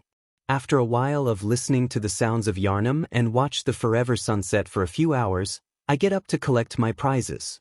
While the torch was slightly heavy I was still able to use it, but it took away my ability to attack from a distance. I decided to put the unlit torch on my back with a sling if I needed it later on, but kept my pistol equipped. Thankfully the ogre had 2 blood vials on him, with some more Molotov cocktails on the across from where the torch was sitting, and I was able to get the cold blood dew I saw from before that was beyond the gate. As I made my way back to the fountain area, I see another gate with the sound of a music box playing from the window just beyond. I decided to ignore it for now as I made my way up the stairs cautiously, my WHP and gun at the ready. When I was able to see over the edge of the top step, I saw a dog following a group of Yarnamites, with 2 other dogs in the far end of the courtyard. I waited and watched the 2 groups, getting the timing of their movements until I then risked attacking. As I rushed forward catching the 2 dogs, catching one off guard being able to handle it quickly, while I was able to handle the other one. When the group took note of me, I ran back to the fountain with the 3rd dog hot on my heels. I dodged around the corner of the stairs as the dog slipped on the stones as I changed my cane back, managing to stop it. I then had to dodge out of the way of the other Yarnamites chasing after me. Thankfully I was able to handle the group of them by singling them from their group. After I took the lot of them out, I gained a few more blood vials from them, along with the blood vials that the 2 dogs were walking by, plus a few more quicksilver bullets. I took a few moments to catch my breath on the stairs up to the bridge that overhangs the previous areas. I then make my way up the stairs, taking my time to be sure not to be ambushed, only to panic when I checked both directions of the bridge at the top of the stairs. There, halfway up the bridge, among abandoned carriages, were 2 of the werewolf beasts checking the carriages, with a Yarnamite watching them with a shield. Further away there was another ogre with some more of the crows pecking at the ground around it. The other way was a dead end with a bunch of carriages piled up, and something shining through on the ground near them. I did my best to sneak to the other side of the bridge when the 2 man-wolves turned the other way. I made sure to use the carriages as cover once I made it to where the 3rd bloodstone shard I had found so far was. Thankfully I was lucky and managed to recover the shard and then make my way to the 2nd path that was across from where I came up from. As I caught my breath, I stayed at the ready with my cane in the corner of the stairs down from the bridge in case I need to run to fight on the fly. Luckily I hadn't caught anything's attention, so I let out a sigh of relief and made my way down the rest of the stairs. As I made my way down, I saw a sort of open courtyard that had an open space to the right with something glowing at the edge, an alleyway to the left with boxes blocking it off, and some more boxes or crates staked like they were hiding something in the middle of it all. So I made my way into the area, slowly going and at the ready for any other ambush. I approached the crates and strike them with my cane. After breaking them, I found another bloodstone shard. I pocket it, turning to check if the alleyway was still clear.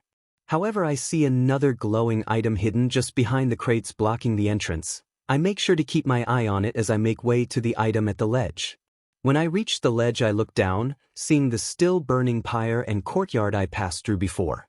I picked up more pebbles from the ledge. I then made my way to the alleyway, clearing the crates with my cane. I retrieved another bloodstone shard. When I looked down the alleyway, I saw it dropped into the ground. When I went to look, a foul stench reached my nose and I couldn't help but dry heave for a bit, further away from the pit. After I refocused, I went to look once more and made sure to breath through my mouth for the most part. When I peered down the hole, I saw a few ladders that went further down into what I started to suspect were sewers. I decided I didn't want to risk trying the bridge right now, so I snuck my way back to the lantern next to Gilbert's window. Thankfully I made it without any further incidents, so I went to the workbench and consulted the book on how to improve the threaded cane. After much reference, I pulled 3 of the bloodstone shards from the storage coffin and take them to the workbench. Setting the cane upon it, aligning the 3 shards as the book instructed, and held my hands over it all, trying to feel where the echoes were within me to push them into the cane. I then say with an amused chuckle, it was definitely weird doing that the first few times. It's hard to explain, but the closest I can compare it to is the feeling of weightlessness being put in a direction. I had my eyes closed, but when I next opened them I noticed the cane had sharper edges, and when I changed it to the WHP, the blades were noticeably sharper as well.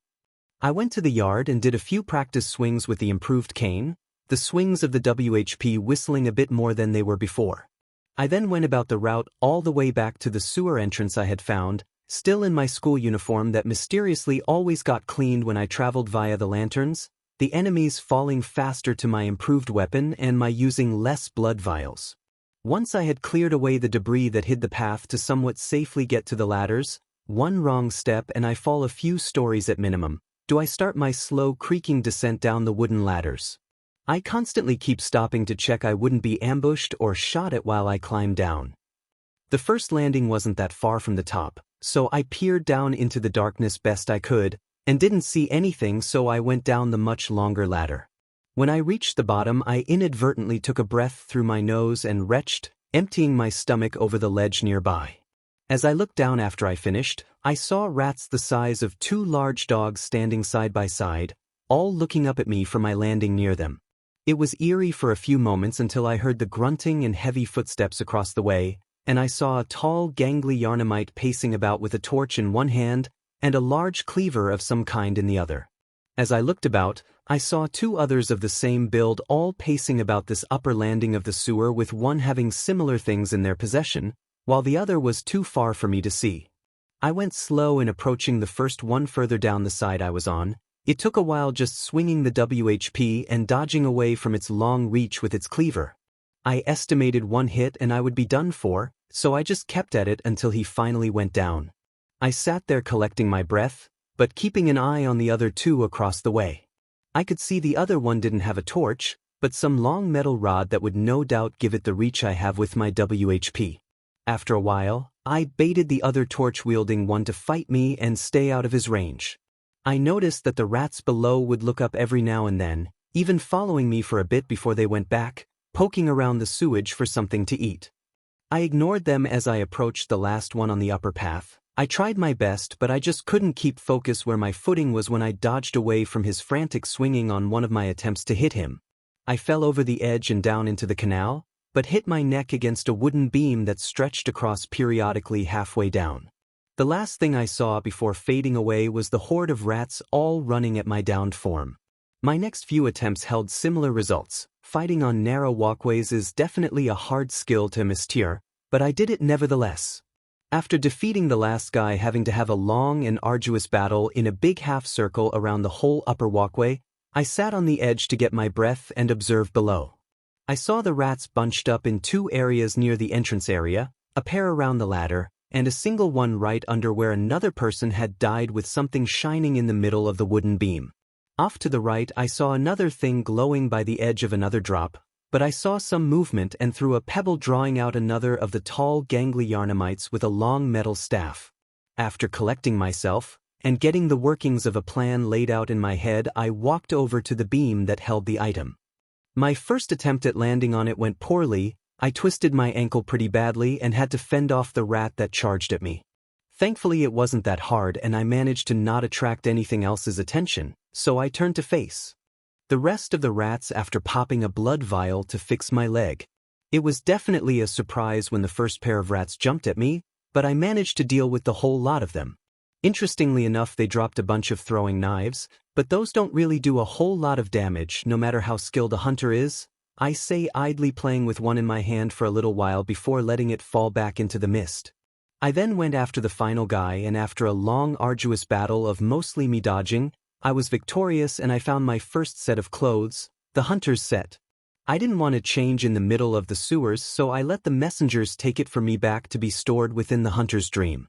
As I made my way back up the ladders, I was hyping myself up on whether I would face the 2 werewolf beasts on the bridge. However, after a bit of an internal debate, I decided to return to the hunter's dream to don my new gear for the fight. Unfortunately, on my way back to the lantern, I caught the attention of one of them, and I was then led on a chase all the way back to the lantern. Thankfully, I only got swiped at once, and that was from slipping down the stairs to the courtyard with the fountain. When I got to the lantern, as I was fading away into the dream, I saw it round the corner and leap at me. I entered the hunter's dream screaming in fear, holding my arms up in front of me to protect myself from the large beast. Thankfully, it seemed to be another time the Gehrman was not around, so I wouldn't have to deal with his criticism. As I passed by the doll, I gave her a greeting, as I had started doing to gain a level of normalcy to the chaos I had been going through. When I arrived in the shop, I went to the storage coffin the little ones had deposited the hunter's set in for me, retrieving it and moving some things around to give myself a sort of private changing area. After I had changed into the set, it somehow fit me perfectly, which was concerning for a while, until I checked the hunter manuals, and they detail that for each hunter, the dream alters the clothes to fit them via the blessing of the Great One of the Moon. I gave a sigh of relief and decided to go before the doll and present the outfit to her. I give an exasperated sigh, blushing slightly at her giggling. And yeah, I gave a little twirl and did some rolls, getting a feel for the clothes made specifically for the hunt. I watch as the people in the room all give amused chuckles at my embarrassing moment of excitement, to which I just smile along with them.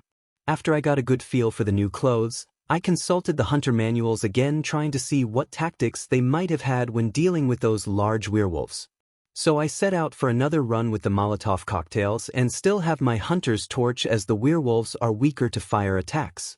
So after going about the circuit again, getting better at not using as many blood vials or missing my shots with the hunter's pistol, I made it to the bridge once more. I was there, observing the two of them for a time, until eventually one of them walked down my way while the other one went the other way up the bridge. I threw a pebble at the one that was nearest to me and ran down the stairs, readying my Molotovs. When it turned the corner, I threw the Molotov missing due to its weird weight, so I panicked, throwing another as it charged me. As it blew up on it, the thing panicked, patting away the flames, so I picked up my cane I had dropped, whipping the beast a few times before running again. I unfortunately went through my supply of Molotov cocktails from missing many of my throws, or they rolled off the beast from a weak throw. Thankfully I managed to best the beast, but I was left very exhausted for a long time down in the courtyard with the burning pile once more. After I recovered, I made my way back up to the bridge. I watched the beast sniff around the bridge once more. I think I was there for a good hour just planning and then scrapped them for other ones, taking into account the other enemies. Eventually I settled on charging in to WHP the beast to then pull it back down the stairs using the corners to my advantage. Unfortunately the werewolf grabbed me and threw me at the Yarnamite with the shield, making me bounce painfully off the pillar and rolling down into a house. I was disoriented for a good while, but as I was coming to I heard the breaking of wooden things nearby. As I got up from the floor, sparking up the torch to be able to see in the darkened room, I looked to the left as another Yarnamite charges from some wood crates and barrels. It was a difficult battle being disoriented, not to mention the other Yarnamite came stumbling in through the doorway shortly after I started fighting the one in the house. It was definitely a hard battle being as disoriented as I was, but I managed to defeat the two of them. After defeating the two of them, I heard the growling along with the sound of clawing behind me. When I turned to prepare to avoid the incoming attack, I saw something that was rather amusing, still terrifying but funny. The werewolf was stuck in the doorway, trying to reach in to grab me, clawing at the floor and doorway. I didn't know how long the doorframe would hold up, so I stood as far away as I could, whipping the beast repeatedly until it finally fell to the ground limp. After getting my breath again, I grabbed the cold blood dew on the landing. I then approached the doorway, but I noticed another stairway to the left of it with the light of the torch. I decided to explore the house, as all the others would never open, so I descended the stairs with the torch in front of me slowly. When I got to the bottom floor, I caught sight of a Yarnamite trying to hide in the dark that tried to rush me. I won the fight, but once again I became aware that using my WHP in such a small confined area is a heavy disadvantage. As I looked around I noticed something near the wall, but I saw someone in a wheelchair, sitting still but still breathing. So I approached them slowly, my cane at the ready, and the torch held high so I can keep an eye on them. When I came around the side of their chair, they pulled up a gun to shoot me with, but I was ready and dispatched them. I got some more bullets from the person, and when I checked the wall I found another book on information on the hunt. When I went back I saw two doors on either side of the house, so I went to the one on the right to see if I could open it. Shockingly, it did open rather easily and I saw an alleyway with the bridge over it. I heard the thumping steps of ogres off to the left. So I went back in the house to try the other door. This one shone another Yarnamite with a torch and the gate by Gilbert's window. I quickly dispatched the Yarnamite that came charging down the stairs, and as I go up to the gates I grab another bloodstone shard along a wall across from said gate. It took a bit of effort, but the gates did open after I worked at pushing them, creaking loudly like they were complaining to being moved. I didn't hear Gilbert by his window, but I heard him coughing from within the house he resides in. I went back down the stairs to look over the side path that was in the area and dove back around at what I saw.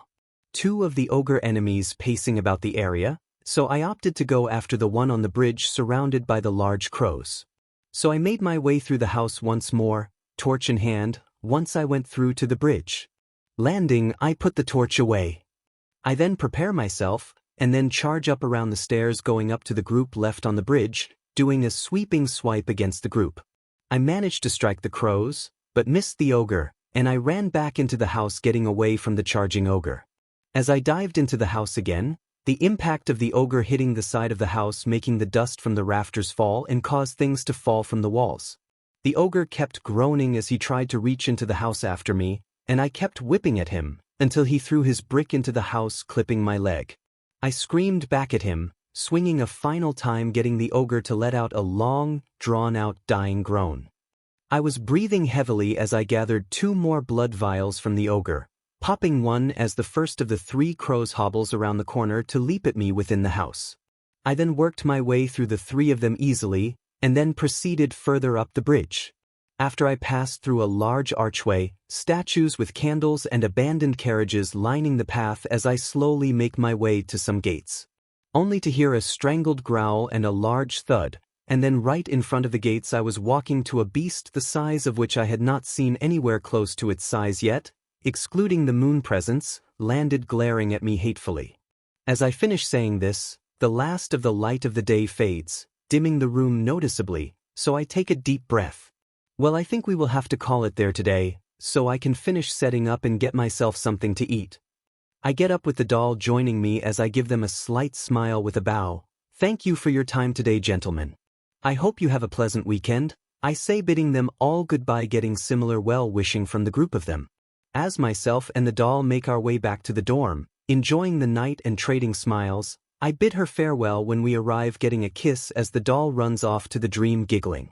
I then raid the kitchen making myself something to eat, before going to my new room to lay down to sleep. Only to then open my eyes at being summoned once more, to the prayers of those without a quirk. So I once more don my gear and set out to save and bless those who would not abuse the power I bestow upon the worthy. Arena box seat late at night. The sound of dripping water can be heard alongside the shuffling, wet, sloshing footsteps of a sobbing man as he makes his way out of the room and down the hallway.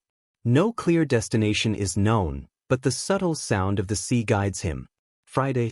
When I next awoke, I went down to the kitchen to make myself something to eat, only to get a surprise of the doll setting something down on the table soon as I stepped of the elevator. Thank you, doll, but you don't have to always cook for me, you know? I ask with a smile, sitting at the table as she sets a plate in front of me, taking another to sit next to me. I know, good hunter, but I wanted to, she says with a blush, focusing on her meal with a reserved smile. We both enjoy the breakfast she made, with me giving plenty of compliments to her cooking skills. After we finish, I steal her dishes before she can try to do that as well, her giggling and batting at my arm as I make my way to clean up. As I am washing the dishes, I think back to the news of Tenya's older brother and I can't help the sad sigh that escapes me. Let us all hope he doesn't fall and become lost, I think to myself as I set the dishes out to dry. All of a sudden I hear the front door open, and I see a bob of brown hair shakily making their way into the dorm with our perpetually tired teacher. He then goes over the rules about the dorm, handing her a key to her room alongside a pamphlet, and waves goodbye over his shoulder as he trudges off, leaving a bewildered Achiko staring around in awe, jolting in surprise when I give a little cough in front of her. Hey Achiko, do you need help? I ask, tilting my head towards her luggage she has floating about her, connected like unique balloons to her body. She flusters about, waving her hands about, repeatedly denying my assistance with a red-hot face as she makes a beeline to the elevator. As the doors close, I give a wry chuckle, making my way outside looking about the changed grounds as the third-year festival happened. I then decide to check up on some of those I had blessed that were in Japan, donning the gear and missed to keep my identity hidden. As I dropped in on the younger children first, I then made my way through the other ones, finding out some wonderful news. Saki had given birth to her daughter, and when she let me hold her I knew right away to whom she was pledged to, the child's eyes opening showing me her blood-red gaze as she giggled up at me.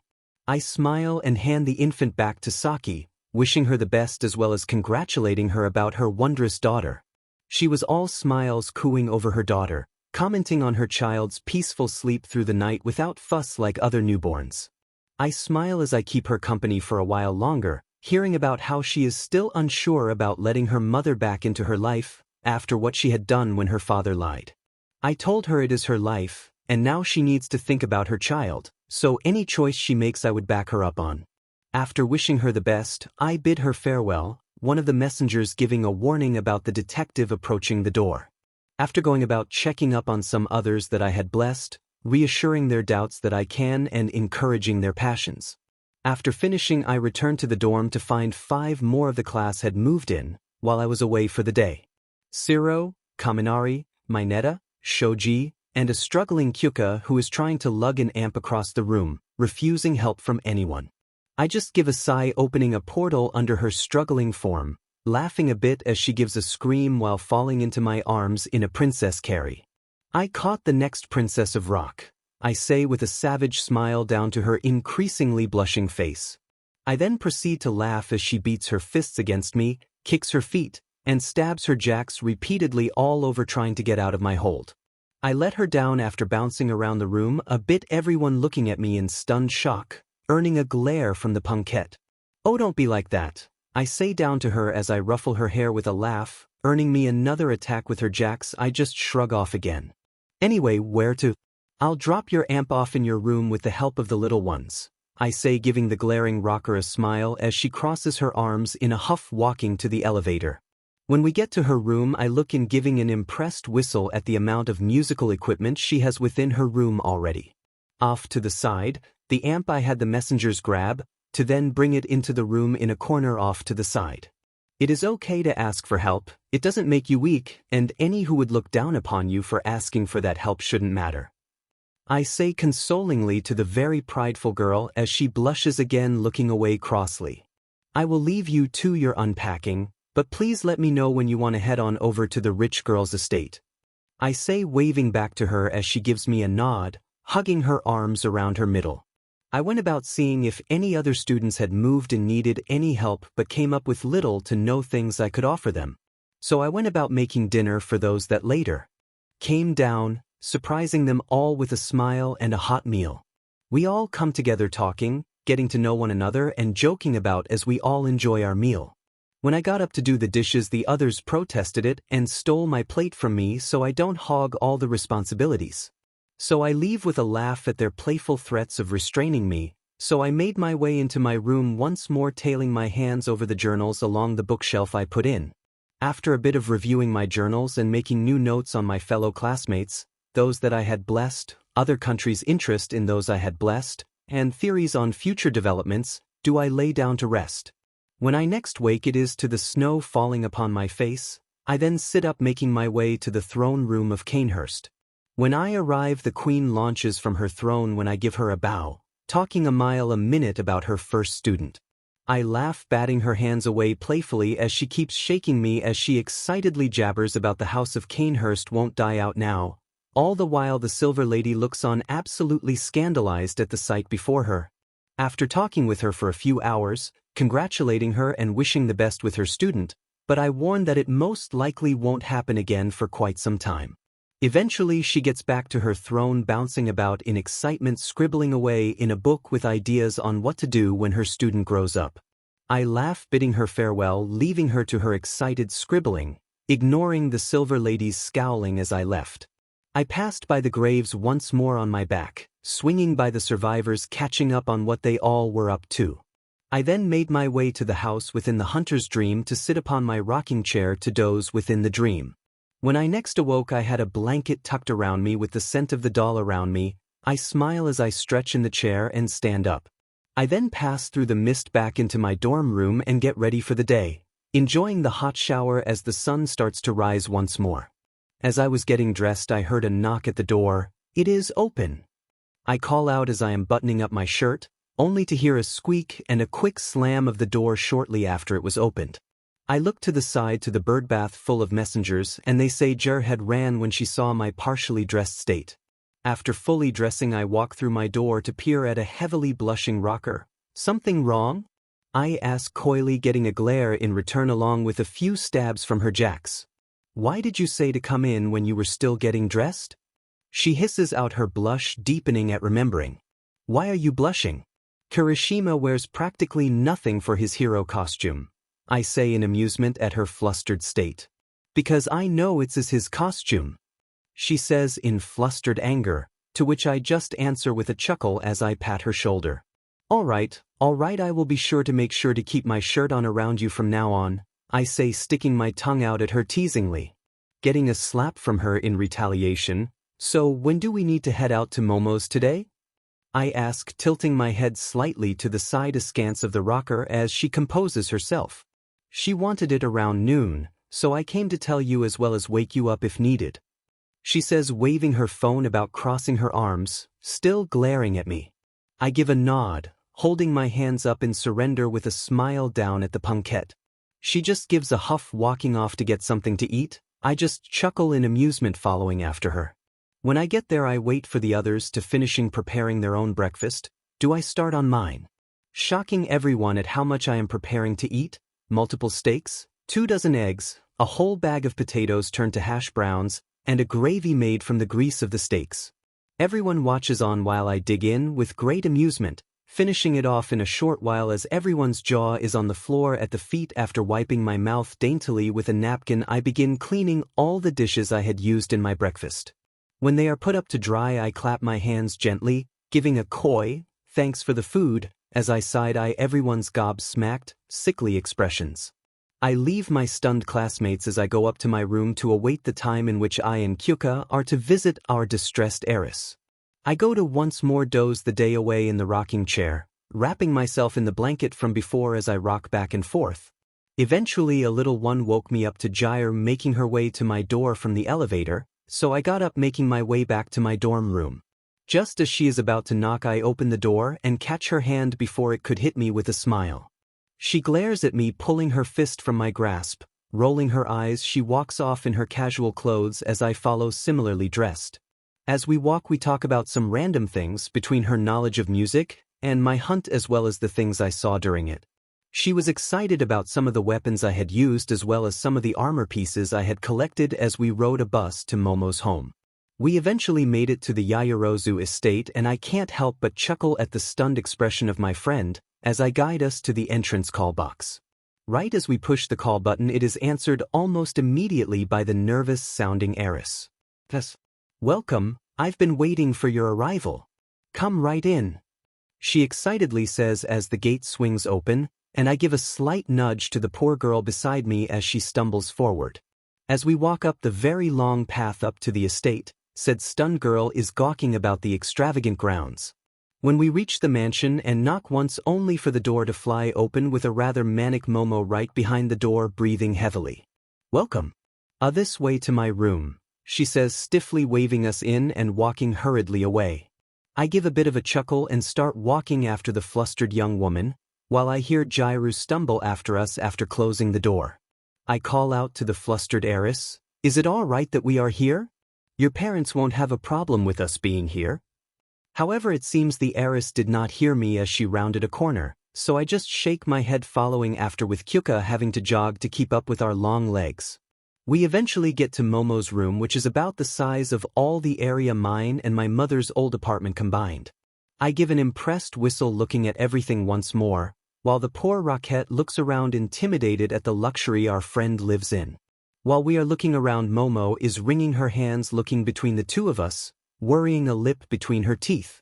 When we get our fill of looking around, Momo takes a shaky breath and holds out a trembling hand to some couches in a study area in her room next to some filled bookshelves. "Please take a seat, I had some tea and snacks brought in for our time together today," she says with a weak smile to the two of us as she goes to sit down to serve some of the tea. As myself and Kyuka are walking to the couches, I decide to break some of the tension. "Oh my Momo, so forward of you to feed us before we get into this today." This gets the hot mess of a lesbian to trip and almost fall, while Momo blushed hotly, looking like a deer in the headlights at me. I just laugh as Jiru takes one of the pillows from the couch to throw at me while Momo busies herself with serving the tea. As we all sit down, settling from the broken tense atmosphere, we sip the tea, looking between each other for a while. "So, the reason why I wanted you both here was to tell you about something." Momo starts off, playing with her long sleeves as she looks off to the side, avoiding our eyes. I wanted to talk about something that has been bothering me for a long time, and I couldn't talk about it with anyone without causing so much trouble for my family as well as our company. But my She then takes a sobbing gasp, hugging herself, and Kyuka launches out of her seat to hug the crying heiress. I let the two of them do their thing of comforting and being comforted as I get up to rest a hand on the poor girl's shoulder.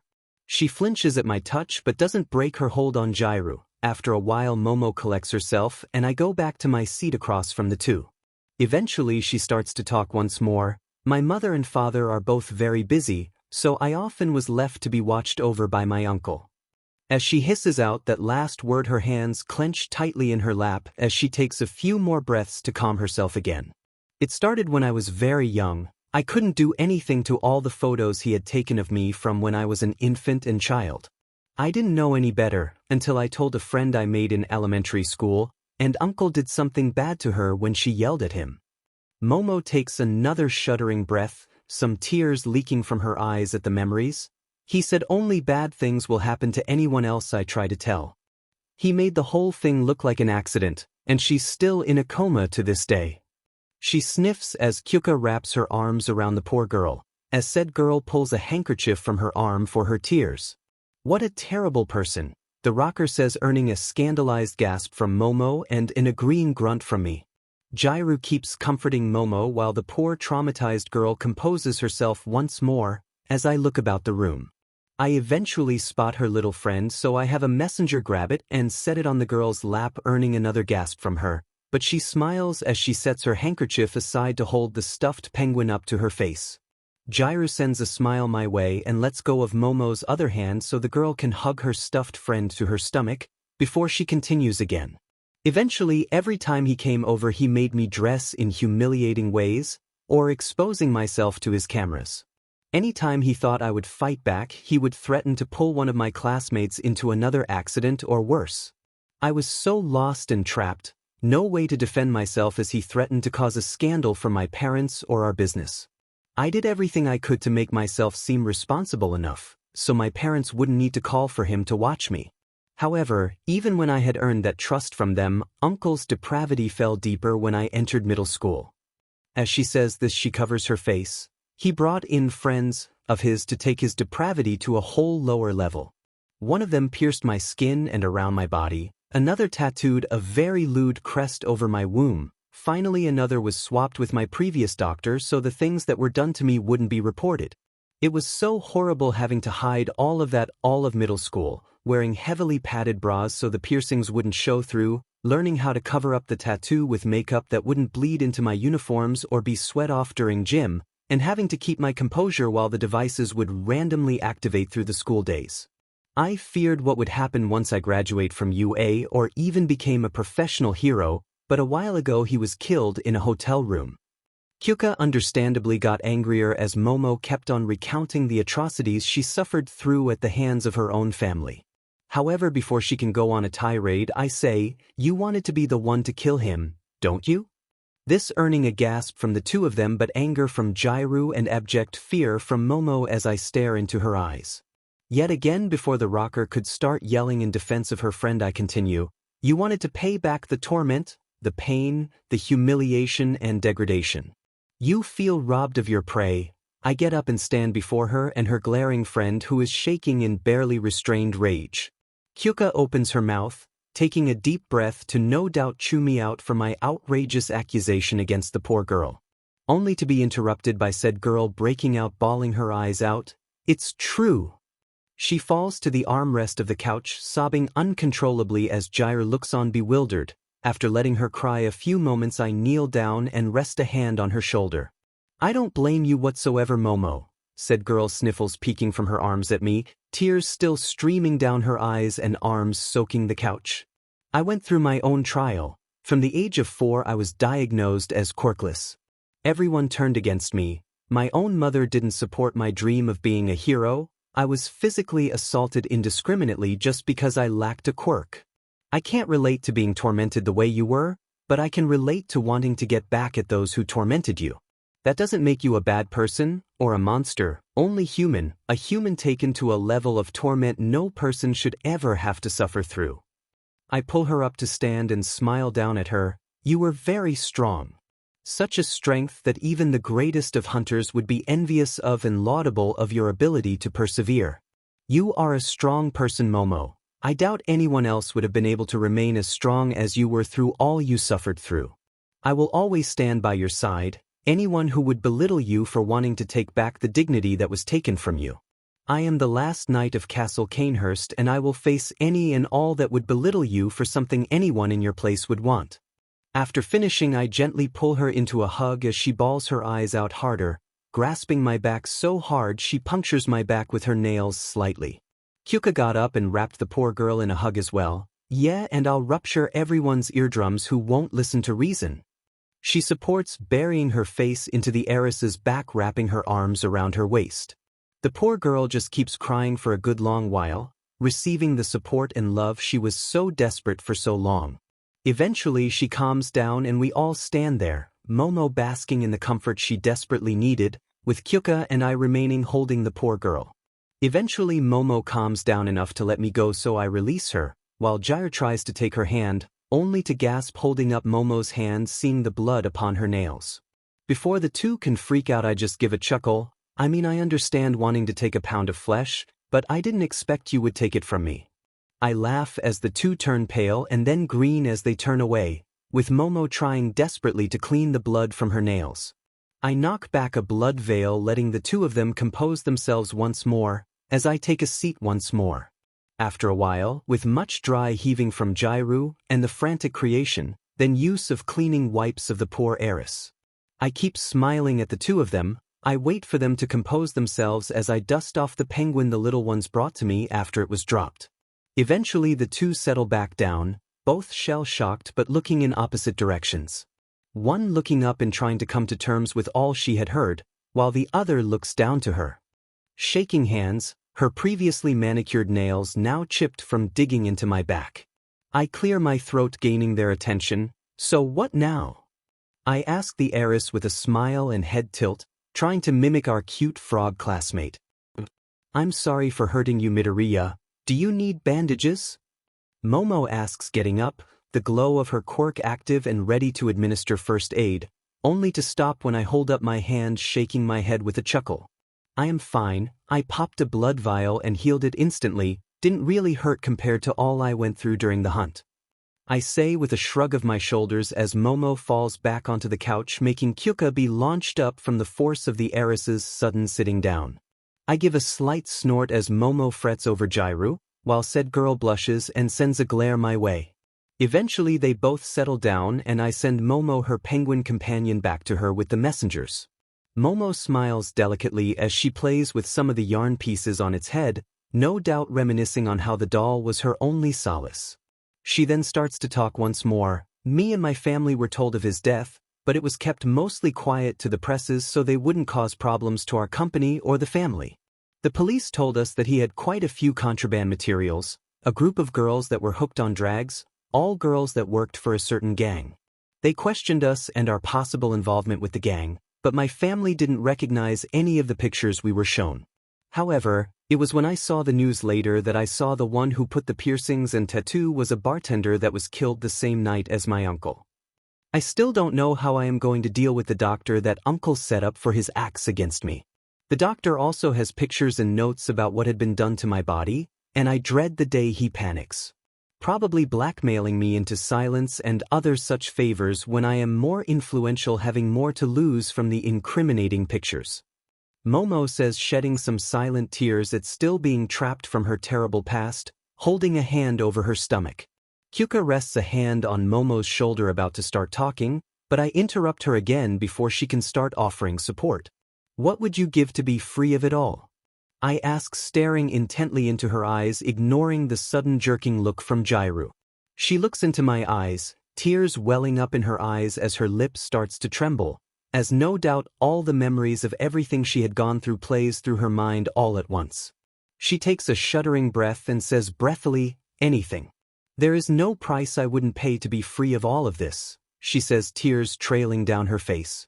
I see. Are you sure that the doctor is the only one left with any of these pictures left? I ask, seeing how much she knows, having insight tell me where the rest of the pictures or videos are hidden.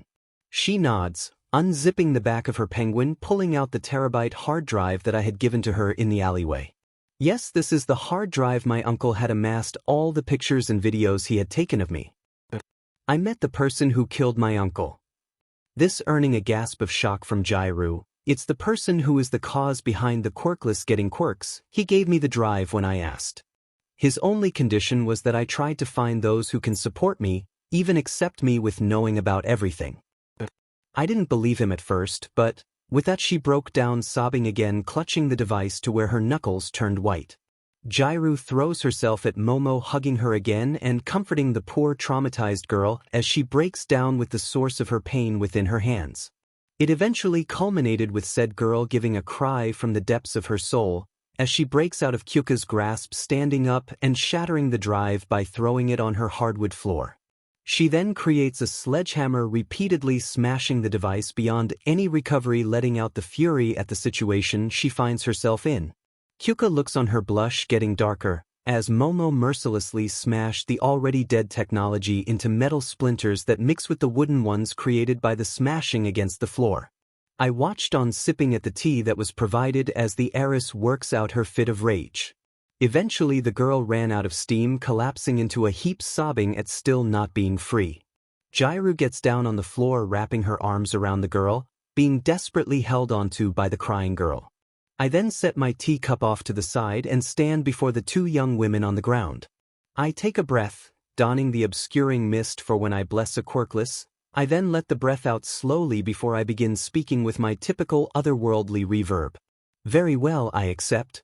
Both girls look at me sharply, with Momo scrambling back, dragging Kyuka with her, looking around, no doubt trying to find me. Momo Yayarozu, I accept your request. I pull the sword she had unintentionally ran me through with, holding it out before the two terrified girls. As payment you will provide me with a sheath for this sword, alongside another sword and sheath that shows your appreciation. I will retrieve payment at another time as my schedule allows, but then again, I say with a smile, dispelling the mist around me and showing myself to the stunned ladies. We can talk about it another time. All of this, though, will only seem like a bad dream. Both girls tremble in terror as the mist overtakes them, making them fall asleep holding each other. I give a chuckle, holding a hand over each girl's head, using the mist and the dream to muddle their memories slightly. I left them the memories of bonding and sharing, so I decided to have a bit of fun as I started to laugh, picking Momo up first. After setting her in her bed, I then retrieve Jiraiya, setting the smaller girl up against Momo. Said girl wraps around Kyuka, nuzzling into her with a happy sigh. I snag their phones and take a picture for each phone for when they wake up, so I set up another chair, sipping tea while I await for them to wake once more. Jiraiya is the first to wake, a happy smile on her face for all of 3 seconds until she realizes she can't move. Before she attacks Momo, I whisper to her, "Don't panic. It's only Momo that is holding you. You both kinda passed out after all that emotional trauma." I then give a teasing smile. "Why don't you enjoy it while it lasts?" This earning me another hard glare while her blush goes nuclear, and I just sit back, giving another chuckle as I enjoy some of the snacks with my tea. Every so often Momo would give as she would adjust in her sleep, coiling around the hot mess of a lesbian, deepening her panic when Momo buried her head in her ample bosom with a contented sigh. When Momo started to wake, she gave a long stretch, rolling onto the hot mess of a rocker. She straddled the poor girl as she sat up to finish waking up, smacking her lips, no doubt having a great thirst. What with the smell of tea and snacks in the air, not to mention the hot mess of a snack she is cuddling with. I give a snort in amusement at my own joke, getting the heiress to blearily look at me in confusion for a few moments before jerking to full wakefulness. Before she starts to wildly panic, I start to speak. "You two gave me a bit of a scare when you passed out, so I moved you both to the bed." After I finish saying that, I indicate to the poor blushing Rocket under the heiress. When Momo looks down at the crimson Jiraiya, she blinks a few times before giving a yelp and scrambling off her friend, only to panic too hard as she tumbles off the other side of her California king-sized bed, which has Jiraiya crawling after her in concern. I laugh to myself as the two of them fret over each other. Eventually I give a sigh when they get into a loop of asking about the other. To spare us an hour of this from continuing, I clear my throat, indicating to the cart of tea and snacks. "Shall we continue, ladies?" They scramble up, adjusting their shirts after their cuddle session, and subsequent falls as we all go back to the couches. Did I do that? Momo asks, looking at the crater that was her floor and incriminating blackmail drive. Yeah, you definitely went ham on that flash drive you said held the pictures and videos your uncle had of you. Jairu nods along with me, blushing at the memory of Momo being a diamante warrior queen. I give Kyuka a side eye, wiggling my eyebrows at her when she looks my way, causing a blushing glare to be sent my way as she looks away, burying herself in her drink. Momo looks at the sledge and the crater as she sips at her tea in a sort of shell-shocked state, not aware of the looks myself and Kyuka were exchanging. She looks ashamed after a while, and started to tear up as she took sips of her tea for a while, not meeting our eyes out of shame. I'm sorry for acting so unsightly in front of you too, Momo says, shame bleeding through every word. I bark out a laugh. Trust me, Momo. You would have to dance about naked smashing in the skull of our perverted rapist before I would even start to consider your behavior anywhere near poor, I say with a chuckle as I finish off my tea. I gain a scandalized look from Momo, but the mental image sends Kyuka into a flustered mess. Anyway, thank you for trusting me with this info. If anything ever comes up and you need help, please be sure to come to me. I will always help those that I am able. I will leave you two to talk and stuff. I'm not all that great about the level of comfort needed for these situations. I set out a bell on the end table by the bed. Merely ring this bell and I will return to bring you back to the dorm, Kyuka. As I wave goodbye to the two, I walk through the mist, coming out to a long hallway with locked drawers, to which I roll my eyes. I point at a drawer in the middle of the other safety deposit boxes, one of the messengers easily getting the folder full of pictures and tapes from within it. As I take the items from the messenger, alarms start blaring and I make my way to the plaza with the eternal bonfire. I toss them in the fire, watching the folder turn to ash quickly and the tapes melting shortly after. I then don my hunter's gear once more and set about an accident for the good doctor, so Momo would be free from my oversight when I dealt with Saki's past. I sit upon a crane with a wrecking ball along a pier, the construction crew off for the weekend, so I whistle a tune as I wait for the doctor to be done with his business. I watch as a gaudy red car makes its way out of a warehouse, driving about rather erratically along the derelict roadway. Then, through no action of my own, the wrecking ball somehow was released, taking a full swing right at the car. The look on the fool's face as he was T-boned through a wall into the waiting ocean. I send another little one to grab Dr. Pervert's phone. I tape a timed Molotov to the phone and deposit it to fall over the car, and I watch it explode, the phone to rain down shards upon the car that has sunk below the waves. I watch as heroes come onto the scene half an hour later, long after the bubbling had stopped, so I left without a trace. I then spend the rest of my day popping in on those I had blessed and was able to squeeze in a few new blessings as well. However, the sun was starting to set, so I figured I should grab Kyuka before curfew, so I opened a door back to Momo's room. I then give it another hour before I decide to give Jairu a call, then another before she answered out of breath. I laugh as I talk with her, asking if she is spending the night or if I should head over to pick her up now. I hear two sets of "no," and I can't help chuckling. I warn that curfew is in half an hour, getting an answer of understanding. 10 minuets go by and the bell I left behind is rung, so I make my way back to the room, smile on my face as I skip into the room. I take in their still heavily breathing states, rumpled shirts, and disheveled hair, making me smile wider. Man, I bet you guys had one hell of a time, cutting it really close to curfew, you two. I say, shaking my finger at the two as they blush hotly, looking away bashfully as they shuffle their feet. If you are wanting to do sleepovers, I would suggest you find a way to talk your parents into letting you move into the dorm, I say, looking at the heiress.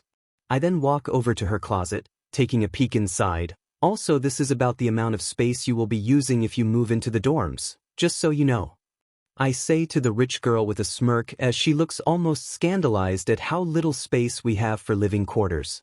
Come along, Jairu, I say, snagging the girl's arm as we are walking through the door of mist. I call back to the heiress. Be sure to check your camera roll, I say, sending a wink her way as Kyuka and I arrive back at the dorms.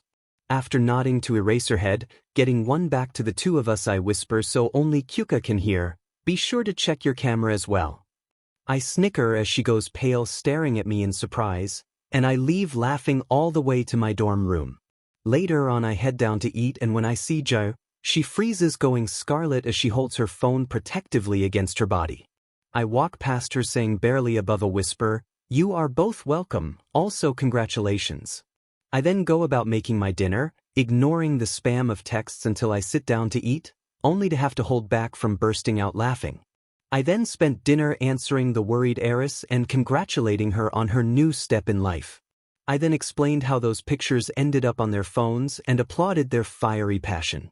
I then almost did a spit take when said heiress sent a very unexpected text to me by accident, followed by her panicking by sending me text after text of, "Sorry," with Jair looking at me and rushing out the room with a heavy blush.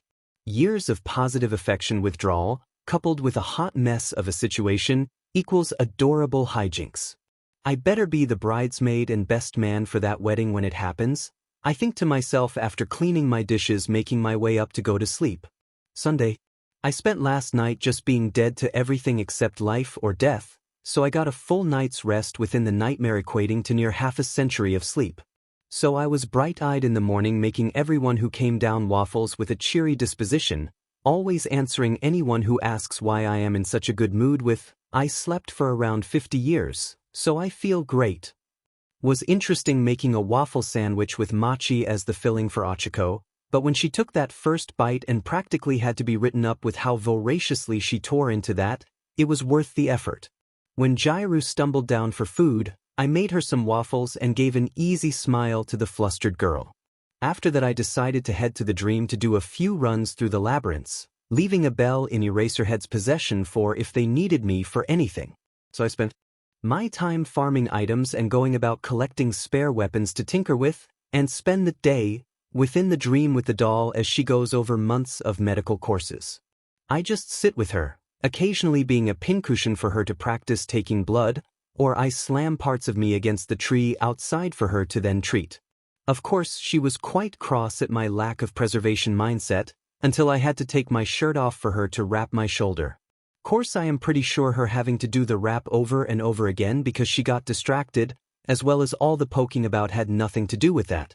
Eventually, I wrap up the day with the doll by lighting myself on fire to burn the bandages off of myself, for she had practically mummified me. After that I went back to the UA grounds outside the dorm, when the sun was starting to set, seeing a very pleasant sight. So I walked up to the family saying their goodbyes, giving promises to visit on the weekends before I make myself known. "Hey Tsu. So this is your family, huh?" I say, making my way around the frozen in place family, which I give an exasperated sigh to as I walk over to Tsu. "You know how this is going to play out, Tsu," I say, tailing my words in a warning so she will try to fight her instinct to freeze. "We do this every time, I don't think you want your family to see this," I warn, again setting a hand on her trembling shoulder in a half hug, trying to shake her out of it instead. I sigh once more. "All right, well, I tried." I finish this off by opening my mouth, slightly transforming it with the beast rune opening a giant maw of teeth, before I proceed to raspberry the frog in front of her family. I keep on doing it all the way to the ground until I get the giggling ribbit sounds I longing before popping back onto my feet, looking at the rest of the family. Who's next? I am then hit by a small blur launching itself at my stomach as I take a step back to catch the little tadpole giving a war cry of, "Don't eat my sister." All the while I am just laughing as I tussle the little girl's hair as she smacks her fists against me in an attempt to defend her sister. Eventually Tsu gets up and pulls her sister off me, as she had started to scale my back to try hitting my head.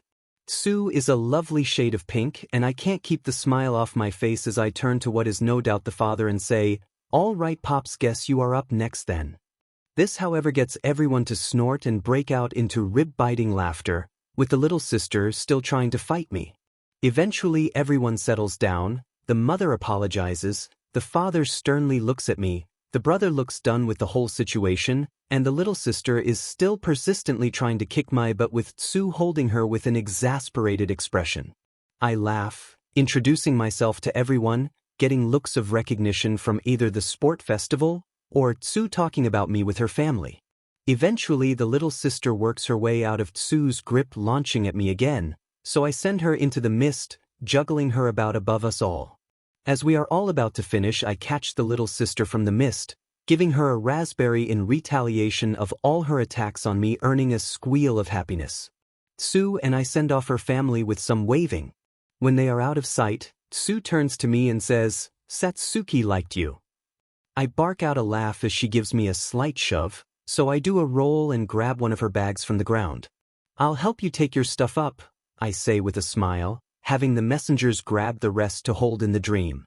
Tsu gives a rib bit heading into the dorm, with me following after her. The common room was empty. We head up to her dorm room and she unlocks the door. As we go in, I have the messengers bring the bags and boxes from before. I even help move some of them around for Tsu, commenting on how cute her frog-themed stuff is. After moving the large stuff, she asks me to leave so I don't see her underwear, getting a laugh from myself as I leave. I settle down for the night, deciding to go about blessing more unfortunate souls in the world desperate for salvation from the persecution of the modern age of being quirkless. I set forth with a smile upon my face as the moon rises once more into the sky, bathing the world in its pale light.